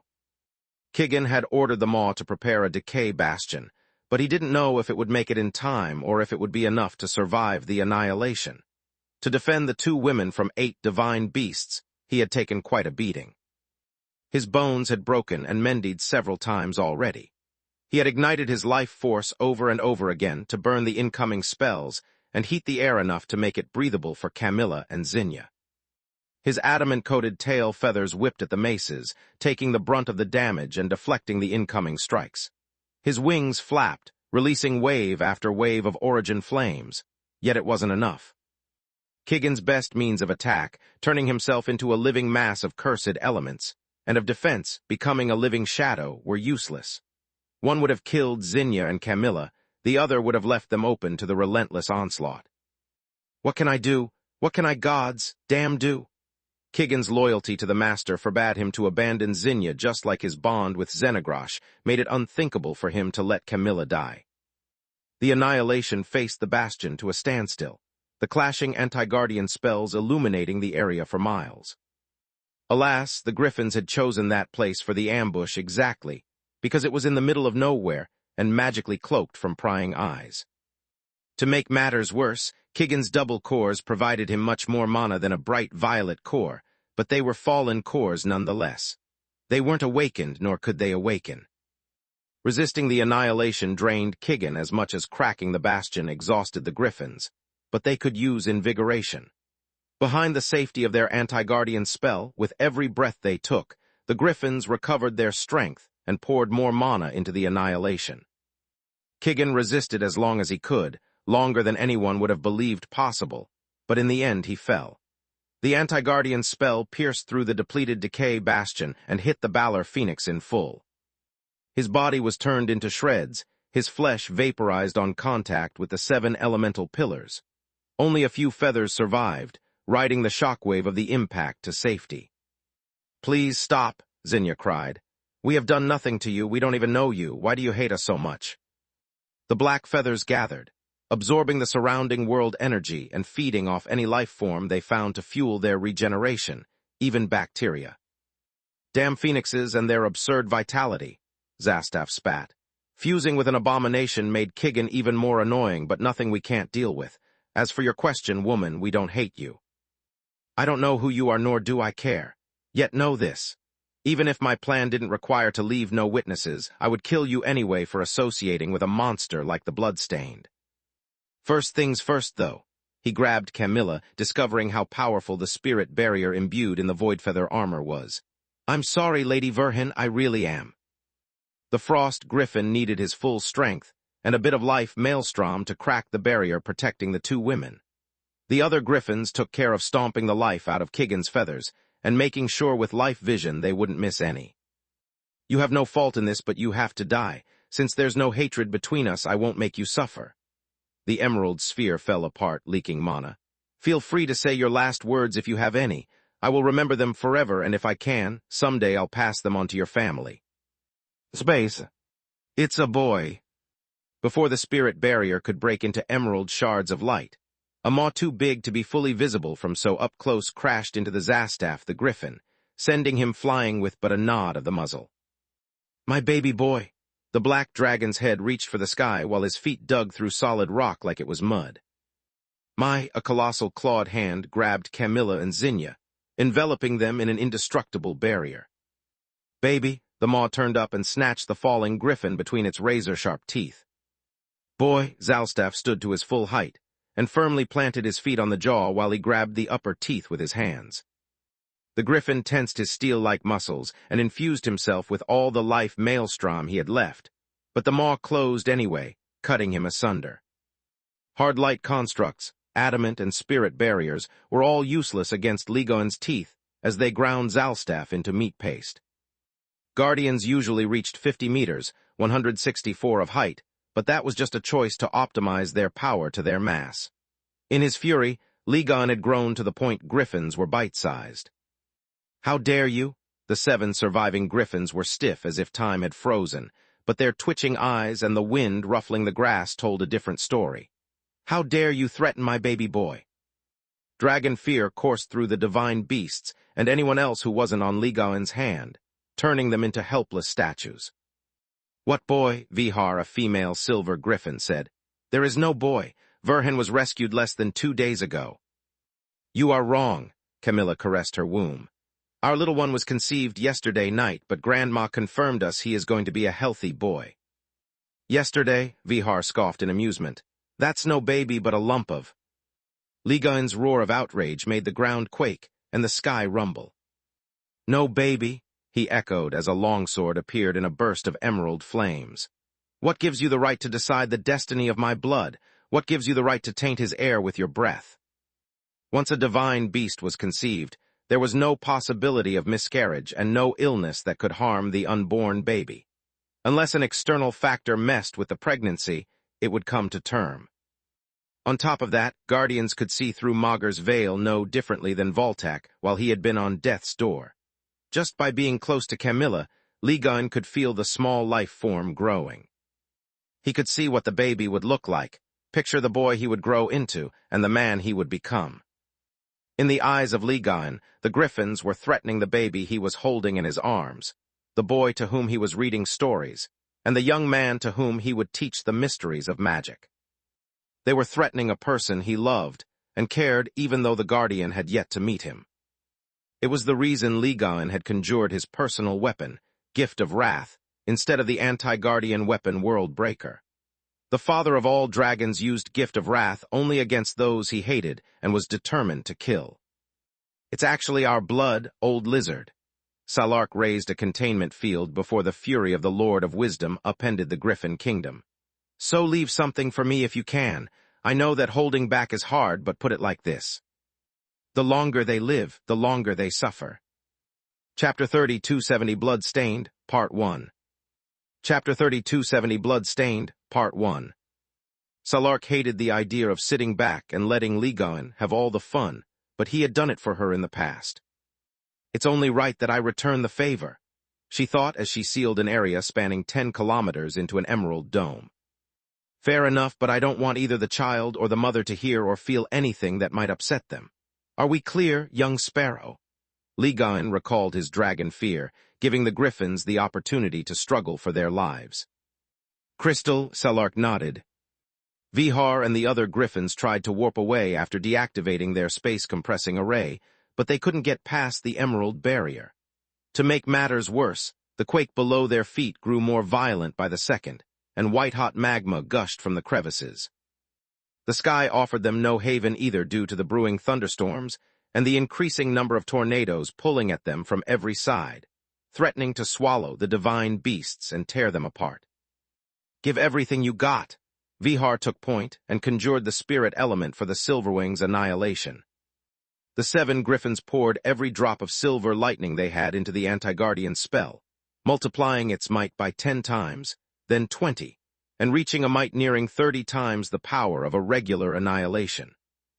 They could have pushed it further, but their flesh was already tearing up, and their violet cores were close to cracking under the strain of handling such an unnatural mana flow. Were the griffins to infuse themselves with one more spark of life maelstrom, they would explode, and the anti-Guardian spell would scatter aimlessly, saving Ligon the trouble of killing them. The father of all dragons took the 7 elemental pillars head-on, intercepting them with Gift of Wrath. The blade burst into bright violet origin flames that quickly turned white.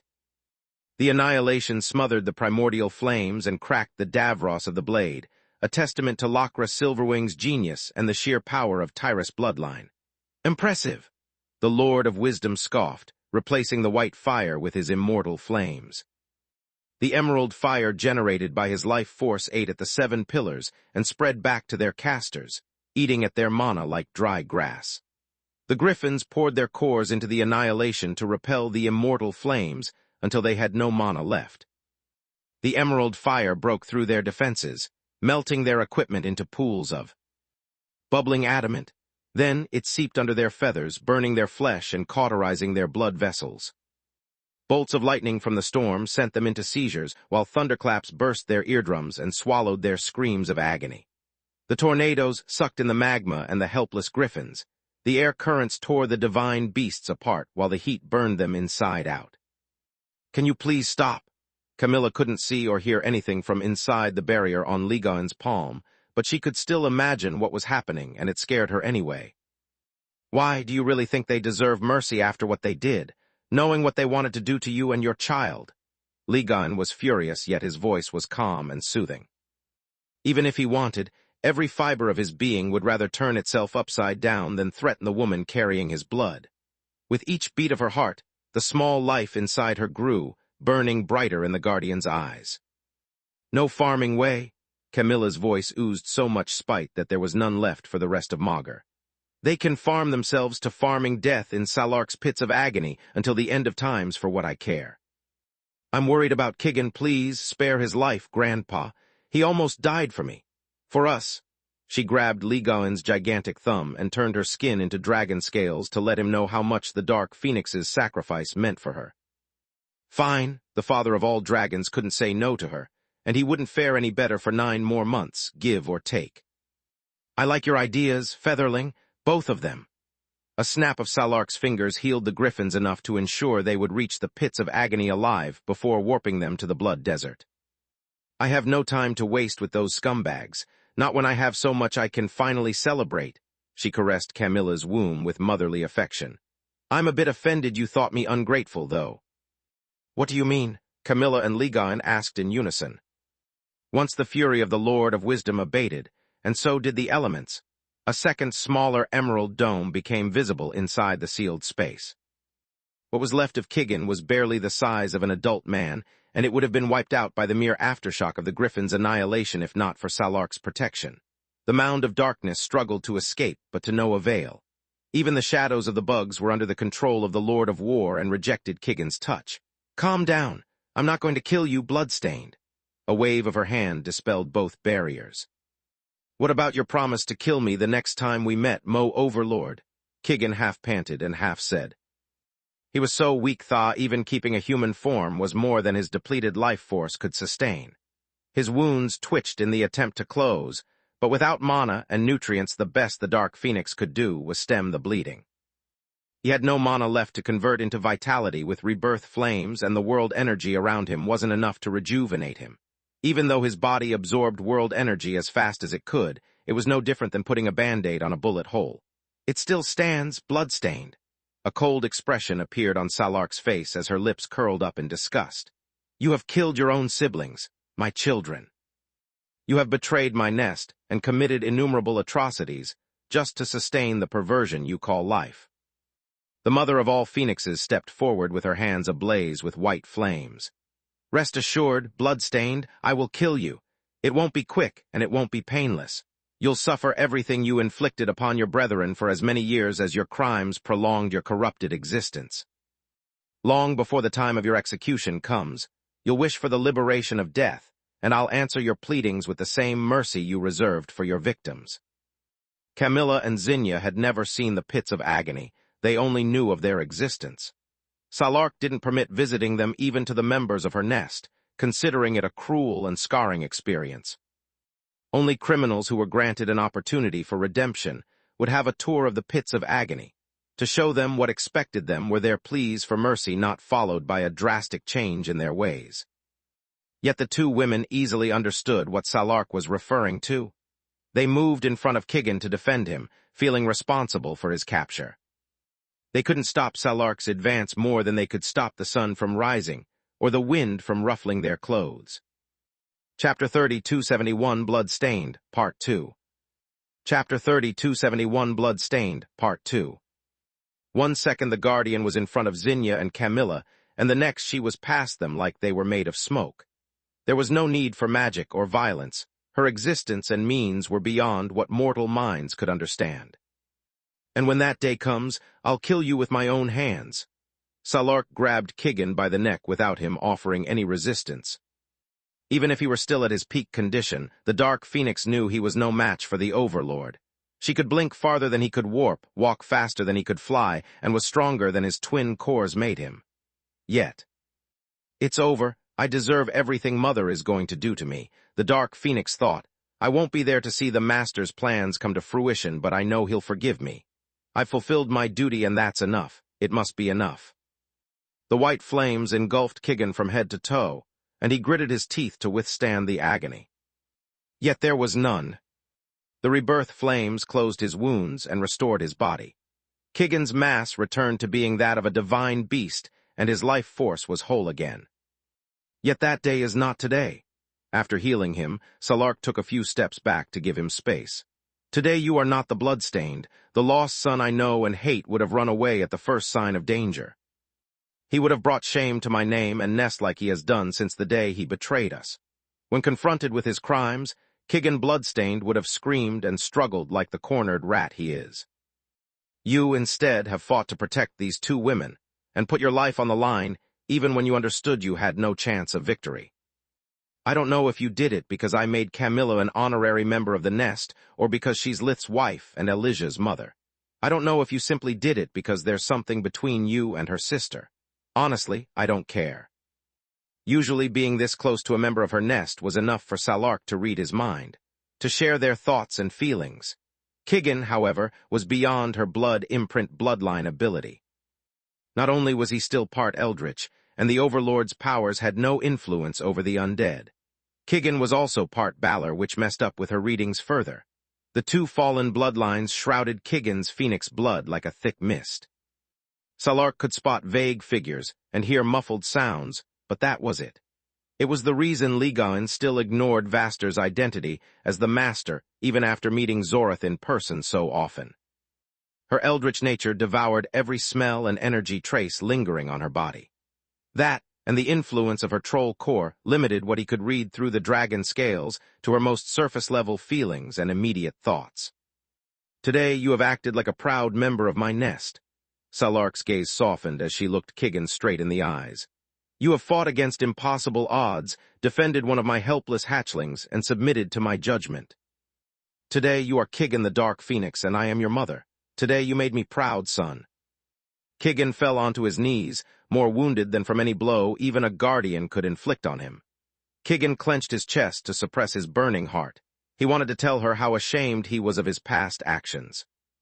He wanted to let his mother know that he had overcome the madness of the abominations, and how much he missed her and his sibling. He would have accepted any punishment, given almost anything to redeem himself just a bit in her eyes before accepting the blade of the executioner. Almost. Opening himself to the blood imprint would have also meant revealing the Master's identity, and all the plans the old professor had shared with Kigan. The Dark Phoenix refused to atone for a betrayal by perpetrating another, so he shut up and swallowed his feelings. Thank you, Mother. He kept kneeling and slammed his fist on his chest. I'm a bit confused, Camilla said once it was clear that no one would get hurt. Are you forgiving him? Is this a temporary truce or what? A truce, Featherling. Salark turned to Camilla, cooing to her womb with guttural sounds that reminded her of the clucking of Alina's chickens. He can stay until sundown. After that, I'll hunt Kigan down like the rabid animal he is. I can't taint the day of my beloved hatchling's conception with filicide. Isn't that right, Kahak? Hey, no cheating. Ligaen put himself between the Overlord and the baby. If I can't teach him how to say dad in dragon tongue, you can't teach him how to say mom in phonic stung. What cheating? Salark scoffed. It's called poetic justice. You ruined Camilla's first childbirth by making sure that Elijah's first word would be dad. It's only fair that the baby boy's first word is mom. It's a ridiculous argument that makes no logical sense, but I wholeheartedly agree. Camilla nodded. It sure would help me deal with the baby blues if I catch it again. Nonsense, Ligaen said in outrage. Think of Lith. How do you think he would feel about it? You can be angry at me all you want, but he's innocent in all this. That's true, Camilla sighed. I guess I'll have to talk about it with him first. Please, Grandma, refrain yourself from pulling a Ligon. I appreciate the intention, but as Grandpa so opportunistically pointed out, it would hurt Lith like it hurt me. That wouldn't be justice, just me being a Ligon. Stop using my name as if it's some kind of insult. The father of all dragons spoke in a soft and soothing voice, no matter how angry he was. He was already in Grandpa mode, and the only thing he cared about was the baby. It kind of is, Salark chuckled. Don't worry, Camilla, our little one can't hear anything. Yet, Camilla didn't like all those, our baby, more than she liked the guardians caressing her stomach so much, but she could only grit her teeth and smile. Another baby so soon? Now that the situation had calmed down, the full scope of the revelation hit Zinnia like a ton of bricks. Elijah is barely over 6 months old, and you struggled so much with depression after your first pregnancy. Kami is already having her second baby while I can give none to Zogger. I don't care what he says about his experiments. I know he's just trying to make me feel better. His previous wife gave him children, so he is not the problem. Maybe I'm too old, or maybe all the beatings Falmug gave me broke something inside of me that not even magic can fix.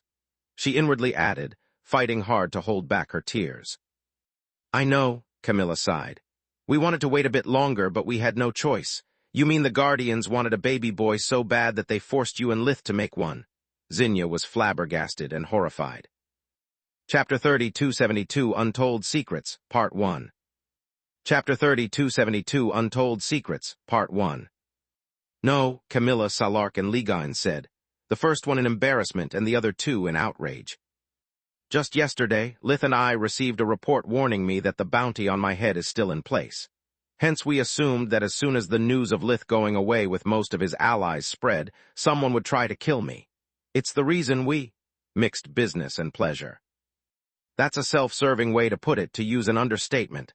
Ligon scoffed. You two manipulated us Guardians, plain and simple.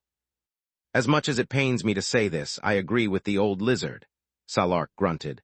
You exploited our vow to protect Lith's children and the woman who bears them to solve your problems at our expense. Shame on you, Featherling.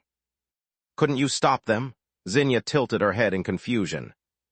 Stop a couple from expressing their love? Preposterous, Ligon scoffed. Then if this situation angers you, why did you intervene? And let our grandchild get hurt? The Guardians stared at Zinnia as if she was the worst nutcase on Maugre. I'd rather raise Garland to the ground than let that happen. Okay, you have lost me, she sighed. You are making no sense. Love rarely does, child, Salark chuckled. Wait, this is why you wanted to go to the gardens of Seaful and pray, Zinnia said. You didn't want the first queen's blessing, you wanted to bait your enemy into attacking. Actually, I wanted both, Camilla replied. I wish that Tyrus protects Lith, but I'd be lying if I said I didn't hope for an ambush. This doesn't make sense, Zinnia said. If you knew there was no actual danger to you and the baby, why did you ask Kigan and me to attend your audience with the royals? Because once my pregnancy is revealed, no one will dare make a move against me. Not after what happened the first time, Camilla sighed. I had no idea the assassins would take us to an isolated place or that they would be so strong. I assumed that Kigan would have dealt with them effortlessly, and no one would have suspected I'm pregnant again. This is why no one in the Blood Desert has celebrated the event yet. No one can know what happened here today, Zin. If anybody asks, say that Grandma assigned me a phoenix as bodyguard and he warped us to safety. We never met the Griffins.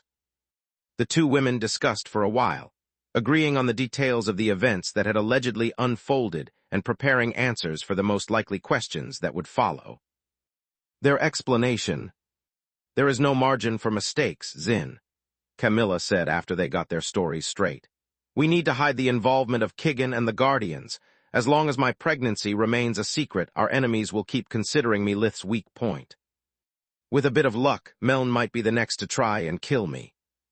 A quick call to the royal palace, and Salark guaranteeing Camilla's version of the events, put an end to the emergency search, and solved the mystery of the disappearance of the two women. The Griffins had done a good job covering their tracks, and the royal guards had found no trace of the Awakened, who had warped Camilla and Zinnia to the site of the ambush. Meanwhile, far away in Giera, in the middle of a deadly battle against a lost city, the undead king felt a shiver run down his spine. A cold sweat covered his body as Death offered him an invisible cigar and patted his shoulder. "Why did you let the attack happen, Ligan?" Kigan felt safe enough to speak his mind. "I understand that moving the fight to a secluded area favors Lith's schemes, but why did you wait so long before intervening?" "I didn't wait to do Lith a favor," Ligan snarled.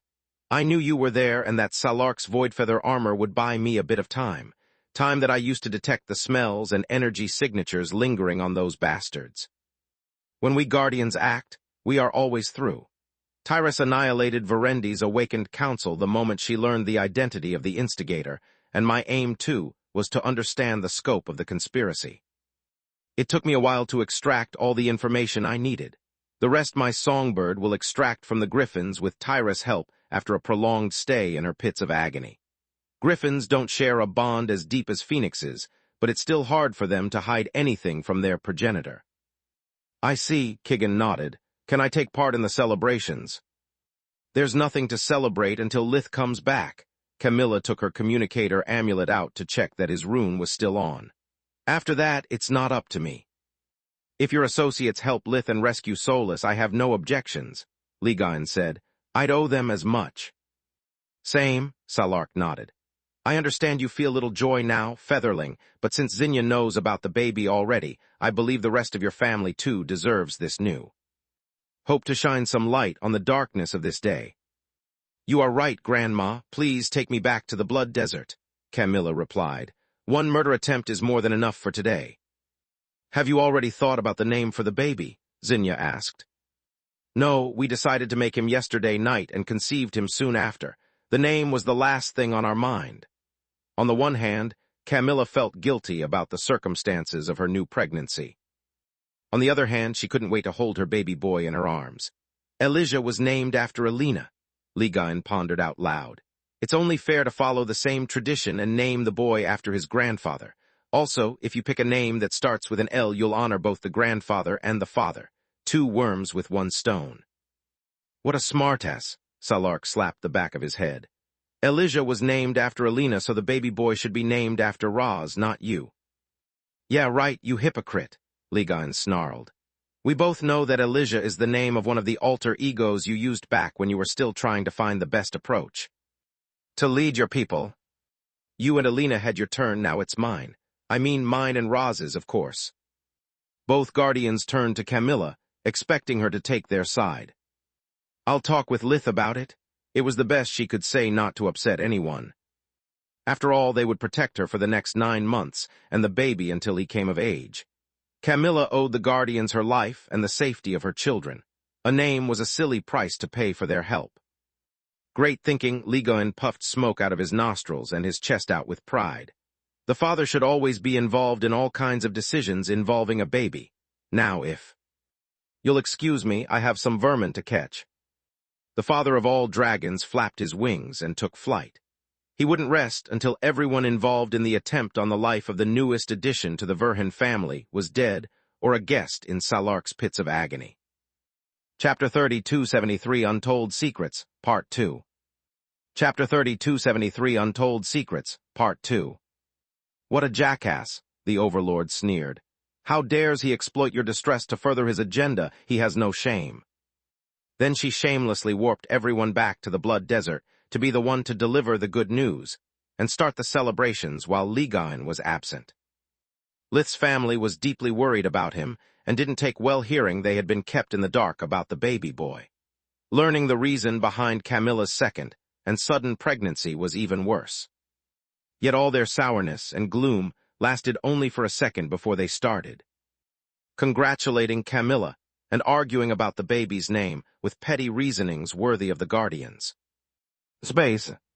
Blood Desert inside the palace dungeon at the same time. The wooden puppet stared at the 3 human women in hatred, its dual nature pushing it toward 2 different lines of action. What was left of Ranter wanted to kill his torturers at any cost. The elf knew that it was only a matter of time before his consciousness was rewritten by the World Tree, and wanted to go down bringing as many people as he could with him. The Yggdrasil, instead, wanted to stall for time and avoid fighting. Their wood was the second hardest material on Magur, but Skywarp was made of Davros. On top of that, the dimensional mage sealed the space only for the puppet, leaving her allies free to blink around. Last but not least, the puppet was a living being, which made it vulnerable to the spells of the healer. I can't allow myself to be captured again, or I'll be back to square one, the puppet thought. The fringe was almost overrun because Ranter's crippling pain prevented me from thinking clearly. The fate of my fragment in the desert is irrelevant. The only thing that matters is buy my main body enough time to foil Verhin's plan to rescue Elfin Menadian. Once he is dead or his forces crippled, I can let Gianni Ernas have fun with this puppet until its life force runs out. To kill a chronicler at any time from any distance, the World Tree used the Yggdrasil weapon they entrusted the elves with, but Tezca had taken it away. Without the staff, there was nothing the small fragment of World Tree inside a chronicler could do. They shared the same energy signature due to their symbiotic bond, and the fragment's magic couldn't hurt the elf. The only option the World Tree had left was to take over the body of the chronicler and turn him into an extension of their body. A wooden puppet was supposed to be an unstoppable war machine that would complete the mission and then return to the fringe, where it would become one with the Yggdrasil. The problem was that the prolonged agony and starvation suffered by the elf had been passed on to the puppet. Its tendrils were thin, and any further growth required nutrients. The prison cell had no openings, and the cloth of its walls was as hard as Davros. The puppet couldn't reach the soil to regain its strength, let alone tunnel its way out. The worst part is that I'm still hungry.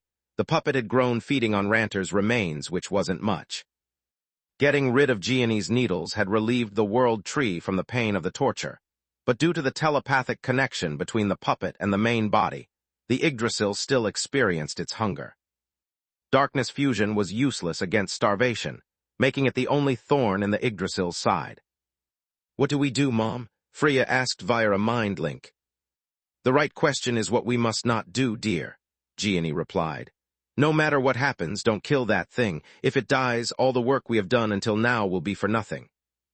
The World Tree is soon going to realize that they have no way out, and when it happens, they will try to get themselves killed. Don't fall for it. Make it suffer, but keep it alive. Copy that?" Quilla unleashed her adamant chains, bloodbind, and a volley of Tier 3 light mastery heat raised the size of a finger. The puppet whipped the former away with its tendrils and ignored the latter. Heat rays so small wouldn't even heat the Yggdrasil's bark. Or so the puppet thought, until instead of fire element, the rays released healing spells on contact. There were no open wounds to heal, but the metabolism of the living wood was accelerated nonetheless, making it burn faster through what was left of its nutrients. Reserves? No, bloodbind curved in midair to resume its attack, and the puppet now lacked the strength to repel the chains again. Bloodbind wrapped itself around the slowest tendrils, and before the puppet could slip away, Quilla flooded her chains with darkness magic. The Yggdrasil wood didn't take much damage, but the still lingering light spells forced it to heal, making it hungrier. No, Freya cut the space in front of herself with Dreadnought, and an exit point appeared behind the puppet. The fragment of the World Tree had 360-degree sight and predicted the opening of the dimensional door with soul vision. What it couldn't predict was that the exit point would instantly collapse on itself. The resulting explosion charred the back of the puppet and pushed it forward. With nothing to cling to and tendrils too thin to resist the detonation, the living wood tumbled right in the path of Gianni's charge. "That's idiotic," the puppet inwardly rejoiced. "I don't care if I get wounded, but a pregnant woman can't say the same." The living wood disregarded its defense and lashed out with all the tendrils sprouted from Ranter's former limbs. The puppet burned through its energy reserves to harden the vines, make them razor-sharp, and gave them flexible joints capable of spinning at high speed. Gianni cut the puppet asunder as its tendrils struck at her head, heart, and womb. More sprouted from the open wound, enveloping Gianni in an attack that couldn't be dodged.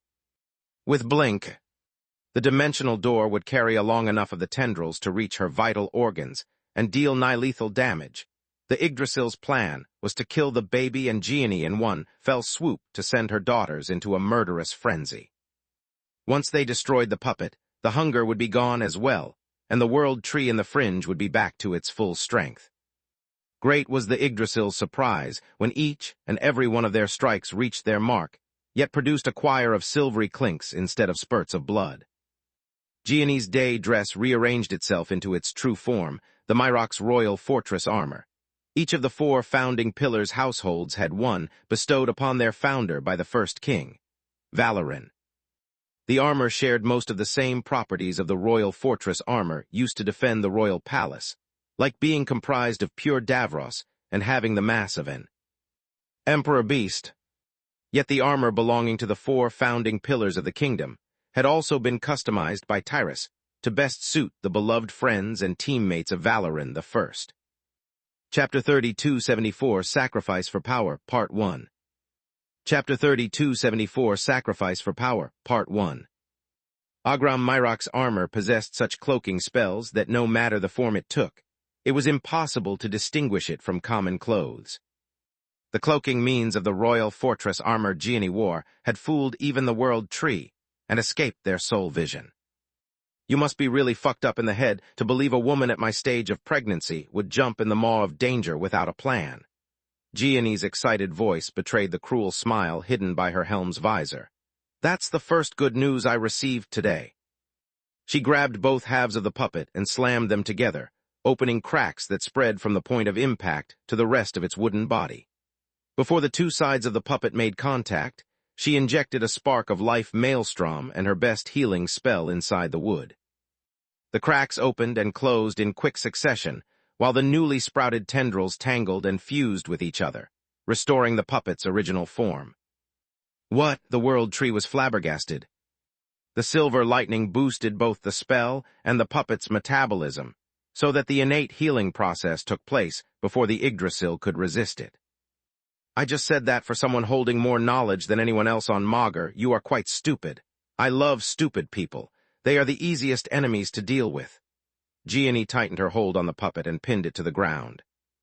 The world tree lashed at her with every bit of strength their newborn sprout could muster, but to no avail. The repeated cycles of torture and healing had crippled Ranter with consumption, and what was left of the chronicler had been poor nourishment for the puppet's rapid growth. The sprout had never been a match for the royal fortress armor, let alone now that it had been broken and forcibly put together. Damn it! On its last route, the Yggdrasil pooled what mana the puppet had left into a powerful Tier 5 spell that they shot at Quilla. By fusing Raging Sun and Skybreaker into Sunbreaker, the Yggdrasil would combine air, fire, water, and darkness magic into a spell that failed to surpass a tower tier spell only because of the puppet's exhausted state. Raging Sun alone produced an explosion comparable to a volcanic eruption, while Skybreaker released streams of lightning infused with darkness. Together, the air element reinforced the explosion and increased the heat of the fire, while the darkness element coated everything, making even the shockwaves released by Sunbreaker poisonous to the touch. Even if Quilla's clothes were an enchanted armor as well, just the sound reaching her ears would have carried the darkness element to her bloodstream, and from there it would have affected everything. Her organs, her mana core, and her babies. You fucking son of a mold, Freya snarled in outrage. Her air whipped the air due to the massive amount of mana coursing through them, while she kept her eyes on the puppet. Freya had followed the movements of the puppet's mana with life vision from the moment the living wood had started to conjure Sunbreaker and had neutralized the spell with domination. As her willpower and the world trees battled for control of Sunbreaker, the explosion was frozen at the ground level, like a flaming black flower that couldn't decide whether to bloom or not. As I said, stupid. Gianni released the puppet and raised her hands with her palms out and fingers splayed. Skywarp split into dozens of Davros needles, and when Gianni clenched her fists, the needles pierced the puppet's tendrils without missing any and nailed it to the ground. The damage was accompanied by a healing spell that made the wood regrow around the needles, reinforcing their hold. The sudden wave of weakness caused the tree to lose the battle of wills, and with it control over Sunbreaker. Stop! Gianni's stern voice snapped Freya out of her fury and kept her from unleashing the Tetra-elemental spell on her hated enemy. That's what the tree wants. They've been playing the fool to bait us into a mindless rage. Seeing the confusion in her daughter's eyes, she added, The Yggdrasil wants to die, or rather, they want to get rid of the liability of the puppet. This is not their real body, just a nexus for their power. Destroy it, and all the pain we have inflicted upon the world tree and the fringe will fade away like a bad dream. Lith's army would lose the only advantage they have, and we'd become useless. Freya nodded and dispelled Sunbreaker, making sure there was nothing left for the puppet to manipulate. "You are smart, Gianni Ernas," the world tree said with the raspy voice of a thirsty man. "Smarter than I gave you credit for, but still too ignorant to beat me at my game. This is my victory." The Yggdrasil did a poor job of hiding his anger and frustration for having his plans foiled time and time again, by a human, but their gloating was even more evident. "Quilla, more nutrients. Now!" A quick diagnostic spell revealed that between the wounds opened by Gianni and casting the tower tear spell, the puppet was running on. Fumes. Its vitality was a candle on the brink of going out, the wax burned and gone. On it, Quilla tried and failed to use her injection spell. A sprout had no bloodstream she could force the potions into. She had treated Fae in the past, but those had been patients, not victims. The Yggdrasil was letting the puppet wither from starvation and refused to absorb the nutrients. "It's not working," Quilla said after trying everything she could but to no avail. "Any suggestions, Olaja?" "None." The elf's face was still a pale green from the tortures she had witnessed, and the shock from the Yggdrasil consuming Ranter to form the puppet. "Fae drink and eat only to socialize. They draw their sustenance from the soil." She pointed at the cloth floor of the cell. "Yet I advise against giving the puppet access to the ground. Best case scenario, it still refuses to eat. Worst case scenario, it transfers its consciousness to the tip of its roots, detaches from the main body, and digs its way out." "Don't worry, that's never been a plan." Gianni soaked the withered rests of the puppet with the best potions she had. "Quilla, give me a hand. Freya, eyes on the mark." "What are we doing?" Quilla poured more nutrient potions until they formed a shallow pool below the broken form of the puppet. "The old fool is right. We have no way to force him to stay alive." Gianni talked out loud on purpose. "But that doesn't mean we can't drag out the game and make it as painful as possible. Think about it, girls.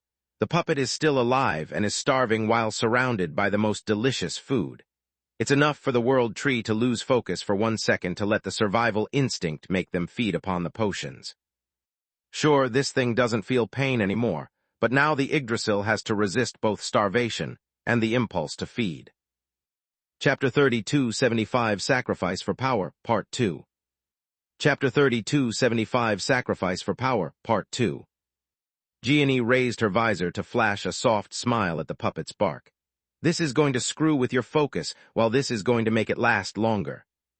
She placed her armored palm on the main body of the puppet and sent waves of vitality into it. "What are you doing?" The Yggdrasil's voice had lost its arrogance. Using invigoration on the sprout energized its wood, but did nothing to sate its hunger. It only made its perceptions more vibrant, including the progressive withering from starvation.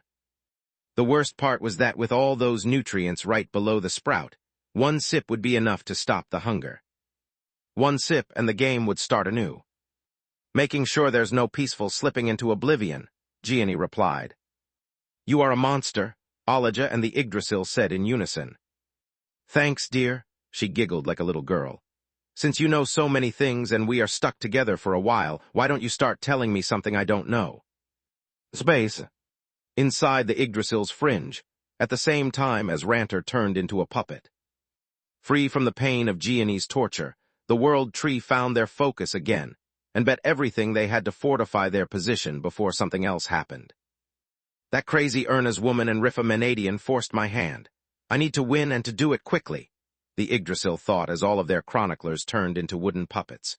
It boosted their link with the wood golems, made them immune to fear, pain, and tiredness.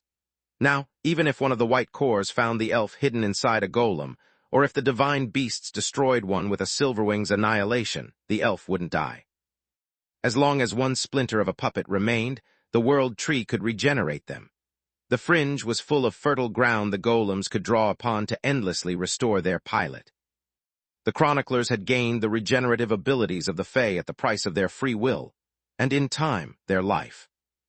Regaining the trust of the elves after assimilating so many of them will take a long time, but I'll worry about that later. They are greedy creatures, and as long as I offer them enough compensation, they'll overlook my transgression. What matters now is to win. The Yggdrasil had turned the chroniclers into wooden puppets, and awakened the elves in order to override their weak minds, and made them focus on the battle. The librarians and the rest of the elves not only had their strength and magical prowess boosted from the bright blue to the deep violet, but they were also uncaring of their burning villages. The Yggdrasil's roots that kept their bodies from blowing apart also hijacked their senses. Now even normal elves followed the will of the world tree like cogs in a machine that took any form the Yggdrasil wanted. They wouldn't even hesitate to throw their lives away if so their master desired. As for the wood golems, they didn't need to connect to form anti-guardian spells anymore. Baba Yaga, Silverwing, and Dawn kept blowing golems apart just to see them rebuild themselves in a matter of seconds. The Yggdrasil's roots and world energy of the fringe fueled them endlessly, making even the deadliest of wounds just a temporary distraction. Yet that wasn't the worst. The elves were the Yggdrasil's army, but the arrays were their weapons. They had been improved over the centuries and held an untold amount of power. After dismantling the magical formations, the thousands of runes scattered all over the fringe had converged over the small area of the fight and were rearranging themselves into tower-tier spells. The ground exploded with hurricanes of magma, toxic rain fell from above, and frost rays shot down the worms from the sky. "What the fuck is happening?" Voltac said. The growing storm blotted out the sun, and the freezing winds were so violent that they could topple even the elder worm. "The arrays," Gentor tried his best to shield the Father of Fire, but not even golden radiance could protect him from the cold stiffening his muscles. "The World Tree has sacrificed the entire array network. They have given up on the home advantage in exchange for explosive offensive power." Cold was the bane of dragons, and the massive storm conjured by the sacrifice of so many water arrays at the same time held the power of an ice age. The worms comprised the majority of Lith's army, and as the temperature dropped their inner fire dimmed. "Don't worry, grandfather. This just means it's our time to shine." Xenagrosh made good use of Voltac's lessons, and tapped into her troll's core endless vitality to produce a barrier of immortal flames to protect the two patriarchs from the cold wave. Her roar also served as a battle cry, calling all the monster eldritch's hybrids to her side. Without the arrays suppressing the offensive means of those lacking spirit magic, the members of the organization could manifest their full might. Baitra assumed her Reiju form and ran in circles around the Yggdrasil, becoming faster. With every lap and wresting control of the storm with her lightning. Theseus, the Menios Bastet pummel at the wood golems 3 at a time. He regenerated as fast as them, hit much harder than them, and his mana-body bloodline ability made him impervious to both physical and magical attacks. He crushed one golem with each hand and breathed violet blasts of origin flames on another. "Cold does shit to me whereas you still burn like kindle." Yggdrasil wood was much harder than the Bastit's flesh, but it was also vulnerable to his abomination touch. Whenever Theseus felled a golem, he sprouted countless tendrils from his body that fed upon the fragments until the last remnants of the puppet piloting the construct were gone, killing it for good. On top of that, origin flames canceled darkness fusion, so each one of his victims sent pangs of agony through the tree's hive mind. Nandi the Minotaur was too small to fight the golems and had no reason to. The army of elves was a problem, and he was the solution. A stingy master is a recipe for failure. A mere wave of his hands deactivated all pieces of the elves' equipment without a power core. "You should have demanded the good stuff." "Like I did." The modern version of his pata crafted by Baitra mowed the elven ranks down like ripe wheat, their armor and weapons neutralized, and offering no protection against the chaos-infused blades. Dodging his attacks with dimensional magic was impossible as well. The biocrystals on his body drained the earth element, creating an imbalance in the world energy that made it impossible to blink. Now, Sierra and Hushar timed their doom tides so as to shield their allies from the brunt of the storm, and drain the world energy long enough to buy the dragons a few seconds of respite. The two divine beasts eldritch hybrid spread their mana aura to as many of their allies as they could, allowing them to survive the onslaught from the sky. Without the darkness sealing arrays, their chaos spells crossed the battlefield unimpeded, offering cover fire to the white cores and forcing the Yggdrasil to defend their main body. Chapter 3276 Falling Apart, Part 1. Chapter 3276 Falling Apart, Part 1. A single howling void inflicted negligible damage on the massive trunk of the World Tree, but dozens, hundreds of them, required the Yggdrasil to divert a considerable amount of their mana to heal the wounds and stop the chaos from spreading. Icos the Garuda helped the Dark Phoenixes to escape by sharing his life maelstrom and shielding those grievously wounded with his body. Phoenixes could regenerate even lethal injuries by converting mana into life force with their bloodline ability, Rebirth Flames. Yet if they ran out of mana or their bodies were pulverized, they would die like anyone else. Icos' abomination side allowed him to resist all elements but darkness, and by absorbing the abundant world energy, no wound would last long. The one who shone the most, however, was Zorith. Her body was big enough to cover both Gentor and Voltak with her wingspan, and her immortal flames protected the worms near her from all threats. A regular dragon had to use immortal flames sparsely since they burned their life force without the aid of world energy. Zorith, however, was different. Her troll side had an endless vitality that she exploited to release wide bursts of emerald fire that she manipulated like a part of her body. The immortal flames answered her every command even after moving away from her body, becoming thicker when they had to absorb the tower-tier spells from the Yggdrasil and thinner when they just had to warm a group of dragons enough to allow them to retreat. Upthought the Ogre Eldritch hybrid used her Fey side to heal those two wounded to keep fighting, before entrusting them to Aeon's feline emperor beasts. She focused on those on the brink of death that not even Surtur's Sanctuary of Light could save, while the emperor beasts carried the divine beasts back to the safe zone, under the protection of Tezca and his chaos dimension. The World Tree didn't even bother attacking the Sun Eater. Tezca was the closest one to the power of a guardian, and even though the Yggdrasil was certain to be stronger than the Filgja, cracking his defenses would leave the tree too exposed to Lith's forces. Despite all that, the advance of the divine beasts had come to an abrupt halt, and even the white cores were fighting for their lives. Many dragons had fallen out of the sky, most of them with their lungs intact to use invigoration or lucky enough to be rescued. Some of them were dead, their bloody corpses littering the fringe as the bloody rivers they formed painted the grassland red. In his mind, Ligon had a starry sky representing the lives of all his descendants. Whenever one of them died, their star would go out, and the father of all dragons would mourn their loss.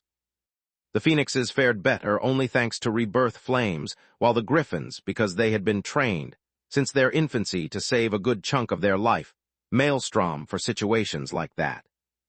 Their mighty bodies boosted by the silver lighting were hard to kill, and Griffins had no shame retreating when their lives were threatened. The cold paralyzed only the dragons, sapping their strength and slowing their movements. The Yggdrasil focused on them to teach them a lesson, and because they were the main core of Lith's forces. "No," Voltak cried, seeing his hatchlings fall. "This is all my fault. All those young worms are dying because of me."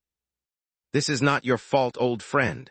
Gentor grabbed the elder worm and covered him from a barrage of spirit spells with his golden radiance. "You didn't force anyone to come here. This was a gamble, and we knew the R."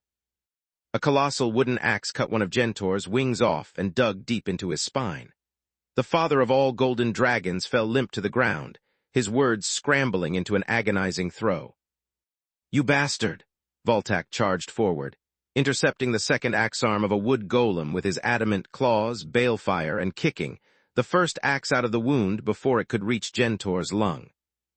"Voltak," Xenogrosh screamed as she held back the other 7 golems of the 8-man unit.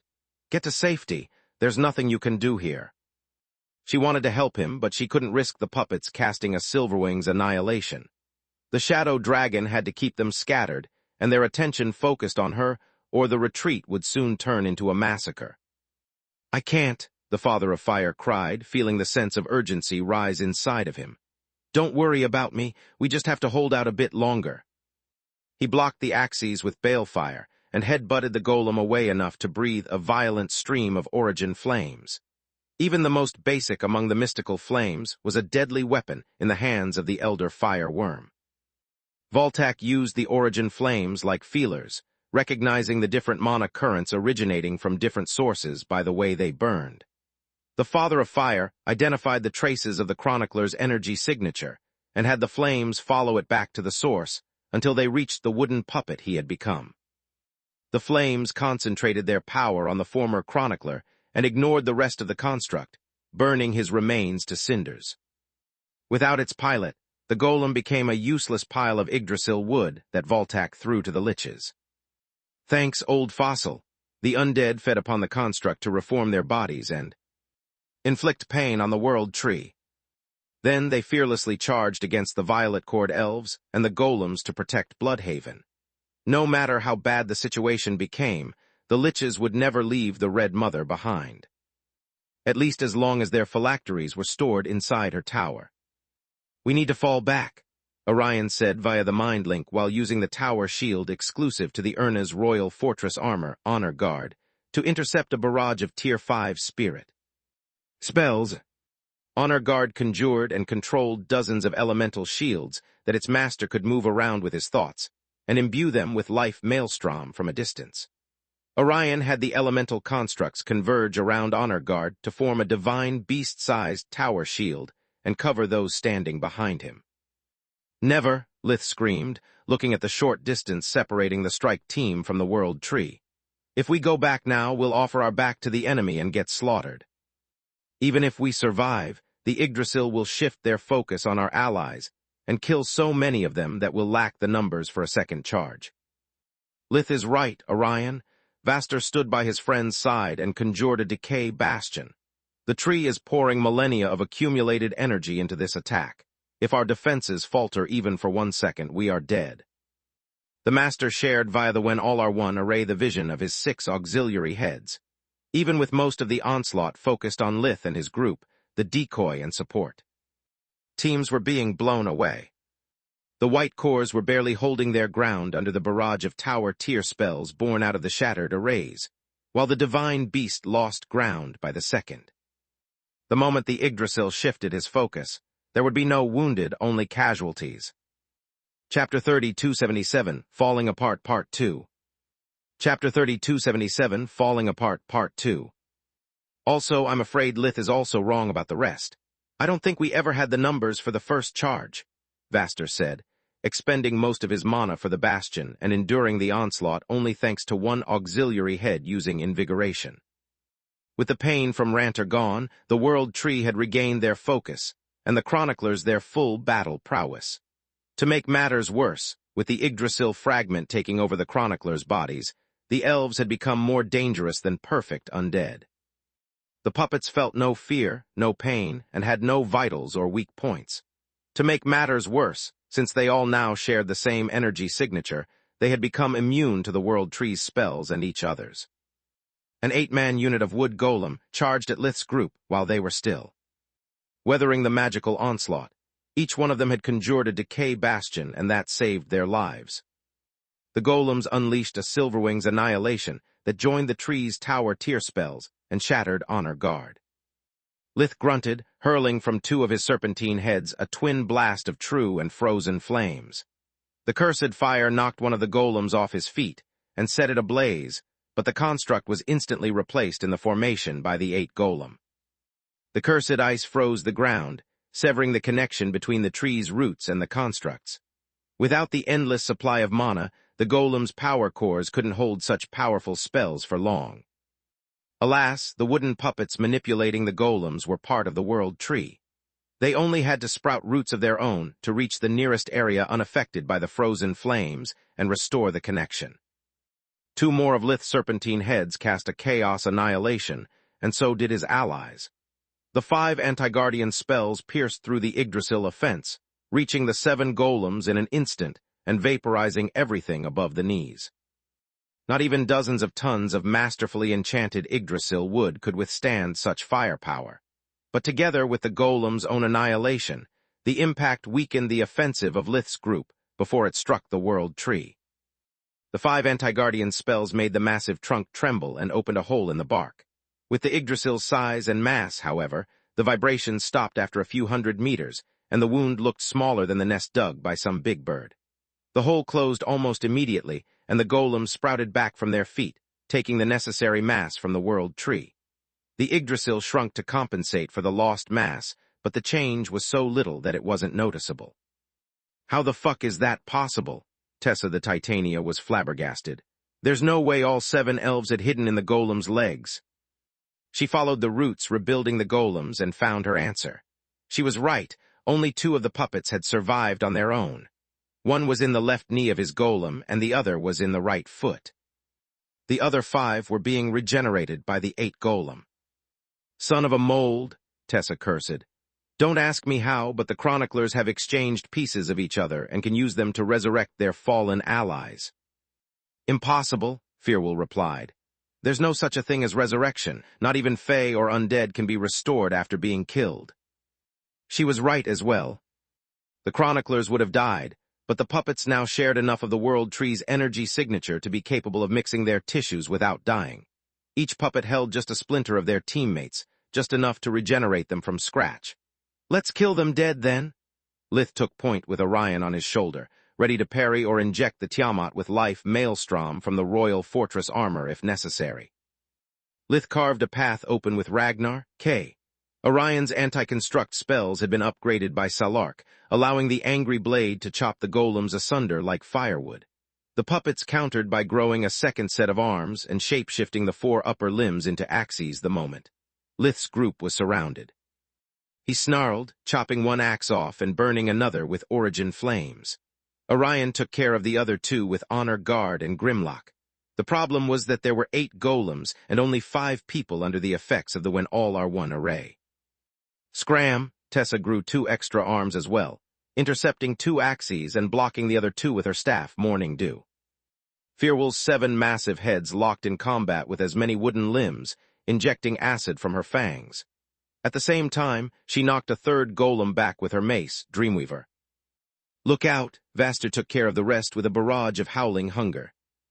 The Tier 5 chaos spells dug large holes into the remaining golems, making them stagger, and replenished the master's stamina.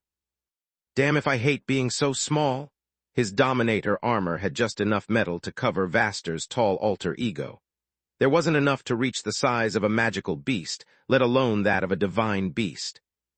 The master couldn't grow in size without losing the protection and anonymity that his Davros armor ensured him. No matter how strong he was, a human couldn't handle one limb of a 40 meters, 132, tall golem weighing dozens of tons. Orion could have grown to the size of an emperor beast, thanks to the royal fortress armor. But with no experience, having a body that big the transformation would have made him weaker rather than stronger. Don't worry about that, just him them as hard as you can. We are breaking through. Lith had taken a few blows like Tessa and Firwall, but he didn't care. The muscle density bestowed by the Titania limited the depth of the wounds, and her regenerative abilities healed them faster than the Voidwalker armor repaired itself. It wasn't the first time Lith worked with Tessa and Firwall under the legendary array, and he knew how much punishment his current body could endure. Mana wasn't a problem either. One of his serpentine heads was always ready to use invigoration. Now, upon his command, the group hurled a different kind of flames from each of their 7 heads against a different golem. The puppets screamed in agony but refused to back down. Their bodies regenerated as fast as the mystical fires destroyed them, and so did the golems. They tackled Lith's group, using their superior mass and numbers to stop the invaders in their tracks. Raise your shields, all of them. Orion conjured the protection of Honor Guard around the group, and the spirit barrier of his armor for himself in the nick of time. The golems unleashed all their enchantments at the same time, bringing Lith's group to a halt, and that was just a diversion. The World Tree exploited the stop in the enemy advance to release another volley of Tier 5 tower tier spells, and aim it with pinpoint accuracy. With the golems restricting Lith and the others with their vines, the tidal wave of magic was impossible to avoid. Even blink was useless, the area of effect of the dimensional spell covered by the onslaught. Chapter 3278 Dying Spark, Part 1. Chapter 3278 Dying Spark, Part 1. The Yggdrasil used their innate ability to combine Phoenix Smash and Griffin Fetters, generating a wide net of flaming emerald chains capable of restricting the mightiest of divine beasts and eroding energy and matter alike. The second component of the assault was the combination of Breakdown and Mana Storm. The resulting effect was a hail of bullets the size of a train car. Each hexa-elemental emerald sphere imploded upon contact, with air and earth blocking their victims respectively by inducing an electric seizure and by trapping their limbs in a prison of rock.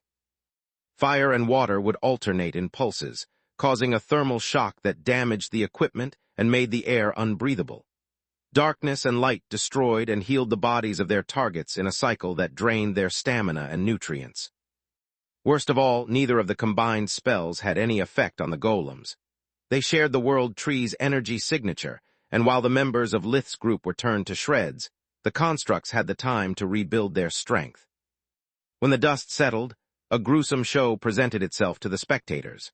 The joint assault of Golem's enchantments and Yggdrasil's spells had pierced through spirit barriers and Davros armor. Thanks to Orion's life maelstrom and defensive abilities, Lith had only lost his left arm and half of his head. The others were reduced to a shapeless pulp of flesh, wood, and metal.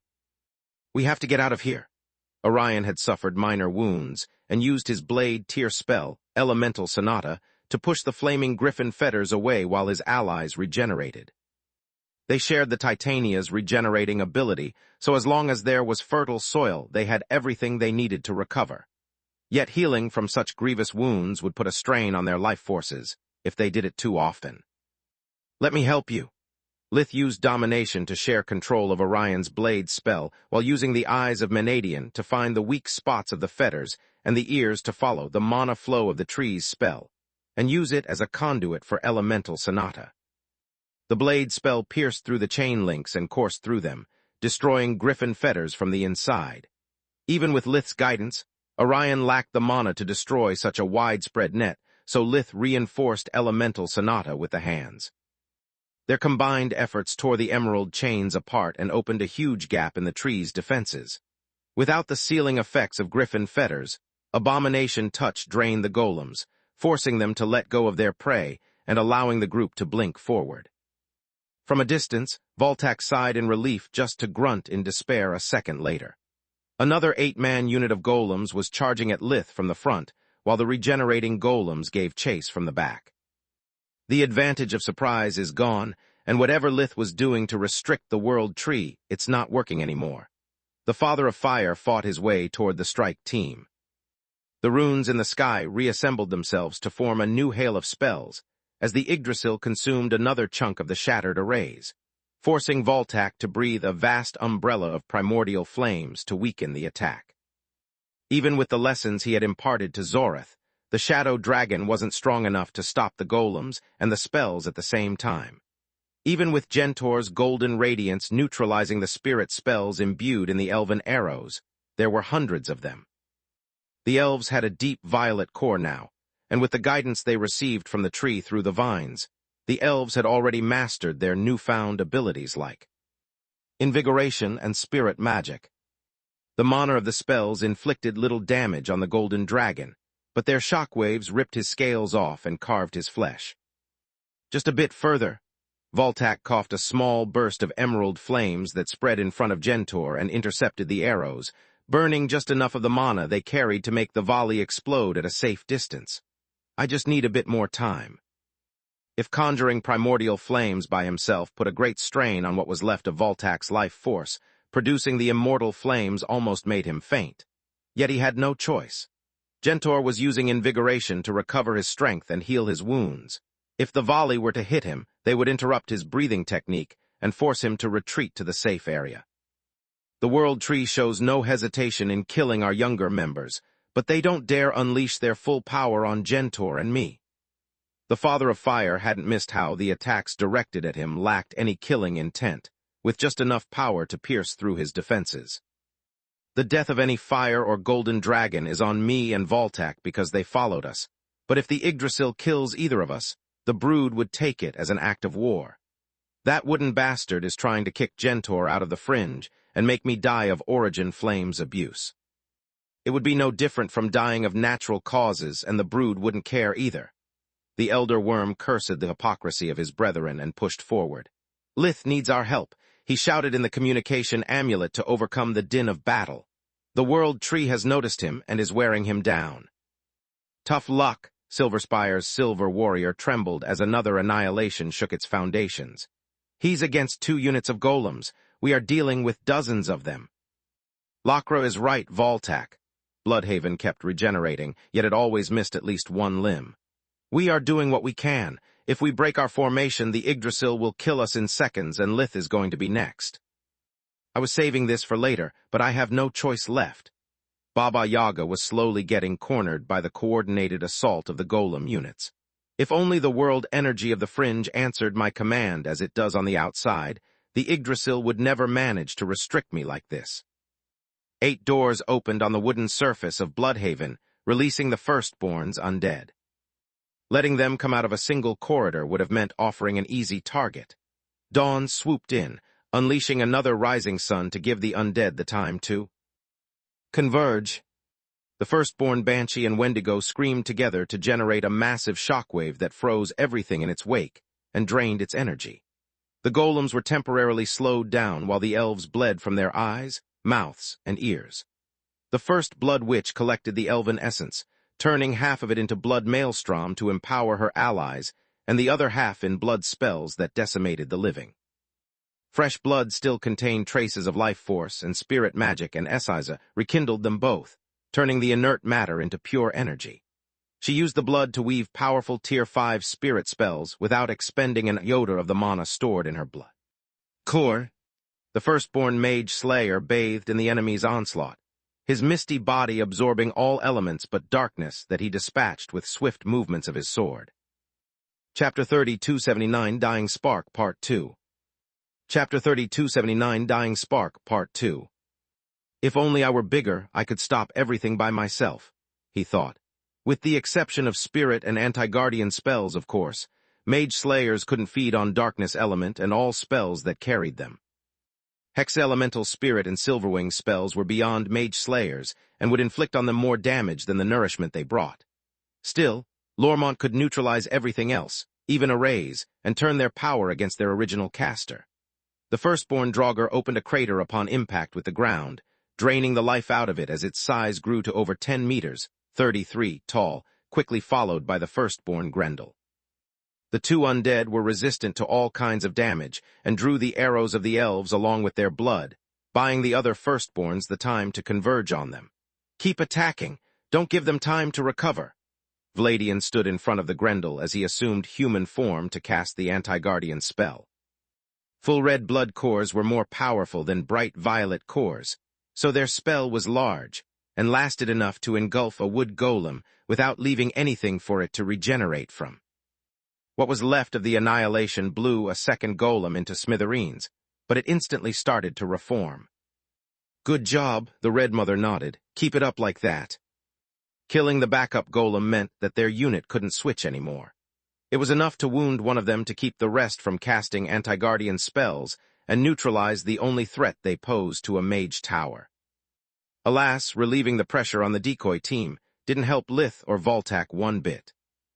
Now that the chroniclers had turned into wooden puppets and were no longer hindered by pain or wounds, they managed to push Zorith back as well. Each golem was taller, heavier, and stronger than her.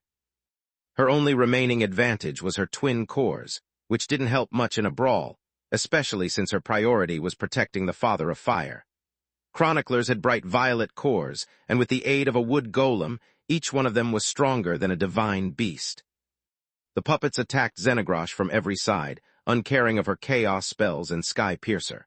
Howling Void opened wide holes while the dragon's claw cut deep, but even if they found the puppet, hidden inside the construct, they couldn't deal a fatal wound.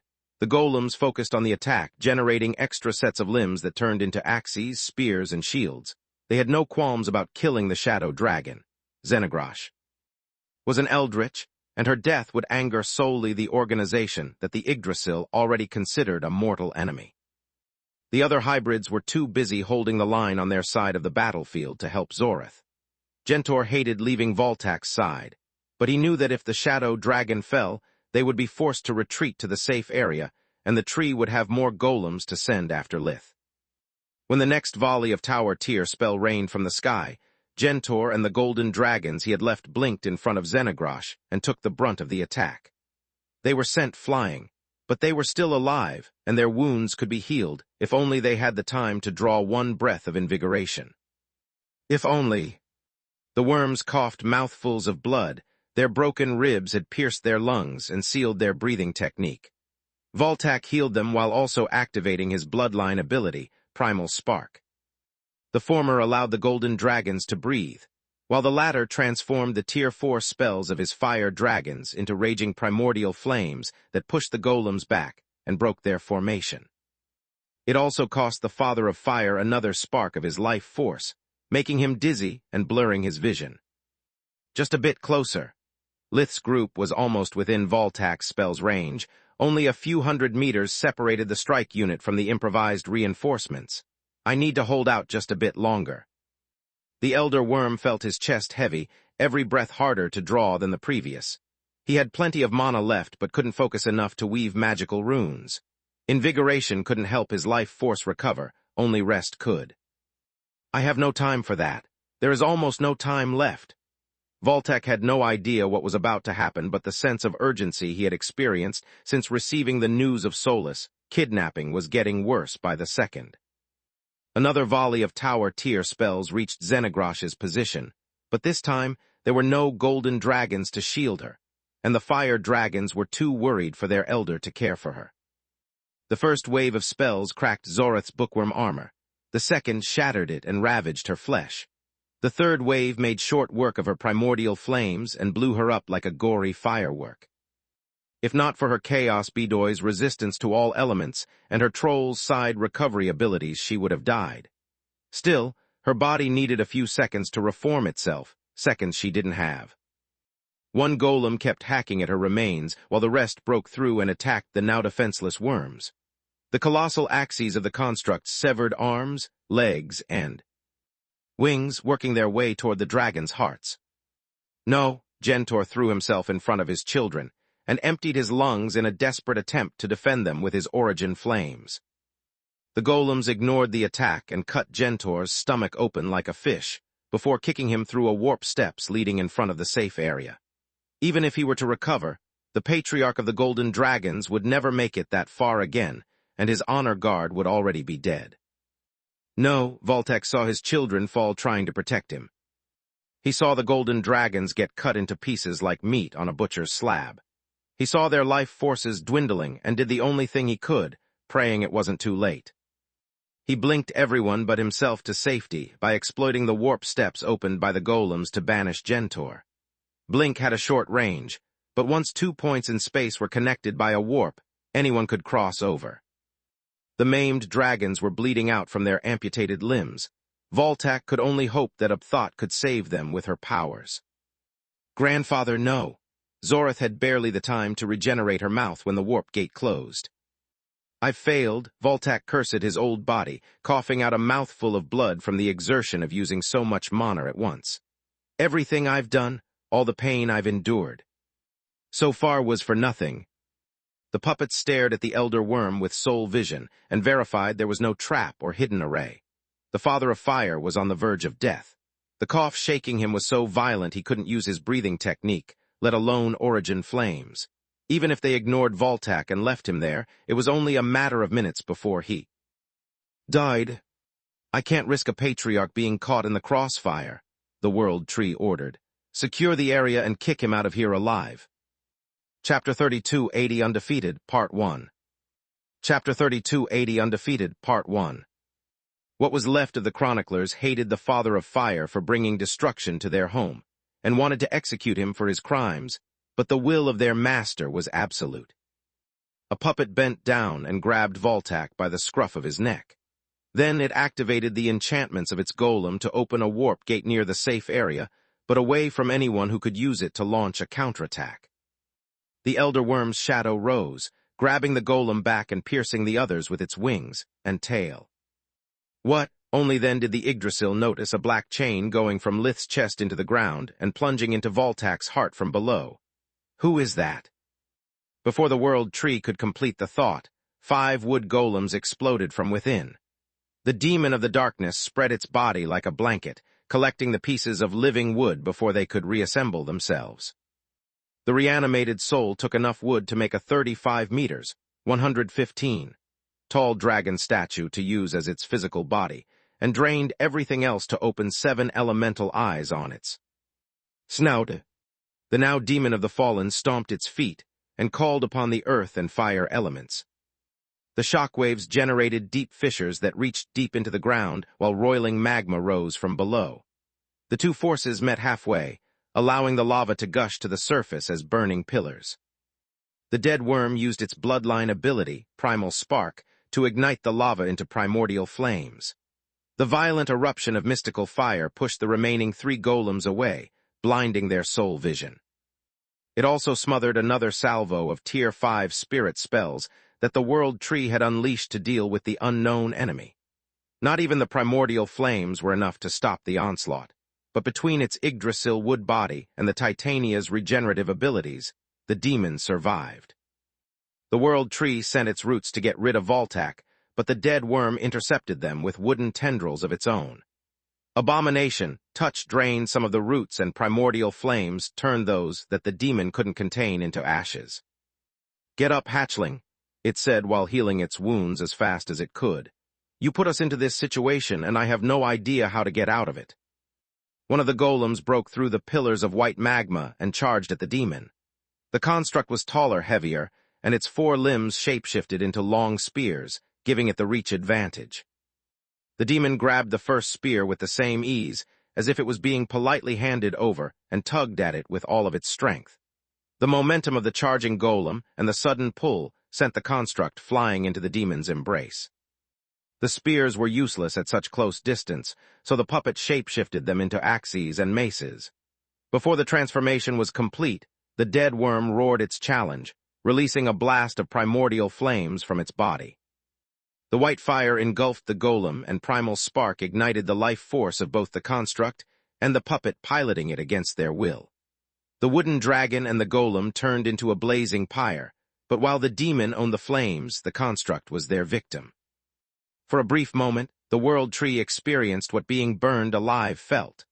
The golem and the puppet both were extensions of the Yggdrasil, and the raging fire burned their life forces until nothing was left. The shock froze the world tree for a second, giving their enemies the respite they so desperately needed. Menadian used it to conjure chaos spells, Lith's group to advance further, and the white cores to escape the encirclement of the Yggdrasil's army. "You don't have the time to take a nap, hatchling," the demon said while offering its scaly hand to Voltac. "Come on, I'm much older than you, yet you don't hear me complain about my age." The Father of Fire's vision was still blurred from exhaustion, and the searing heat from the primordial flames made it even worse. His eyes teared up in the attempt to retain enough moisture to not turn blind. Voltac could barely see, and all he could hear was the rumbling of the quaking ground as more and more white magma enveloped him and the dead worm in a protective cocoon. "Father!" Yet there was no way Voltac wouldn't recognize the presence he felt through the chain emerging from his chest, the familiar timbre of that voice, and the indomitable will imbued in the flames. "Who else were you expecting to come and clean your mess, hatchling?" the demon scoffed. Raedighorn the Fire Dragon, father of Voltac, had never been a candidate for the title of Father of Fire. His friends said it was because he wasn't wise enough. His enemies claimed it was because he wasn't wise at all. Yet Raedighorn had been the best warrior of his generation, and had retained the title of Champion of Fire until the day of his death. Unlike his peers who spent most of their time in the safety of their lairs, Raedighorn had honed his flames on the battlefield. He had challenged other fire dragons, members of the Brood, Phoenixes, and anyone capable of using origin flames as well as if not better than him. His goal had been to grasp new insights during the fights and learn from his opponents how to defeat them. When that failed, he resorted to his sheer physical might to pummel them into submission. Raedighorn was tall for a worm and so big that some claimed the father of all dragons himself had sired him. Tharma had met her future husband through one of such bouts, or rather, many of them. As a Father of Fire candidate, there was much that Raedighorn could learn from Tharma, so he challenged and beat her on a regular basis. She was no warrior, but she enjoyed. Their matches. There were secrets of the primordial fire that could be uncovered only in the heat of battle, and Raedicorn was never cruel. He used only enough strength to subdue her and stopped attacking the moment she yielded. After a while, they had started to comment on their fights over dinner, trading knowledge after they were done trading blows. It was only a matter of time until their tussles extended after the meal and in a romantic fashion, leading to the birth of many dragons. "What are you doing here, father?" Voltac clasped wrists with Raedicorn in confusion. Tharma had died peacefully in her sleep, and Raedicorn had followed her a few decades later. His title of Champion of Fire had been challenged, and despite his old age, he had always prevailed. Raedicorn had burned what was left of his life force, defeating his opponent and ending his existence in a glorious blast of fire, after being proclaimed the victor rather than spending his final years as a shadow of himself. Even in death, Raedicorn stood victorious. After his demise, the challenger had been crowned as the new champion of fire, but there was no honor in that. The title had been passed down, not conquered. Chapter 3281 Undefeated, Part 2. Chapter 3281 Undefeated, Part 2. No matter what any future champion might do, Raedicorn's legend as the undefeated could be equaled but never surpassed. Voltac still remembered the smug grin on his father's corpse before he and his siblings entrusted it to the family forgemaster. Most worms didn't want to be buried or burned after their death. In their last will, they demanded to be turned into artifacts that would be used to protect their bloodline and perpetuate their legend. Raedicorn was among them, his claws wrapped around Voltac's hand after being enchanted into balefire. The Father of Fire was certain that both his parents had no regret or reason to stay behind as wandering souls, so his father's return baffled and moved him. "I'm keeping my promise, son," Raedicorn replied as their dragon scales touched, and the two worms experienced each other's emotions. The Father of Fire could only catch a glimpse of the place where Raedicorn had spent the past few millennia, yet he knew for certain that his father was happy and at peace most of the time. Whenever one of his children struggled or an unfair death approached them, the Champion of Fire turned against the boundary separating the two worlds, using his full might in the attempt to break through and help them. Even in death, Raedicorn wasn't wise. He was stubborn and prideful, bound to his word just as he had been in life. "No matter who your enemy is or the danger you face, just call me and I'll fly to your side." Raedicorn had made that promise to all of his children, and even millennia after his demise, he never stopped trying to uphold it. No matter how many times he had failed in the past, the Champion of Fire still tried. So when Voltac had prayed for help, when the black chain had opened a crack in the usually insurmountable wall, Raedicorn had charged through. Voltac experienced his father's agony in crossing over the veil. The world of the living rejected Raedicorn's presence as strongly as the world of the dead claimed him back. His very soul was twisted and tortured every moment he spent on Magus, connecting two worlds that were supposed to be apart. Raedicorn knew that what he was doing was wrong, but he didn't care. He used the pain to sharpen his mind and strengthen his resolve. No price was too steep if it meant helping his son in his hour of need. "Thank you, Father." Voltac pulled himself up as Raedicorn felt how important the mission was for the Elder Worm. How much Voltac had sacrificed to be there, and how much more he was willing to sacrifice. "Less chatting and more action, whelp, or I'll hog all the glory." The Champion of Fire took point, opening a path toward Lith while Voltac trudged on all four. Raedicorn fought wood golems and endured volleys of spells, yet he was still faster than the Elder Worm, often helping him to get free from the tree's roots he failed to dodge. "Just a bit farther," Voltac panted as they caught up with the strike team. "Just a bit longer." The Champion of Fire fought like a demon, demonstrating a prowess that shocked and overwhelmed the puppets piloting the golems. They had the World Tree's keen mind and the battle experience of the chroniclers, yet they weren't enough. The moment a golem shifted its weight to perform an attack with any of its four arms, Raedicorn swept them off their feet by redirecting the force behind the blow and adding it to his own. The wooden constructs weighed several dozens of tons, yet the demon worm tossed them around like rag dolls.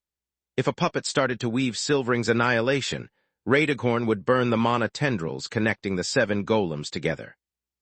The 7 elemental energies were supposed to be shared and held in perfect balance. Without the array component of the anti-guardian spell, and with the origin flames compromising the integral stability of the runes, the mana went awry. The puppet would lose control of the annihilation, triggering a chain reaction that would spread back to its mana core and destroy its wooden form.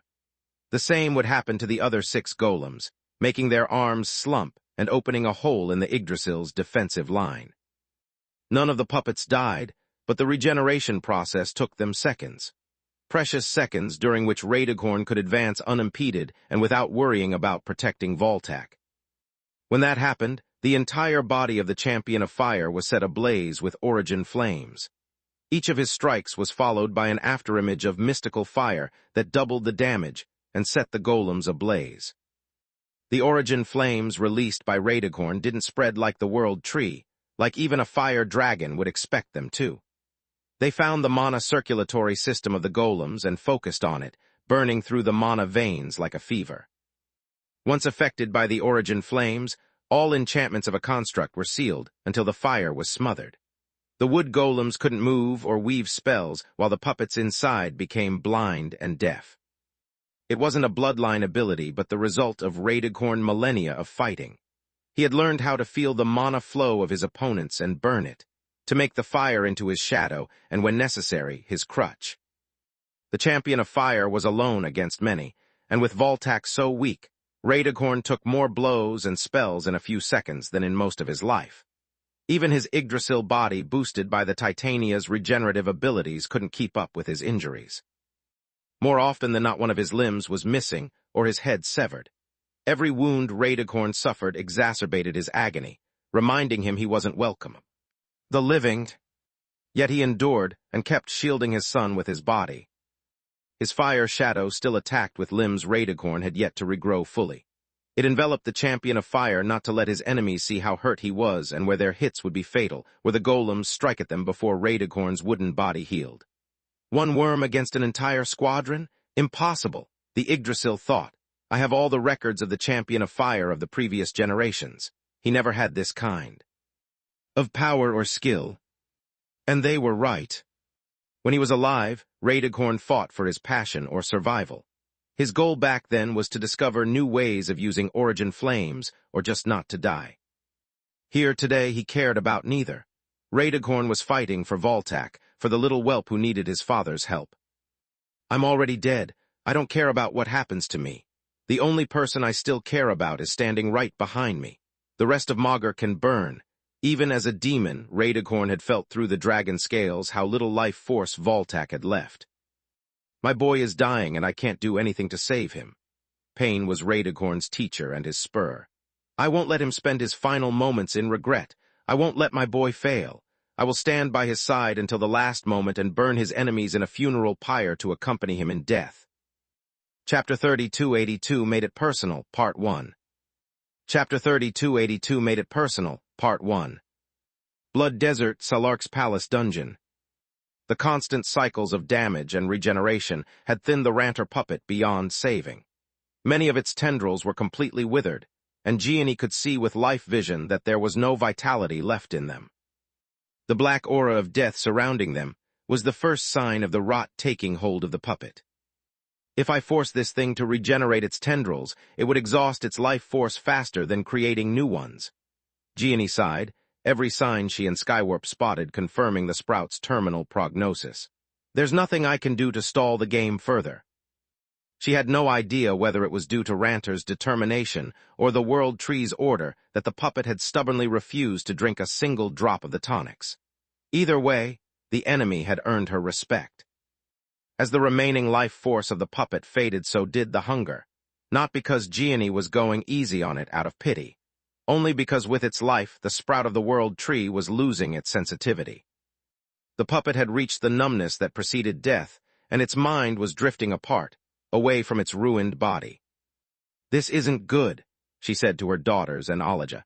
Once the sprout is gone, without us running interference, the situation of Lith's army in the fringe is going to get much worse. Thank the gods, should we warn them?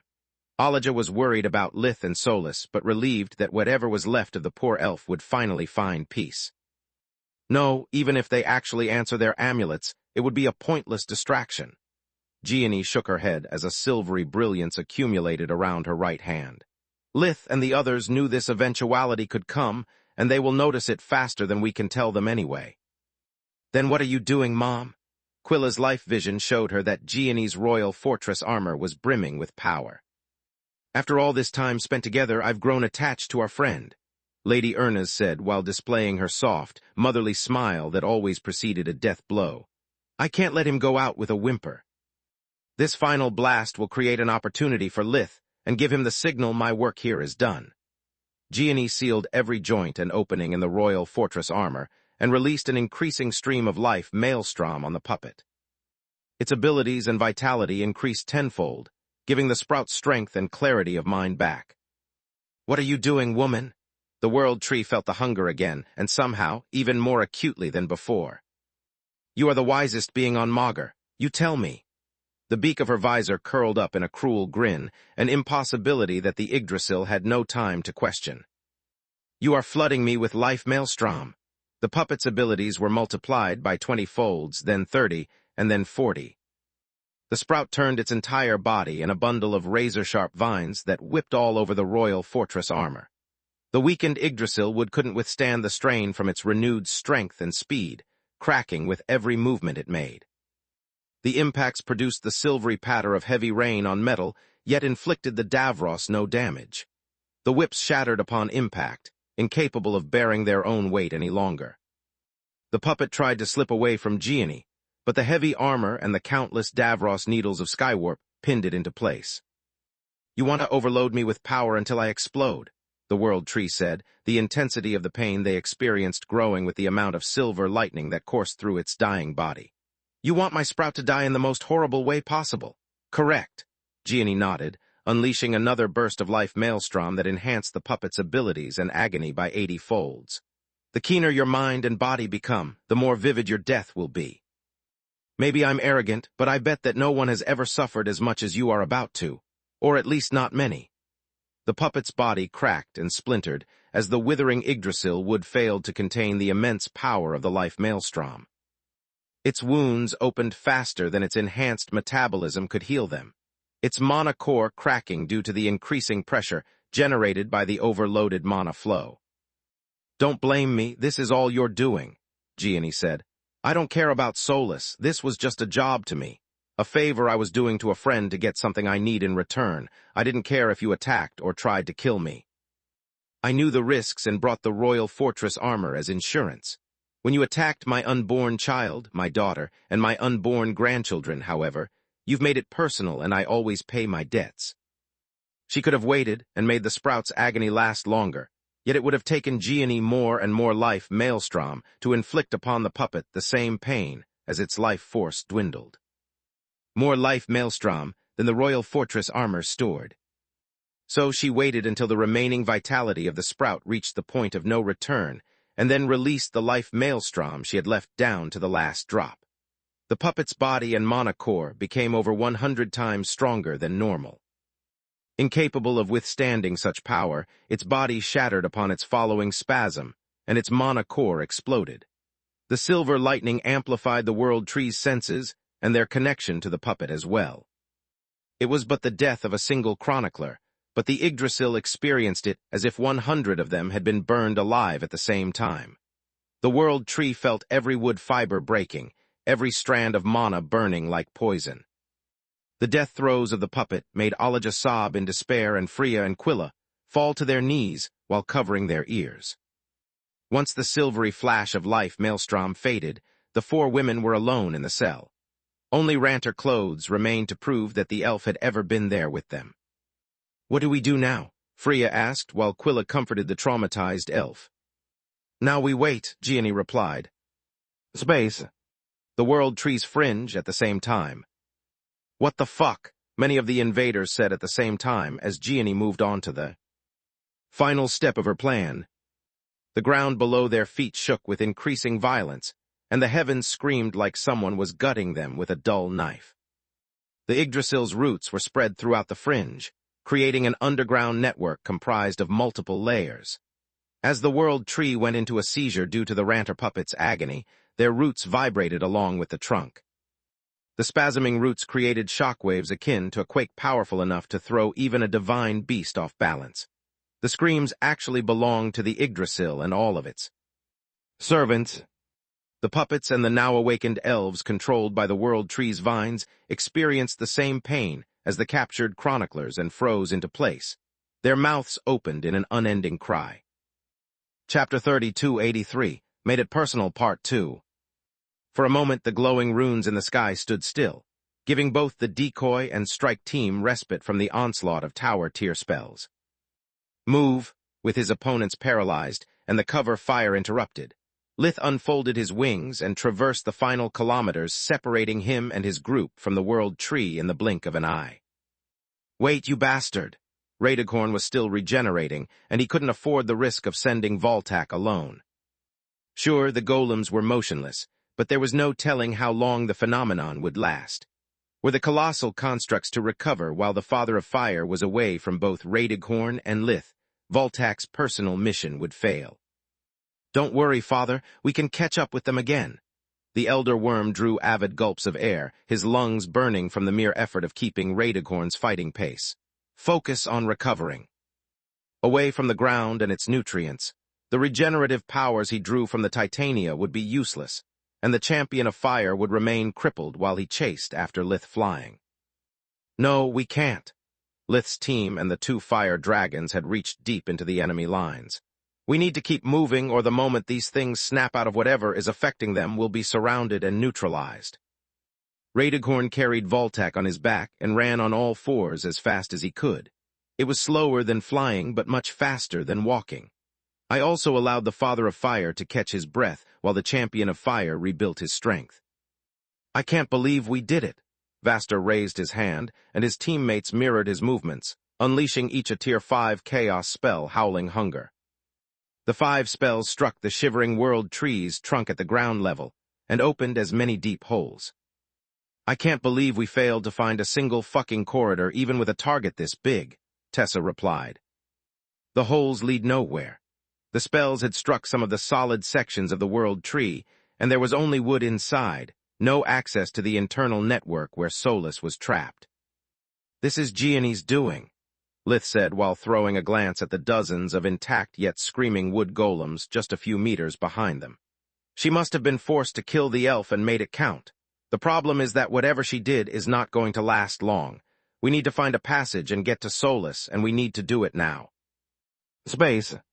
Inside the world tree at the same time. Effie, stay close to me.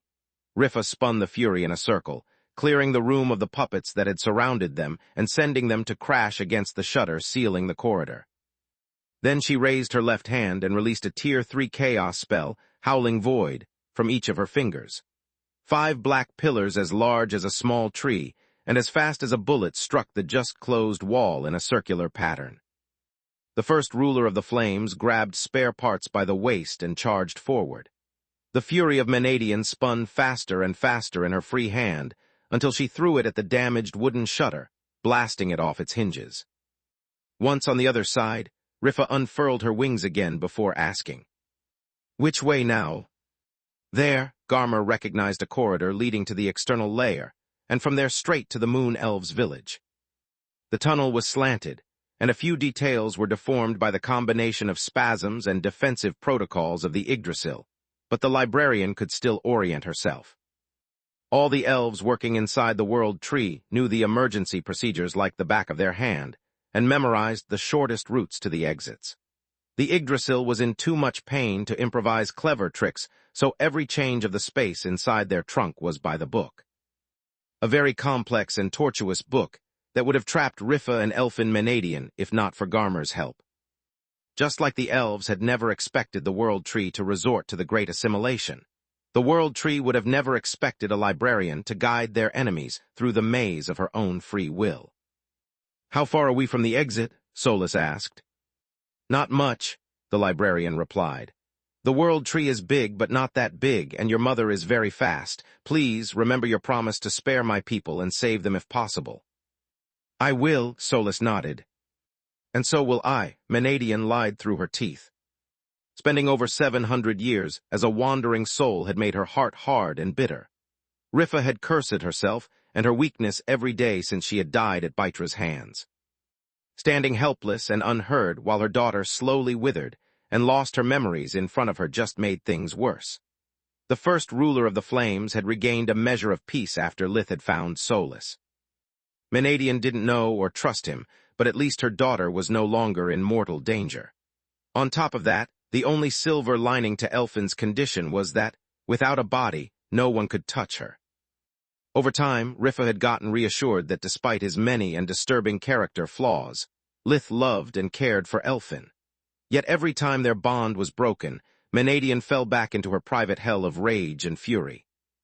After the chroniclers had kidnapped her daughter and helped the World Tree to torture and force Effie into a slave bond with a librarian, Menadian had come to hate every elf who lived in the Fringe as much as she hated their master. Rifa had witnessed every torture and listened to every threat Elfin's captor had made, making it her personal mission to pay every single one of them back in kind. Menadian had played her role in convincing the demons to attack the elven villages by sharing her story and fury with the wandering souls, yet that wasn't enough. She had named Garmer Spare Parts because that was how she perceived the female elf. Nothing but a tool, an extra life that would cover for any mistake the first ruler of the flames made during Elfin's breakout. Menadian wasn't going to act rashly, but if the occasion to escape from the Yggdrasil's clutches at the cost of the librarian's life arose, she would take it with no hesitation. Then it would be the turn of all the elves who had stood idly while her baby girl was tormented. Soon it will be your turn, you little bastard, soon. Menadian smiled, the screams of agony echoing through the corridors were music to her ears. First I have to bring Elfin to safety, though. She is my priority, my only priority. Why are you smiling, Mom? Solas asked. She was a gentle soul, and despite everything she had gone through, witnessing and hearing so much pain and misery gave her no joy. Because I'm happy to be reunited with you, sweetie.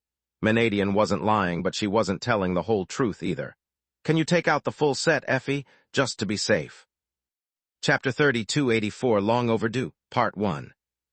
I can't conjure the Menadian set unless I summon at least one floor of the tower. The space-compressing array stops me, Solas said. The World Tree had eliminated solely the magical formations surrounding the Fringe to stop the invaders, and kept those inside their body to keep Solas in.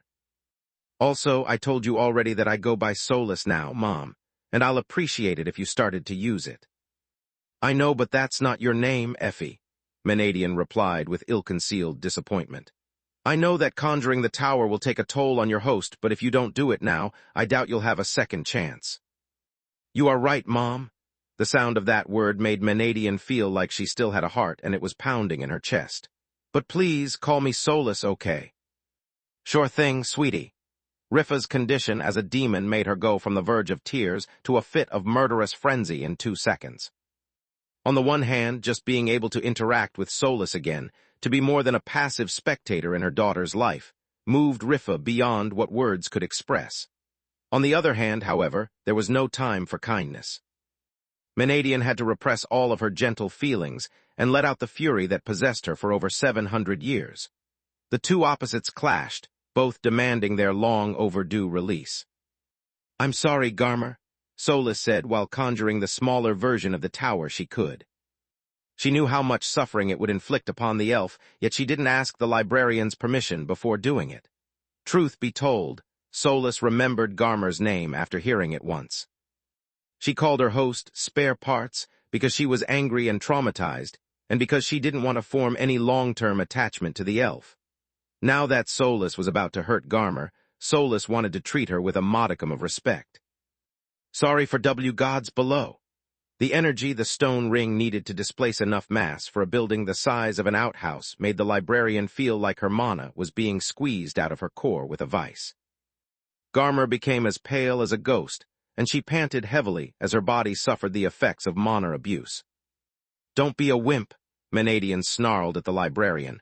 This is nothing compared to what your ilk has done to my daughter. Solas kept the outhouse flying right behind them, and just for the time the ears, eyes, mouth, hands, and fury needed to materialize inside and come out of the door. Then, The building turned back into the stone ring and slipped back on the elf's finger. Much better. Rifa wore the set, activating the eyes to scan their surroundings for traps and the ears to read the mana flow in the area 100 meters, 328, around them, and anticipate the changes in their environment. The mouth was already filled with powerful spells. Menadian focused the hands on absorbing the surrounding world energy and fed it to the rest of the set. Using so many artifacts at once without the tower would have otherwise forced Solus to consume the energy stored in the bleed. Last but not least, Rifa split the Fury into 9 hammers and kept them orbiting around her like silent sentinels. I knew it. She had yet to assess how much of its original strength the Menadian set had lost, and what new functions it had gained when the internal mana flow of the world tree stabilized. With the Ranter puppet gone, the pain had stopped, and it took the Yggdrasil but a few moments of clarity to assess the situation and adjust their plans. Finally, it lasted less than 10 minutes, but it felt like an eternity. I had almost forgotten how the absence of pain feels. The world tree took control of the puppets and the awakened elves, blinking them around the board. The space-compressing array was still in place, but as its owner, the Yggdrasil could turn it on and off at will, and now, they also had the presence of mind to perform mass-dimensional spells at the same time. The ears warned Rifa of the phenomenon, but by the time the array was back in place, she was still at the first runes of her warp steps. The magical formation and the puppet elves had blinked in and out of existence in unison, surrounding her from every side. Menadian threw the Fury at the nearest opponent, and the other 8 hammers surrounding her bolted against as many puppets as well. 9 impacts, each accompanied by a boom of thunder, secured the area around Solus. The hammers produced 2 shockwaves each, one sonic boom as they moved, and the second when they hit their target due to the clang of Davros and Yggdrasil wood. Menadian had timed her attack so that the 18 shockwaves spread in a partial constructive interference with each other. Their combined power blasted away the rest of the puppets without harming Rifa and Solus, who stood in the only 2 spots where the destructive interference nullified the attack. How did you do that? Solus was flabbergasted. Taking so many factors into consideration and performing a split-second assessment like that was beyond what she believed possible. You have no idea how to use the ears in combination with the eyes, do you? Rifa slammed the real Fury and the makeshift copy made from the Chronicler's equipment on the ground. The impacts produced 2 more shockwaves, this time infused with darkness magic. The vibrations reverberated through the Yggdrasil's trunk, neutralizing their darkness fusion and numbing their senses. To a Fae, it was the equivalent of having fingers shoved in their eyes. The world tree could still perceive the invaders, but their figures were blurred. The puppets and the wooden tendrils emerging from the ground aimed their attacks at the 2 women's last known position, making them easy to evade. Not a clue, Solus admitted as a second volley of Furies cleared the path in front of Rifa and the librarian. That way, quick! Garmer pointed at a corridor on their right that was twisting and deforming. How far to the exit? Menadian asked, taking the elf in her arms and flying at her top speed. We are close. Just take the first to the left at the end of this corridor. I think. The speed with which the trees shifted their interior had become much faster. The librarian could only hope her memories were still accurate. Garmer shared her worries with Solus, who in turn did the same with Menadian. Fuck, the first ruler of the flames prepared a warp step in case the world tree lowered the space-compressing array again. I really didn't want to do this. The problem was that she needed an exit point leading to a secure location outside the Yggdrasil, and the only way to obtain it was by contacting Lith via the black chains. Menadian, as in Rifa Menadian, Solus, mother. Despite the critical situation he was in and the dozens of enemies surrounding his team, Lith couldn't suppress his incredulity. And you have been watching us all along. Chapter 3285, Long Overdue, Part 2. Yeah, I have a lot to say about your methods and morals, kid, but that's one of the many things that will have to wait for a better time. Shut up and listen. Menadian brought Lith up to speed in an instant and received his dimensional coordinates. Keep flying toward the exit to keep your options open. I'll get there as soon as I can and cover your escape. Lith was shocked to hear the voice of the first ruler of the flames, and a bit awkward at the idea of meeting Solus, mother. It was clear from Rifa's thoughts that she didn't like him, and he couldn't fault her for that. Calling my relationship with Solus a gray area is an understatement. If I were her father, I would kick my ass. To make matters worse, that makes another woman who has seen me naked against my will, damn it, he thought to himself. Guys, the black chain inside the world tree belongs to a demon who is rescuing Solus as we speak, Lith said to the rest of the group. The good news is that we don't have to get in and search everywhere for Solus anymore. The bad news is that she and the demon should be come out from the west side of the trunk. He and the others were coming from the south side, and even if there were no wood golems to fight, it would take Lith's group a while to circle the massive trunk of the world tree. Best news I've heard all day. Tessa flapped her wings with all her might, bolting toward their destination. Then a colossal hammer struck her on the head and sent her down into the ground like a nail. The wood golems surrounding the Yggdrasil's trunk had resumed moving along with the puppets, and their combined combat prowess was nothing like before. With each of their movements, the world tree's sprouts cast more Tier 5 spirit spells while also unleashing the construct's enchantments. Lith and the others assumed a circular formation, standing back-to-back not to offer any opening while they advanced. How cute of you, the world tree guffawed in hilarity. Solus was less than 100 meters, 320, away from the exit, and the Tiamat was on the Yggdrasil's threshold, yet nothing mattered anymore. The wood golems now moved with perfect coordination, their four limbs shapeshifted into Yggdrasil weapons that moved in a never-ending flurry. Lith, Tessa, Firwell, and Orion's honor guard intercepted every attack, but there was no opportunity to strike back. The constructs acted as one, covering for each other's blind spots with their spells and extra limbs. Life Maelstrom made the invaders individually stronger, but the golems were many, and more kept coming. The possessed deep violet cord elves harried Lith and the other with salvos of Tier 5 spells-imbued arrows that never missed their mark. Orion used the mystical shields conjured by Honor Guard to block most of them, but each arrow he missed tipped the scales in favor of the Yggdrasil further. Even with his 7 heads and the 3 murders of elemental crows from the arrays, Vaster was too busy countering the enchantments of the golems with chaos magic to help Orion. Unlike spells, enchantments had no cast time, and the golems unleashed them non-stop by feeding on the Fringe's world energy that acted as a massive recharge pod. What was left of the demons of the darkness threw themselves at the elves to draw their attention, knowing they were but ants to something as big as the golems.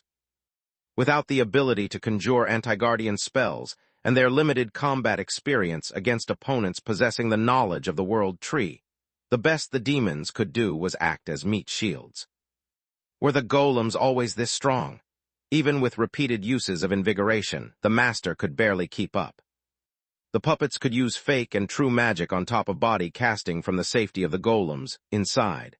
To make matters worse, the Yggdrasil sprouts had as many tendrils and mouths as they wanted, making fake magic incredibly effective. I'd love to play with you and see you struggle until your last breath, but you have angered me. The Yggdrasil had just finished reshaping many runes from the former external arrays into 2 Silverwings Annihilation. That was the intention. Orion intercepted the first with Decay Bastion and the second with his Blade tier spell, Elemental Sonata, imbuing it with part of his life Maelstrom and amplifying its destructive power tenfold. The Annihilation and the Bastion canceled each other while the 2 spells clashed for a moment. The second Annihilation stopped in midair before piercing through the Blade spell and resuming its advance. It was diminished, but still too powerful. I'm not done yet. Orion conjured Honor Guard's Testudo ability and formed a defensive wall of tower shields imbued with the elemental crows from the murder arrays. The anti-guardian spell stopped again, its strength further diminished by the time it broke through the defensive wall, but still very powerful. The Annihilation phased through the golems who carried the same energy signature as the Yggdrasil and struck Lith's group. The 5 of them were blasted off their feet, their armor broken and their bodies severely injured. The Titania's tendrils dug deep into the ground to regenerate their wounds, but the golems chased their prey without missing a beat. The constructs broke the enemy formation, isolating the 5. Each one of them now had to deal with 2 wood golems and dozens of deep violet cord elves on their own.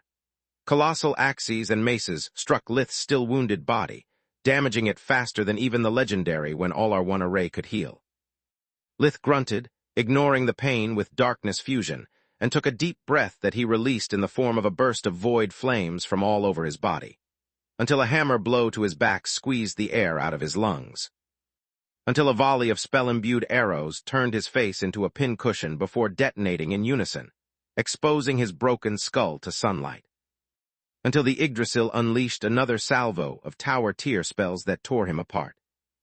Lith's temporary Fey abilities kept him alive, and he contacted his allies via the When All Are One array to ask for help, just in time to hear their requests for help. Orion, Tessa, Firwall, and even Vaster were all in the same condition. Their bodies were shredded into pieces which scrambled to rebuild themselves in a hurry before their sense of self faded. The golems, elves, and Yggdrasil didn't relent, shattering the Davros alloy of the Voidwalker armor while it was still reforming. Lith would have gritted his teeth in frustration, had he still any. Soulless, light was so close yet far out of his reach. "Don't come outside," he warned Menadian. "We are surrounded."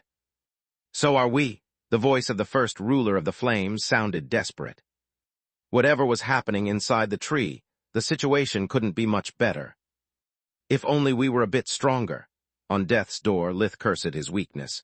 If only Gianni managed to make that damn chronicler last a bit longer, we would have had a chance. Chapter 3286, There Be Dragons, Part 1. I want to take back Solus. I want to see Kami and Elijah again. I have yet to name my unborn son. Anger and regret mixed, as Lith's body was chopped into pieces small enough for the Yggdrasil's spells to vaporize them beyond recovery. I can't die and I won't. He conjured a silver key with a spark of his life force and used it to fling the door to the void open. Come out, you annoying bastards. Teach the world fucker a lesson he won't forget.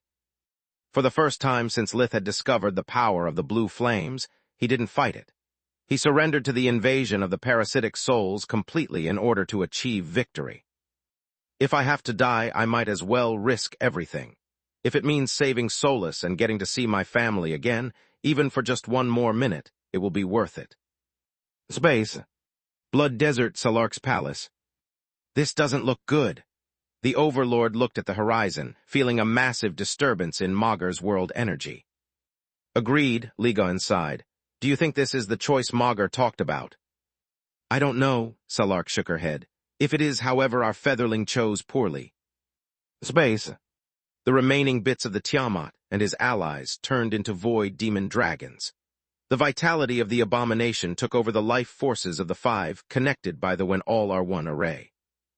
In such form, every bit of flesh they had left gulped down world energy, grass, and even bit at the Yggdrasil weapons in order to gain the energy and mass necessary to rebuild their bodies. A desperate move, interesting but still desperate. The World Tree knew about the blue flames and the void demon dragon and had plenty of time to prepare. The combined regenerative abilities of the void and the Titania regenerated Lith and the others in the blink of an eye, withering everything around them. The golems and the elves took several steps back, forming a defensive circle and surrounding their enemies. Come on, show me what you can do. The Yggdrasil taunted the void demon dragons.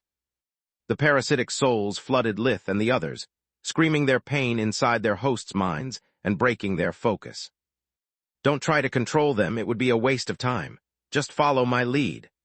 Lith took a deep breath and sparked the blue flames from inside his lungs, using them to consume the souls and empower his attacks. The others did the same, finding relief from the voices in their heads. The five regrouped and charged against the golems, wreathed in blue flames. Their claws cut easily through the Yggdrasil wood and set the gaping wounds ablaze. Their feet scarred the ground black, draining it of life and world energy. The infection of the abomination and the blue flames was so deep that not only did it burn the influence of the World Tree, but it also tainted the fringe. The spirits of the dead who escaped the consuming touch of the flames spread through the ground like a blight. They took everything they could, using it to form new bodies that owed allegiance to no one. Lith didn't care about it. He lost himself in his newfound powers, in the void's hate for the tree and the dragon's hope to be reunited with Solus. As the dead spread and the void demon dragons advanced, the blue flames grew and burned at everything. The golems burned, the elves burned, everything burned. Everything. The when all are one array was no exception. Fool, the Yggdrasil guffawed. An unstable power is worse than no power at all. You should have retreated to the safe zone when you still had the chance. At least you'd have gotten out of here alive and have the consolation of having lost against a superior opponent. Now you're going to die by your own hand out of foolishness. Without the array, not only were the members of the groups reduced to their original bodies and powers, but they were also still engulfed in blue flames. Vaster's twin cores were not stable anymore, and without the 7 heads, he couldn't cast spells fast enough to save his life. Orion was back to being a small human that a wood golem could squash with a flick of his finger. Firwall lost the Titania's regenerative abilities, while her massive body was still recovering. Tessa lost Vaster's power and Firwall's heads. Everyone lost the black chains, dooming most of the demons of the darkness to disappear. The weak point of your blue flames is that it's easy to snuff them out if your enemy doesn't let them build up. Sure, even a small quantity requires overwhelming power to be smothered, but that applies to you and your allies as well. The golems and the elves followed the Yggdrasil's instructions. They ignored Lith and the others, focusing on getting rid of the blue flames plaguing them and squashing the parasitic souls now that they had lost their fuel. Space. Inside the World Tree, Mannadian finally reached the exit. Reaching her goal only made the shattering of her hopes more painful. Garmer had indeed brought them to the closest exit, and Rifa's might and magic had overcome every trap the World Tree had set in their confined bowels, but that was the end of the line. What are you waiting for, Master Mannadian? There's the door. You wanted to get out at all costs until a moment ago. Why are you hesitating in front of the finishing line? The Yggdrasil's voice oozed mockery. The door in front of the first ruler of the flames was open, and past it, there were 4 wood golems and hundreds of elves with their arrows already knocked. The corridor Rifa and Solus had come from was already closed, and the walls were shrinking, leaving them no escape. You are a rat in a hole, my dear Mannadians. Either you come out or I will smoke you out. The golems spread their tendrils inside the opening and readied more spells than Rifa could count. The least I can do is offer you a front row seat to Verhin's execution. If losing your mother and your partner at the same time doesn't break you, Elfin, it will surely make my job easier. Space. Outside, Lith was beaten and battered. I have been an idiot. I should have realized that blue flames and the when all are one array wouldn't mix. Those stupid things don't mix with anything. He promptly closed the door to the void shut and snuffed the flames plaguing his allies. The legendary array repaired itself instantly and restored the connection between the 5. Lith's presence of mind saved Orion and the others who found their strength back and blocked what until a split second ago would have been a death blow. Alas, it didn't save Lith. The golems surrounding the area formed a space-compressing array that kept Lith's group from blinking, while those in close-quarter combat focused on the Tiamat. With Lith dead, Mannadian's demon would disappear. The tower and the 4 pieces of Mannadian set he wore would fall into the World Tree's roots, making their victory inevitable. Chapter 3287 There Be Dragons, Part 2. The power of Mannadian set would help the Yggdrasil to repel the intruders and crack the secret of the tower. Without Lith, those under the effect of the when all are one array would lose the mass of a divine beast, making the gap in strength with the golems abyssal. Without him, the invaders would have no reason to fight, and the conflict would end. Lith was still shape-shifting back into a Tiamat when the axes of the 4 golems surrounding him came down, aiming for his neck. His body was still covered in the burns caused by the blue flames when a large pillar of primordial flames engulfed them all. The white fire sent the golem on Lith's left slamming against the one on his back, and created an opening for Voltak to pull the Tiamat to safety. In the euphoria from being finally ridden of pain, and the excitement from their imminent victory, the Yggdrasil had forgotten about the dying worm and the champion of fire. As the battle between Lith and the World Tree reached its predictable conclusion, Raedighorn had charged through the outer layer of golems, while the blue flames still burned. He had sent Voltak alone, while Raedighorn stopped the constructs from interfering. The champion of fire had embraced the pain from the blue flames to hurt the golems and draw attention to himself, while the pillar of primordial flames, he had released hid Voltak from soul vision. For a veteran like Radeghorn, manipulating the white flames not to hurt his son and allies was child's play. Despite the raging primordial flames blinding the Yggdrasil's mystical and regular senses, the tree remembered Lith's last position, and there was only one path he could have taken. The axe of the golem followed its prey, striking him true. "No," Lith said as the wooden blade easily cut through Voltak's weakened armor and bones. The old worm's remaining strength had been spent to lift Lith the Tiamat and move him behind the fire dragon. "No," the Yggdrasil screamed as their attempt to stop the blow failed. The axe smashed Voltak's clavicle, broke through his ribcage and punctured his heart. His final thoughts didn't go to his mother because they would soon meet. They didn't go to his father either, because Radeghorn would accompany the Elder Worm during his final journey. Voltak's final thoughts went to all his friends and what they would do to the Yggdrasil. "There be dragons," the words frothed in blood as his muzzle curled up in a weak smile. Then the light went out of his eyes and his body fell limp. "My hatchling," Radeghorn knew it was going to happen since the moment he had crossed through Maugur's veil, but he didn't suffer any less for it. "You killed my hatchling." The champion of fire used Balker's spell to ignite, focus, and amplify his life force to the extreme. Radeghorn passed away right after Voltak, but not before upholding his son's last wish. Instead of an explosion of mana like the god of death had intended, Radeghorn's sacrifice triggered a mushroom conflagration of immortal flames. They burned the space-compressing array, turned the elves into ashes, and hid the 5 blinks Radeghorn had conjured to lead Lith's group to safety.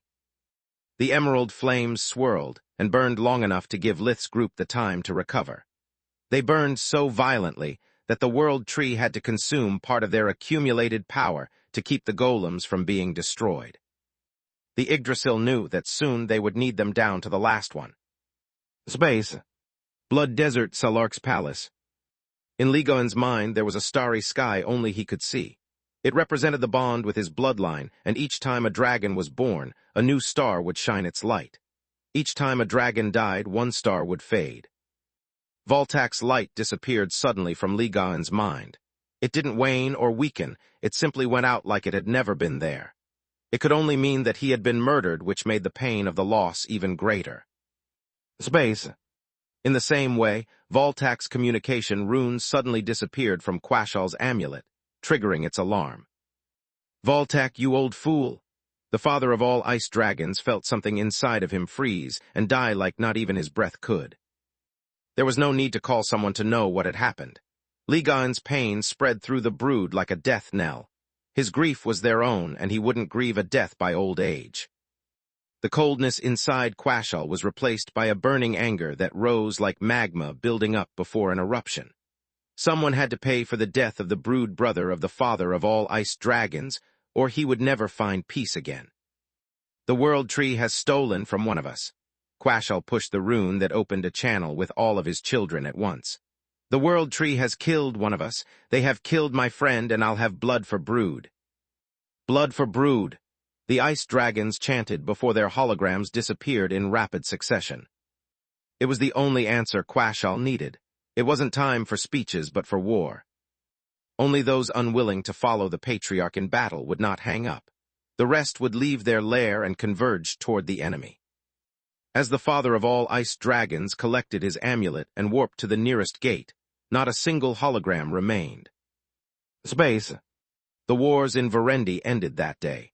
The cities that denied passage to the angry worms burned, and those who stood in their path died. In a flash of fire, the borders with the Blood Desert and the kingdom were conquered. The dragons from Giera moved even faster. The outposts of the desert, the Empire, and the kingdom granted the members of the brood full access to the transoceanic gate network. The worms from all over Magur knew where to go. Gentor's amulet shared his current position in case of latecomers. The father of all golden dragons didn't expect anyone to come, but it was worth a try. "Let us in, little mouse, or no matter how deep the hole you hide is, we'll burn it down with the rest of the house." Outside the city of Telesta in the Gorgon Empire, a woman of rare beauty was staring an entry guard in the eyes. She had raven-black hair, violet eyes with a vertical slitted pupil, and black membranous wings shrouding her like a mantle. The man and 10 others were tasked with checking anyone who wanted access to Telesta, and spent most of their days arresting small criminals and letting innocent citizens of the Empire in. On rare occasions, they would face powerful and dangerous individuals that required summoning the Imperial Guard and the Mage Council. The gatekeepers loved when that happened. It was a pleasant break from their boring routine, and when the criminal was dumb enough to resist, allowed them to witness battles worthy of a bard's tale. The gatekeepers would have a story to tell and rounds of free drinks for days when that happened.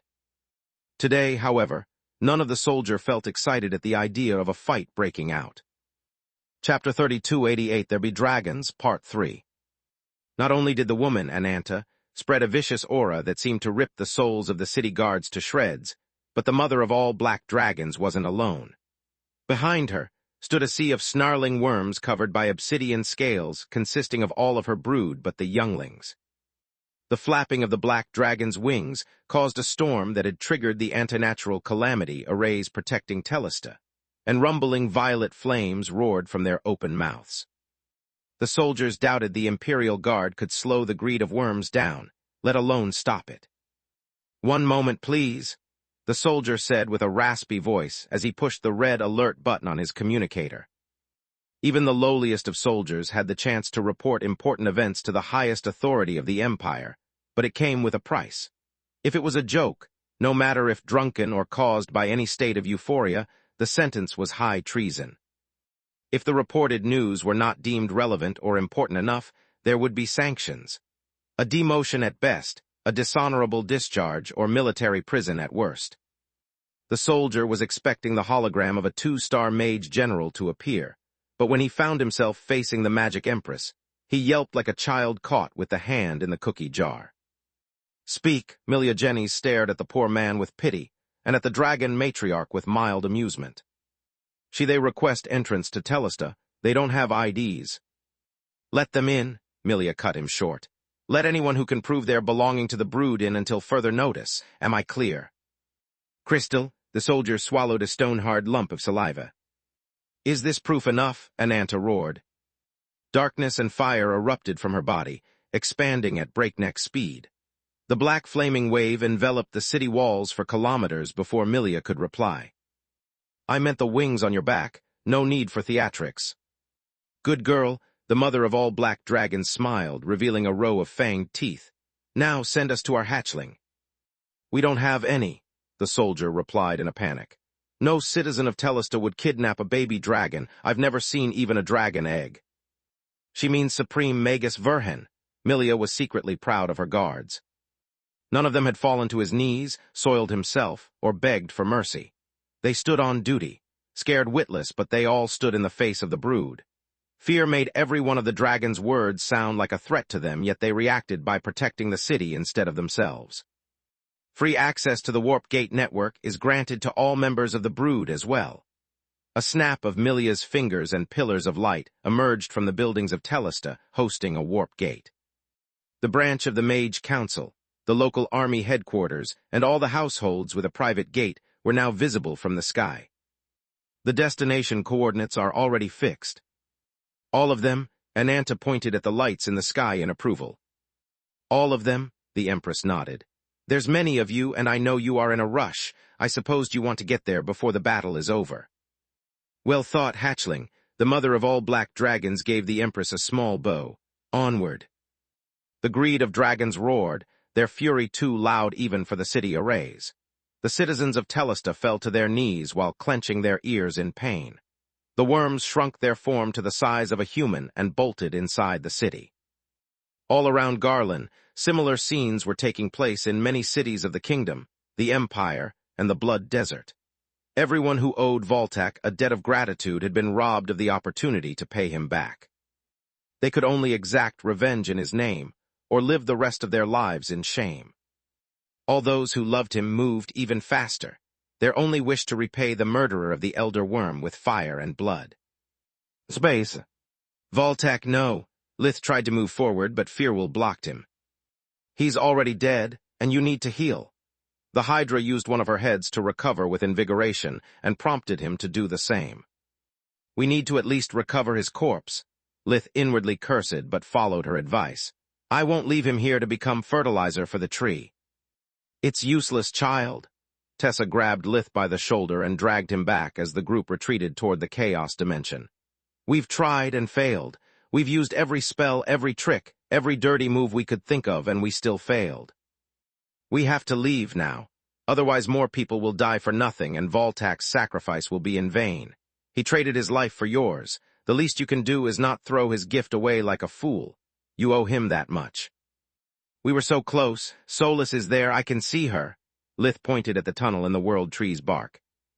It was a few hundred meters away from their current position, and only a dozen meters from the point they had fallen to the golem's onslaught. Kid, you could have been in front of her and you wouldn't have been able to touch her anyway. Firwell shook her head. It's Ov. The ground below their feet quaked, the vibrations quickly spreading throughout the fringe. What the fuck? Those in the safe area, those fighting together the eldritches and the white cores, even the golems said while staring at the sky. The clouds had stopped moving, the wind had disappeared, and black veins now sullied the blue heavens. There be dragons. The world tree recalled the wood golems and the possessed violet-cored elves to their trunk, knowing they would need all the help they could get. There be dragons. The Yggdrasil coordinated with his servants to weave as many spells as they could as fast as they could, even restoring part of the array field, but focusing solely on the tree's immediate surroundings. Shouldn't we get out? Solus asked after noticing that the situation outside had gotten quiet. Are you kidding me? Inside the tunnel, Menadian was still fighting tooth and nail, using chaos spells and the Furies to hold back a swarm of wooden puppets. If we get out there, we'd get stomped. We have no cover fire, no backup, and now the space-compressing array covers the outside too. If not for the Menadian set, the first ruler of the flames would have already fallen. She kept the ears always active and cycled through the other pieces of the set when needed. The hands fueled her spell and healed her wounds, while the mouth allowed her to keep up with the puppet's spellcasting. Whenever she threw the Furies, the combination of mouth and hands allowed her to cast arrays nigh instantly. Those who managed to slip past her defenses were cut into pieces by the hands' claws and blades. But Lith was so close. He's still close. I just need to touch the ground to summon the tower and a few seconds to turn it into the engine. Chapter 3289, There Be Dragons, Part 4. F. Solus, 5 awakened with the mass of divine beasts and cores exceeding the bright violet just tried and failed. Riffa replied while catching the Furies on the fly and slamming them on the ground, unleashing concentric shockwaves that bought her a few seconds. We wouldn't stand a see. The tremors reached the world tree, bringing the puppets to a halt. No, no, no. The Yggdrasil was confined to the fringe, but they could see the area outside their domain if so they wanted. Damn dragon speed! There was a reason the ding of battle had ceased, and the forces defending the fringe had retreated even though they outnumbered and outmatched the invaders. A second sun was rising at the horizon, and it was rising fast. The new solar disk shone with multicolored light from the brightest white to the deepest black. It grew wider and closer at a speed visible to the naked eye, blotting out the sky. When the new sun eclipsed the old one, the valley in front of the fringe was painted in prismatic colors as sunlight bounced from scale to scale before being suffused to the ground. The greeds of dragons moved through a series of warping arrays left open by the first to arrive, crossing hundreds of kilometers with a single flap of their wings. Their supersonic flight plus the arrays allowed the latecomers to catch up with the others, giving rise to the phenomenon called burning skies.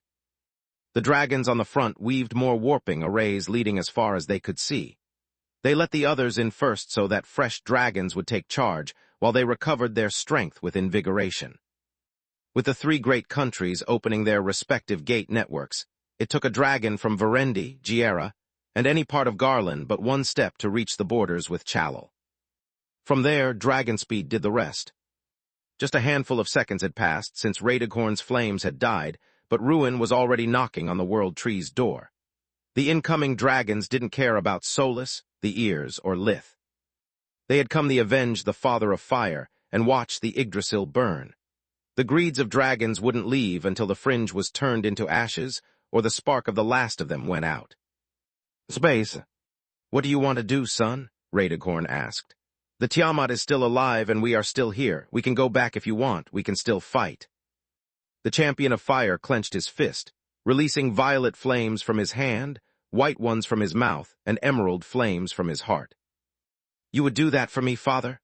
In the mindscape, Voltak's soul bore the appearance the elder worm had during his prime. That of an adult fire dragon with ruby scales and no beard. His body brimmed with the energy of youth, and he felt like he could breathe origin flames for months before needing to rest.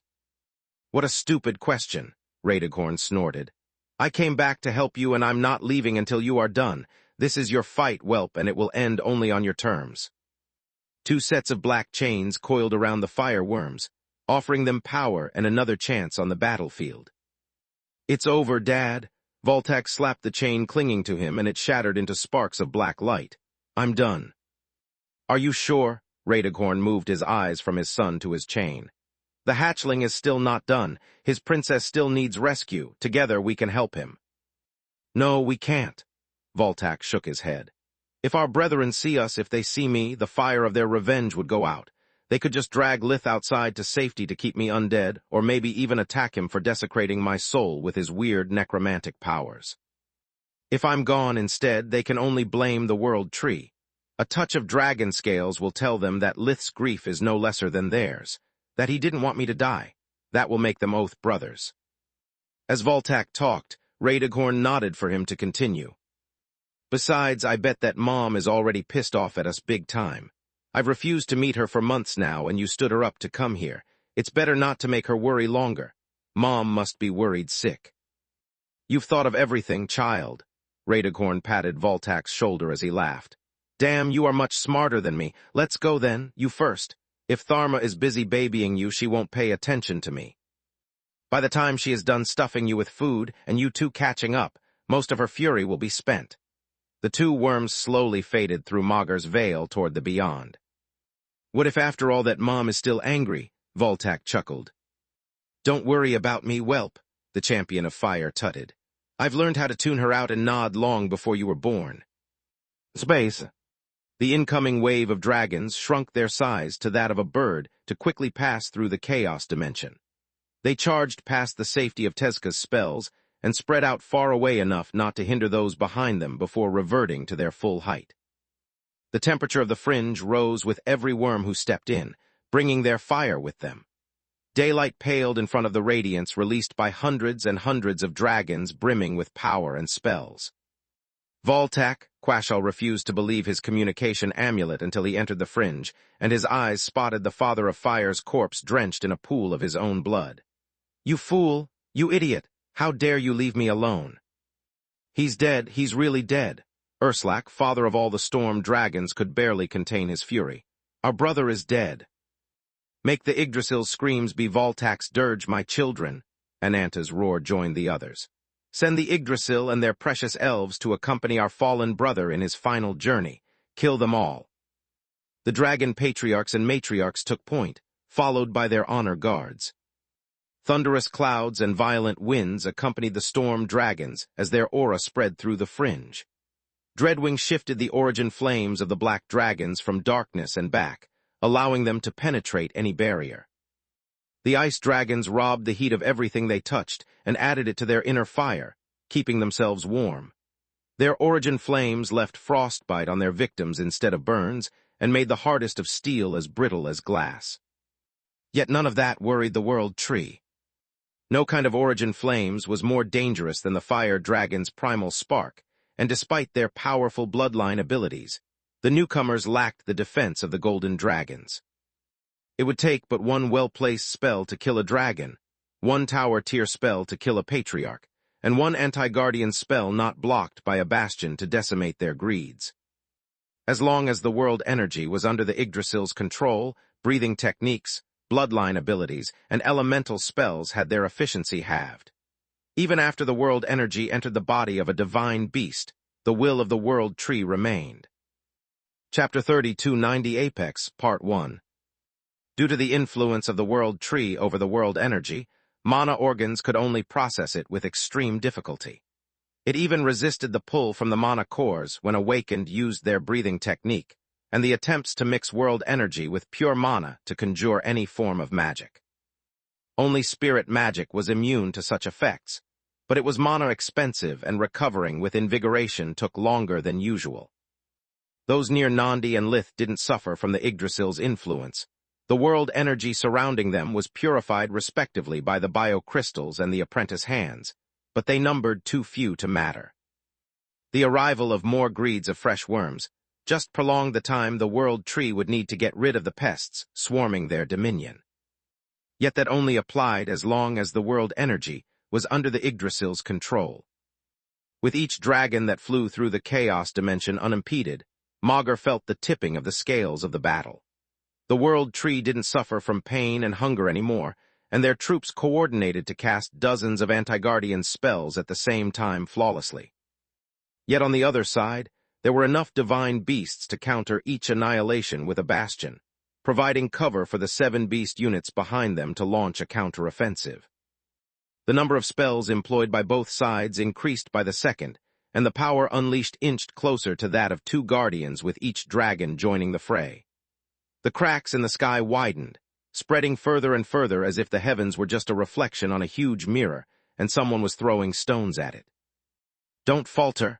The world tree constantly rearranged their troops to contain the tide of enemies breaking against lines of golems and possessed elves. Fight like there's no tomorrow, because if we lose, there won't be one. Arrays, tower tier spells, wood golems, and deep violet cord elves worked like clockwork under the Yggdrasil's guidance. Their goal was to kill the divine beasts before the strength of the 2 sides matched and the fringe crumbled. Were they to succeed, victory would belong to the world tree. When the last group of worms entered and the fringe held, the Yggdrasil felt confident. Then the latecomers from Verendi arrived, quickly followed by the dragons from Giera. The fringe shattered and was instantly replaced by a bigger one. It sealed the world tree and their enemies inside, leaving them no way out, but also freeing Tezca from the need of keeping Chaos Dimension fixed in the same place. New world energy flooded the newly formed fringe, filling the invaders with its pure, untainted power, and diluting the Yggdrasil's influence to irrelevance. Finally, Baba Yaga drew upon the power of Magur with avid gulps, her whole body and tower starving for world energy after being denied by World Tree. The Red Mother's body split into 3 separate beings, the Maiden, the Mother, and the Crone. "What's the point?" Aelin asked while waiting for her body to regenerate after one lucky tower tier spell had pulverized her. "You only have 1 tower." "Because I only need 1, you runt." The 3 women were all Baba Yaga and they spoke as one. The Mother stood in the middle, her mature and fully developed body acting as the base. She absorbed the Maiden first, gaining from her the vigor and never-ending energy of youth. The Mother now looked much younger, her body was back to the prime of her early 20s. Then, she assimilated the Crone, inheriting her muscle memory and battle experience without the burden of her weathered body. The process lasted 1 second, revealing Baba Yaga's true form as a white core, the one she used to challenge the Guardians in order to protect one of her children. Like the Tron, she had 6 hands, each one of a different elemental color as a testament to her full elemental affinity and mastery over magic. Unlike them, however, her head bore 3 faces, each with brilliant emerald eyes. It was the apex of the Odi race, someone capable of facing the present while learning from the past and being wary of the tides of the future. The form of Usura. Bloodhaven feasted on the now abundant world energy and reshaped itself after its master to reach its true battle form. The featureless wooden puppet developed 2 more sets of arms and 3 faces. Each one of Bloodhaven's hands wielded a different weapon: a sword, a mace, a shield, a spear, a staff, and an axe. As she weaved her spell with body casting, the runes belonging to each element appeared on the corresponding arm of the tower and remained there after the spell was cast. Bloodhaven now only needed to touch 2 fingers from 2 different hands to cast a Tier 5 spell. 3 hands were needed for a Tower tier spell instead. Spirit magic was cast from here her eyes that were now filled with string of runes. When 2 or more eyes stared at the same target, the proper runes combined to instantly form any spirit spell the Usura needed. Bloodhaven broke through a 7-man unit of golems, her weapons cleaving, stabbing, smashing, and blocking at the same time without hindering each other. A second unit of golems unleashed an annihilation at her, but to no avail. Her hands formed 6 extremities of a 7-pointed star with her head, completing the magic circle necessary to conjure Silverwing's bastion. Once the attack was spent, her arms formed the Big Dipper, and the bastion tuned into an annihilation, vaporizing the exhausted golems asunder. "The fuck," Aeon and Silverwing said in unison. "How do you do that?" "Beats me, you runts," the Usura said while mowing down wood golems like ripe wheat. "I discovered this form on my own soon after gaining the white core, just like Valoran the First did. I thought you guys couldn't manifest your real strength as well due to the world tree's influence. You can't possibly be so naive to believe that a mana core is just more power and regeneration. You must be playing dumb to hide your strength." "I thought that too at first." Sinmira screeched in joy as her body brimmed with mana and darkness for the first time since she had entered the Fringe. "It took me a few fights to realize Aeon is completely oblivious of her true form." "Then tell me how to tap into my true power," Lokra yelled. "I have no idea either," Surtur replied. "Divine beasts shed their old body upon acquiring the white core, so there's no need for special training. Even Thrud ascended into a golden griffin without any help." As the human white cores cursed Maugur's unfairness, different breeds of dragons joined their forces, forming 2 lines of 7 beast units. The first line conjured a bastion to cover the advance, while the back row unleashed a searing wall of white flames in their wake. Primordial flames were more destructive than any spell below the tower tier and took a minimal toll on a worm. By alternating the consumption of mana and a spark of life force, the dragons inflicted maximum damage upon their enemies with minimal effort. Chapter 3291 Apex, Part 2. "This is our chance," Lith and Solus thought in unison. "The battle isn't split between the strike and the decoy team anymore. The Yggdrasil has to cover the entire space around them or be burned to a crisp. On top of that, the World Tree has to use what's left of the Shatter to raise energy sparingly. Once all the runes are spent, no more tower tier spells, and no time to accumulate the necessary mana to cast arrays of that magnitude.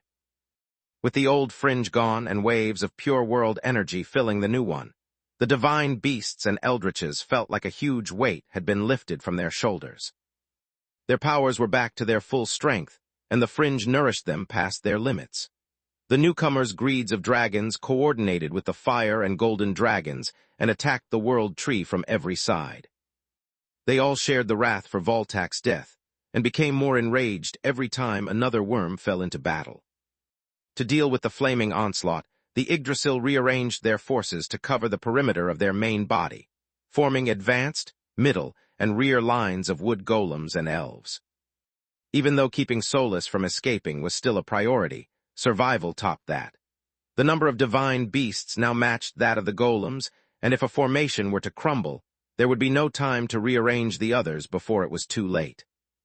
The dragons would exploit the opening for a pincer attack, while the second line of worms would take their time to find and kill the puppets controlling the golems for good. To keep the situation from spiraling out of control, the tree was forced to leave only a few handfuls of thralls to guard the exit in front of Solus. "Forcing Elfin in the open now would be a liability. I have to box her in." The Yggdrasil had its bark grow at a speed visible to the naked eye, closing the hollow leading inside their trunk. Long vines sprouted from every side, forming a tight net that would slow down any escape attempt until the exit was sealed shut. "It's now or never," Lith said via the mind link as he and the others weaved a chaos annihilation.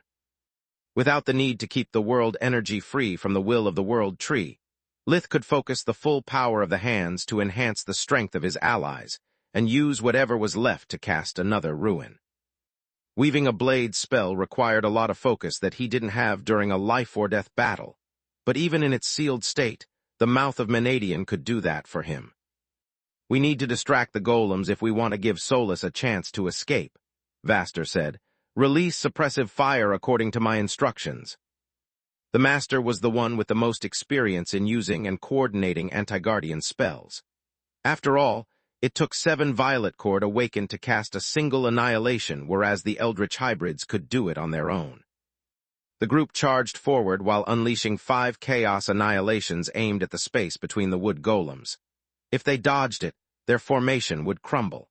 If they took it in full, they would be severely damaged and become incapable of holding their ground until their wounds healed. Magur Almighty! The World Tree had just enough golems to cast 2 bastions, so they had no way to stop the remaining 3 without incurring in massive losses. Dodge while keeping your spirit barriers up and restore formation the moment the spells fade. It's now or never, Menadian said via the mind link when the eyes projected the estimated trajectory of the annihilations in front of her. Lith could see Solus' position at every moment thanks to his homing instinct, and he shared it via the When All Are One array. The old professor had aimed the anti-guardian spells to either side of the closing exit and above. Far away enough to not put Solus in danger, but close enough to the exit to compromise its structural integrity. Rifa's demon lacked the strength to cast an annihilation, but thanks to the cover fire she had no need for it. A howling hunger focused at the center of the opening ripped the still-hardening vines to shreds and created a hole big enough to allow a petite woman passage in the leg of the golem blocking her way. The moment Garmer, spare parts Riverflow, stepped in front of the first ruler of the flames, Rifa didn't hesitate to kick the elf in the back with all her strength while reinforcing the blow with a powerful wind blast. The air spell cushioned the brunt of the damage while preserving the full momentum of the kick, turning the librarian into a living projectile flying close to the ground. The hole closed right after spare parts passage, but Menadian's demon body could take any shape she wanted, and so did her equipment. She slithered through the small spaces between the vines like water flowing through a sieve. Then Rifa reformed her humanoid form and flapped her wings to catch up with the elf as fast as she could. Solus is finally out, but this is far from over. Lith and the others had to cross the distance separating them from the elf on foot, not to offer an easy target to the tower tier spells raining from above. I'm about to cast Ruin again, so give me what life maelstrom you have left. Are you kidding me? Vaster and Orion stood on Lith's shoulders, and his request flabbergasted them. We have just cast an anti-guardian spell, and even with one head constantly using invigoration, I have yet to recover. How can you still have that much mana left? The master asked. That's not the real question. Orion felt dizzy due to mana abuse. I'm the only one who has cast 2 blade tier spells, and the power cores of my equipment are barely functional. Even inside a fringe, they need time to recharge. How are you going to fight if your equipment runs out of power in the middle of the battle, Lith? Don't ask questions you know I won't answer, and trust me, Lith replied. The concerns of his allies were reasonable, but only because they weren't aware he was wielding the hands of Menadian. The artifact fueled his spells and equipment and hastened their recovery. No problem. Firwell and Tessa sent a jolt of silver lightning each, quickly followed by a dumbfounded Orion. They kept for themselves just enough to preserve their peak strength during the incoming battle, and guarantee their survival in case they were forced to retreat.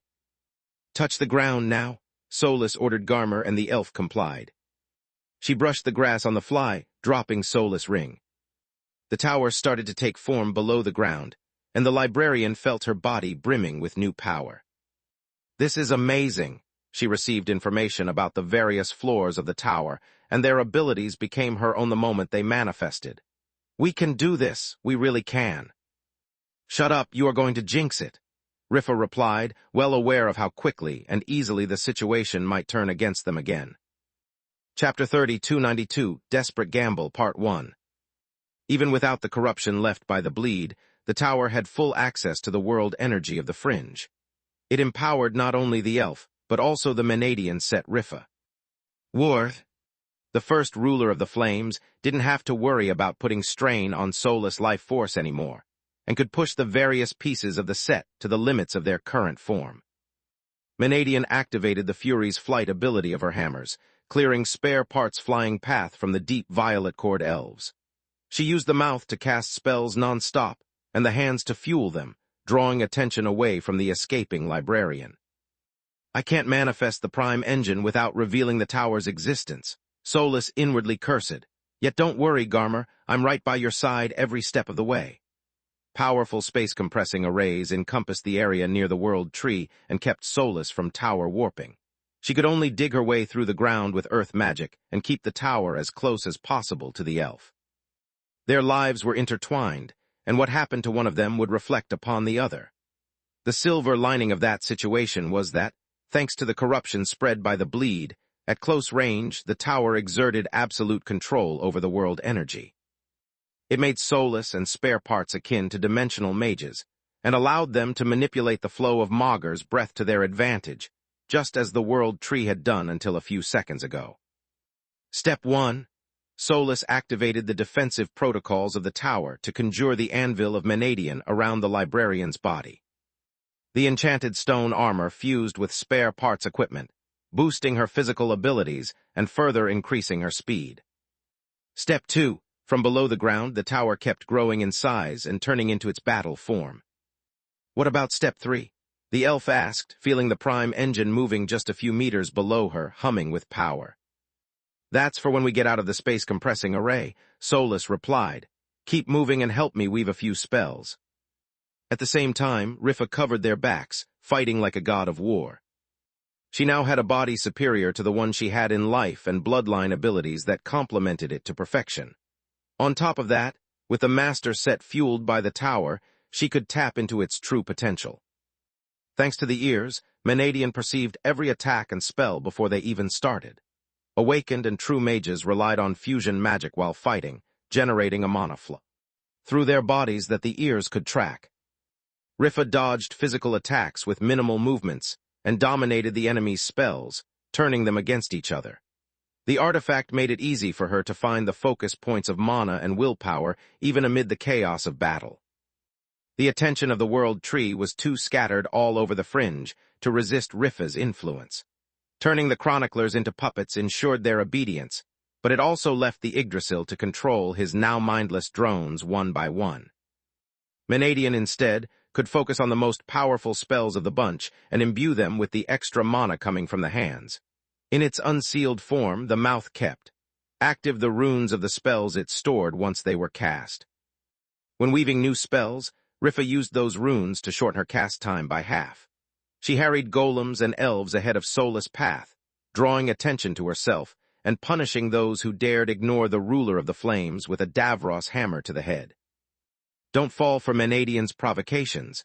The world tree's order resounded inside the awakened elves' minds.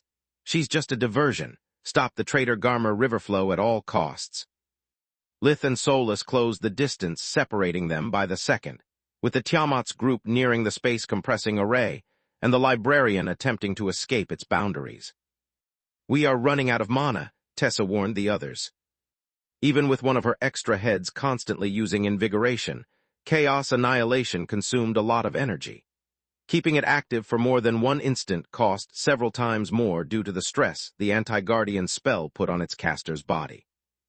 Once we lose the Annihilation's protection, the world tree is going to beat us to a pulp again, and we can't hope for another miracle rescue. We need a plan, and fast. I have a plan. Lith threw caution to the wind and drew a deep breath as the others followed his lead. Just do as I do and ask no questions. Feathered wings bloomed from everyone's back, drawing in the world energy with astounding speed.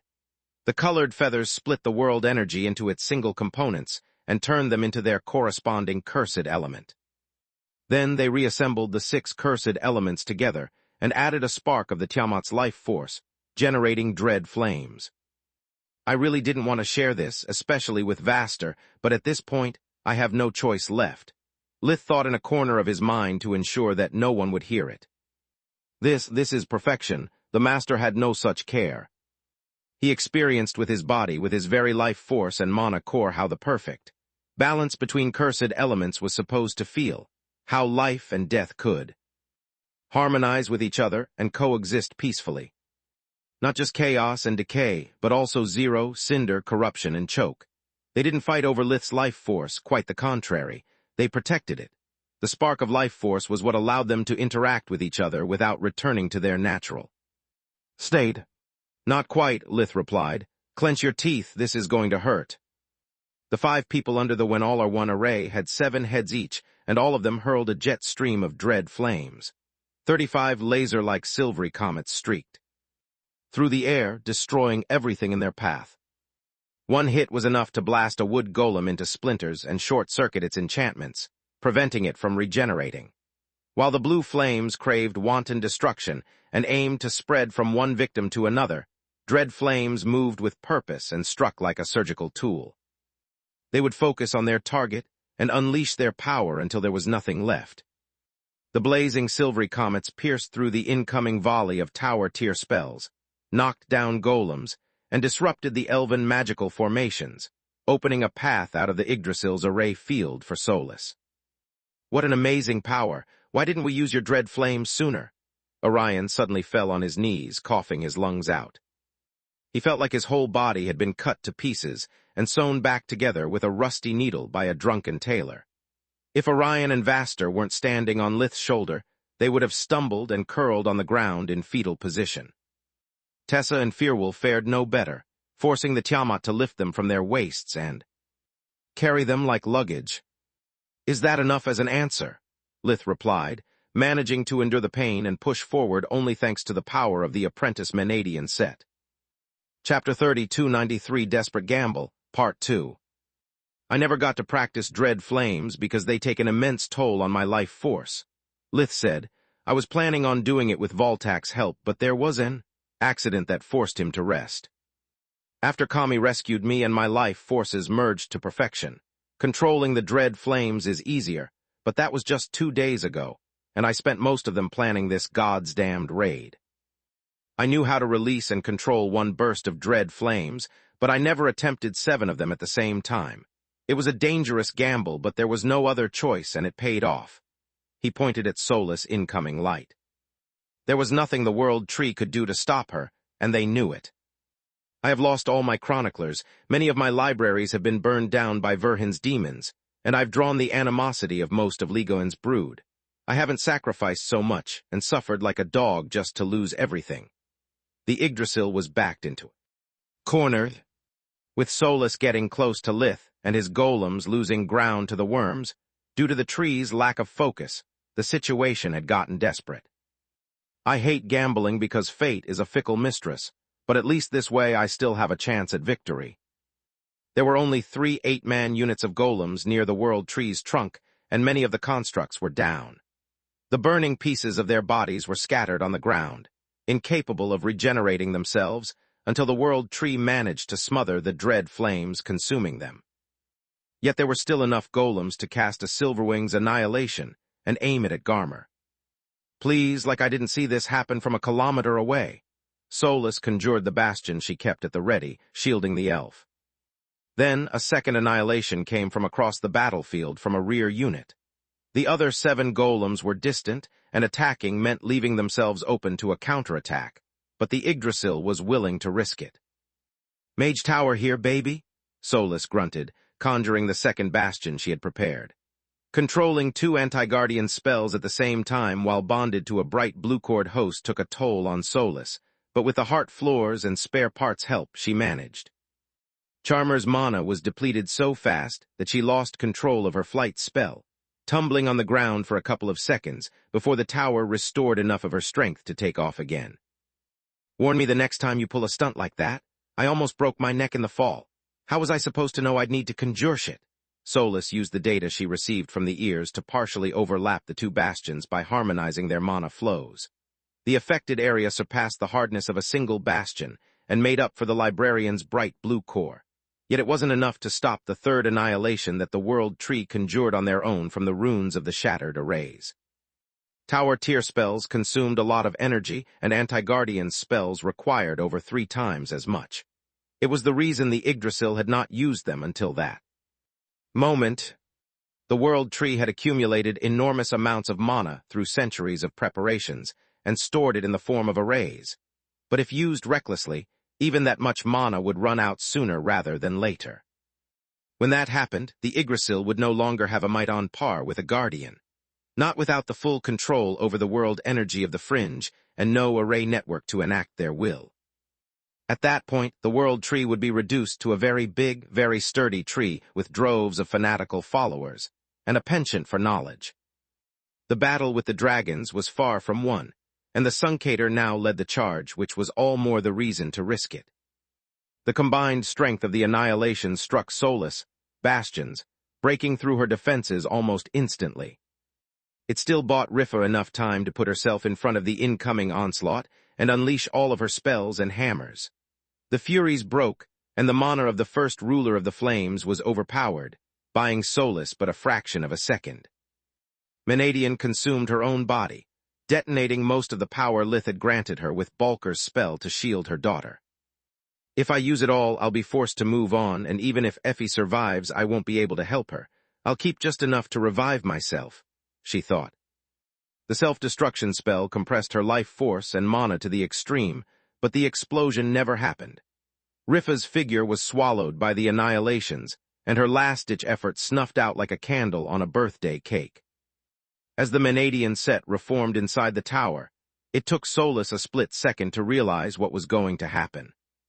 The combined strength of the anti-guardian spells was going to kill Garmer, and then Solus would be next. 3 annihilations were powerful enough to destroy the tower, and without a host to protect her, Solus would be either killed by the conflagration or imprinted by one of the tree's roots. She had the prime engine emerge from the ground and wrap itself around the librarian. The anti-guardian spells struck while she was still closing the engine's arms around Garmer. The tower's combat form was cut in half, everything from its chest to the hips turned into debris. Solus activated all the barriers and arrays she could muster, compressing the engine into a dense sphere around Garmer to focus her defenses to the extreme. As the prime engine was torn apart, and its fragments ground to dust by the prismatic pillars of mana, so did Solus' body. The agony she suffered eclipsed everything she had endured until that day, but at least her host was safe. True to her name, Spare Parts unwillingly exchanged her life for Solus. When the damage Solus received exceeded what the tower could repair, the artifact burned and consumed the elf's life force to buy itself a second wind. A bright blue core wasn't enough to rebuild the tower from scratch, but by sacrificing the host, the tower kept Solus alive. The tower used its lifeless fragments to fend off the annihilations, and focused all the energy drawn from the host into the smallest fragment that could contain Solus. Essence: a small, weathered stone full of cracks, no different from the one Lith had found in the Tron woods 16 years ago except for its size. Back then Solus was barely alive, so a pebble could do. Now the tower had to preserve her human body and memories, requiring a fragment as big as a hunting cabin, but still a particle of dust compared to the surrounding storm of mana. "We have to get away," Vaster stared in horror at the incoming blast. "I'm sorry, Lith, but Solus is dead. There is no point in joining her." Lith had created a straight path for Solus to reach him, and the World Tree had exploited it to get rid of them both in one fell swoop. Chapter 3294, Her Name, Part 1. Vaster is right. Orion sent his thoughts amid a coughing fit. Even if somehow Solus is still alive after being struck by 3 annihilations, there's nothing we can do to save her. Tessa and Fearwell knew about the tower and how hard killing Solus was, but they were out of strength. If the World Tree's spells hit them, Solus might survive, but the Hydra and the Titania would die. "I know, time to go." Lith nodded, and the 5 awakened used the link of the When All Are One array to instantly cast a warp steps that would carry them to a safe distance. When the steps appeared, 4 blinked through it and 1 blinked forward. Lith could still see Solus, light shining amid the blinding radiance of the annihilations. He could still feel her presence approaching as the stone fragment rode the shockwave of the anti-guardian spells. Before Vaster could finish the thought, Lith closed the warp steps and unleashed his blade tier spell, Ruin. "You can't help her, but I can," he thought. "As long as Solus lives, I'll never leave her side." Without the When All Are One array, Lith lost the 6 extra heads, the Titania's regenerative abilities, Vaster's core, and Orion's protection, but he still retained the life maelstrom they had bestowed upon him. On top of that, now he could use the full scope of the Menadian set without the risk of exposing its existence. Wreathed in silvery flames, Ruin drained what energy was left inside Lith's equipment, turning it into an inert mass of metal. Only Ragnarök endured, and only because its quasi-willpower refused to surrender. Lith combined the power of the 4 pieces of the Menadian set and life maelstrom to enhance Ruin to the extreme. The silvery lightning increased the blade spells. Destructive power tenfold, The eyes spotted soulless fragment in the storm, and the ears allowed Lith to read the mana currents. Once the blade spell was unleashed, Lith used it not to clash with the annihilations, but to cut through them. He focused Ruin's mana flow into a thin beam and sent it through the weak spots of the energy wave standing between him and Soulless. The hands constantly injected Ruin with new power, while Lith's talons planted in the ground gave his body the strength to withstand his own spell. Abomination touch drained life force and world energy from the fringe, using it to close his wounds as fast as they opened. The mere pressure of the annihilations was enough to make Lith's eyes, nose, and cars bleed. Sparks of wild energy that deviated from the ear's calculations were blocked by the spirit barrier of the mouth, since the Voidwalker armor was depowered. Lith couldn't block or dodge the sparks without risking losing control of Ruin and the thin, safe area it created. Most of the wild energy bounced off the barrier, but the stronger ones pierced through it and Lith's flesh. Darkness fusion stopped the pain and light fusion the bleeding. The fragments of the broken armor remained on the ground and the open wounds exposed to more punishment. Lith endured it all, refusing to move from his position. The eyes showed him the roots of the world tree spreading all around the predicted area of impact, waiting for the fragments of the tower to fall in order to imprint one. You have your plan, fucker, and I have mine, he thought as the remaining power of the annihilations faded out, and the rock-carrying soulless essence emerged from the storm. The Master Ears had allowed her to identify and ride the weakest energy currents of the anti-guardian spells and come out with as little damage as possible, but she had been hurt nonetheless. The rock fragment was full of cracks, and the bleed depleted. Soulless had barely the strength left to remain conscious and keep steering the fragment she inhabited. Without a host, she couldn't process the world energy properly, and there was no source of life force to heal the wounds she had suffered. The tower's self-repair spells couldn't keep up with the destruction caused by the annihilations, and the energy gained from Garmer's death had already been consumed. That and the anti-guardian spells blinding soulless mystical senses were the reasons she didn't expect to find Lith right in front of her. Gods no, I have to stop. The attempt made her drift in and out of consciousness with no consequence for her trajectory. The tower fragment reached the Tiamat, piercing through his exposed chest like a bullet. His scales bent and cracked before giving way.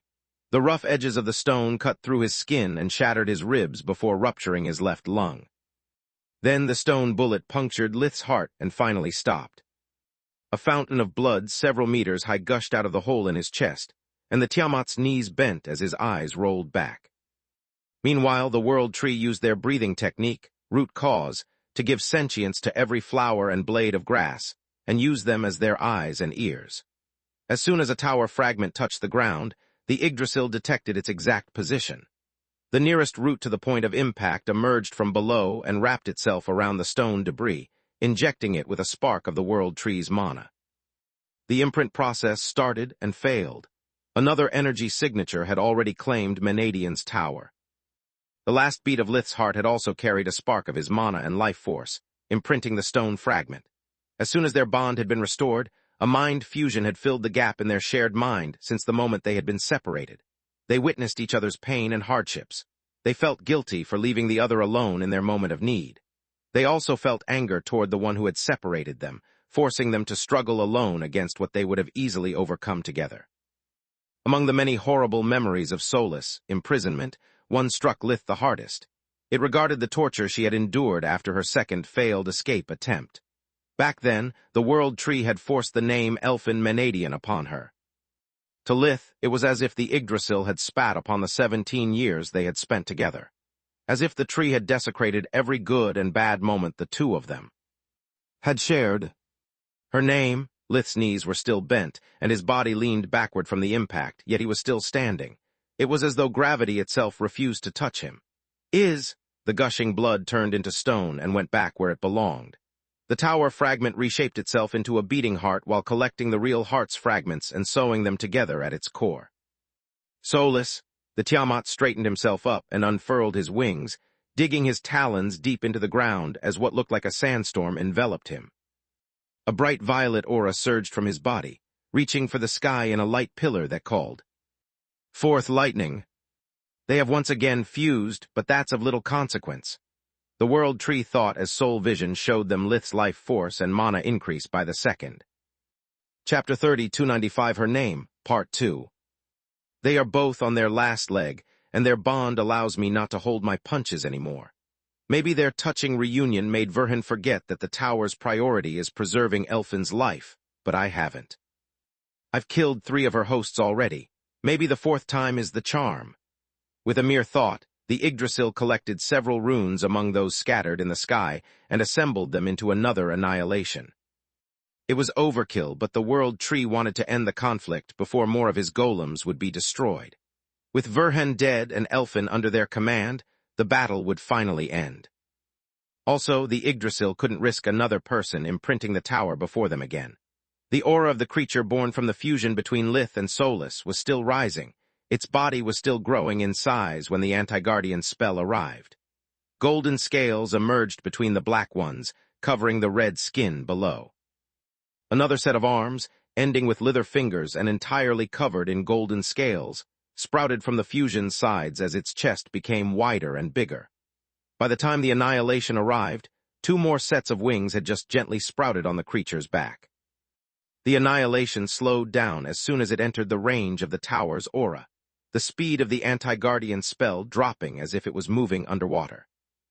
The world energy itself turned against the spell, infiltrating the annihilation and attempting to replace the willpower infused in it with that of the masters of the tower. The Yggdrasil felt the tug at their spell and shrugged it off with ease. The tower was a mindless object that followed pre-established protocols. It could produce a decent imitation of willpower, but it was an imitation nonetheless. Then the annihilation entered the range of the Tiamat Fear, and it slowed down again. The anti-guardian spell seemed to be moving through tar at first, then through molten lead, and lastly it stopped centimeters away from the creature. The World Tree felt the Tiamat Fear seep inside the anti-guardian spell and swiftly replace their will with another. The Yggdrasil fought hard, even diverting part of their focus from the other battles to push the kill shot home. Yet with each millimeter of Tiamat Fear the annihilation crossed, the tree's influence over the spell plummeted. It wasn't a battle so much as a one-sided beating, with the tree's willpower being purged by the creatures, and then kept out by the tower. This doesn't make sense, the Yggdrasil thought as they lost the last shred of control over the anti-guardian spell. I know Tiamat Fear and I know Domination very well. Neither can stop a Tier 5 spell imbued with willpower on such close range. It's impose. The answer to the tree's question came as the 6 eyes on the creature's face rearranged themselves in a circular shape, and 2 more opened on its forehead. 2 feminine eyes shining with golden light. Magur Almighty, how could I be this stupid?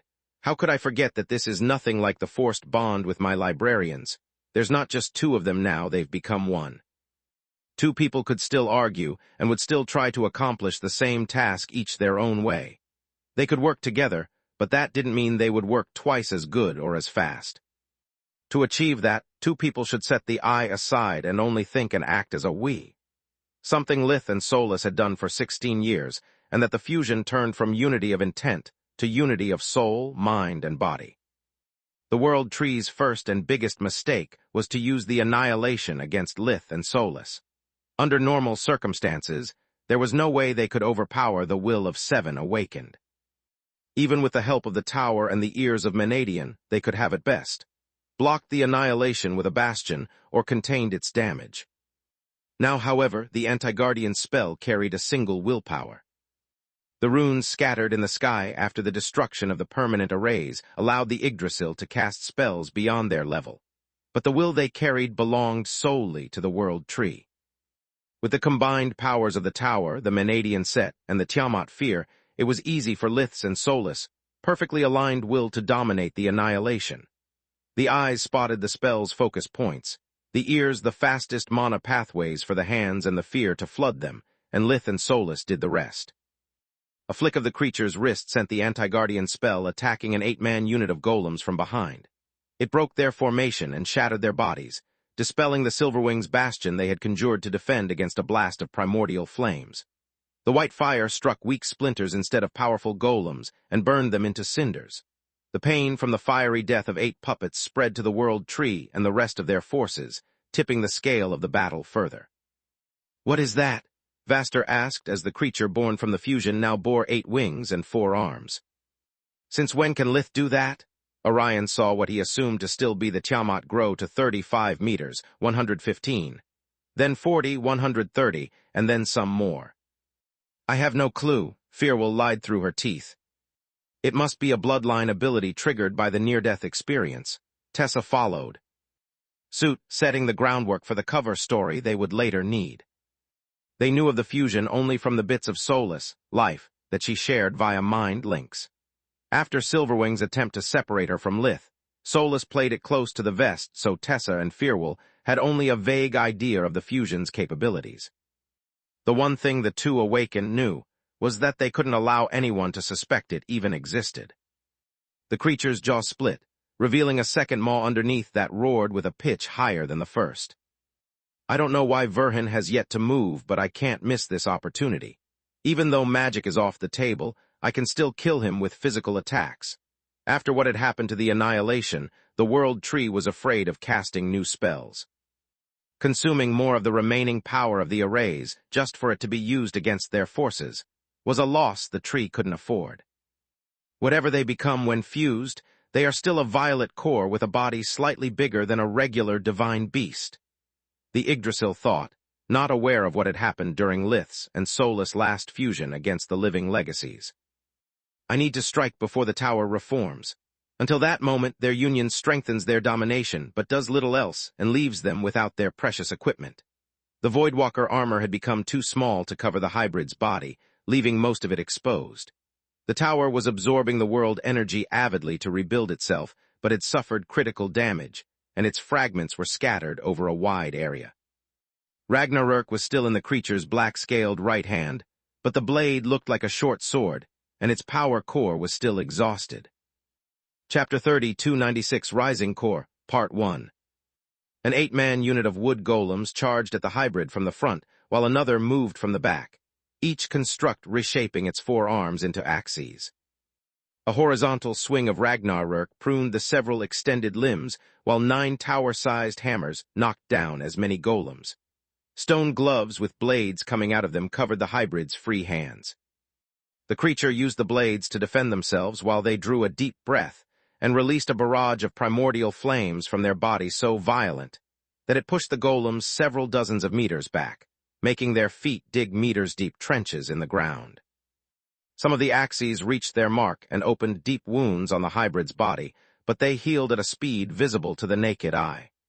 The Yggdrasil constructs regenerated even faster, but that didn't reassure the World Tree one bit. Not only had the hybrid survived the assault of 16 golems, but also the creature had become stronger after healing, whereas once fully repaired the constructs had just gone back to their peak strength. It's not some kind of invigoration, the World Tree realized while studying the hybrid with soul vision. That thing is recovering while also pushing beyond the bright violet by the second. How is that possible? Nothing in the archives compiled by generations of Yggdrasils answered such a question. The golems divided themselves into 2 lines, one defensive and the other offensive, circling their prey with perfect coordination to create an opening. Even with 2 minds, the hybrid still had only one head and could only focus in one direction.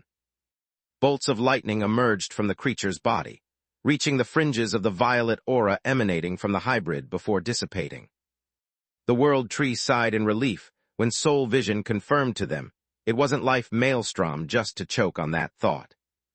Sure, the lightning bolts were white instead of silvery, but it was still there.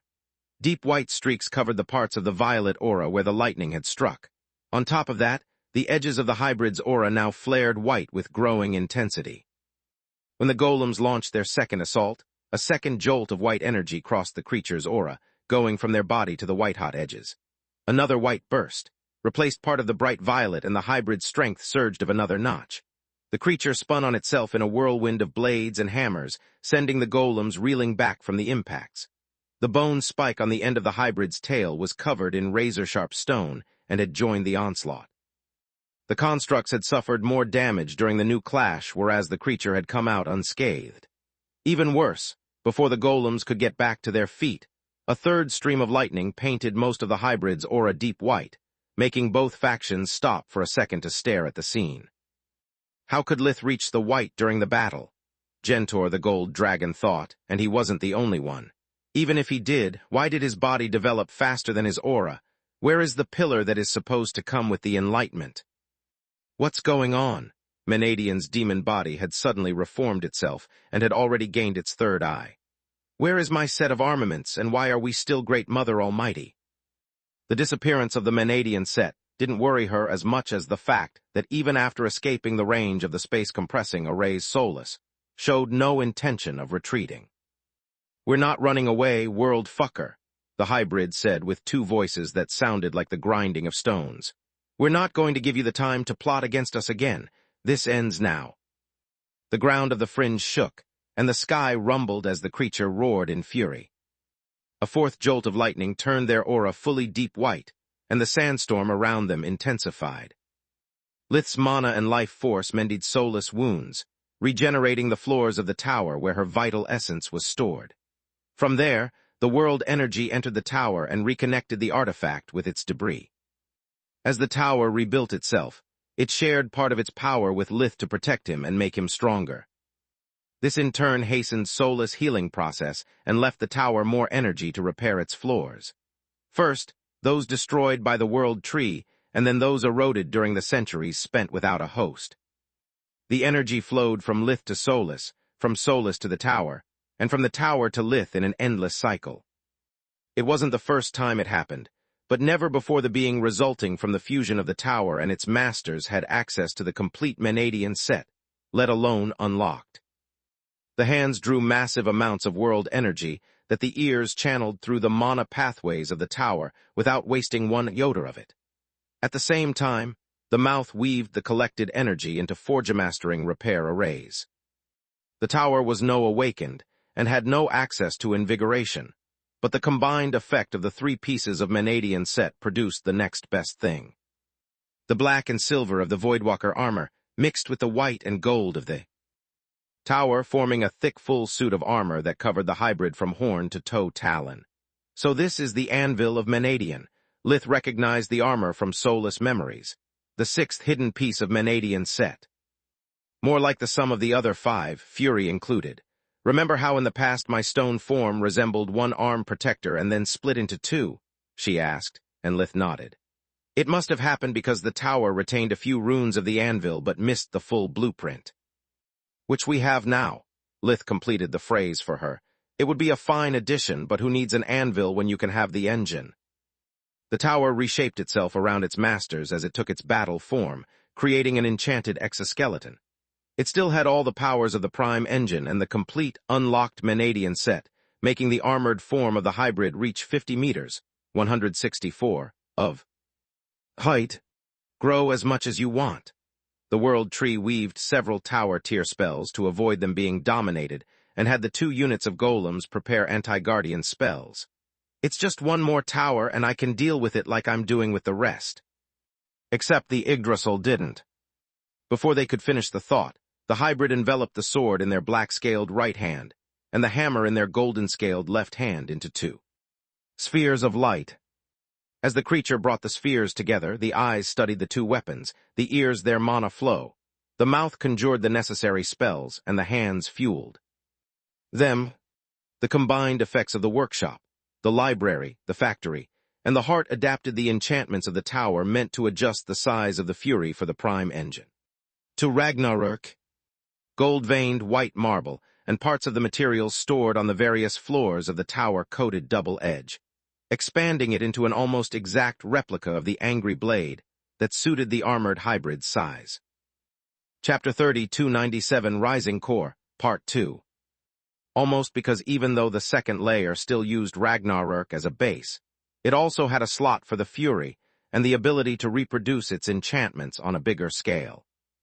We must finish this before someone gets close enough to notice the prime engine. Lith and Soulless thought in unison, commanding the mouth to start weaving their tower blade spell, Extinction.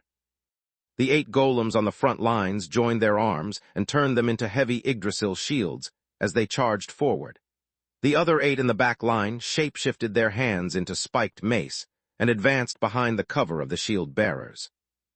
All of them weaved their part of a Silverwing's annihilation, ready to unleash the anti-guardian spells the moment the world tree was done with their preparations. The golems marched in perfect sync. The puppets piloting them were extensions of the Yggdrasil and moved in tune with their will. On the one hand, the teamwork between the puppets was clockwork.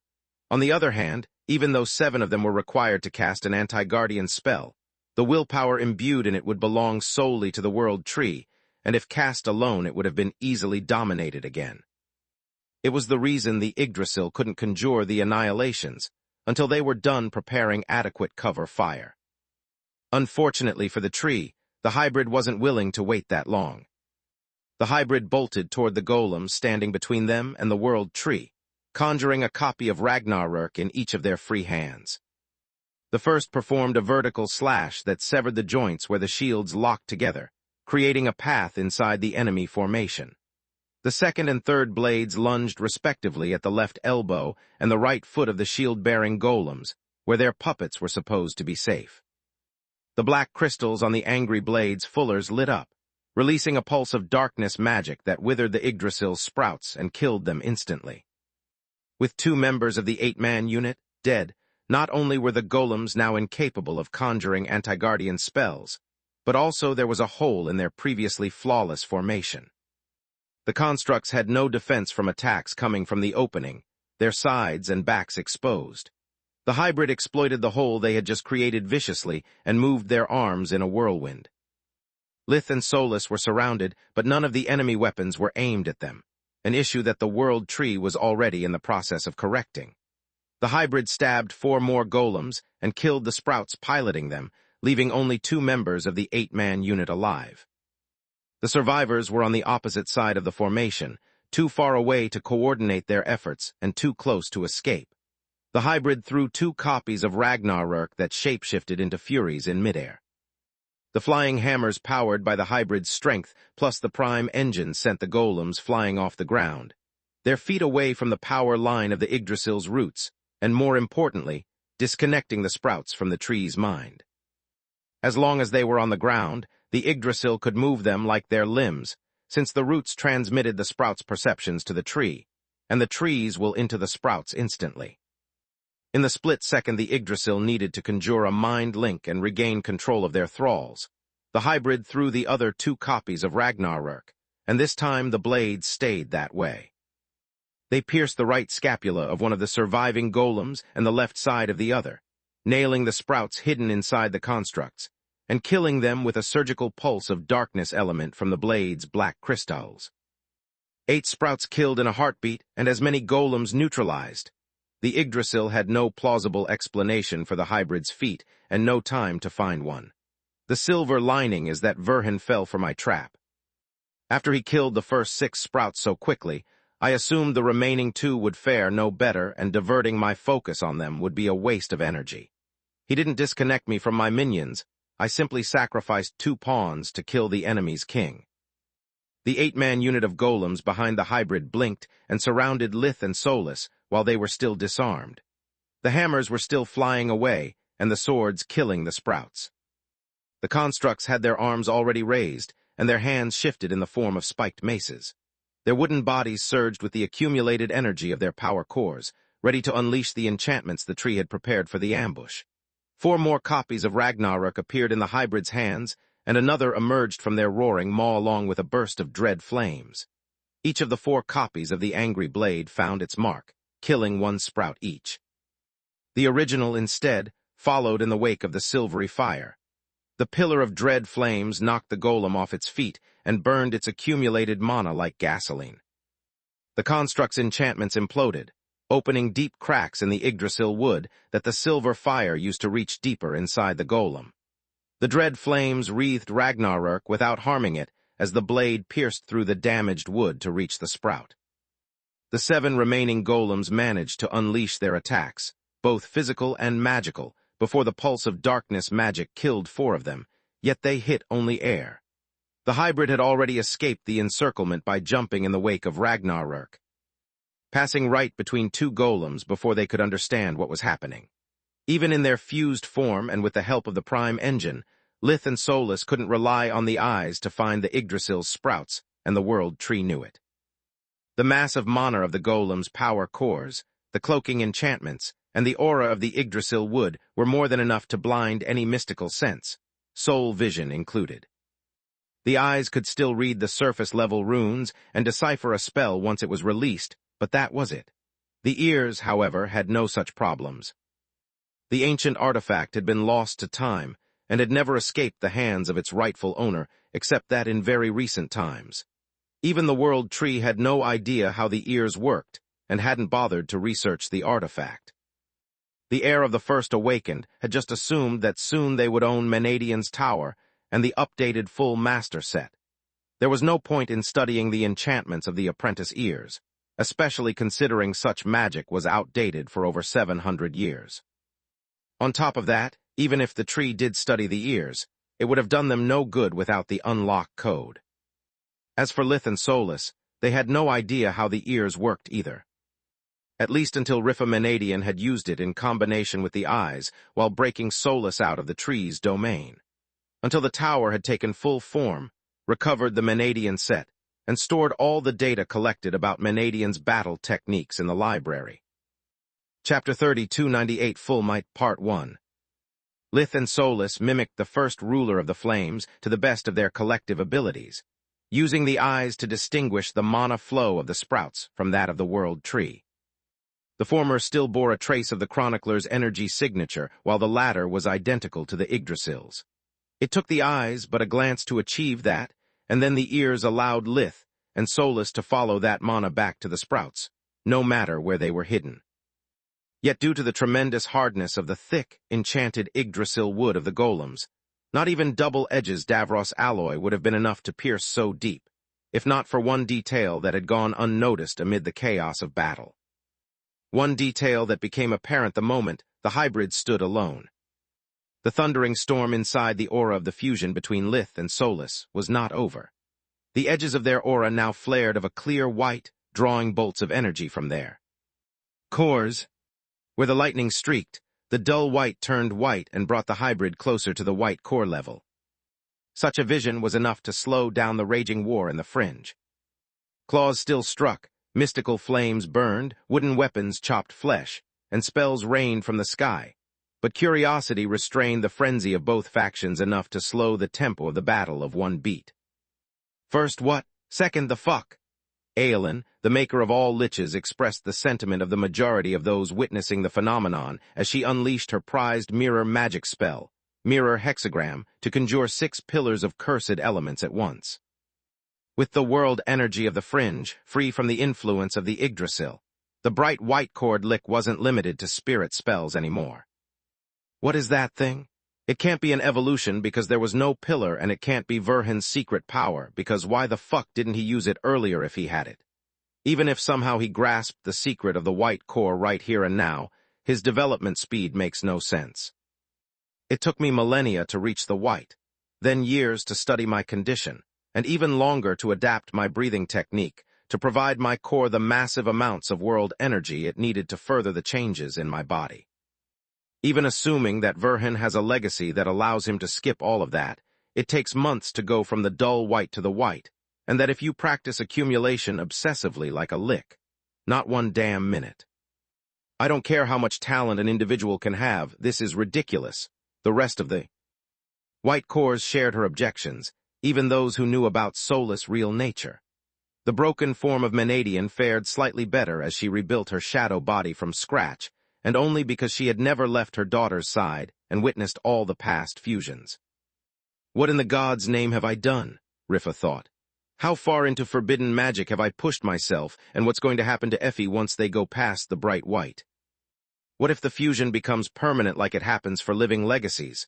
What if their minds become so intertwined that separating them leaves Effie mentally mutilated?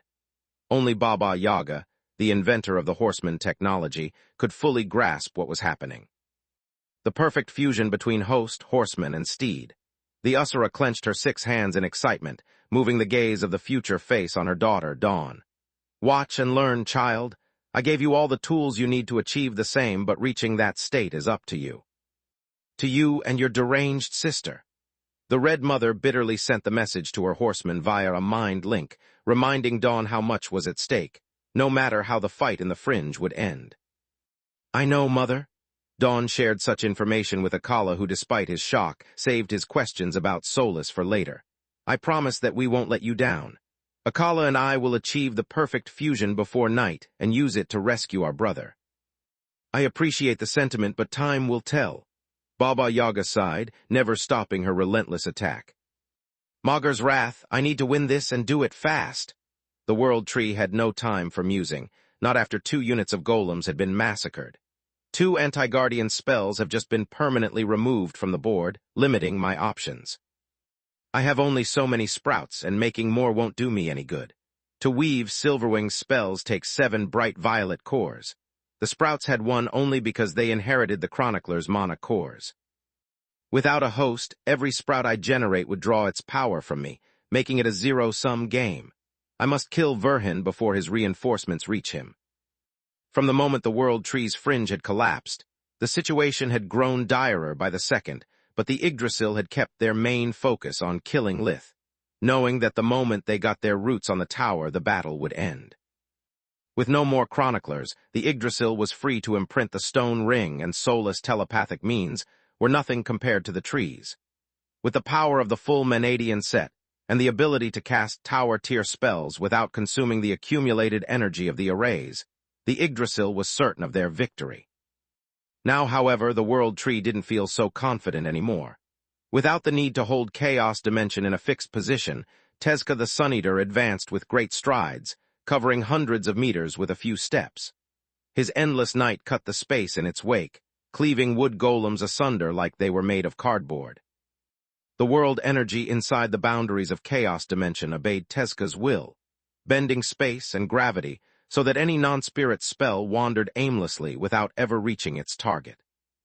The Filgja used the colossal dome to protect himself and his allies, giving them a space to safely regroup and heal themselves.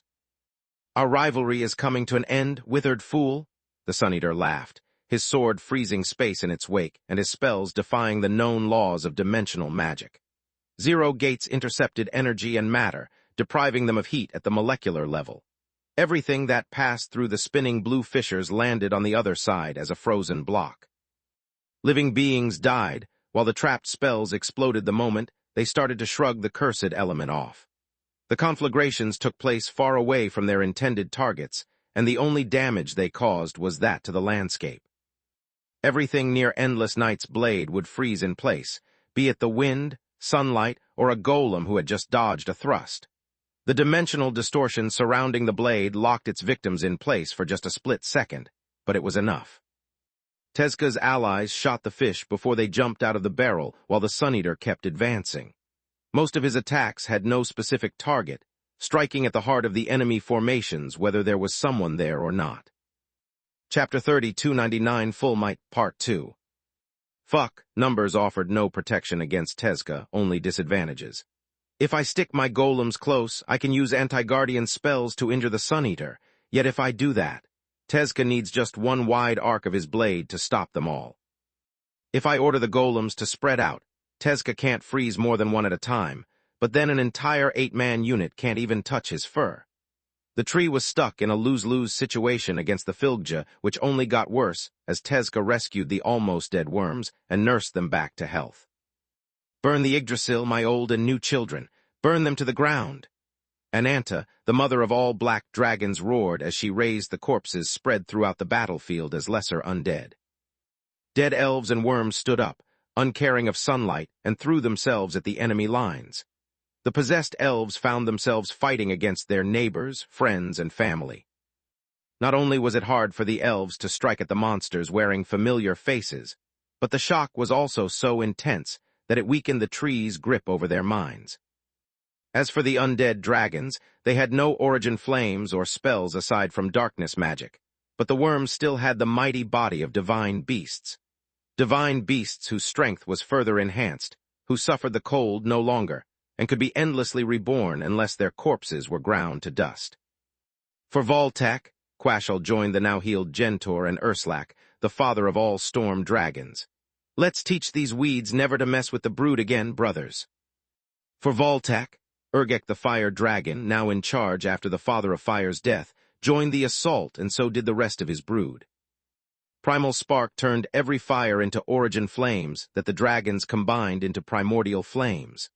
A tidal wave of white fire swept the battlefield, hurting the tree's servants without affecting the invaders.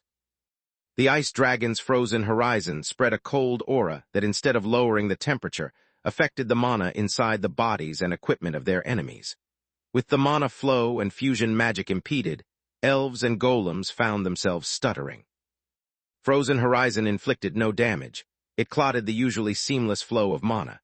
If left alone, the frozen mana would remain stuck, and all magical abilities would be sealed. If pushed with strength, the blockage would be resolved by expelling the frozen mana, which would burst.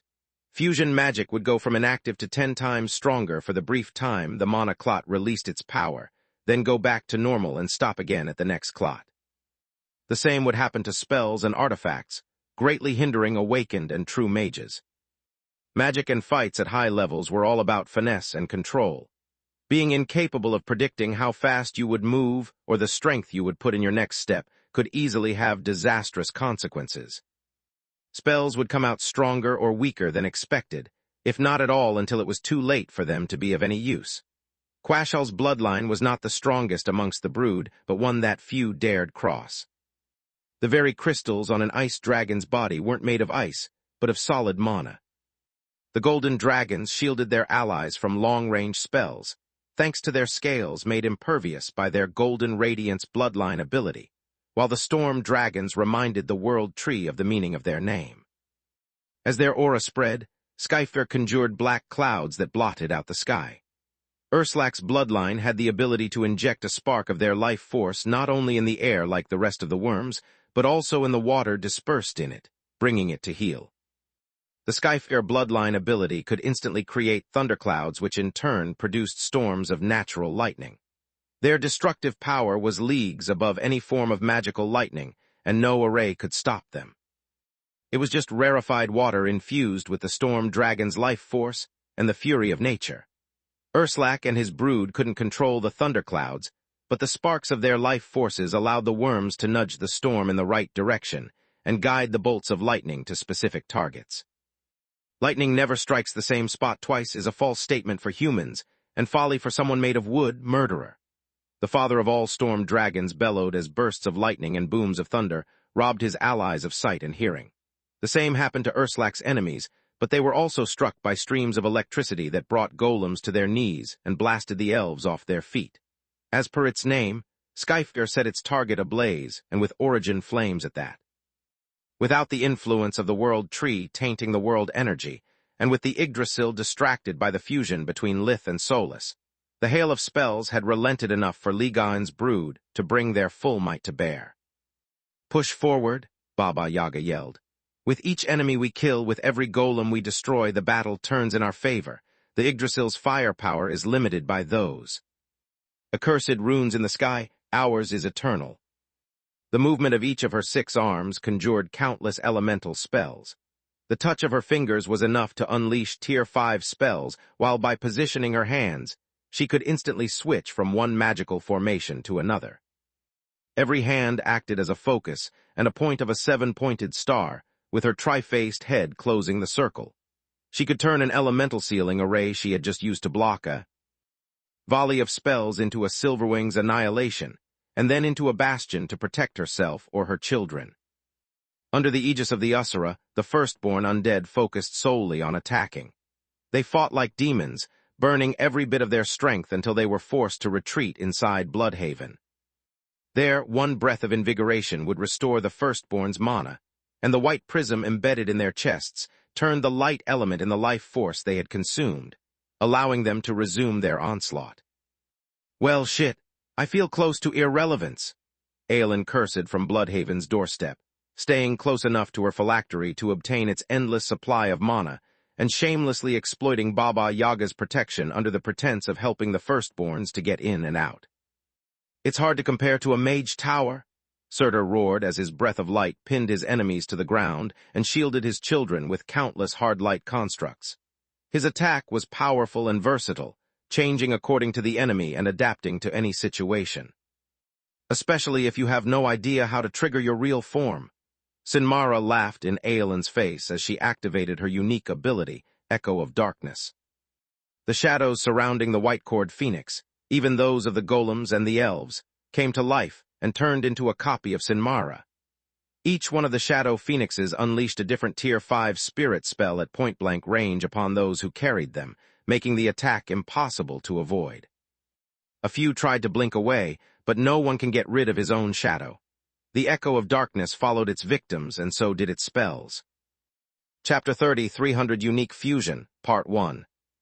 And it's going to get much, much worse for that wooden bastard, my friends. Rifa Menadian had finished reforming her body, and she had sought Baba Yaga's protection as well. Prepare yourself, because I'm going to take this back. Rifa, Silverwing, and the Red Mother said in unison, almost interrupting their offense in a flabbergasted stupor. Almost. Master Menadian, Sinmara and Surtur froze in midair, incapable of believing their own eyes. The first ruler of the flames? Aelin asked. Where did you get that? Only then did everyone else notice what the greedy lick had seen at first glance. Rifa wasn't just back from the dead for apparently no reason. She was also wearing her legendary full Menadian set in the form of the anvil. After merging with Solus and retrieving his tower, Lith had no need for the apprentice set, and had entrusted it to Rifa.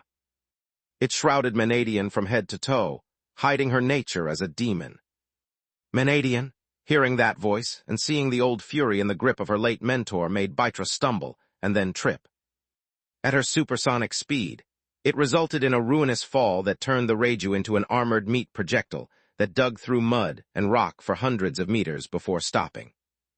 Rifa, the fourth ruler of the flames, was lying on her side in her Reiju form, completely helpless while surrounded by mortal enemies. Yet she couldn't avert her gaze from the petite figure wielding the painful reminder of her crimes. Baitra had prayed to meet Menadian again since the day Zorath had rescued her, but she had never expected it would actually happen. Now that her plea had been granted, Baitra felt happiness and gut-wrenching fear. Happiness because she had the opportunity to ask her old mentor forgiveness for all the wrongs the original Baitra had inflicted upon Menadian's family.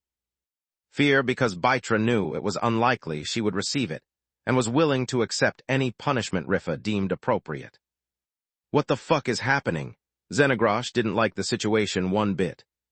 She had already seen Solus take over Lith's body before their trip to Verendi, and after learning about the tower, the idea that there was more they could achieve together wasn't a far-fetched explanation for the sudden apparition of the murderous giant. I knew that with how Menadian died, her becoming a wandering soul was possible, but I assumed that if she were still here, she would have come out for a long while now, Xenagrosh thought. This doesn't bode well for Bite. Menadian just needs to say a word to make Bite the most wanted woman on Magur, and rob her of what little forgiveness she has received from Solus. Rifa Menadian knew of the presence of her murderer and former apprentice. She was there every time Baitra had interacted with Solus. Rifa had many things to say and even more to do to the fourth ruler of the flames, but right now she didn't care. Rescuing Solus was her first and only priority. That's none of your business, Lick, Menadian grunted at Aelin. Just be grateful for this experience, because under any other circumstance I would never help someone of your kind. Everyone, plunge your weapons in the ground now. With those words, Rifa raised her hammer and slammed it against the ground with all of her strength. The eyes had collected a lot of information during the centuries, and after being linked with the tower, the database had further expanded. So much for friendship, she thought. Verhin has studied and analyzed the equipment of everyone he got in contact with. I have the base schematics of this sky-piercer dating back to its prototype version. The mouth cast the spell the moment Rifa finished creating it. The ears guided the spell from her core to the Fury, where the hands focused and amplified it. Then, it was injected into the vigorous flow of world energy running below Menadian's feet and carried throughout the battlefield. Menadian had come close to inventing creation magic on her own before her demise. Later, as a wandering soul, she had the opportunity to witness Salark's lessons and Lith's and Solus experiments. Now she also had access to the library, their fused minds, and the full apprentice set. Rifa had little understanding of the current master set. Some enchantments were different from those she had forge-mastered, while others were entirely missing along with the tower floors fueling them. The apprentice set, instead, was still exactly as she had left it. Anyone else would have called it outdated, but to Riffer it was perfect. On top of that, she was linked to Lith through the black chains, and he was now fused with Solus and the Tower, giving Menadian access to a portion of their might. By combining the powers of the 5 pieces of her set, Menadian's Tier 5 creation magic spell, Flames of the Forge, spread along the shockwaves the hammer blow generated.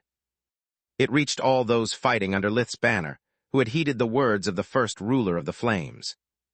What? Fire dragons were flabbergasted, witnessing the very origin magma they had sparked rising from the ground in waves, and assaulting their prized weapons and those of their allies. The origin flames coated the mystical metals and crystals, weakening the magic enchanting them. Flames of the Forge unraveled countless power cores as the aura of the affected weapons faded. Yet their power was lost solely for a split second, the process completed before the first ruler of the flames, allies, and enemies could understand what she had done. After that moment, a bright light burst out of the newly enchanted metal, lighting half the battlefield like a small sun. "What is this?" Hundreds of voices said in unison, while the rest were too stunned to speak.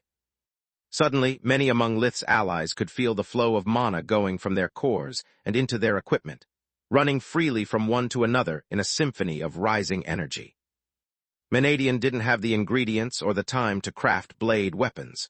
To make one, she needed to know her client, the way they weaved their spells, their personality, and the rhythm of their mana cores. Without that, there was a limit to what the legendary first ruler of the flames could do, yet she was still far from helpless. Flames of the Forge allowed her to retune the affected equipment to better suit its master. Just a nudge to a crystal here and an alteration of a mana pathway there. Just enough to make every piece of metal sing. A slash of Sky Piercer cut through a wood golem like it was made of mud, and each bladed finger released an energy wave that cut past the golem and into the possessed elves hiding behind the construct. Tier 5 spirit spells kept raining from the sky, but the griffins noticed that their spirit barriers were now empowered by their weapons, rings, and everything else they wore.